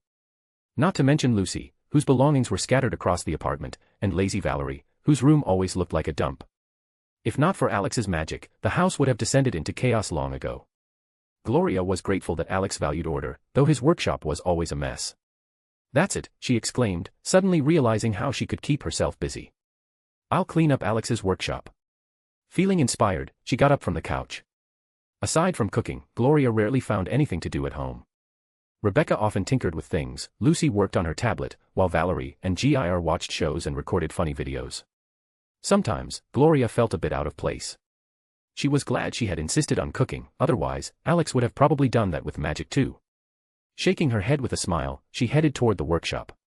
Peeking inside, she noticed how the massive room had expanded even more since her last visit. It seems it's grown again, Gloria murmured as she looked around. Stepping into the workshop, she was surprised to see that the room had become even larger than she remembered. It used to take up an entire floor of the mega building, but now it seemed like its size had doubled, with the ceiling towering impossibly high. The first time she saw it, she had been so stunned that she couldn't utter a word. Alex had somehow managed to turn a small storage room into an enormous space. She, like the other girls, had been curious about how he did it. But after yet another long explanation about how space and expansion runes worked, they all concluded that the workshop essentially existed in a separate dimension. This became especially clear after Rebecca complained about the complexity of the explanations. Gloria made her way toward Alex's workbench, where he spent most of his time. Passing by Rebecca's table, cluttered with all sorts of weapon parts and ammunition, she decided not to touch anything. The risk of something exploding at the slightest touch was too high, unlike Alex's items, which always had built-in safety mechanisms. Now I see why he needed so much space. It's probably because Rebecca needs a testing range, she muttered, walking past the weapon testing stands. Paying no further attention to the range, Gloria continued toward Alex's desk, passing by the weapon racks filled with various melee weapons, from medieval swords to modern blades. She stopped at one of the newer racks. It surprised her how Alex found the time to create all this weaponry without actually using it. When she once asked him why he did it, his answer had left her speechless. He said it was for his collection or, in the future, to throw at enemies. Gloria couldn't help but picture Alex hurling all these weapons at some unlucky soul, and she shuddered. Calming herself, she resumed her path to the workbench.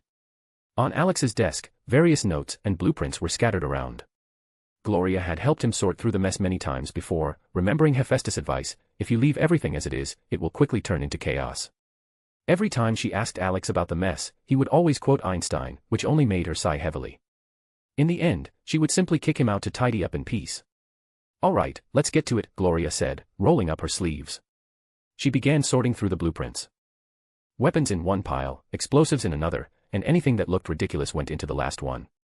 The logic was simple: if the blueprints posed an obvious threat, they went into the weapons category, but if they had silly designs or strange annotations, they went into the folder for useless projects. Humming along to music, Gloria felt like the secretary of a mad scientist. Though, she soon corrected herself, not a secretary, but the wife of a mad scientist. When she reached the last blueprint, her attention was drawn to a peculiar project titled Mimi. She picked it up and started studying it. To her surprise, it was a version of their robo-dog Gir, but with a bow near its ear. Apparently, Alex had decided to create a more stable model, naming it Gir's sister. Imagining yet another crazy robo-dog in their house, she involuntarily shuddered, realizing how noisy things could get. However, as she examined the notes, Gloria saw that Alex had found a way to avoid the issues Gir had. Still, she hoped Mimi wouldn't start quoting codexes and praising the emperor. Not knowing where to put the blueprint, Gloria decided to leave it on the desk. After finishing with the sorting, she glanced around to make sure nothing else needed to be cleaned. Checking the time, she realized that tidying up had taken her an entire hour. Well, that's done.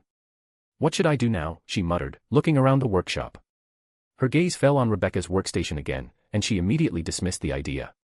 There was no way she was going to touch anything on Rebecca's desk. Ever since Alex gave her a workspace, things had exploded more than once, which was probably one of the reasons for the workshop's expansion and the installation of the weapon testing range. Not finding anything else to do, Gloria decided to go shopping. With that thought, she left the workshop and headed to her room to change.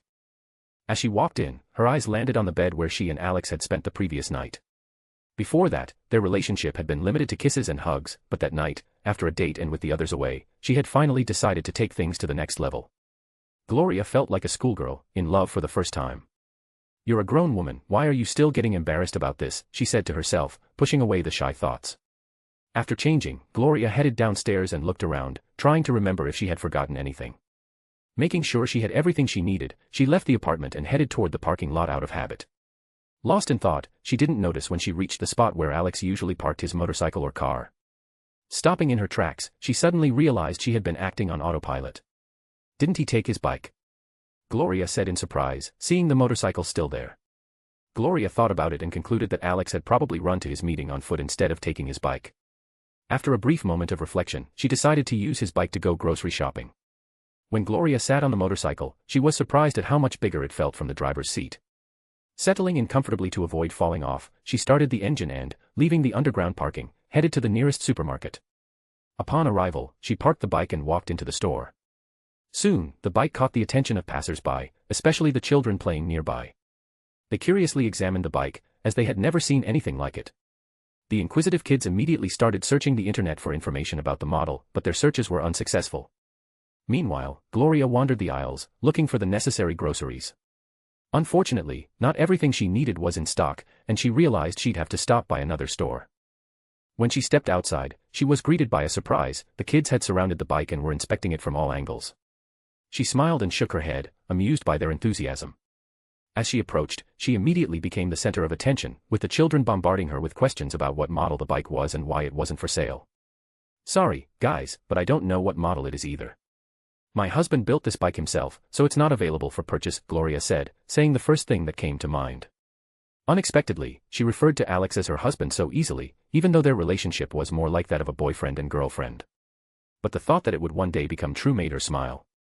Hearing that the bike was handmade only fueled the kids' excitement. The idea that someone could build such a thing with their own hands amazed them. Seeing their awe, Gloria decided to delight them even more. She walked over to the bike and pressed a button that opened the weapon compartment. The kids, whose eyes were already glowing with excitement, were now frozen in awe. However, when Gloria started loading groceries into the compartment, the more observant kids frowned slightly. They clearly knew the compartment wasn't meant for groceries. Starting the engine, Gloria headed to the next store, enjoying the ride. She couldn't help but compare it to riding with Alex. When he was behind the wheel, the trip always felt more romantic, although at first, she had been terrified, remembering how during their first ride, she had almost fallen off at the turns. And when GIR, their robo-assistant, got behind the wheel, she realized he was just as reckless as Alex. Gloria tried explaining the traffic rules to him, but it all boiled down to him saying, "This way is faster," and she simply asked him not to drive like a maniac and not to insult other drivers. She remembered overhearing GIR cursing at other drivers one day and immediately knew where that came from. Besides Alex, there was only one other person in the apartment who wasn't shy about using colorful language, Rebecca, who could swear so intensely that even grown men might cry if they were a target.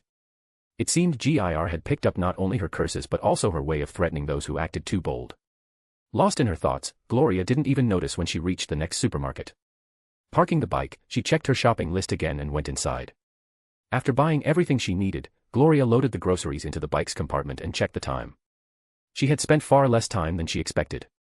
In the past, she had to carefully budget every cent to make sure everything was enough.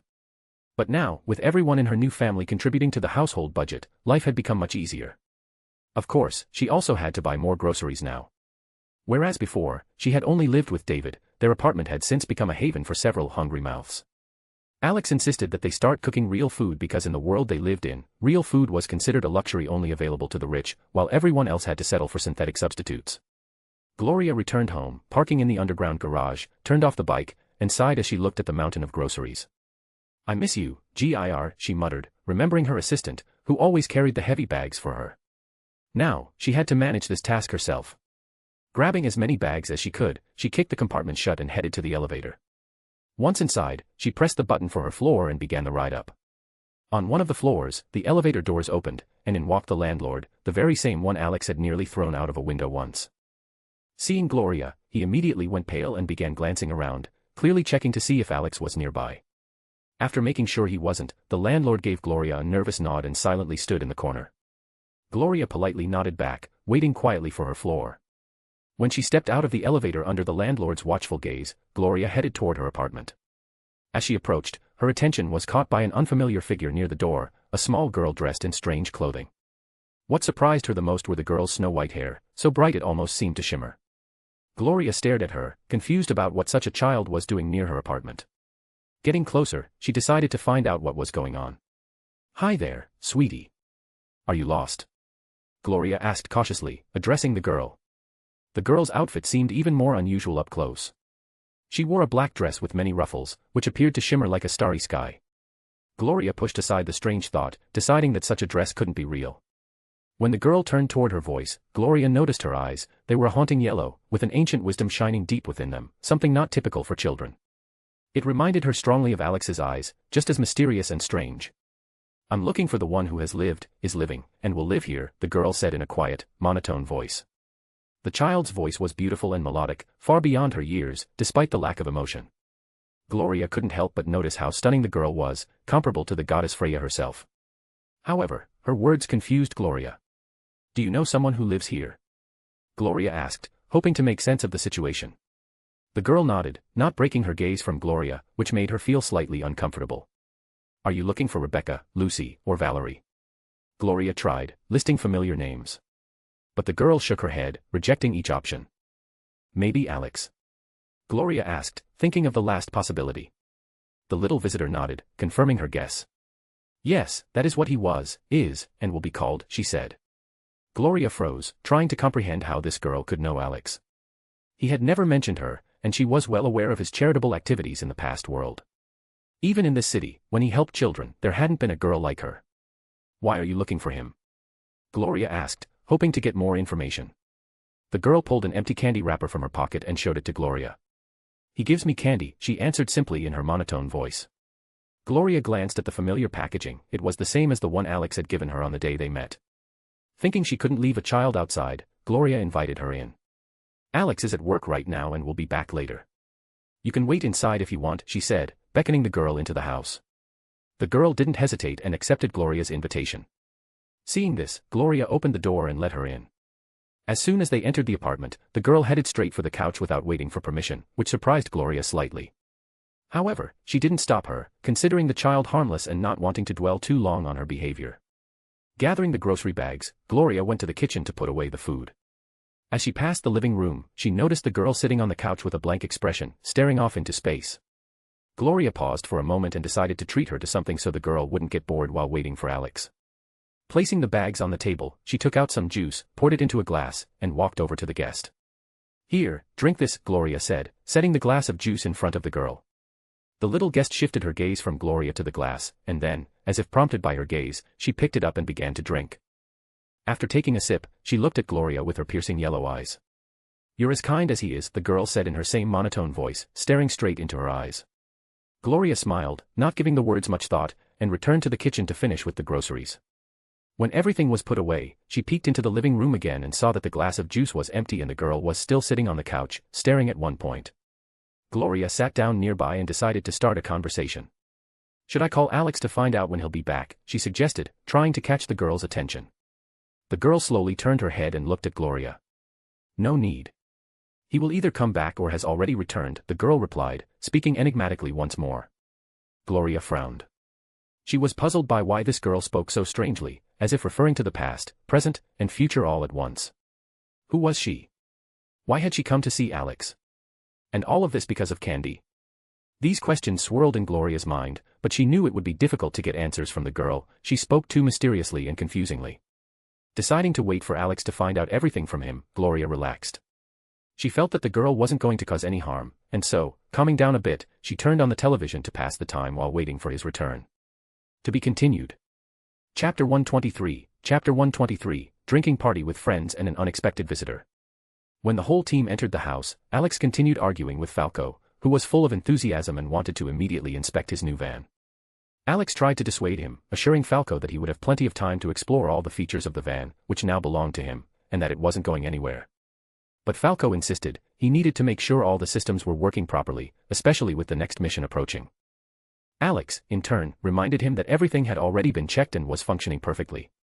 The argument could have gone on longer, but Maine intervened. "Enough. We need to celebrate the successful mission and break in our new van, he said, throwing Falco over his shoulder like a sack of potatoes. As Falco was dragged into the living room, he gazed longingly at the garage doors, as if being torn away from a loved one. Alex just smirked, watching him. He understood what Falco was feeling. It was like getting a new item in a game and wanting to try it out immediately, but being called away for something else.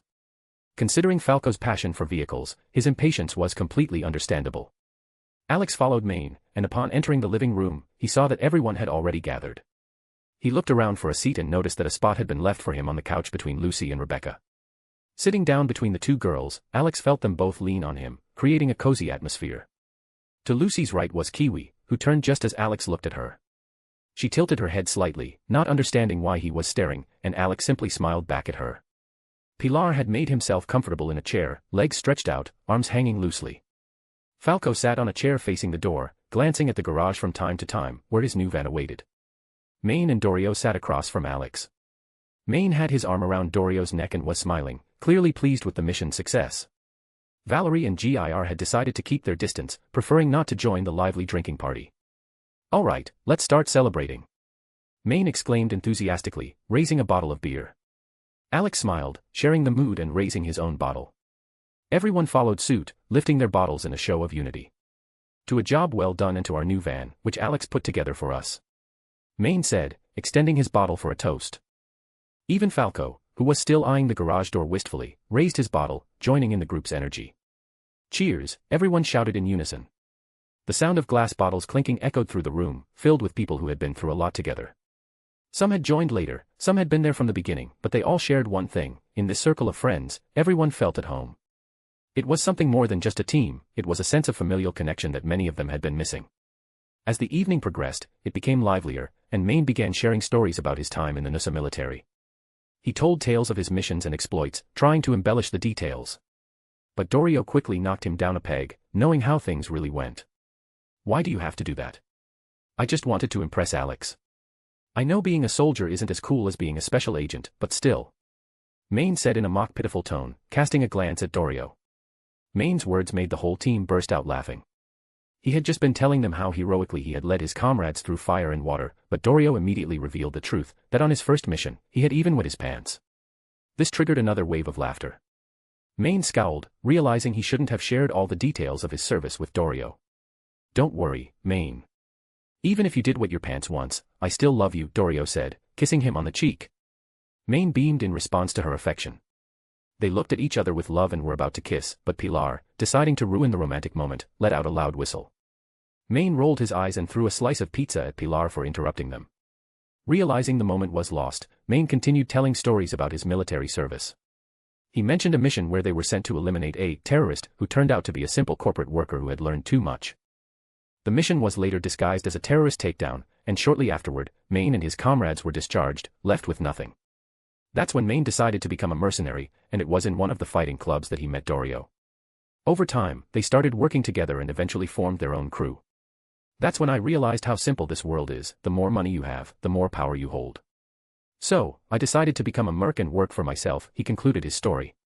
Alex nodded, understanding this simple truth. In a world where corporations ruled, money really did decide everything.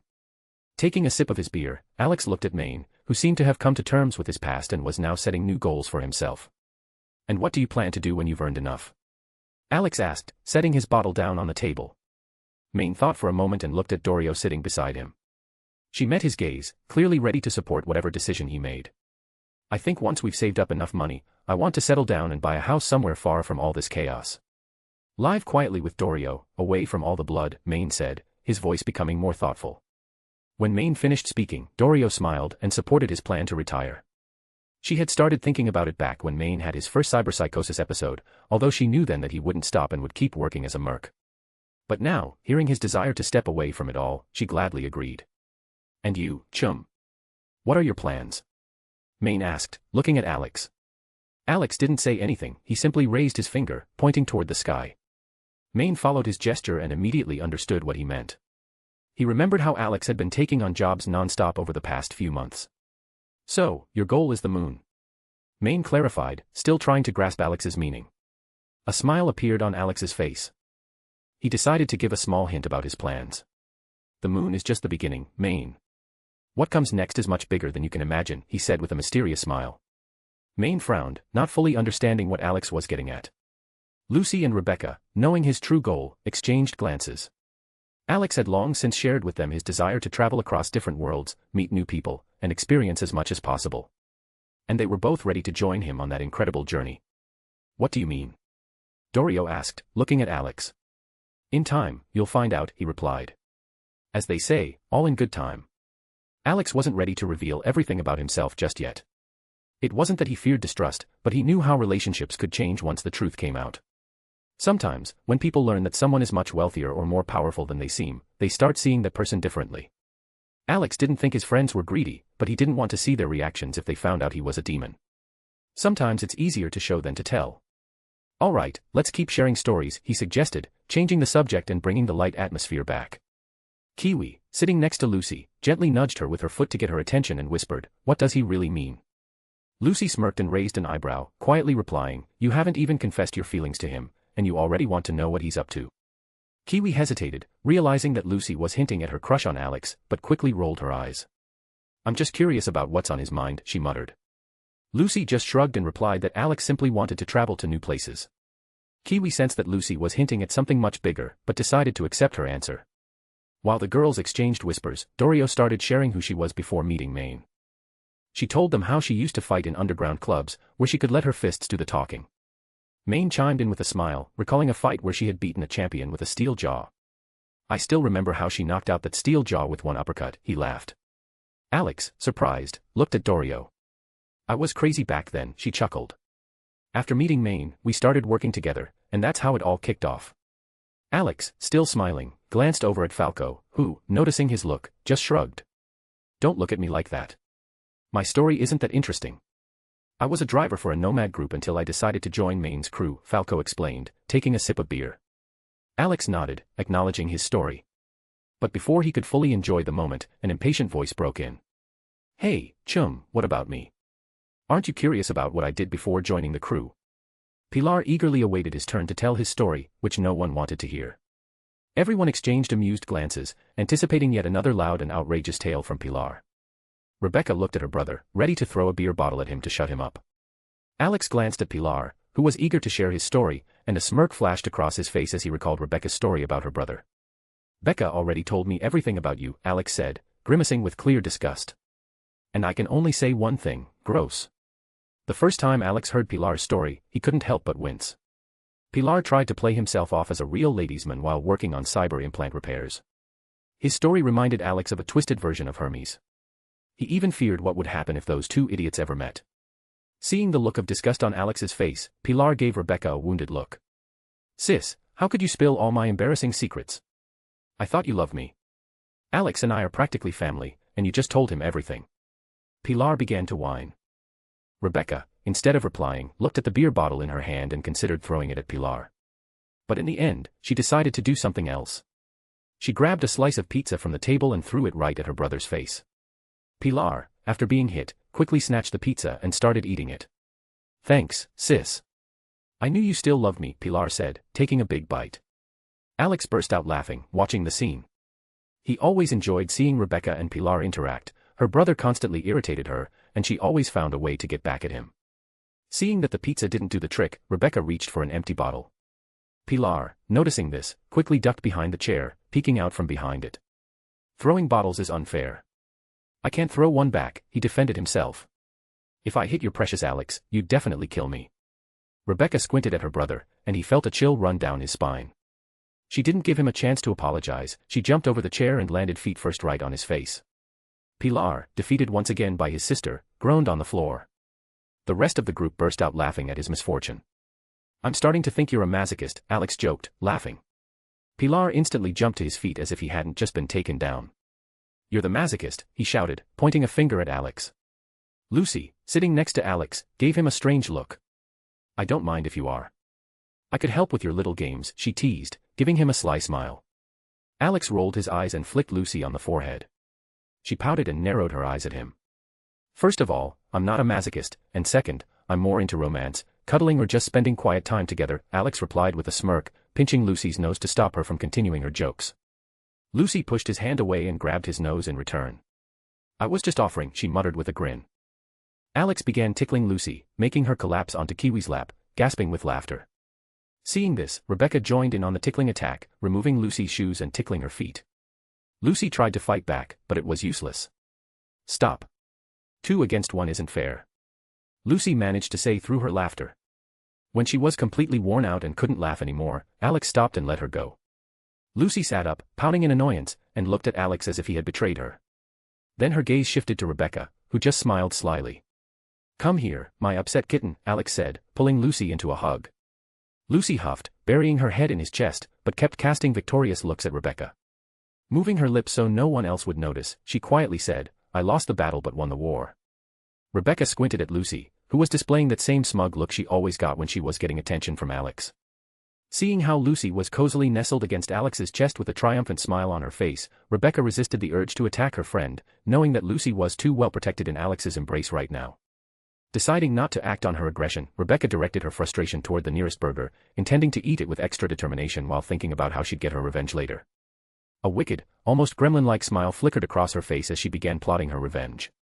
After that, their party continued, the atmosphere becoming even more relaxed and cheerful. A couple of hours later, Maine was quite tipsy, rambling typical drunk nonsense and bragging. Alex, after his 6th bottle of beer, once again realized that alcohol didn't affect him. He contemplated that since he couldn't get drunk, he might have to look for something stronger. Even Rebecca was sitting with flushed cheeks from the alcohol, while Lucy, comfortably resting her head on Alex's shoulder, gently rubbed her face against his arm like a cat. Pilar had drunk the most and was already snoring in an armchair, oblivious to the noise around him. Alex noticed that Falco had disappeared but quickly guessed that he had probably gone to the garage to admire his new van. Seeing the garage door slightly open, he smirked, understanding what the mechanic was up to. I think it's time to head home, Alex said, addressing Dorio, who was calmly sitting in the corner. She nodded and, lifting the drunk Maine, led him to a room to put him to bed. Alex watched them go and then turned to Kiwi, who, although slightly tipsy, remained relatively sober. Are you coming with us, or should I take you home? He asked, drawing her attention. Kiwi paused for a moment, remembering that Alex had promised to help her with her treatment. She decided to go with them. You promised, so I'll go with you, she said, standing up. Alex nodded and noticed Valerie and Gir, who were sweetly sleeping in the far armchair, embracing each other. He sighed and decided that he needed to get the girls in the car first before taking them home. He helped Rebecca climb onto his back and then lifted Lucy into his arms like a princess. Both girls looked completely exhausted.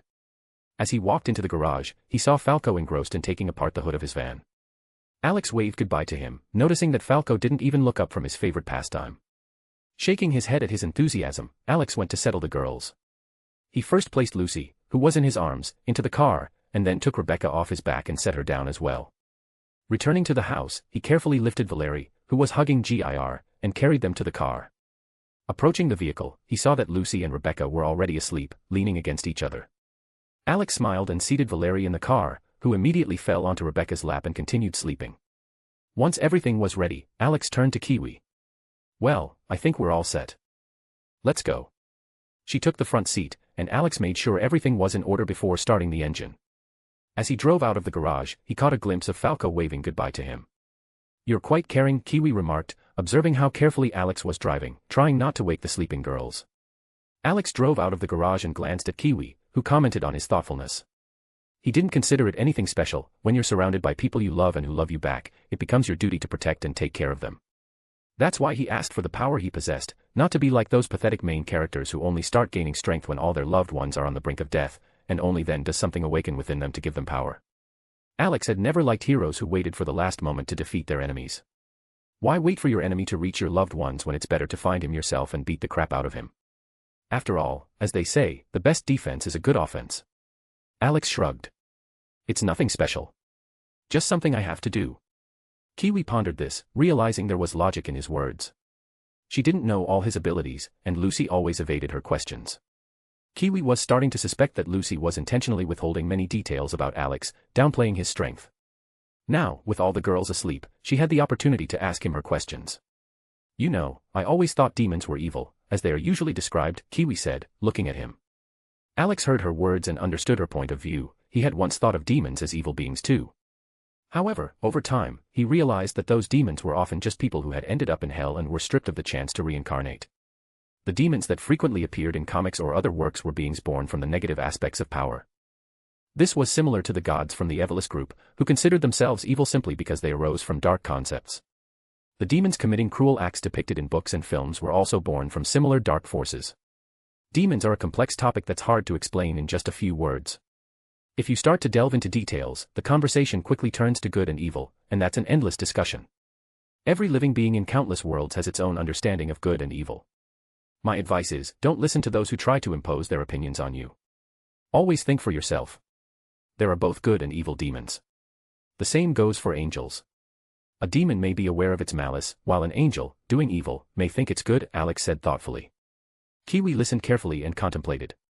He was right, everyone chooses for themselves what to consider good and evil, and it's not always worth relying on others' opinions. Are you not afraid that your father will be upset to hear you say that angels can be evil? She asked, looking at him with curiosity. Alex smiled. I wasn't talking about the first angels, but those born in other worlds. I don't even know where the angels serving my father are located. Not only he can create angels. It's just that those he created are much stronger than the fakes made by pathetic imitators, Alex laughed. Kiwi, a bit taken aback by such revelations, nodded thoughtfully. The very concept of other worlds was strange to her, and the thought that someone could imitate God and create their own angels seemed even wilder. But she decided not to dwell on these questions and shifted her focus to more personal topics. Then tell me how you lived in your past world, she asked curiously. Alex nodded and began to leisurely recount his adventures in the Danmaki world. He described his first dungeon expedition, encounters with various people, and even told how he chased after other adventurers with a stick because of the silly nickname they had given him. Kiwi listened attentively, enjoying his story about the dungeon. When she asked why he didn't go deeper, Alex explained that it didn't matter to him, he wanted to share that experience with his family members, not fight alone. This answer satisfied her, and they continued their conversation until time flew by, and they arrived home. After parking, Alex got out of the car and gently tapped the window to wake the girls. Girls, wake up, we're home, he said. Lucy, Rebecca, and Valerie slowly began to regain consciousness, realizing they were already in the parking lot. Rebecca immediately climbed onto Alex's back, hugging him and resting her chin on his shoulder, closing her eyes again. Alex shook his head and headed toward the elevator. Valerie walked beside him, sleepily rubbing her eyes, holding GIR in one hand, who still hadn't woken up. Lucy, having rested a bit, calmly followed, dreaming of getting to her bed soon. They took the elevator up to their floor, and Alex opened the apartment door. Gloria greeted them with a smile in the living room. She was slightly surprised to see Kiwi but didn't dwell on it. I see you're all back, she welcomed Alex. Alex nodded and opened his arms, inviting her over. Gloria, although a bit awkward with Rebecca hanging on his shoulder, stepped forward and hugged him. Resting her cheek against his chest, she looked up and, as if recalling something important, said, You have a visitor. Alex raised an eyebrow in surprise, puzzled about who could be visiting him, as only the main group knew where he lived. With these thoughts, he walked into the living room and saw a girl sitting quietly on the couch, as if waiting for his arrival. As soon as she turned her head, their eyes met. Alex immediately recognized her, it was the same girl he had once met in Orario and treated to some candy. Since then, they had run into each other occasionally, and each time he repeated the gesture. He didn't know her name and found her a bit strange, but he didn't think much of it, chalking it up to her being just a child. Her yellow eyes watched him attentively, and suddenly she spoke in a monotone voice. Long time no see, destruction. These words made Alex freeze. He instantly realized who was sitting in front of him. Only one being called him that, Nyan. But something was strange here, this girl had different colored eyes and hair. So, it wasn't her, but she was clearly connected to her. Well, damn, Alex muttered, realizing who he had encountered. A rare, faint smile appeared on the girl's face, clearly showing she hadn't come with the intention of causing harm. Alex sighed heavily, trying to decipher her identity. There were many possibilities, but he understood that this being was definitely not among those usually active, most of them were asleep right now. Only a few were awake, narrowing down the list of suspects. Seeing no other option, Alex decided to ask the girl herself who she was. He took another deep breath, realizing that a conversation with this mysterious guest was inevitable. To be continued. Chapter 124, Answers That Don't Help. Gloria spent most of the day at home in the company of a strange girl who claimed to know Alex and had come to him to get the candies he always gave her. Throughout the day, Gloria was lost in thought, wondering who this girl was and where she had come from. What puzzled her the most was the way the girl spoke, it was too unusual, almost unnatural. Gloria soon realized that asking questions was pointless, as conversations with this child were unproductive due to her odd manner of speaking. From time to time, Gloria glanced at the girl, who sat still in one spot, seemingly enchanted as she stared at a single point on the wall, as if something far more interesting was there. When Gloria offered her juice or snacks, the girl would mechanically agree, but only rarely took her eyes off the wall to take something from the table. Everything changed only in the evening when the girl suddenly turned her head toward the door and quietly said, "He's here." Gloria raised an eyebrow in surprise and was about to ask what she meant when she suddenly heard the front door open. She looked at the girl and then headed to the hallway to see who had returned. Stepping out of the living room, she saw Alex coming back with everyone, including Kiwi. Gloria didn't pay much attention to Kiwi returning with them and smiled at Alex. "I see you're all back," she greeted him as she walked closer. Alex spread his arms, inviting her for a hug. Despite feeling a little awkward because Rebecca was hanging off his shoulder, Gloria still approached and embraced him. Resting her cheek against his chest, she looked up and, as if remembering something important, said, "You have a guest." Alex raised an eyebrow slightly. He clearly wasn't expecting visitors. Gloria knew that hardly anyone knew where he lived, not even the fixers he worked with. The only possible exception was Padre, a close friend of Gloria's. Letting her go, Alex headed to the living room, with Gloria and the rest of the girls following him. When they entered the living room, their eyes were immediately drawn to the girl sitting on the couch. She looked no older than 12, wearing a beautiful black lace dress, but what caught their attention the most was her snow-white hair that seemed to shimmer like starlight. When the girl turned, everyone was struck by her beauty, but they were even more surprised by her bright yellow eyes, which gave them a strange, indescribable feeling. When the girl spoke, her melodic voice made everyone freeze. "Long time no see, Destruction," she said in a monotone voice. Lucy looked at the girl in shock, then at Alex, who stood as if thunderstruck. She couldn't understand why this girl called him Destruction. Lucy vaguely remembered that Alex had once mentioned being connected to some primordial destruction, but his explanations had seemed too confusing at the time. Kiwi, who had just encountered all of this supernatural stuff today, was the most shocked, still trying to process and accept everything happening around her. Rebecca, who had been dozing on Alex's back, opened her eyes wide when she heard the child's voice utter those strange words. Like the others, she wanted to ask Alex who this girl was, but he only muttered under his breath, "Well, damn." Everyone looked back and forth between Alex and the girl, who now had a tiny smile on her face, making her even more beautiful. Her cold, emotionless expression didn't diminish her beauty, rather, it highlighted her mysterious, almost detached nature. That rare smile only enhanced her charm. She continued to gaze at Alex, that little smile playing on her lips, as if she was enjoying his reaction to her arrival. Alex patted Rebecca's hand, silently asking her to get off his back. Obediently, she climbed down and stood with the other girls, further away from the couch where the mysterious guest was seated. Lucy, Gloria, Kiwi, and Valerie were also nearby, with Gir peacefully sitting by Valerie's feet while she held him in her arms. Under everyone's watchful eyes, Alex walked around the couch and sat down in a chair across from the girl. He sighed, already understanding who she was but unsure of why she was here. He needed to know her name, but first, he had to figure out her purpose. Alex didn't trust beings associated with primordial chaos or born of Azathoth, so he decided to take precautions. Reaching toward the cushion where Gir often slept, he spoke. "Chasteful, true form, guardian mode with spear."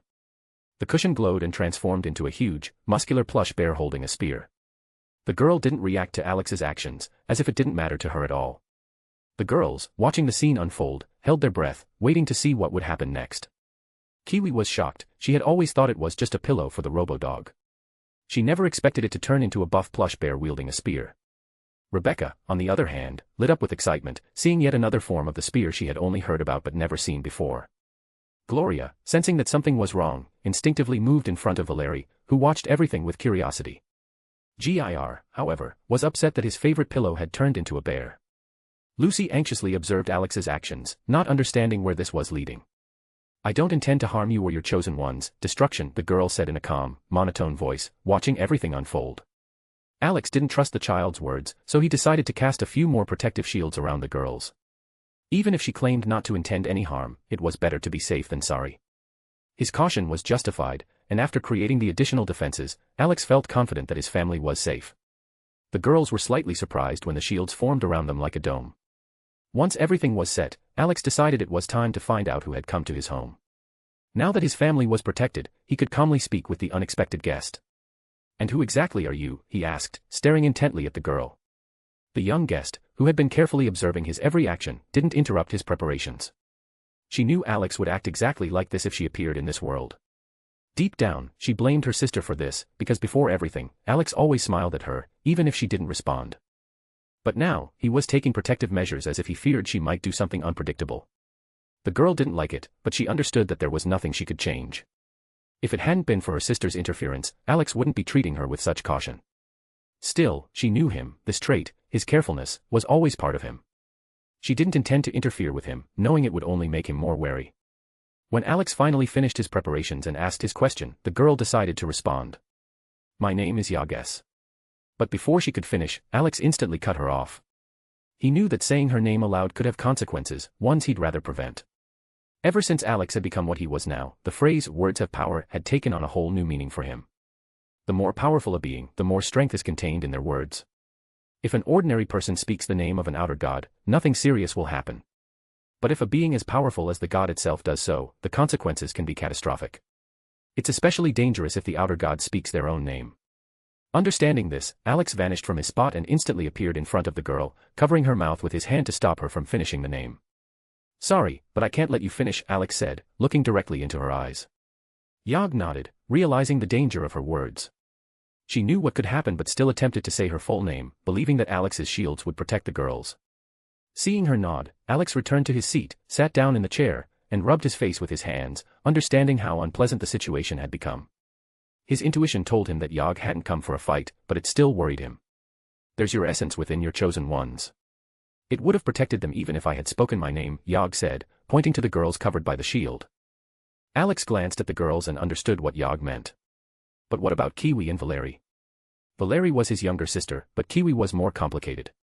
He wasn't sure what she felt for him, so he hadn't made any moves in her direction, keeping things friendly. But now, with Yag showing up, Alex began to wonder who would be next. Another outer god coming to demand something from him. "Fine," Alex sighed. "Just tell me why you've come. Do you want to make a deal too? Or are you here to pull me into the chaos?" he asked, his voice laced with exhaustion. The girls, watching their conversation, noticed how tired Alex looked. Lucy and Rebecca had seen that expression before, when he learned about the presence of the avatar of the woman with whom he had made a deal. Yag looked at Alex, then slightly opened her mouth and answered. "I came for candy," she stated in a monotone voice. Alex felt his mind practically boil at those words. He couldn't believe an outer god had come to him for candy. He had heard of dragons developing a sweet tooth, but for an outer god. That threw him off completely. He stared at Yag, trying to process her words, but his brain just refused to accept it. "You're joking?" he asked in disbelief. Yag shook her head and pulled out an empty candy wrapper from her pocket, showing him exactly what she had come for. To further prove her intentions and earn Alex's trust, she took another step. "I swear on my essence and my father's name that I mean no harm to you or your loved ones," she added calmly, looking at Alex. Alex raised an eyebrow, listening carefully to Yag's words. He still found it hard to fully believe her. If he had to choose between trusting a god of trickery or one of the chaos-born beings, he'd undoubtedly choose the former. However, the situation didn't leave him with many options. If they started fighting, it would lead to the destruction not only of this universe but also of neighboring ones. Alex wasn't willing to expose his loved ones to such a risk, so he decided to believe Yag, at least halfway. His previous encounter with Nyan had left him with an unpleasant impression, especially when it came to beings born of chaos, let alone those created by Azathoth. "So, you really just came for candy?" Alex asked again, still doubtful, as he looked at her. Yag silently nodded and placed the empty candy wrapper on the table. Alex winced involuntarily. Her carefree gesture, as if she were just an ordinary child and not one of the oldest beings, threw him off. A new understanding of who Yag truly was began to form in his mind. "You could have gone to Hestia and asked her for candy," he noted, frowning slightly. Alex recalled seeing Yag a few times near his house, patiently waiting to ask him for candy. The first time, he had even warned Hestia to give her some if the girl showed up again. He also remembered their first meeting. She had just stood there staring at him until he approached and gave her some sweets, after which she bowed gratefully and left. That was followed by their rare, but similar, encounters, where she always got her candy. Realizing this, Alex understood that if Yag had truly wanted to cause harm, she wouldn't have needed to come to his house. Her power could wipe out this universe in an instant. This realization allowed him to relax a little. "I could have gone, or I already went, or I am going to go," Yag answered in her usual monotone voice. Her words made Alex's eye twitch again. He knew she perceived time differently, existing in the past, present, and future simultaneously, but the way she spoke made his head ache. "For starters, please speak more clearly, or my head will explode," Alex said tiredly, rubbing his temples. "And second, since you have an empty wrapper, that means you've already been to Hestia and ate all the candy." Yag just nodded but chose not to respond to his comment about the empty wrapper. Alex sighed. Her behavior only confirmed his suspicion that despite her immense power, she acted like a child. It puzzled him, reminding him of the dragon Ophis, who also didn't know how to interact with society. Yet Yog was one of the oldest beings, which only heightened his suspicions. But his intuition told him this wasn't a game, it was her true nature. "Before I give you any more candy, can you answer a couple of questions?" he cautiously asked, deciding not to miss the opportunity to learn more. Yog thought for a moment but eventually nodded, keeping her gaze fixed on Alex. "Why do I need to go to your father's throne?" Alex finally asked the question that bothered him the most. Yog continued to calmly look at him before answering. "It was foretold by my father, even before he fell asleep." "You will end up there, one way or another," she replied in the same monotone voice. Alex barely restrained himself from grinding his teeth. A prophecy? What kind of prophecy? Why was it supposed to lead him to Azathoth's throne?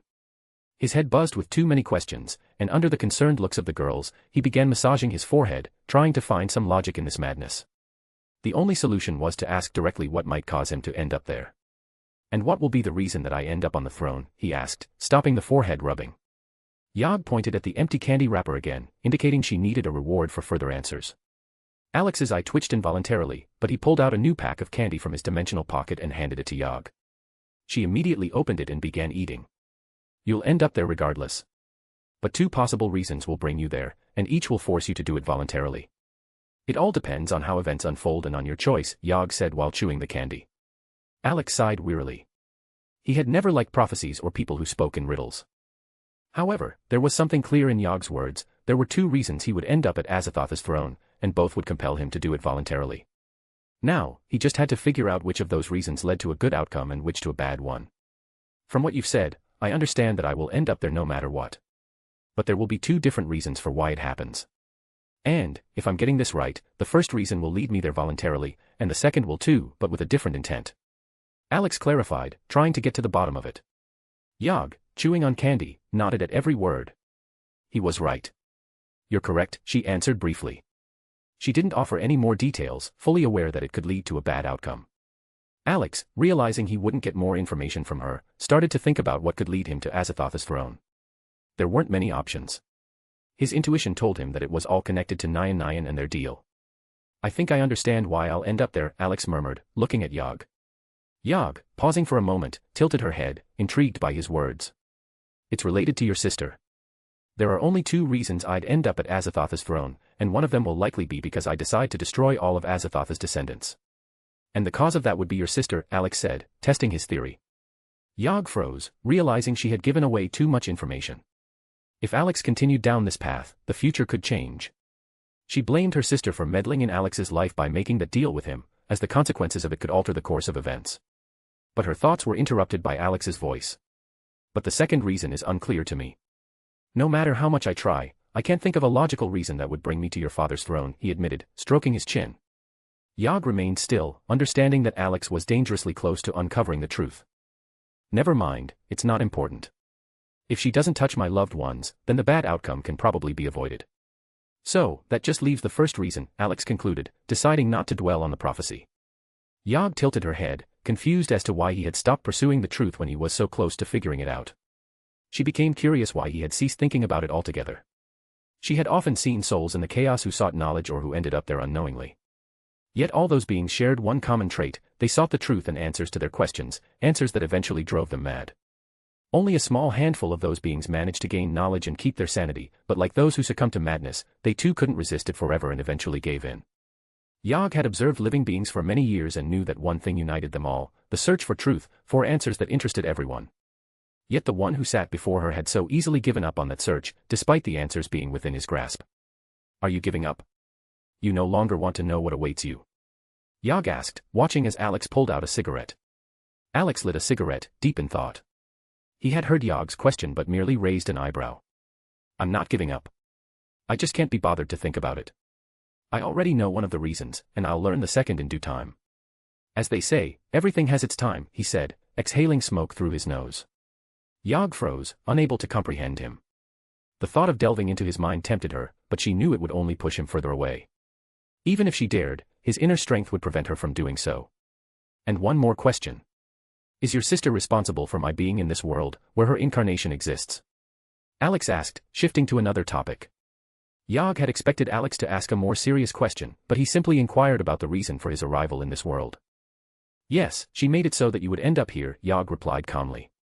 Alex sighed heavily, recalling Master Ugwe's words, there are no coincidences. Now he knew that Nyan's interference had led to his arrival in this world.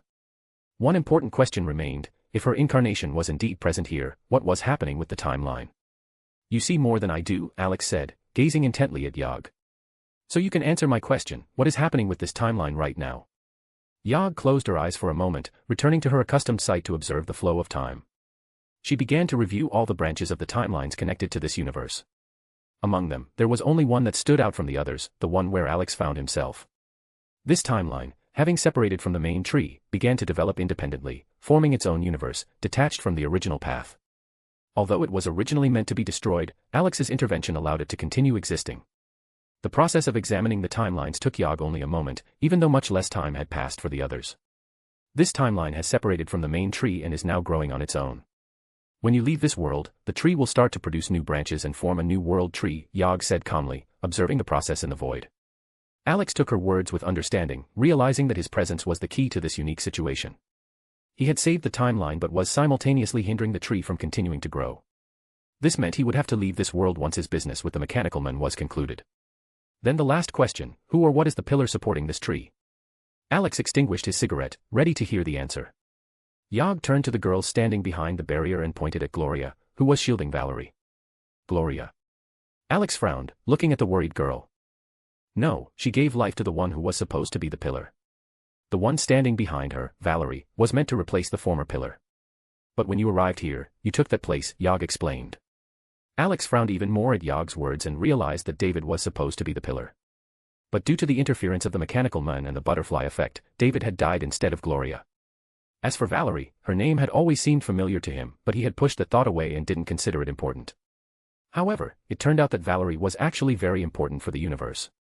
But because of the mechanical man's interference in the timeline and the butterfly effect, both pillars that supported the tree were supposed to die in this timeline. Or perhaps the mechanical man knew they were the pillars and consciously ensured that David perished, while Valerie, who was now living with him, was also destined to die in the future. I understand. I have no more questions, Alex said wearily, rubbing his temples. Today he had uncovered too much new information. Yog silently observed him as Alex contemplated the answers he had received. However, he realized that it was not the time to delve deeper into these questions. He needed to focus on the plans of the mechanical man and prepare for battle. Here's the payment for your answers, Alex said, pulling out a large box of candies. Yog, although she did not show any emotion outwardly, was pleased. She tucked the box away and looked at Alex. I have never been and will never be your enemy, she said calmly. Alex nodded in response and said with a slight smile, see you, Yog. She dissolved into the air as if she had never existed. Alex wearily leaned back in his chair and closed his eyes, but he was distracted by noise behind him. Rebecca, standing behind the barrier, was impatiently tapping on it, urging him to lower the protection. Alex sighed and removed the barrier, knowing that questions awaited him that would be difficult to answer. He didn't want to get into the details, as realizing certain truths would bring nothing but sleepless nights. After all, as they say, the less you know, the better you sleep. He particularly felt sorry for Kiwi. On her first day, she had encountered events that would keep her from sleeping peacefully for a long time. To be continued. Chapter 125, Chapter 125, The Harsh Truth About Events in the World. Alex sat on the couch, reflecting on his meeting with the outer god who had come to him merely for candy. Leaning back, he rubbed his eyes, trying to relax a little. In the end, the meeting had given him some valuable information that helped him piece together the events unfolding around him. He confirmed that his arrival in this world was due to Nyan's interference and understood that the mechanical man was somehow involved in David's death and Valerie's sale to Slavers. But the main question remained, why eliminate those who sustain the timeline? The only reason he could think of was that the mechanical man aimed to turn this universe into something dark, consumed by negativity, and then use its power to amplify himself. But then came a new question, what was driving this avatar?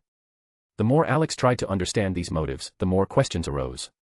Everything pointed to the mechanical man attempting to follow a path similar to Ultron's, seeking a body and interacting with people to fuel conflicts, perhaps just as he once did in corporate wars. Thinking on this, Alex heard a tapping on the barrier he'd placed around the girls for their safety. He opened his eyes and met Rebecca's impatient gaze as she tapped the barrier. Sighing, he snapped his fingers, removing the protection, knowing he'd now have to answer questions he'd rather not address himself. Rebecca rushed to him first, checking on him worriedly, even though she had seen the entire conversation.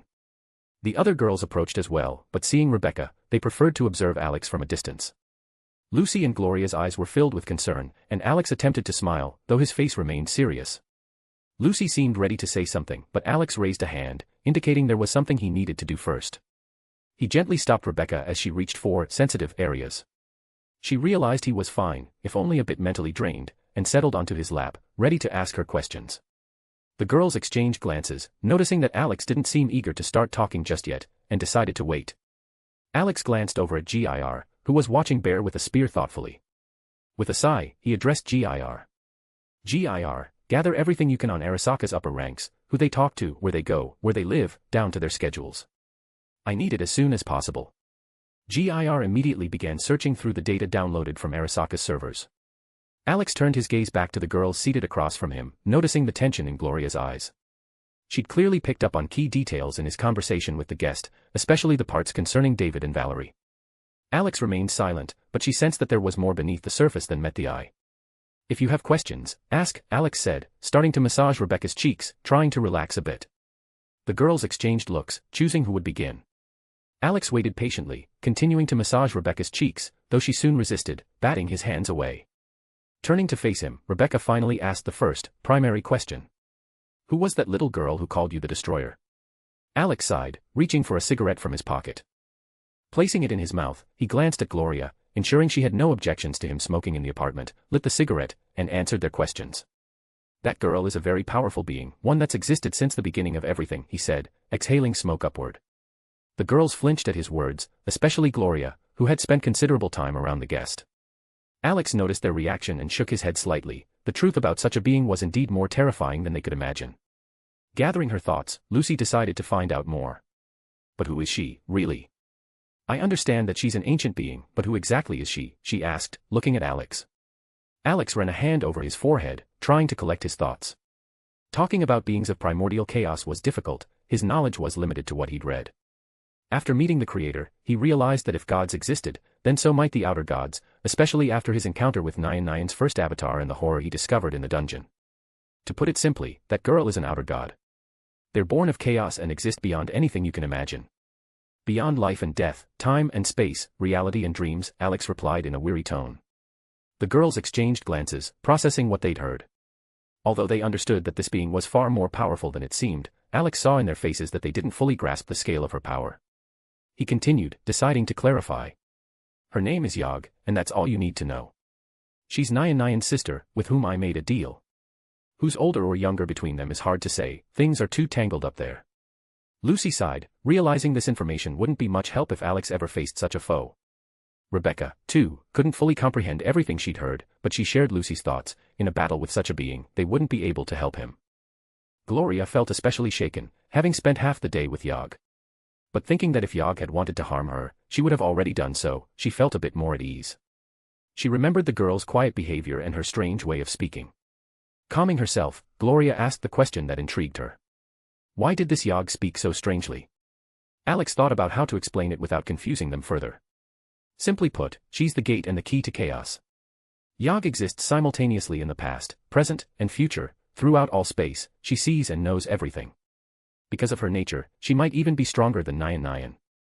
So when you spoke with her, it hadn't happened yet, had already happened, and was happening all at once, Alex said thoughtfully. Gloria frowned, even more confused. Rebecca gave Alex's arm a little smack, signaling she didn't understand either and was asking for a simpler explanation. Alex sighed and tried to explain again. In other words, Yog sees all timelines at once and interacts with them. If this moment is now for you, then for her, it's simultaneously the past, present, and future. She sees everything at once. Hopefully, that's clearer. You mean this girl lives and sees everything at once? Kiwi asked, just to be sure. Alex nodded. This ability reminded him of the magic used by a certain crazed vampire obsessed with magical girls, and he hoped he wouldn't have to face them. Knowing himself, he would likely end up killing Gaia and Alea, who kept the eternal war going. Any other questions? If not, I need to start healing Kiwi and prepare for my meeting with the Arasaka higher-ups to ask a few questions, Alex said, gently patting Rebecca on the head. Gloria pulled her thoughts away from the nature of Yog and decided to ask a question that had been troubling her regarding her son, David. In their conversation, she had caught that somehow David was supposed to become a pillar, just like Valerie, and Alex seemed to have taken that place, replacing them. What did Yog mean when you talked about the pillar of the universe? Gloria asked in a tense tone. Alex looked at her, considering how best to explain that she was meant to die in that accident and that David would have faced death in the future regardless. He saw the worry in her eyes and understood that his explanation wouldn't bring her any relief. Gathering his thoughts, Gloria nodded, signaling that she was ready to listen. A pillar is someone who supports the development of the universe. Imagine it like in movies or books, there's a main character, and their choices influence the course of events. Once their story ends, the plot continues, but without their involvement, Alex explained in a calm tone. Lucy and Rebecca nodded, reflecting on his words, while Gloria fell into deep thought, trying to understand why her son was meant to become this pillar. Kiwi listened attentively, not interrupting. Valeri, sitting next to Gloria, also paid close attention, knowing that this was about her fate as well. But why was it David who was supposed to become the pillar? Gloria asked heavily. Alex sighed and decided to tell the truth. Actually, it was supposed to be you who died in that accident, not David. Valeri shouldn't have had to go through the horror she faced. Since my arrival, I've taken on all the events that were meant to happen to them, he said, his voice heavy. Gloria flinched, realizing that she was meant to die in the accident, leaving David alone. Her heart ached at the thought of how much suffering he would have endured if Alex hadn't intervened. Looking at Valeri, she understood that the girl was also meant to go through this nightmare. Noticing how hard it was for Gloria, Alex approached her and hugged her, trying to alleviate her pain even just a little. The other girls watched Gloria with sympathy, aware of what she had gone through and the future that awaited her family. But why did David still die in that accident? Gloria asked, looking up at Alex. Not wanting to cause her any more pain, Alex understood that she still wanted to know the whole truth. Most likely, it was planned. David's death and Valeri's fate, it was all part of some scheme, he said, stroking her back in an attempt to soften the harsh reality. When there's no one to support the development of the universe, it starts to warp, becoming a dark universe, destined for destruction so as not to infect the entire timeline. Gloria understood that her son's death was not random but part of someone else's cruel plan. Lucy contemplated Alex's words, starting to piece together what was happening, but questions about the ultimate goal remained in her mind. But why do this if the destruction of the universe leads to its annihilation? Lucy asked. Alex looked at her and realized she was close to the answer. It's much simpler than that, he said. The destruction of the universe triggers a Big Bang from which a new universe is born. Can you imagine the amount of pure energy generated at the moment of the Big Bang? It's literally an explosion of energy from which a universe with its own laws and order emerges. Lucy, hearing Alex's explanation, fell deep into thought and, mimicking him, began to stroke her chin. Rebecca, who had long lost track of the conversation, tilted her head slightly, not understanding the details being discussed. All she gathered was that the strange girl turned out to be an ancient powerful being, and in that fateful accident, Gloria was supposed to die instead of David. Everything else, including the motives and consequences, seemed confusing to her. Kiwi also immersed herself in thought, trying to comprehend the meaning of Alex's words and finally began to piece together the bigger picture.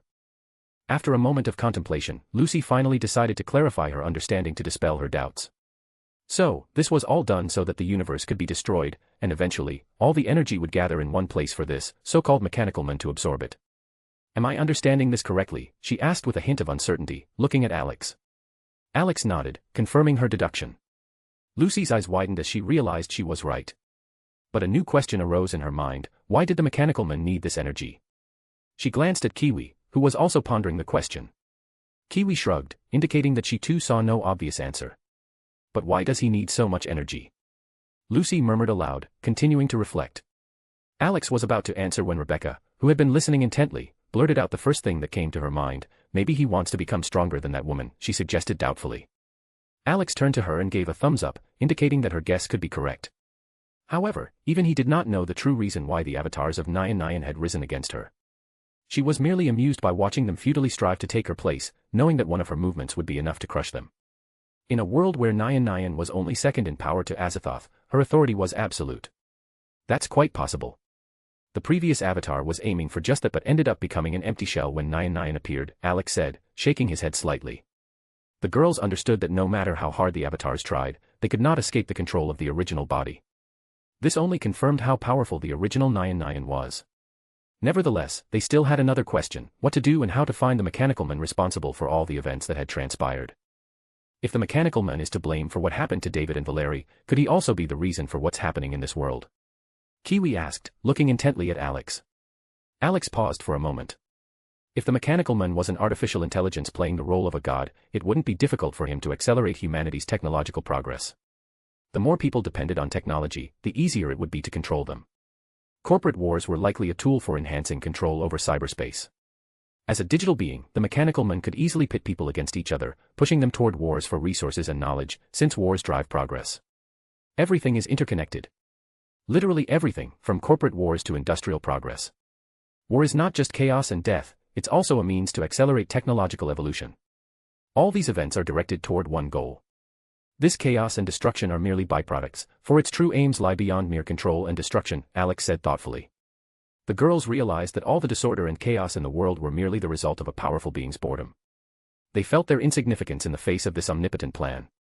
And if it weren't for Alex's intervention, the world could have doomed itself to destruction. But the question arose, how could they now deal with this adversary, as no one besides Alex possessed sufficient power? And what's your plan for all this? Kiwi asked, looking hopefully at Alex.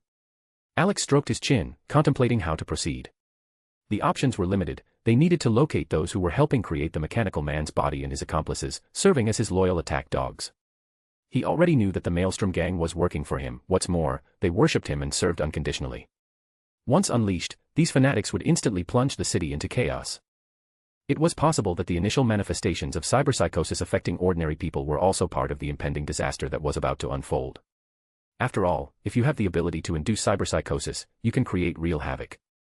It was likely that Maelstrom wasn't the only one involved, there were probably other pawns hidden in the shadows. Our options are limited. First, we need to identify everyone who is assisting him in creating the body. Then, we gradually eliminate his allies to restrict his maneuvering options. In any case, he will get his body, and the battle is inevitable, whether we like it or not. When I meet him, his minions will make a scene, and it won't just be Maelstrom, perhaps even innocent civilians will get involved. So, we need to act quickly. Alex sketched out a plan on the fly. The girls nodded heavily, realizing that everything could ignite at any moment, with Alex at the center of the flames. The forthcoming fire would likely be stronger than any catastrophe they had seen before.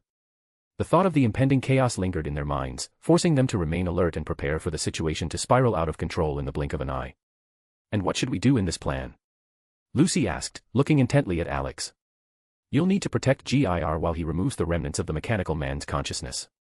Meanwhile, I will deal with his main body and try to finish the device for controlling the crowd of cyber zombies who may attack you. And try to act naturally, as if this conversation never happened. One careless word, and you'll be marked as targets, Alex said, scanning the girls carefully. They nodded, understanding that in this situation, silence was their best weapon. His gaze lingered on Kiwi, who had just faced all this chaos today and was now trying to hold on to her sanity. Alex felt sympathy for her. She had no idea her life would change so dramatically that in one day, she would learn more than she could ever imagine.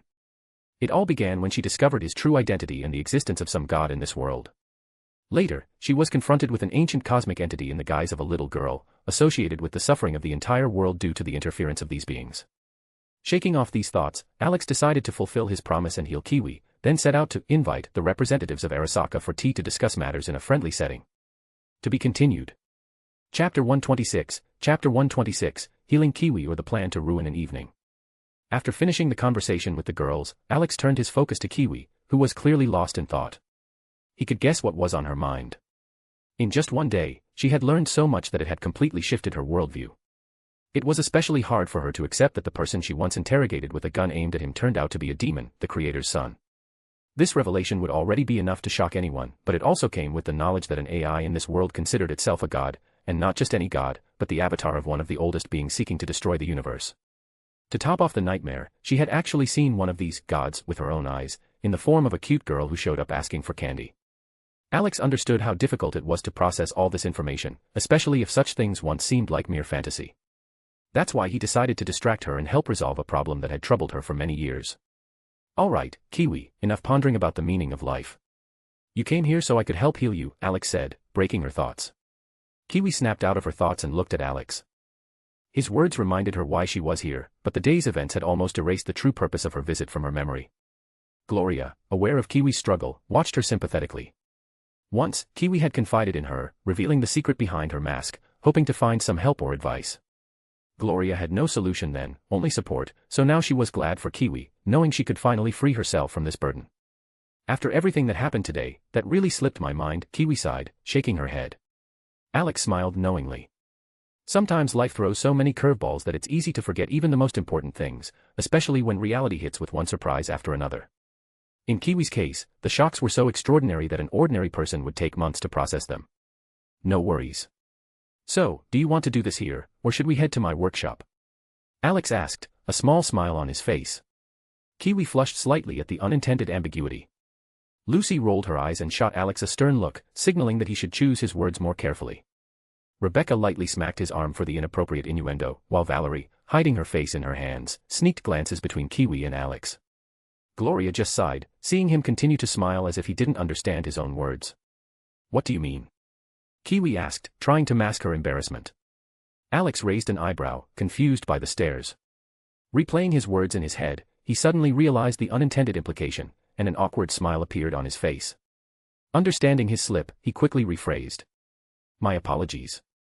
I just thought you might want to avoid extra eyes during the healing, so I suggested moving to a private room or workshop, Alex clarified to clear up the misunderstanding. But the girls were already looking at him as if he were the ultimate pervert. Lucy kept throwing stern glances, while Rebecca smacked him playfully, expressing her disapproval. She didn't need any new admirers drawn by his wording. Gloria simply shook her head, waiting for Kiwi to decide whether to share her problem with friends or opt for privacy. Alex waited patiently, not rushing her. So, how is this process going to work exactly? I just want to know what to expect before I make a decision, Kiwi asked, looking at Alex. Alex nodded and took out a notebook, flipping through the pages as he searched for a specific entry.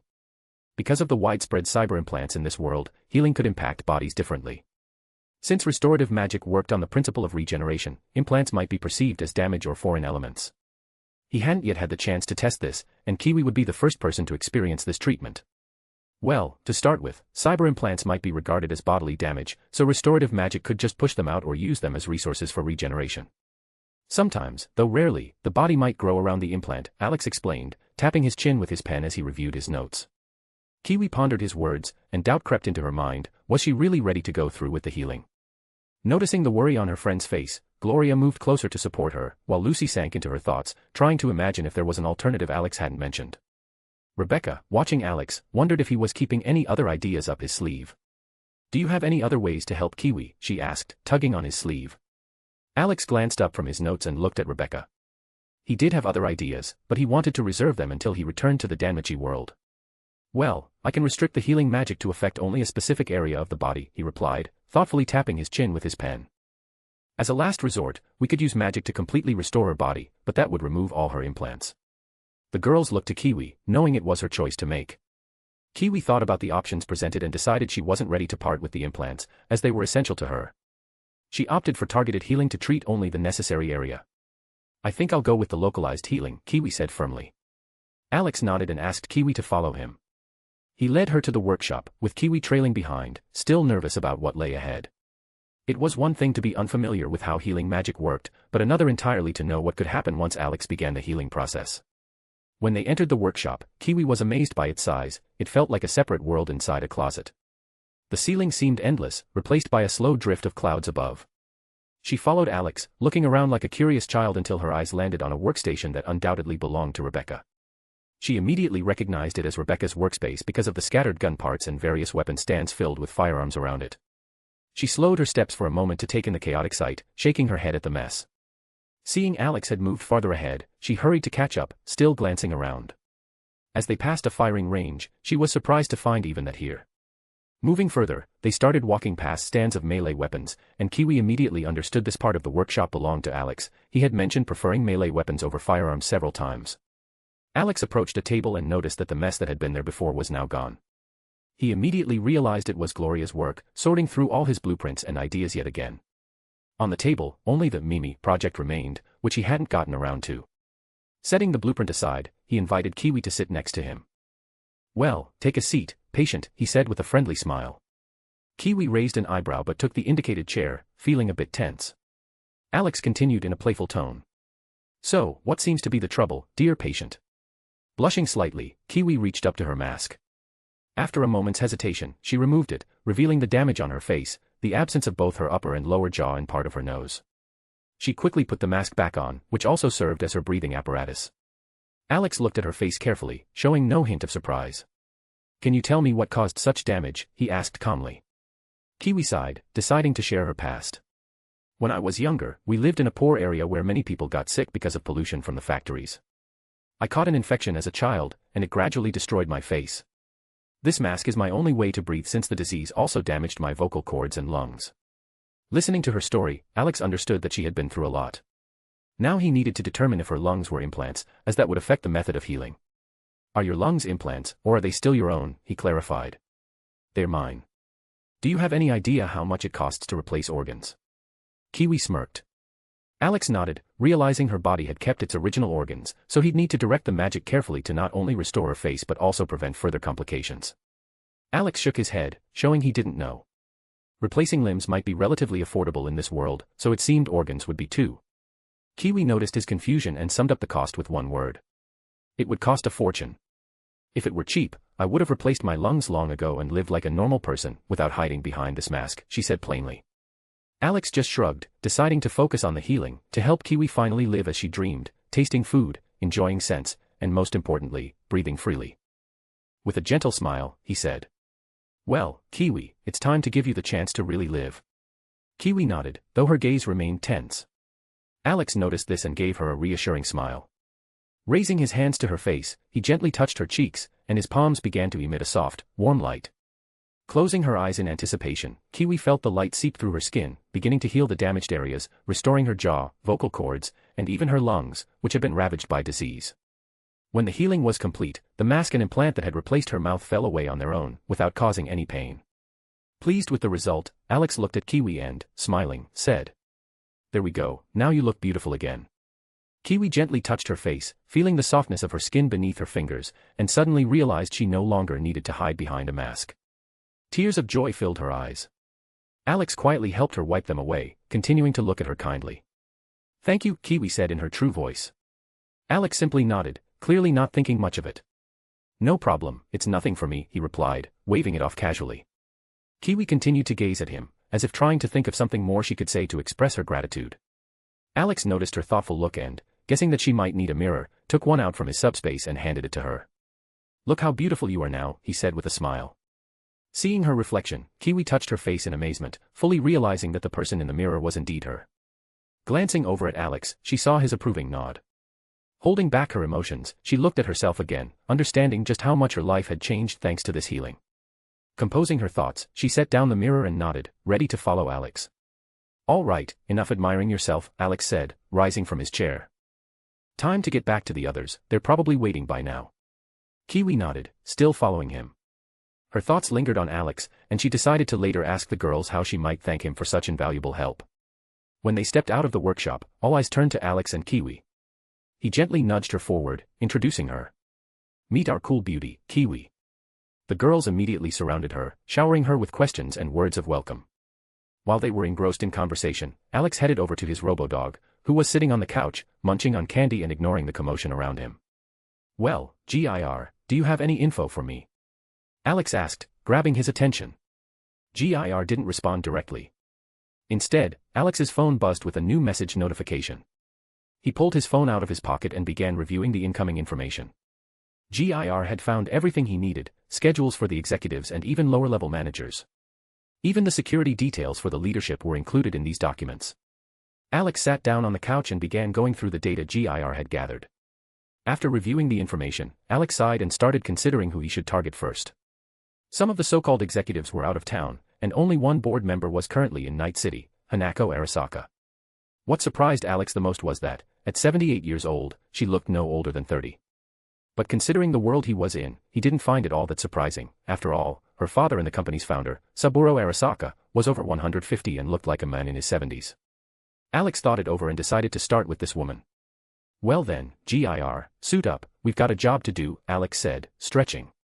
Gir nodded and pulled out a ninja suit from his compartment, beginning to change. While Gir got ready, Alex double-checked Hanako's schedule to make sure everything was in order. He noted that she was currently in a board meeting or something similar. Since her father was out of the company and in Japan, she had taken over as acting head. Judging by the purpose of the meeting, it was likely to discuss the recent intrusion at Arasaka, an intrusion orchestrated by Alex himself. A smile appeared on Alex's face as he realized he had caused these people quite a bit of trouble. He knew there wasn't another person crazy enough to humiliate Arasaka like this, and this was likely not the first or last meeting they'd hold over it. Alex decided to start with the big fish and deal with the small fry afterward. If Hanako wasn't involved, then it had to be someone from her family or their factions. He read through the Arasaka family dossiers and could only shake his head. This family and company resembled a palace where battles for the chairman's seat were constantly underway. Except for Yorinobu Arasaka, who seemed bent on destroying Arasaka. Everything Alex discovered about Yorinobu pointed to him leaking critical corporate information to undermine Arasaka's influence. But then something changed, and he returned to compete for the chairman's seat. Yet, this power struggle was not bloody, it seemed more about who could prove themselves best before their father. And then there was Michiko Arasaka, the daughter of the now-deceased Kei Arasaka, who died under mysterious circumstances. The dossier stated that his death was due to an enemy corporation targeting him. However, something about Kei's death and the surrounding situation seemed suspicious to Alex. There might be something strange about his death, but Alex hadn't yet found any concrete lead to uncover the real reason. While Alex was lost in thought, he noticed out of the corner of his eye that GIR was already dressed and ready for action. "Well then, let's go visit our new friend Hanako," Alex said with a smile. GIR leapt onto Alex's back like a backpack, while Alex decided to switch his usual attire for something with a dark anti-hero vibe. He donned a suit inspired by Hiroko Kajitane, complete with a top hat. His change of outfit caught the attention of the girls chatting with Kiwi. They eyed him with curiosity, surprised at his transformation. "Where are you off to?" Lucy asked, studying his new look closely. Alex grinned widely, clearly enjoying himself as he shared his plans. "I'm off to see a new friend. Although she doesn't yet know that she'll be my friend," he answered playfully. Lucy raised an eyebrow, realizing that this friend was in for some trouble since Alex had decided to pay a visit. She remembered how he joked about inviting Arasaka board members for tea, figuring that this was exactly where he was headed. Rebecca circled him, admiring his new look, and gave him a thumbs up, impressed by the outfit. "So who's the unlucky one who gets to be your friend?" Lucy asked, moving closer and looking him directly in the eyes. Alex pouted at Lucy's teasing about how unlucky his friends were. In response, he grabbed her nose, smirking, but still shared the name of his target for the night. "It's Hanako Arasaka. Tonight, we're going to be the best of friends. She doesn't know it yet, but once it happens, she'll want to share her secrets with me," Alex said cheerfully. Lucy swatted his hand away and looked him straight in the eyes, realizing that it was pointless to talk him out of it. That playful, mischievous gaze reminded her of the encounter with Sawada when he became Alex's victim once again. So she merely sighed and decided not to interfere. "Just be careful. Remember, after your little performance, the security at Arasaka has definitely tightened," Lucy reminded him. Alex nodded, acknowledging her point. He understood that, after his previous incursion, the corporation had likely stepped up its security measures. "Well then, quickly kiss me for luck. Without that, I definitely can't go ruin one lady's evening," he said, spreading his arms in an inviting gesture. Lucy shook her head but still stood on her tiptoes and kissed him on the lips. Rebecca didn't fall behind. She jumped up, wrapped her arms around his neck, and enthusiastically joined in the farewell ritual. Next was Gloria, who stood on her toes just slightly and gave Alex another kiss. Alex turned to Kiwi to say goodbye, but upon seeing his gaze, she unexpectedly decided to join in as well and, not needing extra height, simply kissed him on the cheek. "That's all for now," Kiwi said with a light smile. Alex raised an eyebrow but said nothing, only nodding as he headed to the parking lot. Approaching his motorcycle, he started it up and set the route to the Arasaka Tower. His target was on the upper floors where the Arasaka family resided. Parking in a dark alley, Alex stored the motorcycle in his inventory, just in case some fool thought about stealing it and would immediately get roasted to a crisp. Taking a leap, Alex landed on the roof of the nearest building and moved across the rooftops until he reached the building across from the Arasaka Tower. Deciding to wait for the meeting to end, he lit a cigarette, gazing at the enormous skyscraper towering over the city. At one point, he even considered jumping off its roof without a parachute. After finishing his cigarette, he decided it was time to ruin a lady's evening and planned to appear in her apartment as a mysterious stranger. To be continued. Chapter 127, Meeting with Hanako Arasaka. As Alex gazed at the towering Arasaka building, he realized he was about to ruin a lady's evening far more thoroughly than he had before. At the moment, she was likely in a meeting, dealing with problems and discussing security matters with the people responsible for this massive corporation. Jumping down from the building, Alex cast an illusion spell on himself, rendering him invisible to passers-by. Enjoying his nighttime stroll, he moved leisurely through the bustling streets of Night City, admiring the lights and chaos of the night. Stopping in front of the tower, he looked up, gauging the height he'd need to scale. His first thought was to walk in through the main entrance and take the elevator, definitely easier. But recalling his flair for the dramatic, he dismissed the idea. He turned to his loyal companion, GIR, perched on his back. Then again, using the elevator might annoy Arasaka even more since it would be the second time he entered through the front entrance unnoticed. As he looked at the entrance, he considered giving them an even bigger headache by walking right in. Just as he was about to make a decision, Gir tugged his hair from his spot on Alex's head. Well, Gir, what do you think? Go up like mere mortals, by elevator. Or in style, by scaling the wall? Alex asked with a smirk. Gir peeked over his shoulder, glanced at the entrance, then the wall, and scrambled to sit atop Alex's head, thoughtfully rubbing his chin. Alex waited for his companion's decision, though he was already leaning toward the wall route. Finally, Gir tugged his hair, pointing to the wall. Alex grinned and agreed. Approaching the wall, he began ascending as if strolling up a sidewalk, enjoying the view of the city stretching out before him. Gir held tight to his hair, bracing for the long climb. As they rose, Alex hummed a song with a smile. Beyond the forests, beyond the mountains, mountains and woods. And beyond those forests, woods and mountains. And beyond that mountain, mountains and woods.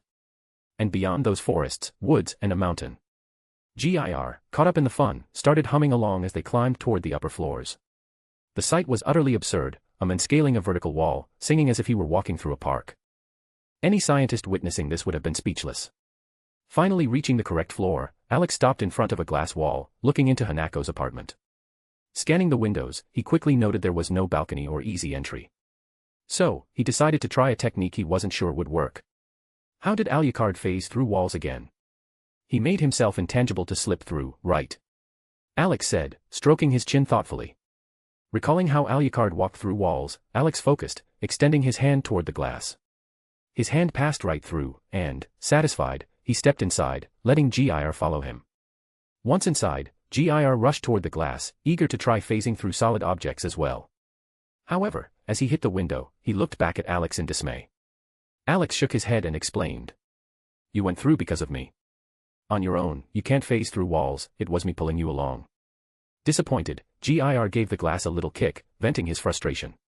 Alex chuckled, donned a mask, and began exploring the apartment. He soon found an office, where Gir, realizing his inability to walk through walls, cast an indignant glance at the window and kicked it again to vent his irritation. Alex shook his head and retrieved a mask from his inventory to greet Hanako. Checking the time, he realized she should be free soon, so he decided to explore her apartment for useful information. Entering her private office, he spotted the computer she most likely used for work. Alex sat down at the desk, lifted Gir, and connected him to hack into Hanako's computer to check her messages or uncover valuable information. Opening her inbox, he found a message from her father insisting she go to Night City to address the issues there.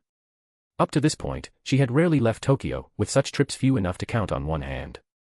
Reading through her chat with her father, he realized Hanako preferred to focus on her digital research and was somewhat of a recluse. Alex made a mental note that Hanako was deeply connected to cyberspace and spent much of her time there.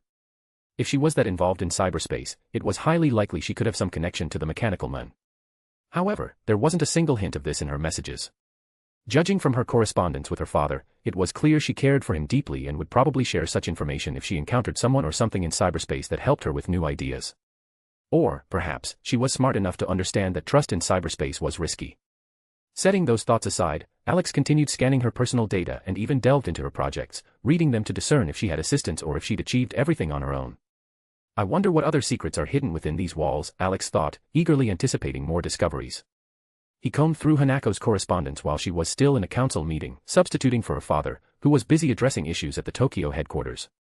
The attack on the Night City branch had triggered a wave of crises, even impacting the main office, forcing Hanako to leave her home and come here to sort things out. In the meeting, she surveyed the faces of department heads with a grim expression, including the head of branch security. Her piercing gaze made it clear they were responsible for what had happened. Well, do you have anything to say? Or do I have to handle everything myself? Her harsh tone caused the gathered executives to exchange nervous glances. Council members frantically searched for someone brave enough to respond. No one wanted to take responsibility for the incident. The intruder hadn't simply waltzed through Arasaka's front doors but had beaten all the guards, blown up a floor, and even hacked into the security system to leave a message that had made headlines for days. The corporation couldn't suppress it, the entire city had seen it on the building walls, and now it was all over the net. Hanako silently watched as her subordinates dodged accountability, fearing the consequences. Even Yamamoto Kai, one of the incident's victims, fell under suspicion as a potential accomplice to the unknown intruders. While flying to Night City, Hanako had gathered information about these masked individuals but had only learned of 2 other incidents involving them, a limousine hijacking and interference in a gang fight. Despite all of Arasaka's influence, tracking them down had been impossible. Lady Arasaka, may I speak? Arthur Jenkins, head of counterintelligence, suddenly spoke up. Hanako looked up from her tablet and fixed her gaze on him, raising an eyebrow with interest. Then share your idea on how to resolve this situation, she said coldly. Arthur gathered his thoughts, stood up, and said, Lady Arasaka, I believe that besides tightening security, we should involve people from the streets. Mercenaries, he suggested. These people, willing to do any dirty work for money, could become our eyes on the streets. The people present tensed slightly at the unconventional suggestion, but Arthur, steeling himself, continued, we can offer a reward for capturing these masked individuals. That way, we'll have extra eyes combing every corner of Night City for the information we need. Yes, it might seem risky, but this way, we'll have a cheap workforce, ready to do anything for a reward. Hanako tapped her finger rhythmically on the table, considering his words. The plan was bold, but if she thought about it, the reward would indeed push people to search through Night City. Knowing how skillfully the masked people covered their tracks, she decided it was worth trying. Very well, then you'll be responsible for this matter. If your plan fails, you know the consequences, she replied, removing her hand from the table. Arthur felt his shoulders tense but nodded, understanding that he had to succeed. This was his chance not only to clear his name but also to surpass Susan Abernathy, who had once set him up to secure a promotion. The thought of potential revenge fueled him, but for now, the mission was his priority. I won't let you down, Lady Arasaka, Arthur replied, ready to act.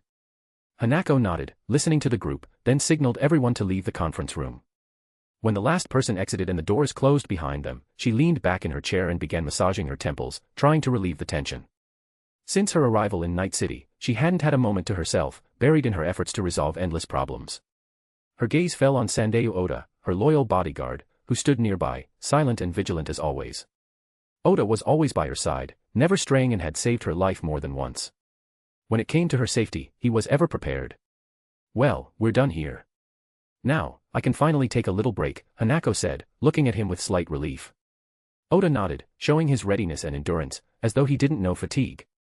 Unlike Hanako, who had spent the entire time sitting, he stood on his feet, remaining alert, always on guard. Satisfied that everything was in order, Hanako stood and headed toward the elevator to return to her apartment before the next meeting. Oda entered the elevator first to check for any security issues, and once he confirmed it was clear, he allowed Hanako to step in. Pressing the button for the designated floor, they headed to her private rooms. Meanwhile, Alex was seated at her personal computer, immersed in her correspondence, when he felt a gentle tug on his sleeve. Glancing over, he saw that it was GIR, his faithful robotic dog, drawing his attention. Alex looked at the screen, where GIR showed the feed from the elevator camera. Hanako and Oda were already on their way up. Realizing it was time to prepare for the encounter, he disconnected GIR and finished up on the computer. Surveying the living room, he picked a secluded corner for a dramatic entrance, deciding to add a touch of mystery to the moment. Lurking in the shadows, Alex waited for Hanako's arrival. Soon, the elevator doors opened, and Hanako entered the apartment with Oda. The lights came on, illuminating the room, except for the shadow where Alex stood. He watched Hanako, observing her movements. She headed to her private room to change out of the formal suit she'd worn all day. Emerging in a comfortable robe, Hanako approached the bar to pour herself a glass of wine, ready to finally unwind. Alex waited patiently, knowing that the right moment for his dramatic entrance was when her guard was down. Finally, she settled on the couch, uncorked the bottle, filled her glass, and took the first sip, exhaling as if releasing the weight of the entire day. At that moment, a voice came from the dark corner. A beautiful night, isn't it, Miss Arasaka? Hanako quickly turned, hearing a voice behind her, and saw a figure in strange attire, with a mask and a top hat, emerging from the shadows. Oda immediately drew his weapon, positioning himself protectively in front of her. Peering over her bodyguard's shoulder, Hanako recognized the mask. There had been only a few incidents in Night City involving people with such masks, and now another one stood before her. Anger surged through her as she realized the intruder had bypassed security and evaded detection. Who are you? She asked with cold severity, narrowing her eyes. Alex, hiding a smile beneath his mask, bowed slightly. Apologies for the unexpected appearance, Miss Arasaka. Allow me to introduce myself, Hiroko Kajitane, one of the bishops of the Church of the Flying Spaghetti Monster, he said with a faint hint of irony, removing his hat. Hanako frowned but quickly deduced that this stranger had his own reasons for seeking a meeting if he had chosen to reveal himself. If he intended to kill her, he could have done so without notice. She thought it over, while Oda remained on full alert, fully aware of the danger posed by this individual. Though the odds of winning in a fight with him were slim, Oda was ready to defend her without retreat. And what brings you here, Hiroko Kajitane? Are you here to kill me or abduct me? Hanako asked, staring intently at Alex. Alex stepped forward, but Oda blocked his path. Raising an eyebrow, Alex refrained from forcing his way through and calmly addressed Hanako. Please, Miss Arasaka, ask your bodyguard to step aside. If I intended you harm, he wouldn't be able to save you. My purpose is simple, I came to talk. Hanako looked at Oda, contemplating Alex's words. Her intuition told her he was telling the truth and that, in the event of an attack, Oda would likely be unable to protect her. Oda, stand down. He's not here to harm me, she commanded. Oda glanced at her but was reluctant to comply. Seeing his resistance, Hanako repeated her order more firmly. Only after her second command did Oda reluctantly step aside, though he continued to monitor Alex's every move. Alex walked over to the chair and sat across from Hanako, while Oda stood nearby, prepared to protect her if Alex went back on his word. So, what brings you here, Mr. Kajitane? Hanako asked with curiosity, watching him closely. Alex took his eyes off Oda, pondering, so this is a cyber ninja, but there's nothing especially ninja-like about him. Hearing Hanako's question, he turned to her. I'm here merely to ask a few questions, and I suggest you answer honestly, he said softly, with a hint of hidden menace. Hanako tensed slightly, sensing the hidden danger in Alex's words, though she couldn't pinpoint its exact nature. A chill ran down her spine, and she realized it was best to answer truthfully to avoid any consequences. Aren't you afraid that while you're asking questions, security might already be on its way here, she ventured, trying to gauge his reaction. Alex raised an eyebrow, then suddenly burst into laughter, clutching his stomach. His laughter was genuine and loud, as if he had just heard the funniest joke of his life. Hanako flinched, confused by what had amused him so much, while Oda gripped his katana tighter, ready to act. Oh, Miss Arasaka, you're quite the comedian, Alex said, catching his breath. When Adriel and Orifil came through the main entrance, no security stopped them, Adriel alone wiped them out without breaking a sweat. Hanako tensed as she recalled the video showing a single individual effortlessly taking down the guards. Still, she hadn't considered a ninja dog in a suit to be much of a threat. Realizing her options were limited, she decided to find out exactly why Alex had come here. Besides, even if you tried calling for security, it wouldn't work. My little friend here already made sure to isolate this floor, intercepting any signals, Alex added with a smile. At that moment, his companion, GIR, materialized from camouflage on Alex's lap, dressed in a ninja suit, capturing both Hanako's and Oda's attention. Alex, noticing their interest, decided to add a hint of sarcasm. This is how a ninja should operate, staying invisible. Unlike your bodyguard, who's always in plain sight, he said, patting GIR on the head with a satisfied grin. Oda couldn't contain himself, Alex's comment made his eye twitch. Yet he also understood that GIR had abilities that allowed him to remain hidden and virtually undetectable. Hanako was intrigued by the technology but knew she was unlikely to get answers. Turning back to Alex, she decided to discover the real reason for his visit. So, what questions do you want to ask me, Mr. Kajitane? She asked, getting to the point. Alex smirked under his mask. He liked people who got straight to business without unnecessary pretense. I'll repeat why I'm here, for you, Miss Arasaka, to answer a few questions, after which we'll peacefully part ways, he said, stroking GIR like a villain in the movies. Hanako frowned slightly, realizing she had no upper hand in this conversation, and decided to wait for Alex to state his questions. And what do I get for answering? She asked, looking him directly in the eye. Alex pondered. Essentially, if she was connected to the mechanical man, her fate was sealed. But if she had no relation to him, he might indulge her with a few answers as a gesture of goodwill. Hanako watched his every movement closely, while Oda bided his time, waiting for a chance to strike. But meeting Alex's gaze, he understood that Alex was fully in control of the situation. Oda realized he'd been read and resumed waiting for another opportunity to attack. As Alex considered his options under Hanako's intense gaze, she once again attempted to reach security and realized that the signal couldn't leave her apartment. She looked at GIR, who sat on Alex's lap, understanding that he was the reason the entire floor was isolated. To be continued. Chapter 128, Chapter 128, A Conversation in the Company of a New Friend. While Alex pondered whether he should reward Hanako for her answers, suspicions flickered in his mind. If she was somehow connected to the mechanical man, even indirectly, the risk of her being influenced by this mysterious figure remained. If they had crossed paths in cyberspace, she might have fallen under his sway, becoming a potential sleeper agent who could switch sides under the right conditions. However, if she had never encountered him or had somehow managed to decline his help when he found her, it might indicate an inner strength and caution that set her apart from others. Her reputation as a gifted genius, the creator of numerous digital projects endorsed even by her father, added intrigue, although her dossier still contained something elusive that Alex couldn't quite grasp. Hanako observed Alex's every move and expression intently, but his calm posture and pensive gaze gave her little to work with. His face was hidden by a mask, and his eyes, which occasionally cast mocking glances at her bodyguard Oda, only underscored that she was dealing with someone who wouldn't be easy to read. Once again, Hanako realized that the person before her was no ordinary guest, and his intentions remained a mystery. Well then, Miss Arasaka, it all depends on what you want in exchange for your answers, Alex said, breaking his silence and fixing her with an appraising stare. Hanako considered his words. She already possessed everything money and resources could buy. She was, after all, the daughter of the founder of Arasaka Corporation. But in a world ruled by information, she understood that the most valuable currency was knowledge. She wanted answers from this strange man who had brazenly intruded into her personal space to ask her questions. I think it would be fair if you answered my questions as well. After all, as they say, a favor for a favor, she replied, meeting Alex's gaze as if trying to pierce through his mask. Alex paused briefly, finding the proposal intriguing. He was a master of leading his conversational partners astray, and if Hanako decided to ask uncomfortable questions, he could easily divert her with lies and fabrications.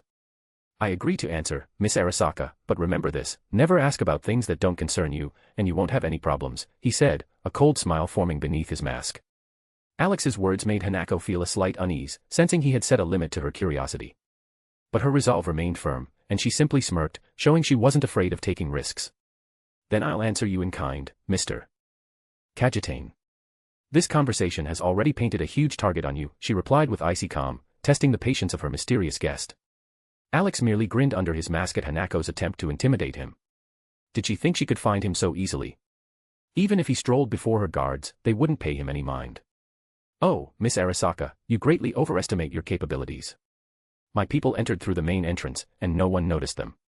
And even if they had, what difference would it make? We're everywhere, and anyone you meet could be part of our network, he said, adding a touch of falsity to his words to craft the illusion of a powerful organization. Taking his words seriously, Hanako picked up on Alex's confidence, thinking she had uncovered something significant. She smiled faintly, hoping she'd revealed part of his intentions, unaware that what she'd heard was mere fabrication. Alex noticed her smug smile and mentally shook his head. Well then, Miss Arasaka, let's get to business before the night ends within these walls, Alex said, steering the conversation back on track. Hanako gave a slight start, as if snapping back to the gravity of the situation, and returned his gaze. She was a little irked by Alex's subtle mockery, as if he hinted he'd rather be elsewhere. Like any woman, she sensed a challenge in his words. Do you not enjoy my company, Mr. Kajitane, she asked, attempting to catch his eyes, which hid so cleverly behind his mask.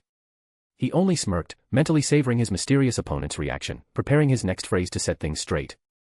Alex shrugged, aware that his words might have bruised Hanako's pride, but he didn't give it much thought. He'd rather be home with his wife than waste time chatting with a woman he barely knew. Don't get me wrong, Miss Arasaka, he said, shrugging. But I'd much rather spend my time at home with my wife than be here. I came here strictly on business. Hanako reacted calmly, a small smile playing on her lips, even finding his family values somewhat endearing. In that case, let's proceed with our talk, so as not to keep your wife waiting, she said, settling herself comfortably on the sofa. She leaned back and crossed one leg over the other, creating an air of ease, but her posture betrayed a calculated intent. Alex noted the brief glimpse of her dress hem, hinting at her lingerie, but he calmly cleared his throat. This display was clearly meant to throw him off and gain an advantage in the conversation. So, Miss Arasaka. Alex began, only to be interrupted. Just call me Hanako. And I'll call you Hiroko, she said with a slight smile, bringing a wine glass to her lips. Alex raised an eyebrow but didn't object, understanding it didn't matter what she called him. He just needed a few answers. Well then, Hanako, are you aware of what's happening on the lower floors of Arasaka Tower? He asked, narrowing his eyes. Hanako paused to think. The recent documents she'd received before arriving at the Night City branch had made no mention of any research in the underground labs. Sorry, but no. I'm new here, and my documents didn't mention anything about that, she replied, keeping her tone restrained. Alex nodded, inviting her to ask a question in return, following the principle of fairness. Picking up on his cue, Hanako pondered what to ask first. So, what's this flying spaghetti monster that your church is named after? She asked, choosing the first thing that came to mind, mostly as a provocation. Alex chuckled under his mask, sensing it was time to play along and plant a few seeds of doubt in her mind. Our God is all-merciful and forgiving, he replied in a fanatical tone that might have struck her as almost comical. He needs no temples or offerings, only that people be happy. And we do everything we can to help those in need. Hearing the fanatical notes in his voice, Hanako was taken aback. She wasn't sure whether he was serious or just playing with words. But the question remained, if these people help those in need, why did they invade Arasaka and create chaos here? She asked a new question. If your people help those in need, then why attack Arasaka? That's a different question, and right now, it's my turn, Alex interrupted her, smiling under his mask. Hanako felt a momentary embarrassment but nodded, conceding. She understood that his organization might be genuinely powerful if they'd managed to get this far. But the details remained hidden. Hanako, do you know anything about Project N? Have you heard of it? Alex asked, tapping his chin. She frowned, trying to recall everything she knew about the corporation's inner workings, but not a single hint surfaced in her mind. No, not the slightest mention, Hanako replied. Alex pondered. If Hanako truly knew nothing about the project, it meant he'd need to seek answers elsewhere. As he considered this, Hanako posed a new question. If your church helps those in need, then what exactly does it do? Her gaze was full of curiosity, and Alex saw an excellent opportunity to continue his game. Alex snapped out of his thoughts and looked at Hanako, who had just asked him a question. It's simple, he said. Imagine a person shows up, let's call him Villain A. He gathers followers with similar ideas and plans to put innocent people in danger. That's when we step in, we find Villain A and make it so that he and his cronies simply disappear. Hanako raised an eyebrow in surprise. She hadn't expected that answer. It became clear that this mysterious organization was involved in eliminating unwanted individuals who posed a threat to people. But one suspicion crept into her mind: if such an organization truly existed, it would have long attracted public attention, especially in a world with cameras on every corner. But she couldn't dismiss the thought that perhaps the organization covered its tracks so thoroughly that it remained unseen. Yet, questions gnawed at her. Why, then, had they sometimes been detected? And now it's my turn, Alex continued with a slight smile. My young apprentice discovered something in your lower-level lab. Haven't you come across anything like this? Alex took a small box from his pocket and placed it on the table before him. Under her watchful gaze, he opened the box so Hanako could see its contents. Just in case, Alex had put a protective spell on the box to prevent the item inside from affecting anyone nearby. He didn't know what had happened to those who experimented on this fragment, but something told him their fate was a sad one. Any fragment of an outer god's power could drive anyone insane, and no matter the size of the fragment, merely being within its influence would eventually cause madness. Hanako carefully examined the object inside the box her companion had brought, trying to recall if she had seen something similar before, but no thoughts came to mind as she looked at the strange crystal. It seemed like she had seen it somewhere before, but at the same time, it felt entirely unfamiliar. Strange. Hanako murmured thoughtfully. It feels like I'm seeing it for the first time, yet as if I've encountered something similar before. She reached out for the crystal, but Alex stopped her just in time, not wanting to see her fall victim to its effects. Hanako shook her head to clear the strange thoughts and slowly regained her composure, realizing she'd felt unusually disoriented. I'm sorry, I don't know what came over me, she said, slightly embarrassed. Oda, who had been watching everything unfold, quickly raised his katana, pointing it at Alex, assuming he was to blame for his mistress's odd state. But Hanako calmed him with a gesture. It's not our guest's fault. I don't understand what happened myself, she said, raising her hand to signal Oda to lower his weapon. Alex didn't react to Oda's aggression, instead focusing on Hanako's response to the crystal. Her behavior confirmed his suspicions. She had likely encountered such a crystal before, even if she didn't remember it. This suggested that someone in her family might have come into contact with the artifact. Two possibilities came to mind: her brother Yorinobu, who had returned to Arasaka to fight for the position of director, and Michiko, the late Kei Arasaka's daughter, who, though not holding high office, could have had access to classified information. It's all right, Hanako. Your reaction only confirmed my suspicions, Alex said, putting the box away. He tucked the box into his inventory to keep it out of sight. Hanako didn't fully understand what Alex meant by saying her reaction had confirmed certain suspicions of his. But she quickly surmised that the strange crystal might somehow be connected to her family or the corporation itself. She wanted to know what this crystal was, why it made her feel so odd, and why it was in the lab on the building's lower floor. Can you explain what you understood? And what is this crystal? She asked, looking intently at Alex. Alex sighed, knowing these were the exact questions she would ask after seeing the crystal and feeling its effects. But he didn't want to reveal too much. As for the first question, the answer is no. As for the second, consider this crystal the deadliest poison that drives people insane, Alex replied calmly, looking Hanako straight in the eyes. Hanako understood that Alex's answers would only be hints, but she picked up useful information in his words. This mysterious crystal was indeed a kind of poison. She couldn't understand exactly how it worked, but she let the thought go for the time being. The conversation gradually returned to a pattern of questions and answers. Alex asked subtle questions about her family, as a personal account differed from a dry dossier. Hanako, in turn, showed interest in his life, avoiding overly personal topics, as he clearly wasn't inclined to share much. All she learned about him was that he had a wife.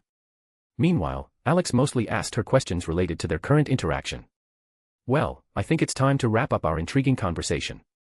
I'll ask you one last question. Have you ever heard of or met anyone who calls themselves the Mechanical Man? Alex asked, with words that could potentially affect Hanako's fate. Hanako was surprised by the odd nickname he mentioned. She couldn't imagine anyone calling themselves that. Recalling everyone she had dealt with in cyberspace, she answered confidently. No, I've never heard of or met anyone by that name. And why do you want to know? She asked in return. Hearing her confirmation eased his tension a bit. He really didn't want to harm his new friend. But understanding that the Mechanical Man was a very cunning entity, it was possible that Hanako had crossed paths with him in some way. This would require an investigation into all her activities in cyberspace. To accomplish this, he would need GIR's assistance, which could track every action and meeting Hanako had in cyberspace throughout her life. But first, he needed to find the right answer to the question she had asked without frightening her or making her delve into problems that might arise from searching for this so-called Mechanical Man.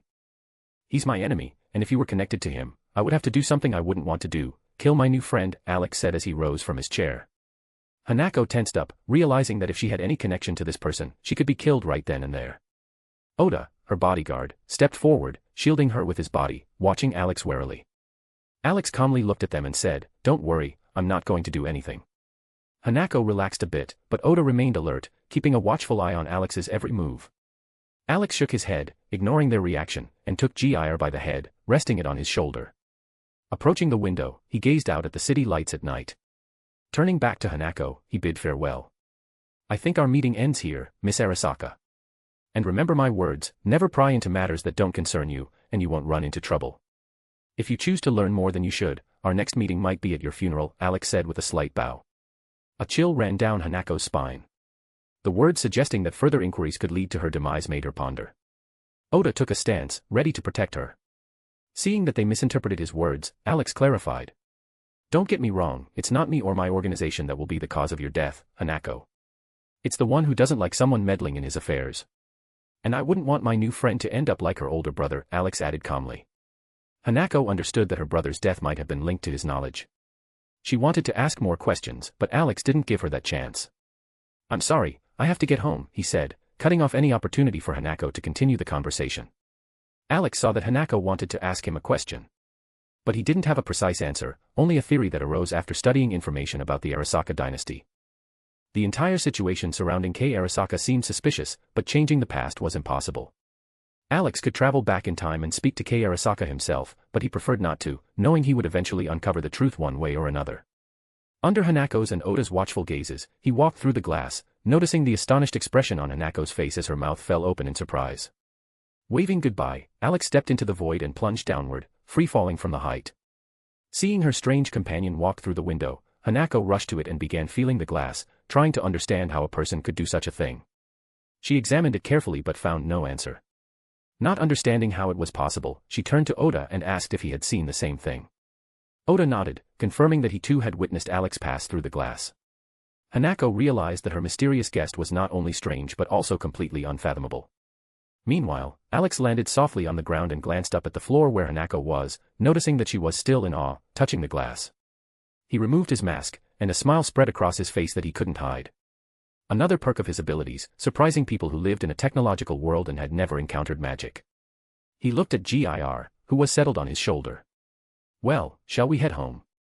Alex asked, addressing his companion. GIR nodded, happy that they were finally returning home. Alex merely smirked, realizing that his assistant had apparently inherited some laziness from Valeri, the eternal couch potato. Shaking those thoughts away, Alex pulled out his motorcycle from his inventory and headed toward home, picking up speed to get there quickly and finally embrace someone close. When he arrived, he quickly parked the motorcycle and made his way to the elevator.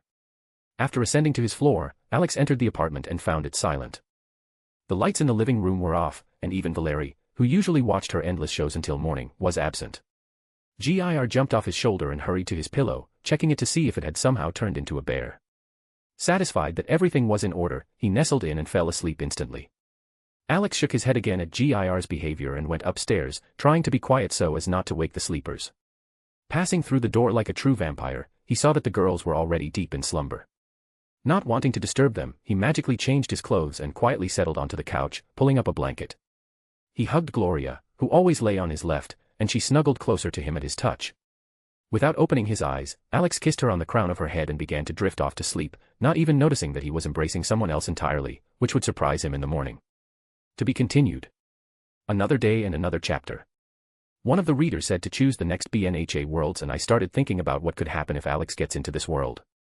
For starters, Alex can't be a student because he's physically 18 years old, which means his choice is to only be a teacher. And in fact, I stopped reading the manga somewhere after the battle with All for One. Or even further, I won't even mention where Deku became an emo guy and wanted to solve everything alone.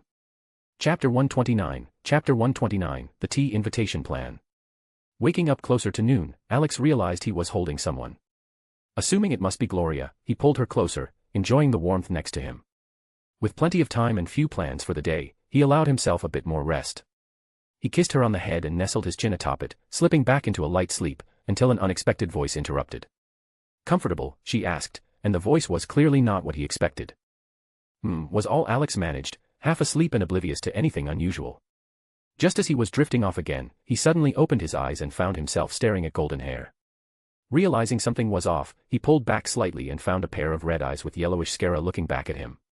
Lying beside him in his bed, wearing his t-shirt and shorts, was Kiwi. At first, he was disoriented, thinking he had somehow ended up in the wrong room, but quickly recognized that he was indeed in his own. Glancing around and noticing the chaos of Lucy's and Rebecca's scattered lingerie, he realized his mistake and turned back to Kiwi. "Good morning," he said, still holding her close. Kiwi, stirred by the movement next to her, didn't initially register who was holding her. Feeling herself being pulled closer and kissed on the head, she was surprised to discover it was Alex. Embracing him back like an octopus, Kiwi took a moment to process. It had been ages since she'd felt so relaxed in her sleep. Watching him look around frantically, she smirked. "And a good morning to you, too. But you can let go now," she said calmly. Alex nodded and released her from his embrace, noticing how she disentangled her leg from him as well. He watched her as she did this with a composed expression, as though it wasn't her fault for cuddling him in her sleep. After their night-long embrace finally ended, Kiwi stood up and stretched to relieve her stiff joints from an unusual sleep. She'd never imagined she'd end up hugging a guy all night. Looking down at herself, she noticed she was still wearing his clothes, which the girls had given her last night so she wouldn't have to head home. It might have been dangerous. Alex noticed a brief smile on Kiwi's face before she quickly masked it, heading toward the shower. Shaking off any stray thoughts, he got up from the sofa, changed into fresh loungewear, and went downstairs. As he descended the steps, his appearance drew the attention of the apartment's residents. Lucy, Gloria, and, of course, Rebecca turned to him, with Rebecca giving him a cheeky grin. But before he could greet them, Lucy spoke up in a mock-offended tone, delivering a line that made his eye twitch. "Who would have thought the guy I love would spend the whole night cuddling another girl," she said, wiping imaginary tears in a theatrical display. "I saw it this morning, and my heart just shattered." Lucy watched him with a playful smile, waiting for his reaction. Rebecca could barely contain her laughter, and Gloria, noticing his expression, simply smiled and continued sipping her coffee, letting the others have their fun. Under Lucy's intense gaze, Alex approached her with an unreadable face. When he got close, he merely tapped her on the nose and softly said, "Boop." Lucy was taken aback by Alex's action and was about to ask why he did it. But he gave her no chance to question him as he headed to the kitchen for a cup of a much-needed drink to wake up completely. Entering the kitchen, he first poured himself a cup of coffee and took a sip to feel more alive. He knew these were just old habits, he didn't actually need it anymore. Still, he often felt groggy upon waking, and only coffee somehow managed to keep him from accidentally punching some idiot right after stepping out of the apartment. Returning to the living room with his coffee in hand, he saw Lucy still watching him, looking a bit puzzled. He simply walked past her, sat down next to Gloria, placed his cup on the table, and rested his head on Gloria's shoulder. Lucy noticed that Alex ignored her, and her brow twitched as she walked over to him to get some answers about his actions. Standing directly in front of him, she forced him to look up at her. Alex, realizing someone was standing before him, lifted his gaze and saw Lucy staring intently at him. He raised an eyebrow slightly, unsure of what she wanted, and gestured for her to speak. Lucy, noticing his gesture, smirked. "What was with that boop?" she asked, looking down at him. "It was to stop your morning drama," Alex replied in a carefree tone. Lucy irritably raised an eyebrow and pinched his nose in response. Alex calmly let her do it, showing no reaction, which eventually made her give up. She simply sat beside him, leaning on his shoulder. Silence filled the room once again.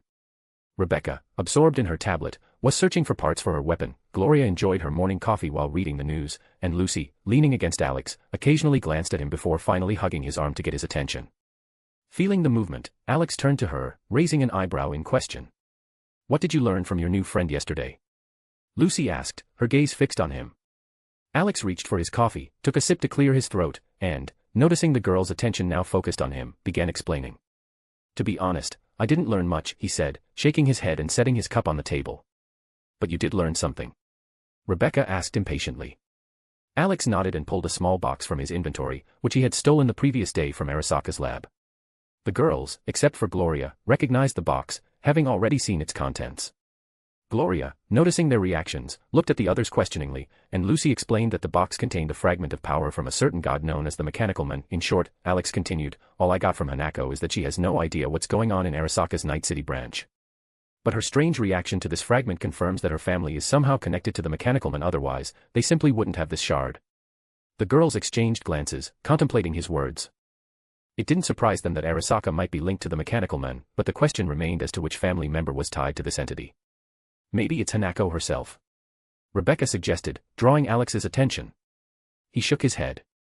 No, she isn't connected to him. The only possible scenario is that she unknowingly came into contact with him, maybe under a different name to earn her trust. But her soul isn't tainted by madness or chaos, so we can rule her out for now. The girls nodded, but curiosity got the best of them. How did you know she wasn't infected? Kiwi asked, giving Alex a surprised look. I can see a person's soul, their essence, Alex explained, thoughtfully stroking his chin.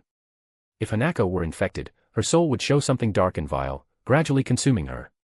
The girls' eyes widened at his revelation. They were stunned that he could see souls, but soon their surprise turned to curiosity. Each one wanted to know what her own soul looked like.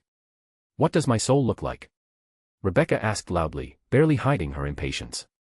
Alex chuckled, looking at her, and decided to tease her. Your soul is a true gremlin's soul. Rebecca, expecting a compliment, froze, and soon her face twisted in mock outrage. Climbing up on the chair, she jumped at Alex, aiming to punish him for his audacity.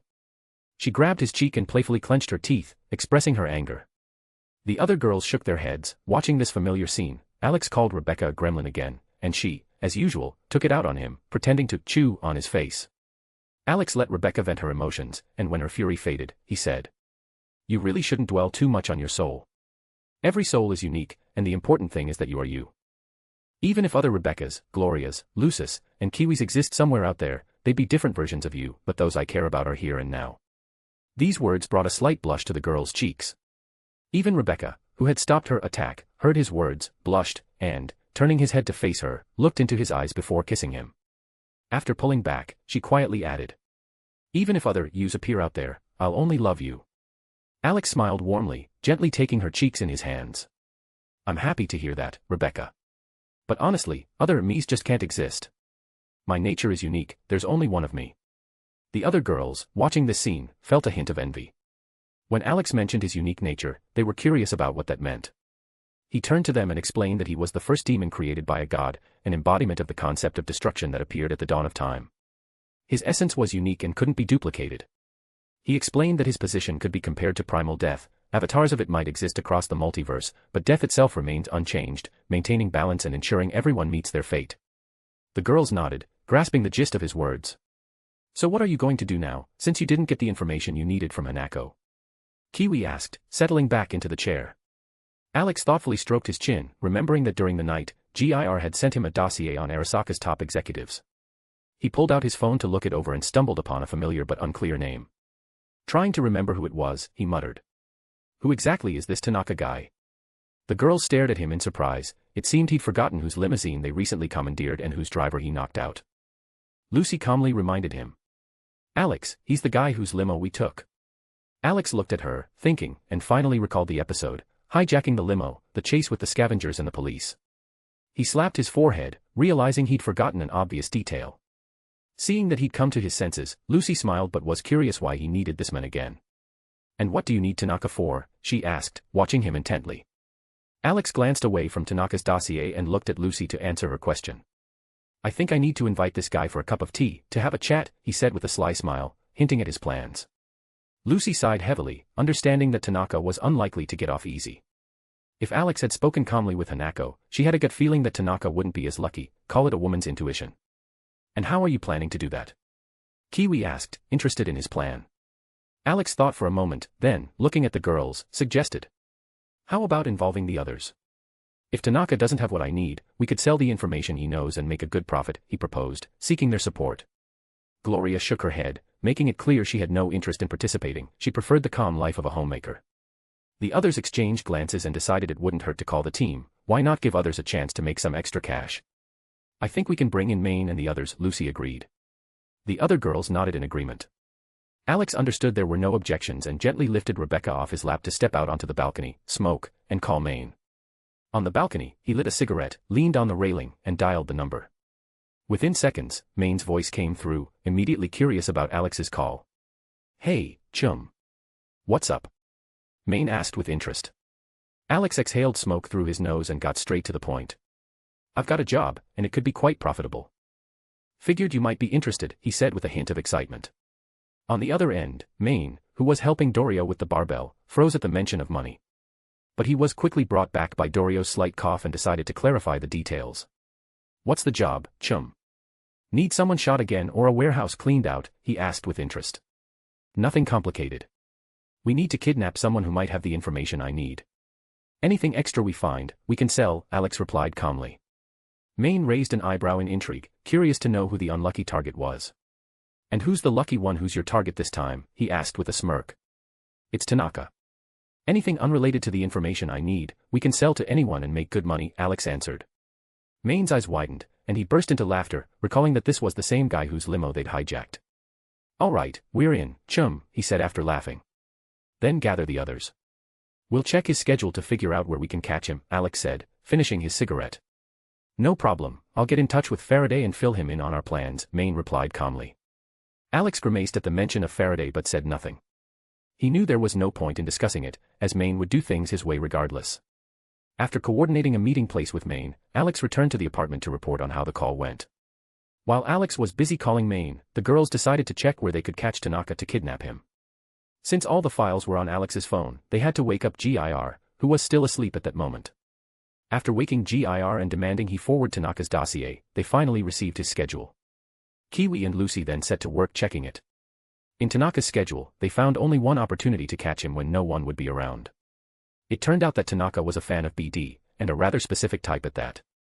This kind of BD could only be obtained from one person connected to Tanaka, as he was a regular client of that person. Just then, Alex returned after finishing his conversation with Maine. Maine and the team will be here soon. We have time to figure out where we can catch Tanaka, he said as he stepped back into the apartment. Lucy and Kiwi looked at Alex and informed him that everything was ready. They had thoroughly analyzed Tanaka's schedule. Alex raised an eyebrow in surprise, stepped closer, and asked what they had discovered. From their explanation, he learned that Tanaka was into extreme brain dancing associated with cyberpsychotic attacks. The only person who could provide that experience was Jimmy Kurosaki, the seller of all those dangerous amusements. Alex couldn't care less about Jimmy and his questionable products, but he immediately recognized that this character would fit perfectly into their plan to kidnap Tanaka. I know that Jimmy. The last time he made headlines was when he recorded the cyber psychopath James Norris, who caused a massacre on the streets of Night City, Rebecca said, swinging her legs as she sat on the couch. Gloria flinched upon hearing Norris's name, which didn't go unnoticed by Alex. He frowned, looking at her intently, and moved closer, sitting across from her and silently demanding an explanation. Under his gaze, Gloria couldn't hold back and sighed before speaking. Sandy, who got installed by Maine, was acquired after James Norris was taken out, she whispered. Alex sighed with relief. Initially, he thought Gloria might have some personal connection with Norris. He looked her in the eyes and gently flicked her forehead with his hand. God, I was starting to think he was your friend. Who cares where that Sandy came from? The main thing is that you were thinking about David's future and not pursuing selfish goals. Some might call it immoral, while others would say it's fine. Everyone has their opinion. So don't blame yourself for the past, he said, stroking her head. Gloria nodded, feeling a bit better. She always thought first and foremost about David and his future, trying to protect him from all this nightmare. Meanwhile, Alex turned to the team to discuss the plan. After hearing him out, Kiwi pointed out that Jimmy had made a reservation for dinner at a restaurant that evening. It was a great chance to catch him alone. Alex, deep in thought, rubbed his chin as he considered the best way to pull this off without leaving any traces. Finally, he dug into his inventory, catching the girl's attention. For Kiwi, who had recently encountered magic, it was a novelty to see Alex's hand disappear into a hole in the air. Lucy explained that this was Alex's inventory, something he had created himself, and to demonstrate how it worked, she showcased her own inventory by pulling out several items. Rebecca also decided to show off, pulling out a giant grenade launcher that was almost taller than she was. Kiwi could only tiredly place a hand on her forehead, trying to grasp how all this was related to magic. Does GIR have an inventory like that? Kiwi asked, staring at the robo-dog, who was currently scattering wrappers across the table. Where do you think he would keep his candies and snacks? Not to mention the weapons that Alex makes for him, Lucy replied, shooting a stern glance at GIR that prompted him to clean up the wrappers. Meanwhile, Alex finished his search and realized that he only had a small taser left for the kidnapping. Well, I think this little gadget will help us put Jimmy to sleep, he said, demonstrating the taser to the girls. The girls noticed the strange device in Alex's hands and curiously asked what it was. Alex calmly explained that it was a taser he had designed specifically for the girls and his family so they could fend off annoying admirers. And how powerful is it? Rebecca asked, her eyes sparkling with excitement. Strong enough to take out a god, Alex replied with a smirk.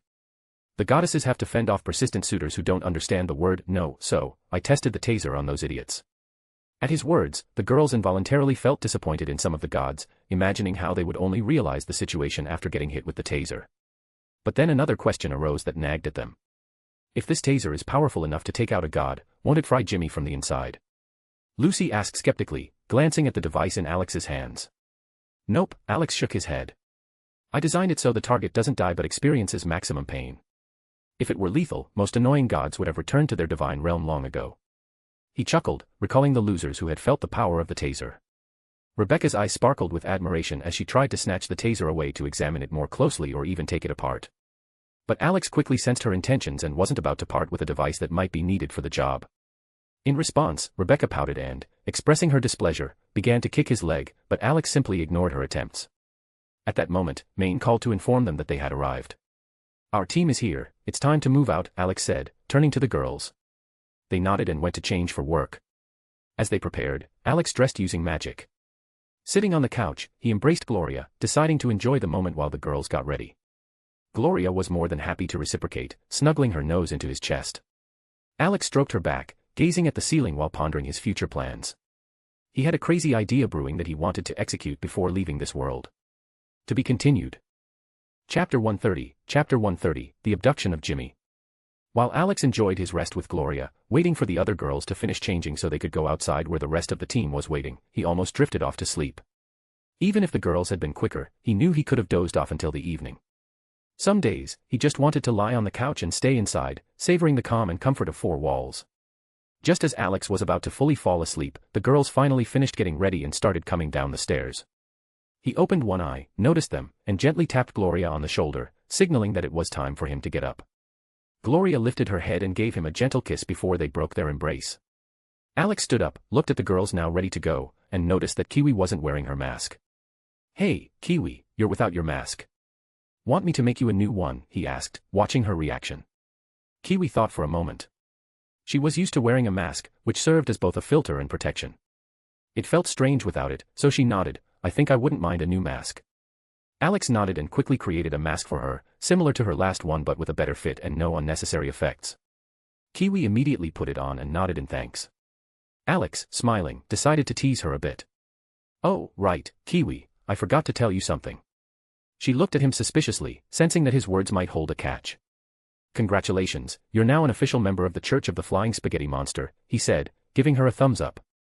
Kiwi froze, staring at Alex as if he was crazy. Gloria sighed, looking at her sympathetically, while Lucy just shook her head, watching Alex with a slight smirk. Rebecca gave Kiwi a thumbs up in approval, clearly supporting this strange cult. Kiwi, snapping out of her shock, shook her head in disbelief. No thanks, I'm definitely not joining your weird cult. Alex stepped forward with a smile, moving toward her as Kiwi backed up until she hit the wall. Their eyes met. You don't have a choice, he said with light humor, placing his hands on her shoulders. Everyone at Arasaka already thinks you're part of my cult. So, just accept it and join our wild adventures. We'll be causing chaos across thousands of worlds. Kiwi cast a pleading look at Gloria, then at Lucy, hoping for support, but Lucy simply raised her hands, indicating she wouldn't intervene. Her last hope was Rebecca, but she gave Kiwi an approving nod, showing that she supported Alex's decision. Left without backup, Kiwi sighed, deciding not to argue and to keep the peace. Don't worry, you'll warm up to it, Alex winked. Now, onward, ladies. We've got a couple of jerks to kidnap. Lucy shook her head again, watching how Alex shifted his mood, and looked at Kiwi with a hint of sympathy, understanding that she wouldn't be able to escape his adventures. Before leaving, Alex gave Gloria one last kiss, then headed for the door. Outside, a van awaited, more like a motorhome, with Pilar waving at them from the window. Once inside, Alex met Main's gaze, who gave him a thumbs up and gestured toward Kiwi. Alex just rolled his eyes and took his seat, watching as everyone else got settled. Falco started the engine, but drove slowly, uncertain of their destination. "So, chum, what did you manage to find out?" Main asked, drawing Alex's attention. Alex nodded, picked up the GIR device, placed it on the table, and connected it to his phone, projecting their target dossiers onto the screen. "So," he began, displaying a photo, "this is Jimmy Kurosaki. Tanaka is his VIP client, so we can lure Tanaka out through Jimmy." He showed Jimmy's schedule and details of his reserved table at an upscale, hard-to-access restaurant. He also brought up a full profile on Jimmy for the team to review before discussing the abduction plan. While they read, Alex simply listened, thinking this mission should be straightforward. "I think I've got an idea on how to make Jimmy drop his guard," Main said, capturing the team's attention. Alex raised an intrigued eyebrow, curious about what Main had in mind. Sensing his interest, Main continued, "I noticed that Jimmy has an interest in cute guys. We could use that." "Hate to break it to you, but we don't have any cute guys among us," Alex replied dryly. In response, Main smirked and fixed his gaze on Alex. The rest of the group caught on, realizing their leader had something unusual in mind. Alex felt his eye twitch as he understood where this was going. He protested, "First of all, there's nothing cute about me. Second, look at my eyes, I look like I haven't slept in years." The girls nodded in agreement. Alex indeed looked more tired than cute, especially with his unique iridescent eyes that gave him an aura of mystery, but definitely didn't fit the pretty boy image. "Details, Alex. You're still the best looking in the crew, so take one for the team," Main grinned. Alex rolled his eyes, mentally calculating the simplest way to storm in and kidnap Jimmy outright. But he knew that wouldn't lure Tanaka. Relenting, he decided to go with Main's plan but promised himself to come up with something different if inspiration struck before the mission. "Fine, but just this once. And if that guy so much as lays a hand on me, I'll skin him," Alex said, his tone calm but menacing. Main flinched slightly, realizing that after Jimmy, he might be next in line. Dorio, noticing his expression, laughed and clapped him on the shoulder. Alex's ruthlessness with his enemies was no secret to anyone. As they arrived at the restaurant, Falco parked nearby, allowing the team time to prepare for the plan. "We have a few hours before the target arrives. Let's be ready in case things go south," Main suggested. Everyone nodded and got to work. Alex let them handle it, thinking GIR could have taken care of the task in minutes. But he decided not to deprive them of the thrill of preparation. While the others were occupied, Alex decided to lie down, resting his head on Kiwi's lap as she hacked the surveillance cameras. Startled, she glanced down and, seeing him settle in comfortably, asked, "You comfortable?" Alex rolled onto his back, meeting her red eyes, and smiled. "Of course. And why are you so worried? We spent the entire night together, cuddling," he teased. Kiwi rolled her eyes, placing a hand over his face to stop his staring. It still irked her that, thanks to Alex, she was seen as part of the cult. Satisfied that Kiwi wasn't protesting, Alex rolled back onto his side and drifted off to a light nap. Meanwhile, the rest of the team returned after completing their tasks. Main and Dorio arrived first. Seeing Alex napping on Kiwi's lap, Main smirked but was quickly stopped by a light tap from Dorio, who quietly reminded him that Alex was asleep. Huffing in mild protest, he took his seat. When Rebecca, Lucy, and Pilar arrived, they just shook their heads, noticing how Alex had found himself a cozy resting spot. Rebecca almost joined him but stopped when Kiwi gave her a look, subtly hinting there wasn't enough space. Rolling her eyes, Rebecca reluctantly let go of the idea and joined Lucy in discussing contingency plans if things went off track. She knew relying solely on Alex's luck was risky, as his approach sometimes complicated matters, so she supported the idea of backup options. Still, she added an optimistic remark, saying everything should go smoothly. As the team discussed various scenarios, Alex peacefully dozed on Kiwi's lap, unconcerned. After all, if things went wrong, his plan was always simple: break through any obstacle and finish the mission by force. A couple of hours later, Jimmy arrived at the restaurant, signaling it was time to start. The team exchanged silent glances, deciding who would wake Alex. This time, it came down to Lucy or Rebecca, and the two exchanged looks before playing rock-paper-scissors. Lucy won, grinning as she passed the honor to Rebecca. Grumbling, Rebecca sat beside Alex and gave his nose a light poke, trying to wake him. After a few gentle nudges, Alex began to stir, sleepily rubbing his eyes as he noticed the team, who looked slightly tense. Now they understood why the girl said his waking gaze could be intimidating. "What's going on?" he asked drowsily, looking around. Jimmy's here, Lucy replied, stepping over to fix his tousled hair gently. Alex nodded, letting her tidy him up before stretching to warm up for action. He was just about to head for the restaurant when Maine called out to him. "Hey, Chumba, do something about that look, or Jimmy won't come within a mile of you," he joked. Alex chuckled, massaging his face a little to relax. He then turned to the team, awaiting their verdict. "Better, but still intimidating," Pilar remarked with a laugh. Flashing a middle finger at her, Alex exited the van. Lighting a cigarette, he headed for the parking lot to intercept Jimmy. Finding cover behind a column, he smoothed his hair and waited. The parking area was almost empty, reducing the chance of unexpected witnesses. Half an hour later, he heard Maine's signal. "Alex, the target is finishing dinner and heading to the parking lot. Be ready." Taking a deep breath, Alex readied himself. At that moment, the elevator doors opened, and Jimmy stepped out. Seeing him, Alex grimaced slightly. Jimmy looked like the type he'd usually rather avoid. But he didn't have a choice, so after a deep breath, he stepped out and approached Jimmy, who was just about to get into his car. "Hey, buddy, got a light?" "I forgot mine," Alex called out, catching his attention. Jimmy turned around at the sound of the voice and saw Alex approaching him. His face lit up with a smile as he took in the young man. "Of course, here you go," Jimmy said, pulling out a lighter. Alex lit his cigarette, then looked at Jimmy thoughtfully, as if trying to place him. "You look familiar. Have we met before?" he asked, pretending to ponder. Jimmy chuckled, taking it as a friendly pickup line.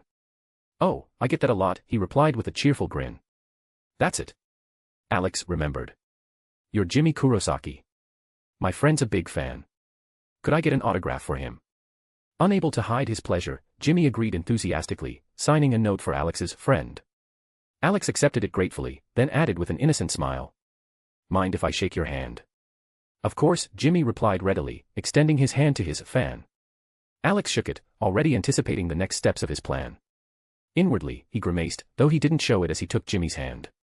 Jimmy noted the surprising contrast. Alex's grip was strong yet remarkably soft and smooth. Just as he was about to let go, he felt the grip tighten. Glancing up, Jimmy noticed the shift in Alex's expression. The friendly fan was gone, replaced by a blank, unreadable stare. Alex offered a faint smirk. "Sorry, Jimmy, but you're a bit too important to my plan," he said, tightening his hold, preventing Jimmy from pulling away. Jimmy reached back with his free hand to activate a device that had saved his life more than once. A sharp pulse rippled through the parking lot as an EMP wave shut down all electronics in range. Thinking he'd escaped, Jimmy was shocked to find that Alex's grip hadn't weakened at all. Looking up, he saw Alex smiling, almost amused, as if the EMP had been nothing more than a minor inconvenience. "An EMP's a handy tool, if your opponent relies on tech," Alex remarked, gazing down at Jimmy. Confused by what Alex meant, Jimmy watched him reach into his pocket. His heart raced as his intuition screamed that this would not end well. Alex pulled out a taser, pressed it against Jimmy's body, and looked him in the eyes. "Sweet dreams, Jimmy." Before Jimmy could respond, a powerful jolt coursed through his body, causing his muscles to spasm violently. Jimmy trembled, still clutching Alex's hand, as foam started forming at his mouth and faint smoke rose from his body. After a few seconds, he lost consciousness. Alex smirked, looking down at the fallen Jimmy. "I'm done here. Bring in the package," he said through the comms. Soon, a van rolled into the parking lot, and Maine and Pilar stepped out, curiously examining Jimmy. "What did you do to him, Chumba?" Pilar asked, eyeing Jimmy's still smoking body with surprise. "Oh, just a little boost of energy and positivity. Want to try?"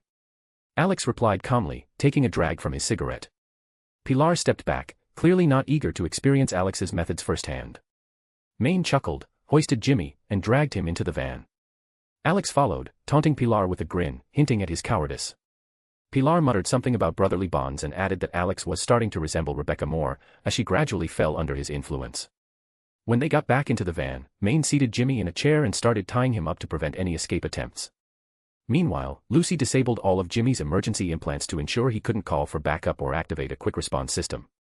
But now a new issue arose: who would handle persuading Jimmy to cooperate? An argument broke out between Alex, Maine, and Dorio, each wanting to take on the task. Maine insisted on his interrogation experience, while Dorio suggested a simple explanation with a couple of punches. "All right, leave this to me," Alex said with a grin, gently pushing them aside. "Trust me, guys like Jimmy don't need threats or violence, just the right conversation." Maine gave Alex a skeptical look but decided to let him handle it, adding that he'd interrogate the next poor soul himself. Alex agreed readily and asked for some space to get ready. Once the others stepped back, Alex called over GIR to assist with the interrogation. He seated Jimmy in a chair, then gently patted his cheek to wake him up. "Wake up, sunshine, time for school," he said, smirking down at Jimmy. "No, Mom, I don't want to go to school," Jimmy mumbled, still unaware of his surroundings. A broad smile spread across Alex's face, one that would make anyone shiver. Hearing Jimmy's mutterings, the team struggled to hold in their laughter, not wanting to interrupt Alex. Covering their mouths, they barely contained their amusement. They hadn't expected Alex to wake Jimmy like this. But Alex's next move broke their composure entirely. "Hey, idiot, I said wake up. Time for school." Alex barked, slapping Jimmy hard across the face. "Dad, don't hit me. I'm up, I'm going to school. I won't be late again." Jimmy blurted, his eyes flying open wide. The team couldn't hold back any longer, bursting into loud laughter, which forced Jimmy to recognize the situation he was in. He tried to piece together what had happened, recalling the strange guy he met in the parking lot and the moment he'd been knocked out. "You." Jimmy began angrily, but Alex quickly clamped a hand over his mouth. "Shoo, my dear friend Jimmy. We're just getting started with our conversation," Alex smirked, holding him in place. Meeting Alex's cold gaze, Jimmy flinched. "Now listen carefully. I talk, you listen. Got it?" "Nod if you understand," Alex said, keeping his hand firmly over Jimmy's face. Jimmy nodded, realizing there was no chance of escape. Cold sweat broke out on his forehead as he understood he wouldn't be able to call for help or contact anyone. "Here's what you're going to do, call Tanaka. That's it. If you understand, nod," Alex said in a calm yet pressing tone, watching Jimmy closely. Jimmy nodded, though he had no intention of cooperating. "I know what you're thinking, how to say no as quickly as possible. But I have ways to convince you," Alex continued, nodding subtly to the side. He gestured toward GIR, who was perched on a stool, blinking with large, clueless eyes. Jimmy glanced at the strange creature, not fully understanding, but a hint of unease crept into his mind. "You're probably wondering why I'm introducing you to my little assistant. Well, GIR is not just a master hacker, he's also an expert surgeon, if you catch my drift. If you refuse to help, he'll give you a refresher like a pig," Alex said with a grim smile.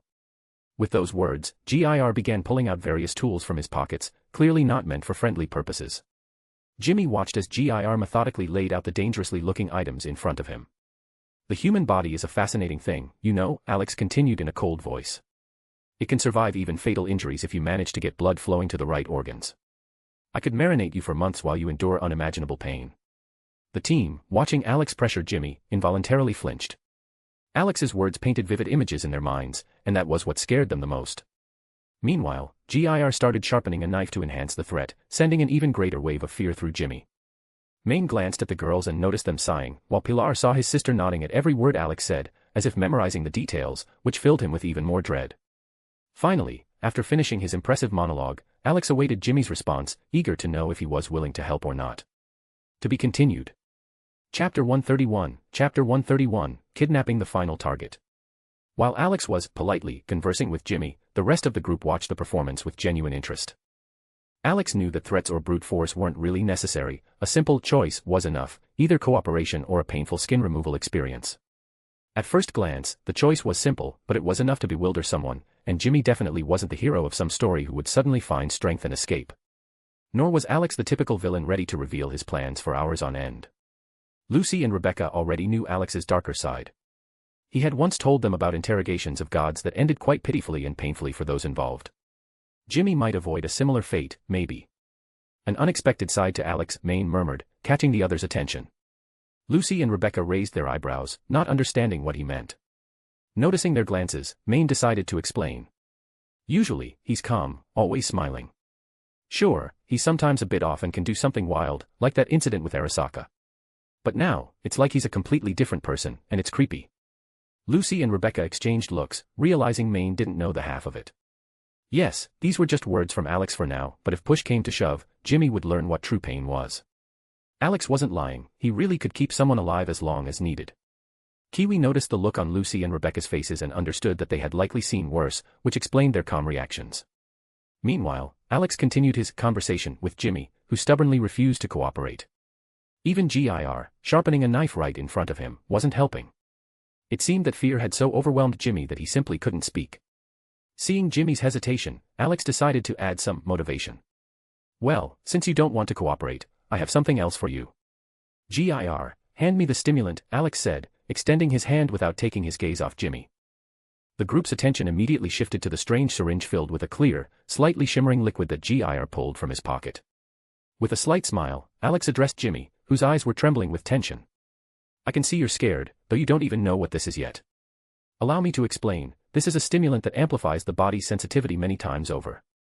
Doctors use a milder version of it to treat paralysis. But this dose, well, it's about 1,000 times stronger." Jimmy's eyes widened, and he desperately tried to break free from his bindings, but it was futile. He was tightly tied up, and even if he could get loose, Alex and the rest of the group stood in his way. Now, it's not polite to try and run off when the conversation isn't over," Alex said, like a strict father scolding a child. But Jimmy wasn't listening. He was struggling to escape with all his might. Annoyed, Alex frowned and, unable to bear it, calmed him down with a bracing slap. "I said, stay put." Jimmy received another slap that left his ears ringing, and he even thought he felt blood trickling from one ear due to the blow. "Calm down." "Now, where was I?" Alex asked, staring intently at Jimmy. "You said your stimulant was 1,000 times stronger than the medical one," Rebecca reminded him, standing behind him with a sweet smile, though her eyes gleamed with unmistakable joy at the spectacle. Alex turned, noticed her smile, and shook his head at that sly look. "Thank you, my love. Now, Jimmy, as I said, this stimulant is 1,000 times stronger than the ordinary kind. Let me describe what you'll feel when it enters your body. You'll start feeling everything, from the crack of bones to the strain and stretch of muscles. You'll feel the blood flowing through your veins, the squeezing and relaxing of your heart, and even each breath will seem like sheer torture. The pain will be so intense that you'll want to end it at any cost," Alex said, turning the syringe in his hands. He paused, savoring the horror in Jimmy's eyes before continuing. "But because the stimulant is so powerful, its effects are brief, only 10 seconds. Though it'll feel like an eternity to you." Staring at the syringe, Jimmy quickly shook his head, desperate to avoid experiencing its effects. But Alex only smirked, deciding to apply one last bit of pressure, raising the syringe. "Let me help you make your choice," he said, lifting the syringe above Jimmy's leg. Under Jimmy's panicked gaze, Alex pretended he was about to inject it, and Jimmy, unable to handle it any longer, passed out, his head slumping to the side. Alex sighed and turned to the others, who were now looking at him as though he were a stranger. "What?" he asked, tilting his head in surprise. Maine cleared his throat, gathering himself to explain their stares. "Chum, has anyone ever told you that you can be kinda terrifying?" he asked cautiously. Alex scowled, looking at him in confusion. "Terrifying?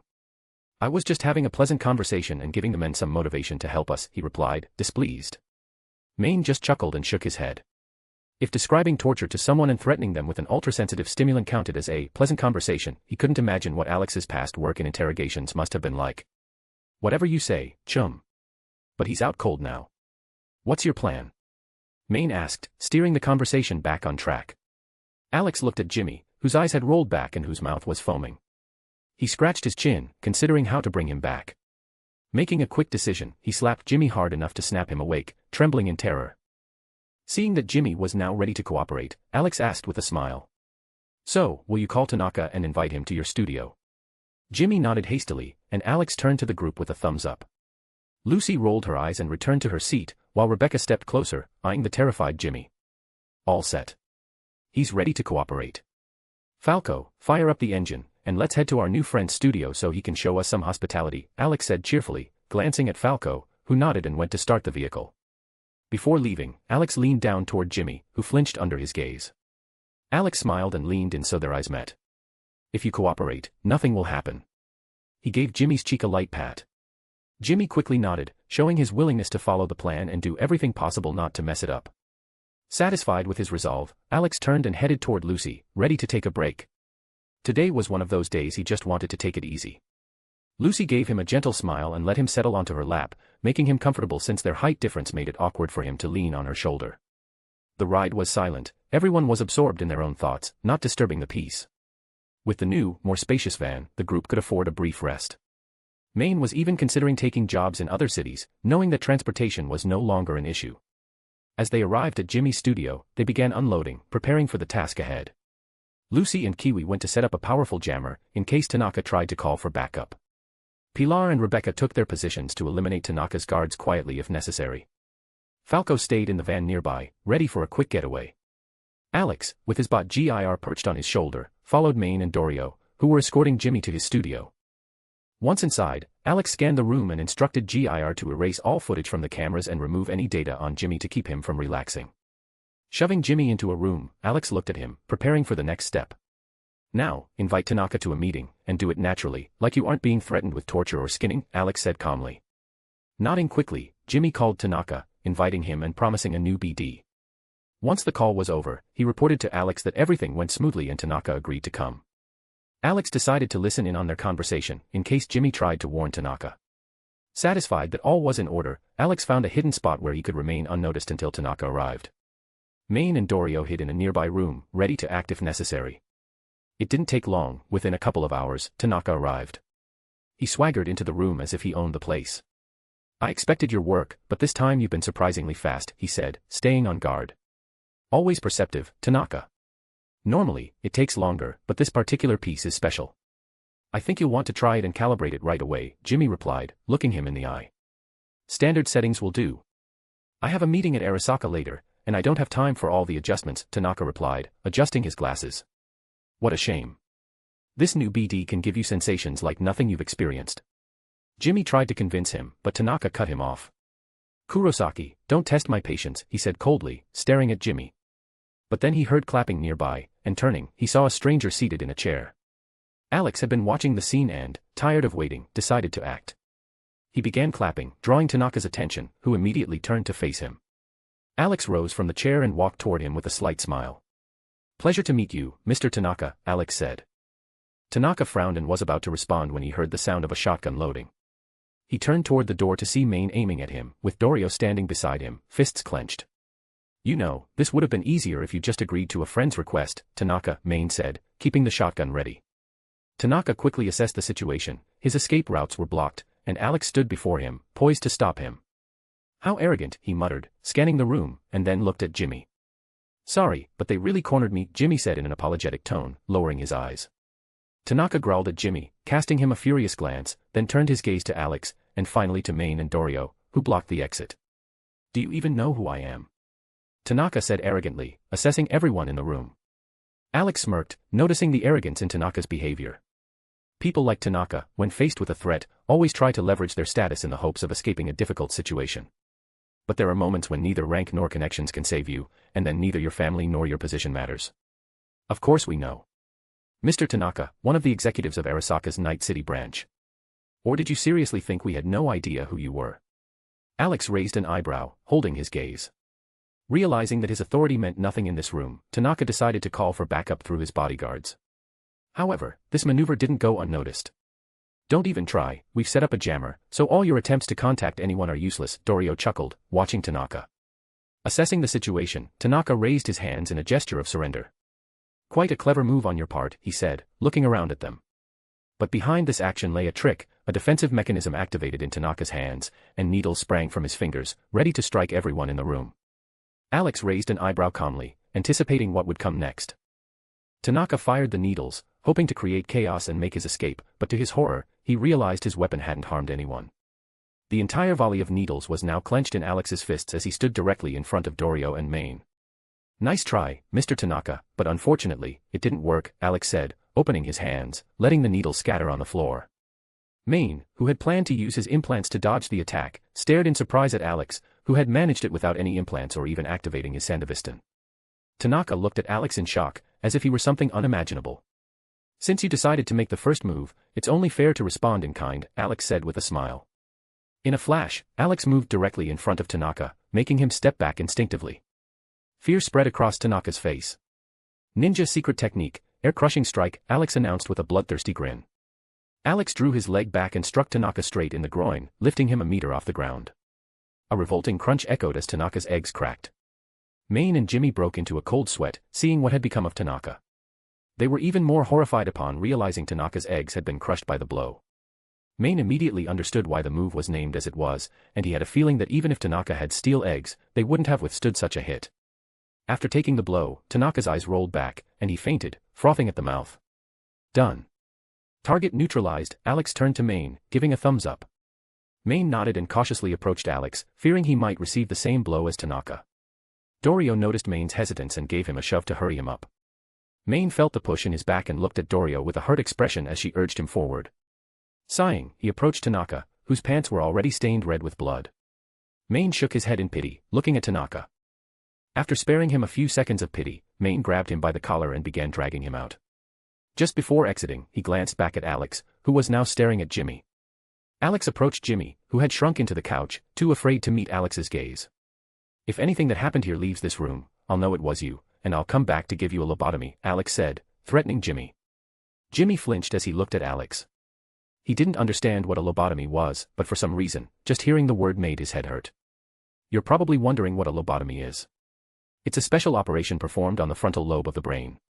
They used to do it on people with severe mental disorders, especially those with schizophrenia. The worst part is that these people ended up as nothing but empty shells of who they once were. "If you don't want to end up like them, I suggest you keep your mouth shut," Alex said, continuing to intimidate Jimmy. Jimmy quickly started nodding, clearly in no hurry to experience a lobotomy. Seeing that Jimmy understood, Alex followed Maine and Dorio, who were heading outside where they were expected. Maine turned to Alex as they walked and spoke up. "Chum, I'm gonna say it again, sometimes, you scare the crap out of me," Maine said, looking at Alex, who was walking beside him with a slight smile. Alex glanced at Maine and just shrugged, not really inclined to explain his actions. They were almost at the exit of the studio when two muffled gunshots sounded outside, followed by the sound of bodies hitting the ground. Raising an eyebrow, Alex stepped outside to find two bodies, guards in Arasaka uniforms, lying near the entrance. Looking around, he saw Rebecca waving at him from a window, holding a sniper rifle. Alex motioned for her to come down. At that moment, a van pulled up with Falco at the wheel, opening the doors for the group to get in. Once inside, Alex noticed that Lucy and Kiwi were already settled. Smiling, he sat down next to Lucy, and once Falco saw everyone was aboard, he drove to the nearby building to pick up Rebecca and Pilar, who had been on lookout. Once the team was all together, everyone had the obvious question: what happened to Tanaka and why were his pants covered in blood? Without much thought, Maine spilled the secret, honestly sharing what Alex had done to Tanaka. Hearing this, Falco and Pilar shuddered, glancing at Alex with a mix of wariness and sympathy as they instinctively closed their legs. Alex, seeing their reaction, just chuckled and suggested heading to the base to get the necessary information as soon as possible. "Let's go to the base. The GIR will disable Tanaka so thoroughly that not only won't he be able to wake up, but he'll be impossible to track," Alex explained. Maine thought about it and agreed with the plan, but then addressed the group. "So, once we get what we need, what are we gonna do with Tanaka?" A moment of silence hung in the air as everyone pondered the question, until Rebecca's mischievous voice broke through. She grinned and suggested, "How about we strip him down and dump him somewhere downtown?" Alex grinned widely, liking the idea. Honestly, he preferred the idea of leaving Tanaka in the desert, but the city worked just fine too. Rebecca, thrilled that her idea was supported, climbed onto Alex's lap and hugged him, nuzzling her cheek affectionately against his shoulder. The group just shook their heads, watching the scene. "You two really are made for each other," Maine sighed. Alex gave a thumbs up and replied, "Of course, we both love causing trouble." He kissed Rebecca firmly on the cheek, and she smiled contentedly. Lucy, watching the scene unfold, was reminded once again why Rebecca was so attached to Alex. Not only was he caring, but he also found humor in everything. Having gotten to know him better, Lucy was no longer surprised by moments like this. The very idea of leaving Tanaka naked on the street struck her as amusing. It would certainly drive Arasaka crazy. Maine, deciding to focus on the task at hand, interrupted their exchange of thoughts. "Let's get the information first. We'll decide what to do with Tanaka later." The group nodded in agreement, but Alex and Rebecca began to quietly protest, still insisting on their plan to throw Tanaka out naked in the streets of Night City. Maine turned away, opting not to argue with these two gremlins, mentally noting that Alex was a natural chaotic element, never missing a chance to stir up trouble. While it certainly added excitement, it was exhausting, especially when things spiraled out of control. As the group drove to the base, Alex hugged Rebecca and rested his chin on the top of her head, contemplating what kind of information might be locked away in Tanaka's mind. If it turned out to be empty, he would have to go down the list, hunting for the right people within Arasaka. Alex understood that if Hanako was in danger, he might need to intervene to ensure she owed him a favor. That would be a solid strategic move. Meanwhile, the van pulled up to the base, and the team, determined to uncover everything Tanaka might have to offer, prepared for the data extraction. To be continued. Chapter 132, Chapter 132, When Just Talking Brings You Closer. While Alex was enjoying the embrace of his favorite gremlin, Falco calmly drove the van, keeping a low profile. If they were stopped, they'd look like regular people on a camping trip. Alex, deep in thought, pondered whether Tanaka might hold information that would lead him to the right person. His intuition hinted that someone from the Arasaka family was behind all this. But acting directly now would be dangerous. Eliminating one of the mechanical man's key aides could provoke an unpredictable, large-scale response. "What are you thinking about?" Rebecca's playful poke to his nose broke his thoughts. Alex smiled, poking her back, causing a mock-irritated yet endearing look on her face. But his curious companion wasn't backing down, insisting on an answer.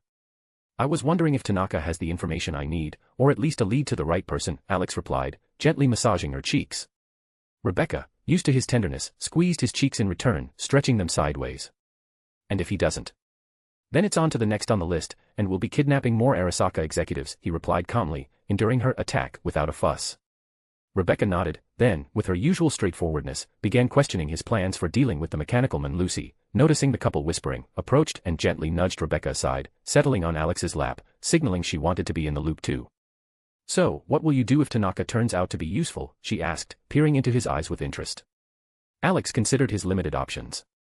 To win, the mechanical man needed a physical form, and only then could they actively move against him. Fighting him directly now risked destroying the entire world. If this were an empty world full of deranged beings, Alex wouldn't hesitate to destroy it for victory. But this world was still alive, with its own timeline. The only option was to lure the mechanical man into a trap while GIR erased his consciousness. Lucy sighed softly and pinched his nose, "You're lost in thought again and not explaining anything." Realizing he'd gotten distracted, Alex decided to share his plan with the girls, prolong the fight while GIR deleted the enemy's mind. Rebecca immediately began firing questions about what might happen during the battle. Alex explained that he envisioned two possible outcomes: either the mechanical man would throw everything into attacking GIR, or his consciousness would try to resist in the digital space. Either way, they'd need to protect GIR and prepare for the unexpected. Kiwi, who had been eavesdropping, couldn't hold back and approached the group. Recent events weighed heavily on her mind, and though she'd only faced this threat yesterday, she was determined to survive and resist the terrifying god trying to destroy their world. Noticing her approach, Alex invited her to join the conversation with a wave. With Lucy and Rebecca watching her with mild amusement, Kiwi joined the discussion. Alex briefly summarized the conversation for her, and she immediately began contemplating how to defend themselves if someone attacked GIR in the real world, not just digitally. We need to be ready for that, Alex frowned slightly, because there could be ordinary people caught under his control. And I have a feeling they won't be savable. Alex understood that he couldn't be a hero to everyone or save those infected. The corruption tainted not only the body but also the soul. Even if he found a way to cleanse it, they'd be different people, unable to return to their former lives. The girls shuddered, realizing that even in death, these people would know no peace, only chaos and ancient entities devouring them. Hearing their concerns, Alex reassured them that he had already placed protections on each group member's mind and soul. The van finally arrived at the base, and everyone relaxed, seeing they hadn't been followed. But as soon as they opened the door, all eyes turned to Tanaka, who lay bloodied and leaving a pool behind him. No one wanted to touch him, and the girls unanimously decided that Alex, as the one responsible for his state, should carry him inside. Alex grimaced, feeling a bit betrayed, but when he noticed GIR curiously nudging Tanaka, an idea came to him. G.I.R, help our guest get home, he said with a broad smile.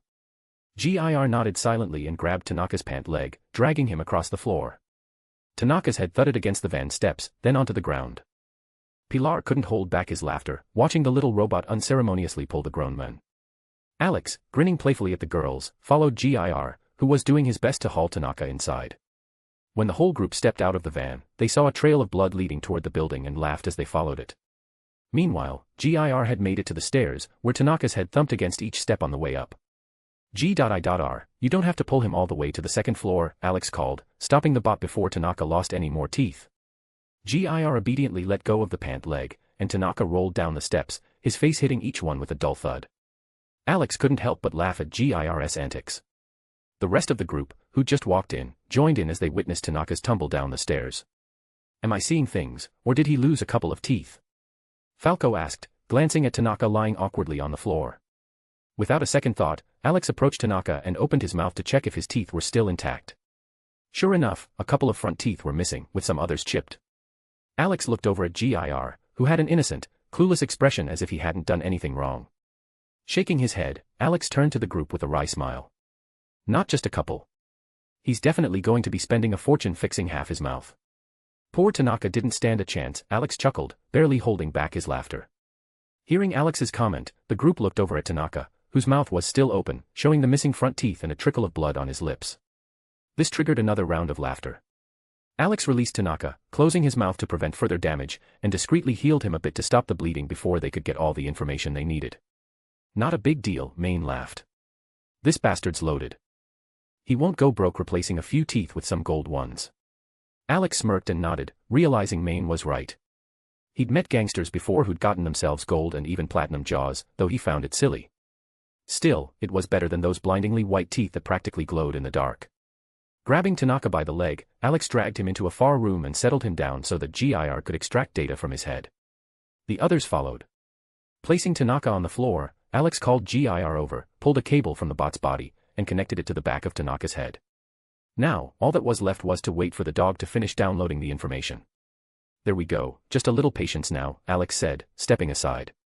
The group nodded and headed to the living room to wait. Alex sat down and checked the latest news to see if there were any suspicious events. Other than occasional bouts of cyberpsychosis among the population, there wasn't much. It reminded him of the beginning of a zombie apocalypse, random outbreaks of aggression, attacks on bystanders. The only comfort was that in this city, almost everyone had a weapon, even kids, so people could defend themselves and sometimes even make a profit from such incidents. So how long until GIR's done? Maine asked, snapping Alex out of his thoughts. Alex looked up from his phone, calculated quickly, and replied, about half an hour, maybe less. He doesn't have to worry about frying his brain in the process, like a regular netrunner would.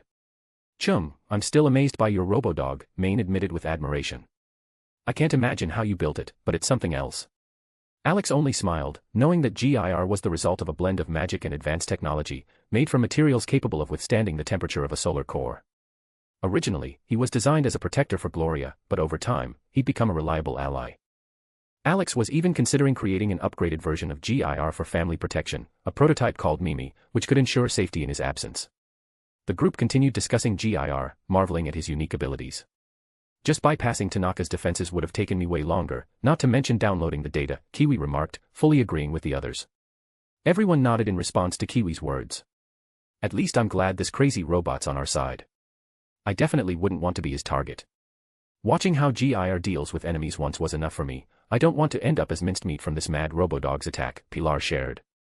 The rest of the group nodded along, except for Lucy and Rebecca, who had spent enough time with GIR to know everything he was capable of. The group had been shocked the first time they saw GIR and the weaponry he carried, but after some jobs involving him, they realized this robodog was quite ruthless and dangerous. They even suspected that this could reflect Alex's own nature, thinking he might be just as brutal. After the last demonstration, it only confirmed their suspicions. Unlike GIR, though, Alex hid his ruthless side well and didn't show it openly. When he did, it was only when no one was around, so no one knew just how brutal he could be. Hearing the conversation shift from GIR to himself, Alex decided not to listen and wanted to step outside to smoke and plan his next steps. Keep chatting, I'm stepping out for a smoke, he said, waving a pack of cigarettes. Without waiting for a response, Alex stood up and went outside to smoke. Even if no one minded smoking in the house, he preferred to avoid it indoors. Under the gaze of the entire group, he stepped out into the fresh air to enjoy a cigarette. As soon as Alex set foot outside, Kiwi joined him, wanting to ask a few questions. Meanwhile, Lucy and Rebecca exchanged mischievous glances. Rolling her eyes, Kiwi decided not to justify herself to them and silently followed Alex. Who would have thought even our cold Kiwi would succumb to Alex's charms? Maine said with a smirk. Lucy and Rebecca looked at Maine, wanting to throw something at him to make him stop talking nonsense. But it was Dorio who delivered another smack to Maine for his inappropriate comments. Maine looked offended at Dorio and wanted to argue, insisting he was right. But Dorio clenched her fist and said it was Alex and Kiwi's personal business. Maine countered that he was the leader and had every right to tease others, which earned him another smack and a threat from Dorio that she would borrow Alex's stick. Maine immediately deflated and looked at Dorio pleadingly, continuing to persuade her not to take the stick from Alex. The group watched with amusement as their leader found himself in a predicament, fearing retribution from his girlfriend. Outside, Alex lit a cigarette, taking a deep drag, and opened the latest news, trying to find patterns in the locations where outbreaks of cyberpsychosis had occurred. However, all the incidents happened in different parts of the city, involving a wide range of people, from the homeless to high-ranking members of society. Upon closer examination of the elite victims, Alex noticed that many of them were corporate employees, and while the connection between them seemed weak, they all shared one commonality: they were either netrunners or conducting research. Among the victims were Arasaka employees, all working in labs on the lower levels. Alex concluded that ordinary people likely fell victim to random or experimental attacks aimed at creating cyberzombies, while corporate employees were treated as expendable resources, their fates dismissed as manifestations of cyberpsychosis. He realized that corporations, including Arasaka, were conducting similar experiments, but Arasaka likely held the key to these events. If he could capture one of the scientists working in these labs before they went insane, it might shed light on what was happening. Formulating a plan to capture one of the researchers who might still be alive, Alex noticed that his cigarette was nearly burnt out while he was deep in thought. Feeling a presence behind him, he turned around and saw Kiwi. "Need something, Kiwi?" he asked, lighting another cigarette. Kiwi hesitated for a moment under his gaze, unsure how to ask him for help. Alex patiently waited, giving her time to gather her thoughts. Finally, she looked at him and explained why she had come out. "You know the fixer from Haywood called Padre, right?" Kiwi asked, looking at him. "Yeah, I know him. Do you need something from him?" Alex raised an eyebrow, seeking clarification. Kiwi nodded and explained her request. "I heard that Padre helps with children's shelters. So I wanted to ask you to find out if he could help relocate some kids to one of the shelters he manages." She voiced her request. Alex asked Kiwi to tell him more about the situation with the shelter so he could better understand what she needed. Kiwi began by sharing that she had grown up in that very shelter and sent most of her earnings to support the children. This revelation surprised Alex. He had never imagined that such a closed-off and distrustful girl like Kiwi could care about a shelter that had left a mark on her life. He had always thought she came from a poor family, but it turned out her childhood was spent in a shelter. According to her, the shelter located in Atlanta was in even worse conditions than Night City. Under the protection of the Valentino gang, the children could at least feel somewhat safe, not fearing that someone would burst into the shelter to kidnap or rob them. Night City is still Night City, but even here, life would be better for them than in Atlanta, Kiwi said with a hint of sadness. Seeing this new side of Kiwi, Alex realized that her coldness was merely a mask, a result of a difficult life full of disappointments. In a world where trust could only be placed in a select few, caution had become her only means of protecting herself and those she cared about. Padre has money that he doesn't know what to do with, and he often directs it toward supporting children. I think if I tell him about your situation, he'll agree to help. If not, we can take Falco's van and transport the kids to Night City ourselves, Alex said with a light smile. Kiwi's mask dropped, and a rare, warm smile illuminated her face. She thanked Alex for his offered help, but he quickly dismissed it, saying he hadn't done anything yet to deserve her gratitude. He then offered her a cigarette, and as she accepted it, Kiwi began to share her life story in the shelter and her early steps before arriving in Night City. Her life story was not one of heroic triumphs, but rather a simple journey filled with struggles for survival. Due to illness, she couldn't find steady work and took on any small jobs until she started learning netrunning with the help of a caretaker from the shelter. Over time, her skills improved, and she took the place of the previous netrunner on Maine's team. "Hey, her name was the same as mine," Alex chuckled when he heard that the girl was called Sasha. Kiwi looked at him in surprise, not understanding how their names could be similar. Alex explained. In Slavic countries, Alexander isn't shortened to Alex, but to Sasha. "So, in a way, she's my namesake," he replied with a smile. Surprised, Kiwi had never heard of such an interpretation of the name, and Alex jokingly explained a few more variations of diminutives and nicknames. Their conversation gradually shifted to more personal topics, and the atmosphere between them softened. "What does your name mean?" "I know many names have different meanings, but what does yours mean?" Kiwi asked, looking at him attentively. "My name, Alexander, comes from ancient Greek and means, defender of humanity," Alex answered, smirking. Although in some translations, it also means warrior or manly. Upon hearing his response, Kiwi paused for a moment and then suddenly burst out laughing. Alex looked at her in surprise. It's funny. Here I am standing next to the Demon King, the embodiment of evil in legends, and his name means, defender of humanity, she said, trying to catch her breath. Upon hearing the reason for her laughter, Alex's mind briefly froze, and he began to laugh too. He had never thought about it that way. The situation was indeed amusing, how someone who was supposed to be evil in various mythologies bore the name of the defender of humanity. But he started to wonder if he truly deserved to be a defender of humanity, given that his motives were often selfish. He agreed to help restore the timelines only because he would be traveling to different worlds anyway. As for Nyan and her avatars, his reason was also selfish, to protect his family and nothing more. Saving people was merely a consequence of his actions and nothing beyond that. While they laughed, Kiwi and Alex continued chatting about various things, and he shared his plans to travel to other worlds. Kiwi immediately joked that his true goal was to glorify the flying spaghetti monster. Alex didn't argue, saying it was inevitable and that one day, this deity would be known across many worlds. In the midst of their conversation, Maine came out to inform them that GIR had completed the hack of Tanaka's data and that all the necessary information was now in their hands. Alex and Kiwi exchanged glances and hurried back, hoping that Tanaka would have useful information to further their mission. To be continued. Chapter 133, Time to put your plans into action. After Alex stepped out to smoke, with Kiwi following him, the group continued chatting about various topics, including what it was like for the girls to live under the same roof with Alex. The incident with Maine was quickly forgotten. Everyone was used to their leader occasionally saying something silly and earning a playful smack from his girlfriend, Dorio. Most of the questions revolved around how the girls shared Alex and managed their life together.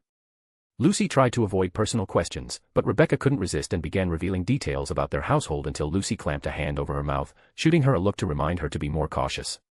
Lucy didn't believe that Rebecca would actually stop and decided to explain how their daily life with Alex went. According to Falco, their life resembled that of a long-married couple, where everyone knew each other's habits down to the smallest detail. Lucy agreed, noting that although they hadn't lived together for long, everything already felt settled. Alex didn't keep his plans a secret and shared his ideas with them, and the workshop where he worked had become almost a home for all of them, with a separate area set up for Rebecca to test weapons, just to make sure the building stayed intact. The conversation smoothly shifted to what each of them would like to do after earning enough money. Maine dreamed of a home where he could live peacefully with Dorio and raise kids. Pilar planned to stay in his field and keep working with Chrome. Falco was thinking about opening his own workshop. When it was Lucy and Rebecca's turn, they simply mentioned that they would be traveling with Alex, leaving out that they meant traveling to other worlds. At that moment, Gir entered the room, jumping onto Lucy's lap. Seeing him, Maine remarked, "Looks like our little helper finished the job." Lucy asked Gir if everything had gone smoothly or if there were any issues. Gir was already pulling a candy from his pocket to eat when he heard his mom Lucy's question. He raised his hand in an okay sign to show that everything went perfectly. Lucy nodded, understanding that Gir had done a great job, and began petting his head. The others realized that all of Tanaka's data had been extracted, and now they just had to wait for Alex, who had set everything in motion, suspecting that Tanaka might have useful information. The group started waiting for Alex, but someone was beginning to lose patience, and it wasn't Rebecca, who was taking Gir's candy and eating it herself, prompting Gir to fend off his greedy mom to protect his candy. It was Maine who was growing impatient, realizing that the job was done and wondering what on earth Alex was doing outside with Kiwi, who had gone out for a smoke and still hadn't returned. "What are they doing out there for so long?" he finally snapped. This question sparked the group's curiosity, and even Rebecca, distracted from the candy, looked over at Maine. A new topic emerged for discussion: what could Alex and Kiwi be doing outside?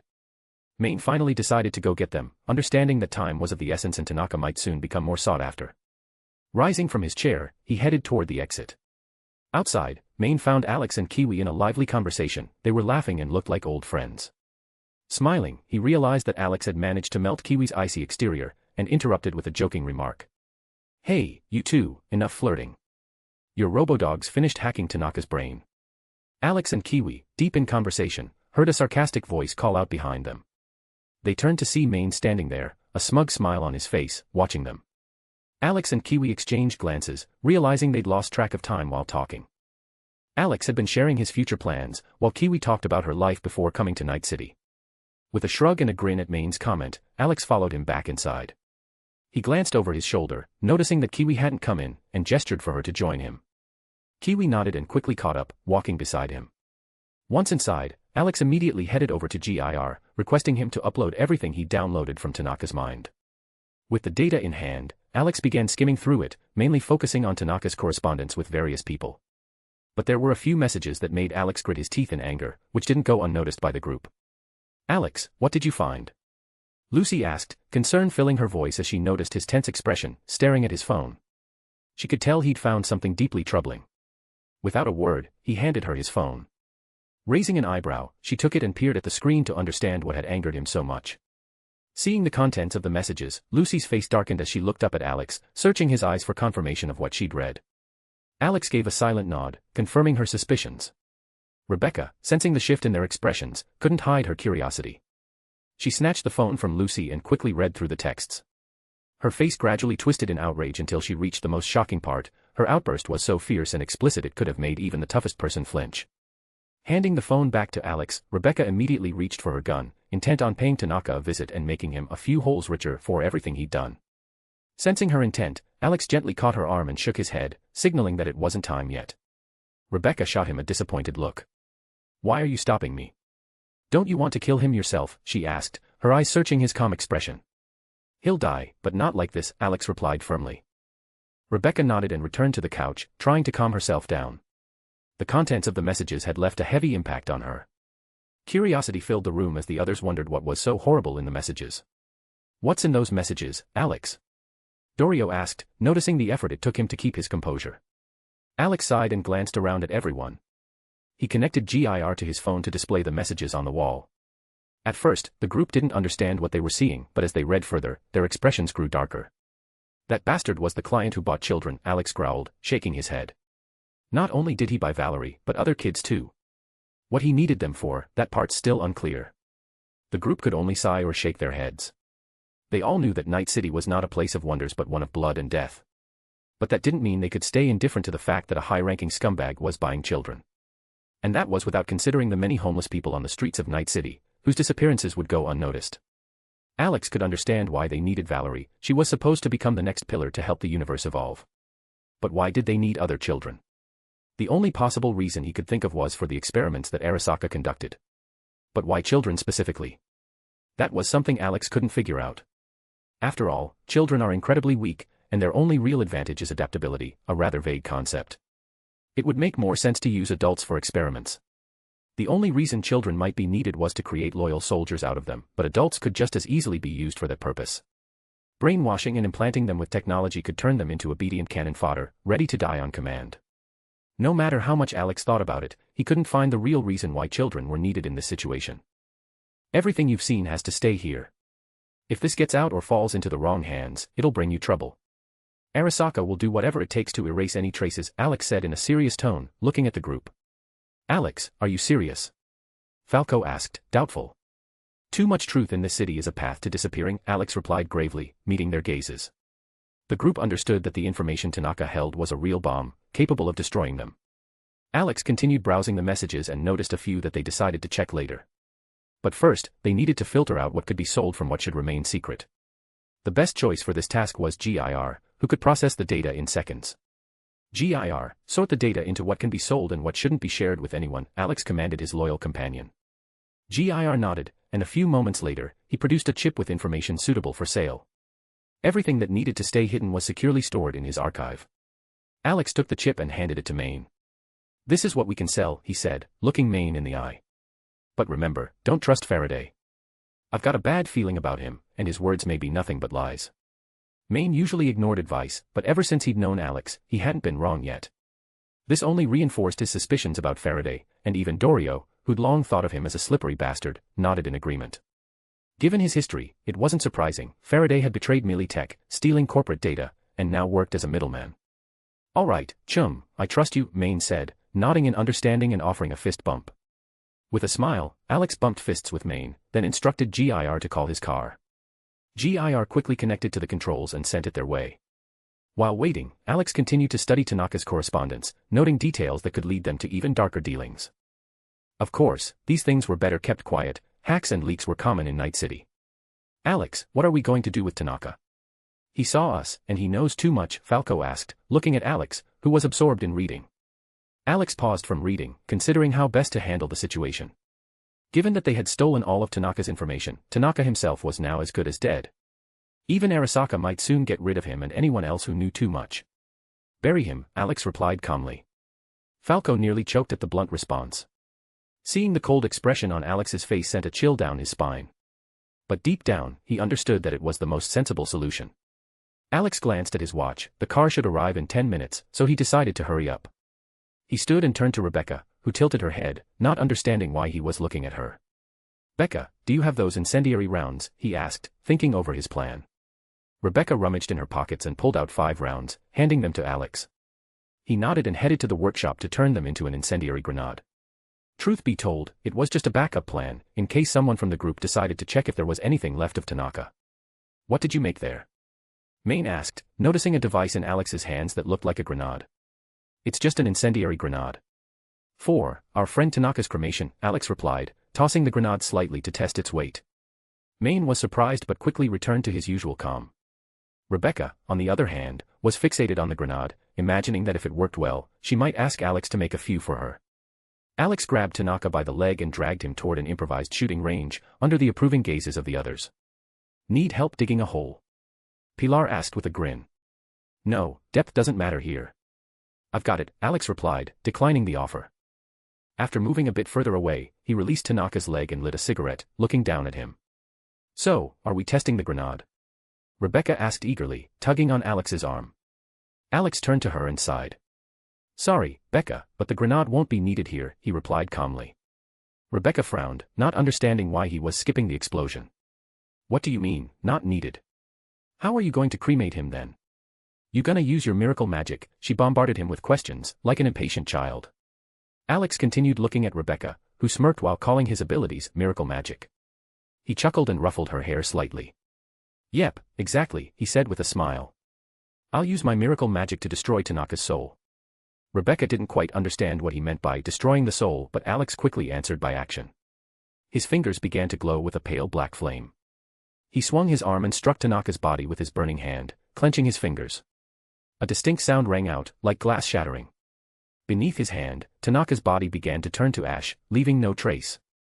Alex was a bit surprised, as when he'd killed gods before, their divine garments disappeared with them because they were part of their essence.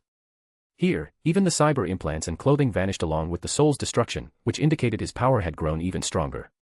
He sighed softly, realizing he'd need to be more careful now to avoid destroying everything around him. Rebecca watched intently, especially captivated by the strange flame enveloping Alex's hand. And that's it, she asked in disappointment, drawing Alex's attention. He looked at her as if she were a creature from another planet. What do you mean, that's it? Were you expecting a light show after a soul destruction? He asked with a smirk, stretching her cheeks. Well, it's a soul and all. Shouldn't there be something special? Rebecca protested, starting to tug on his cheeks in response. Unable to argue, Alex simply picked her up and began carrying her back toward the house. Rebecca realized she'd won the argument and grinned triumphantly, watching his slightly irritated face. As he carried her, his thoughts drifted to her words, to those cultivators who spent centuries perfecting techniques just to create flashy shows, and how absurd their battles seemed, more like dances than fights. Alex made a mental note that it wouldn't hurt to pay a visit to their world someday and give some cocky young master a proper reality check to settle the matter once and for all. Entering the house, he was no longer angry but still a bit irritated from some unpleasant memories. Lucy, noticing him carrying Rebecca with a triumphant smile, just shook her head. She decided to ask later why he looked as if he'd been eating lemons. GIR, meeting Alex's gaze, reported that the car had arrived. Alex nodded and tried to set Rebecca down, but she clung tightly to him. All right, you can stay, Alex sighed, letting her stay in his arms. Bidding farewell to the group, he headed to the car. Just as he started the engine, he heard the back door open. Turning his head, he saw Kiwi getting in. I'll go with you. I want to see what you found, she explained. Alex shrugged, started the car, and drove toward home. When they arrived, he struggled to get out of the car with Rebecca still clinging to him. He didn't mind her clinginess, in fact, he enjoyed it, so he let her hang on. Reaching the elevator, they silently rode up to the right floor. Entering the apartment, Alex saw Gloria watching a show with Valerie. Gloria waved at him, and he leaned down, giving her a light kiss on the lips before sitting next to her, with Rebecca still hanging on to him. Alex asked GIR to connect to the TV, which annoyed Valerie. I wasn't done watching, she protested. Alex gave her a playful flick on the nose and said, you can finish later or go to your room, I have work to do. Valerie wanted to complain, but her curiosity won out. Gloria also looked at Alex attentively, waiting for an explanation. GIR, display all cases of cyberpsychosis over the past few months involving netrunners and researchers from Night City corporations, Alex instructed his small assistant. GIR quickly brought up information on cyberpsychosis incidents, attacks, accidents, suicides, each one marked as an episode. They had all occurred at different times and in various places, but Alex was sure there was a deeper connection. Lucy studied the data closely and finally asked. Why do you need this, Alex? Alex didn't take his eyes off the screen. I'm not sure yet, but I believe it all leads back to a fragment of the mechanical man. Lucy understood his answer sounded vague but sensed that these incidents might not be random. Alex addressed GIR again. Hack into the police archives and find all information on rehabilitation of netrunners and researchers associated with these cases. Soon, GIR reported that in the police archives and Max TAC records, there were no photos or mentions of most incidents, as if everything had been meticulously erased. Perhaps the data had been wiped so that no one could investigate the links between these events. Soon, photos of those who had attempted rehabilitation appeared on the screen, but they were all dead as well. GIR, open Arasaka archives and locate all researchers and netrunners who worked in the lower-level labs, Alex continued. Sort them into those who are deceased and those who might still be alive. GIR displayed photographs of the staff. On one side were those who were already dead, and on the other were those who might still be alive. Alex needed to find out what they had been researching and what role Project N and the fragments of the mechanical man played in all of this. He realized he didn't have much time before the remaining researchers lost their minds completely. Disconnecting GIR from the TV, Alex stood up from the couch. Lucy looked at him with curiosity. Did you find out anything? Alex nodded, explaining that he needed to locate the survivors to interrogate them before they died. Stepping out onto the balcony, he asked GIR to display all the addresses and then jumped to the neighboring building, starting his journey toward the first target, moving stealthily to avoid drawing attention. Upon reaching the correct building, Alex ordered GIR to erase all camera recordings to leave no trace. After reaching the appropriate floor, he entered the apartment of one of the researchers without hesitation. Inside, he was met by complete darkness. GIR turned on the lights, illuminating the corridor, and Alex proceeded cautiously, straining to listen. An ominous silence filled the space. As he turned on the lights in the living room, Alex stared in astonishment at the walls covered in blood and strange writings, as if they had come straight from his past life or games like Dead Space. The culprit of this horrific sight was nowhere to be found. Well, this is just complete bullshit, Alex whispered, looking around the living room, which resembled a scene from a horror movie. To be continued.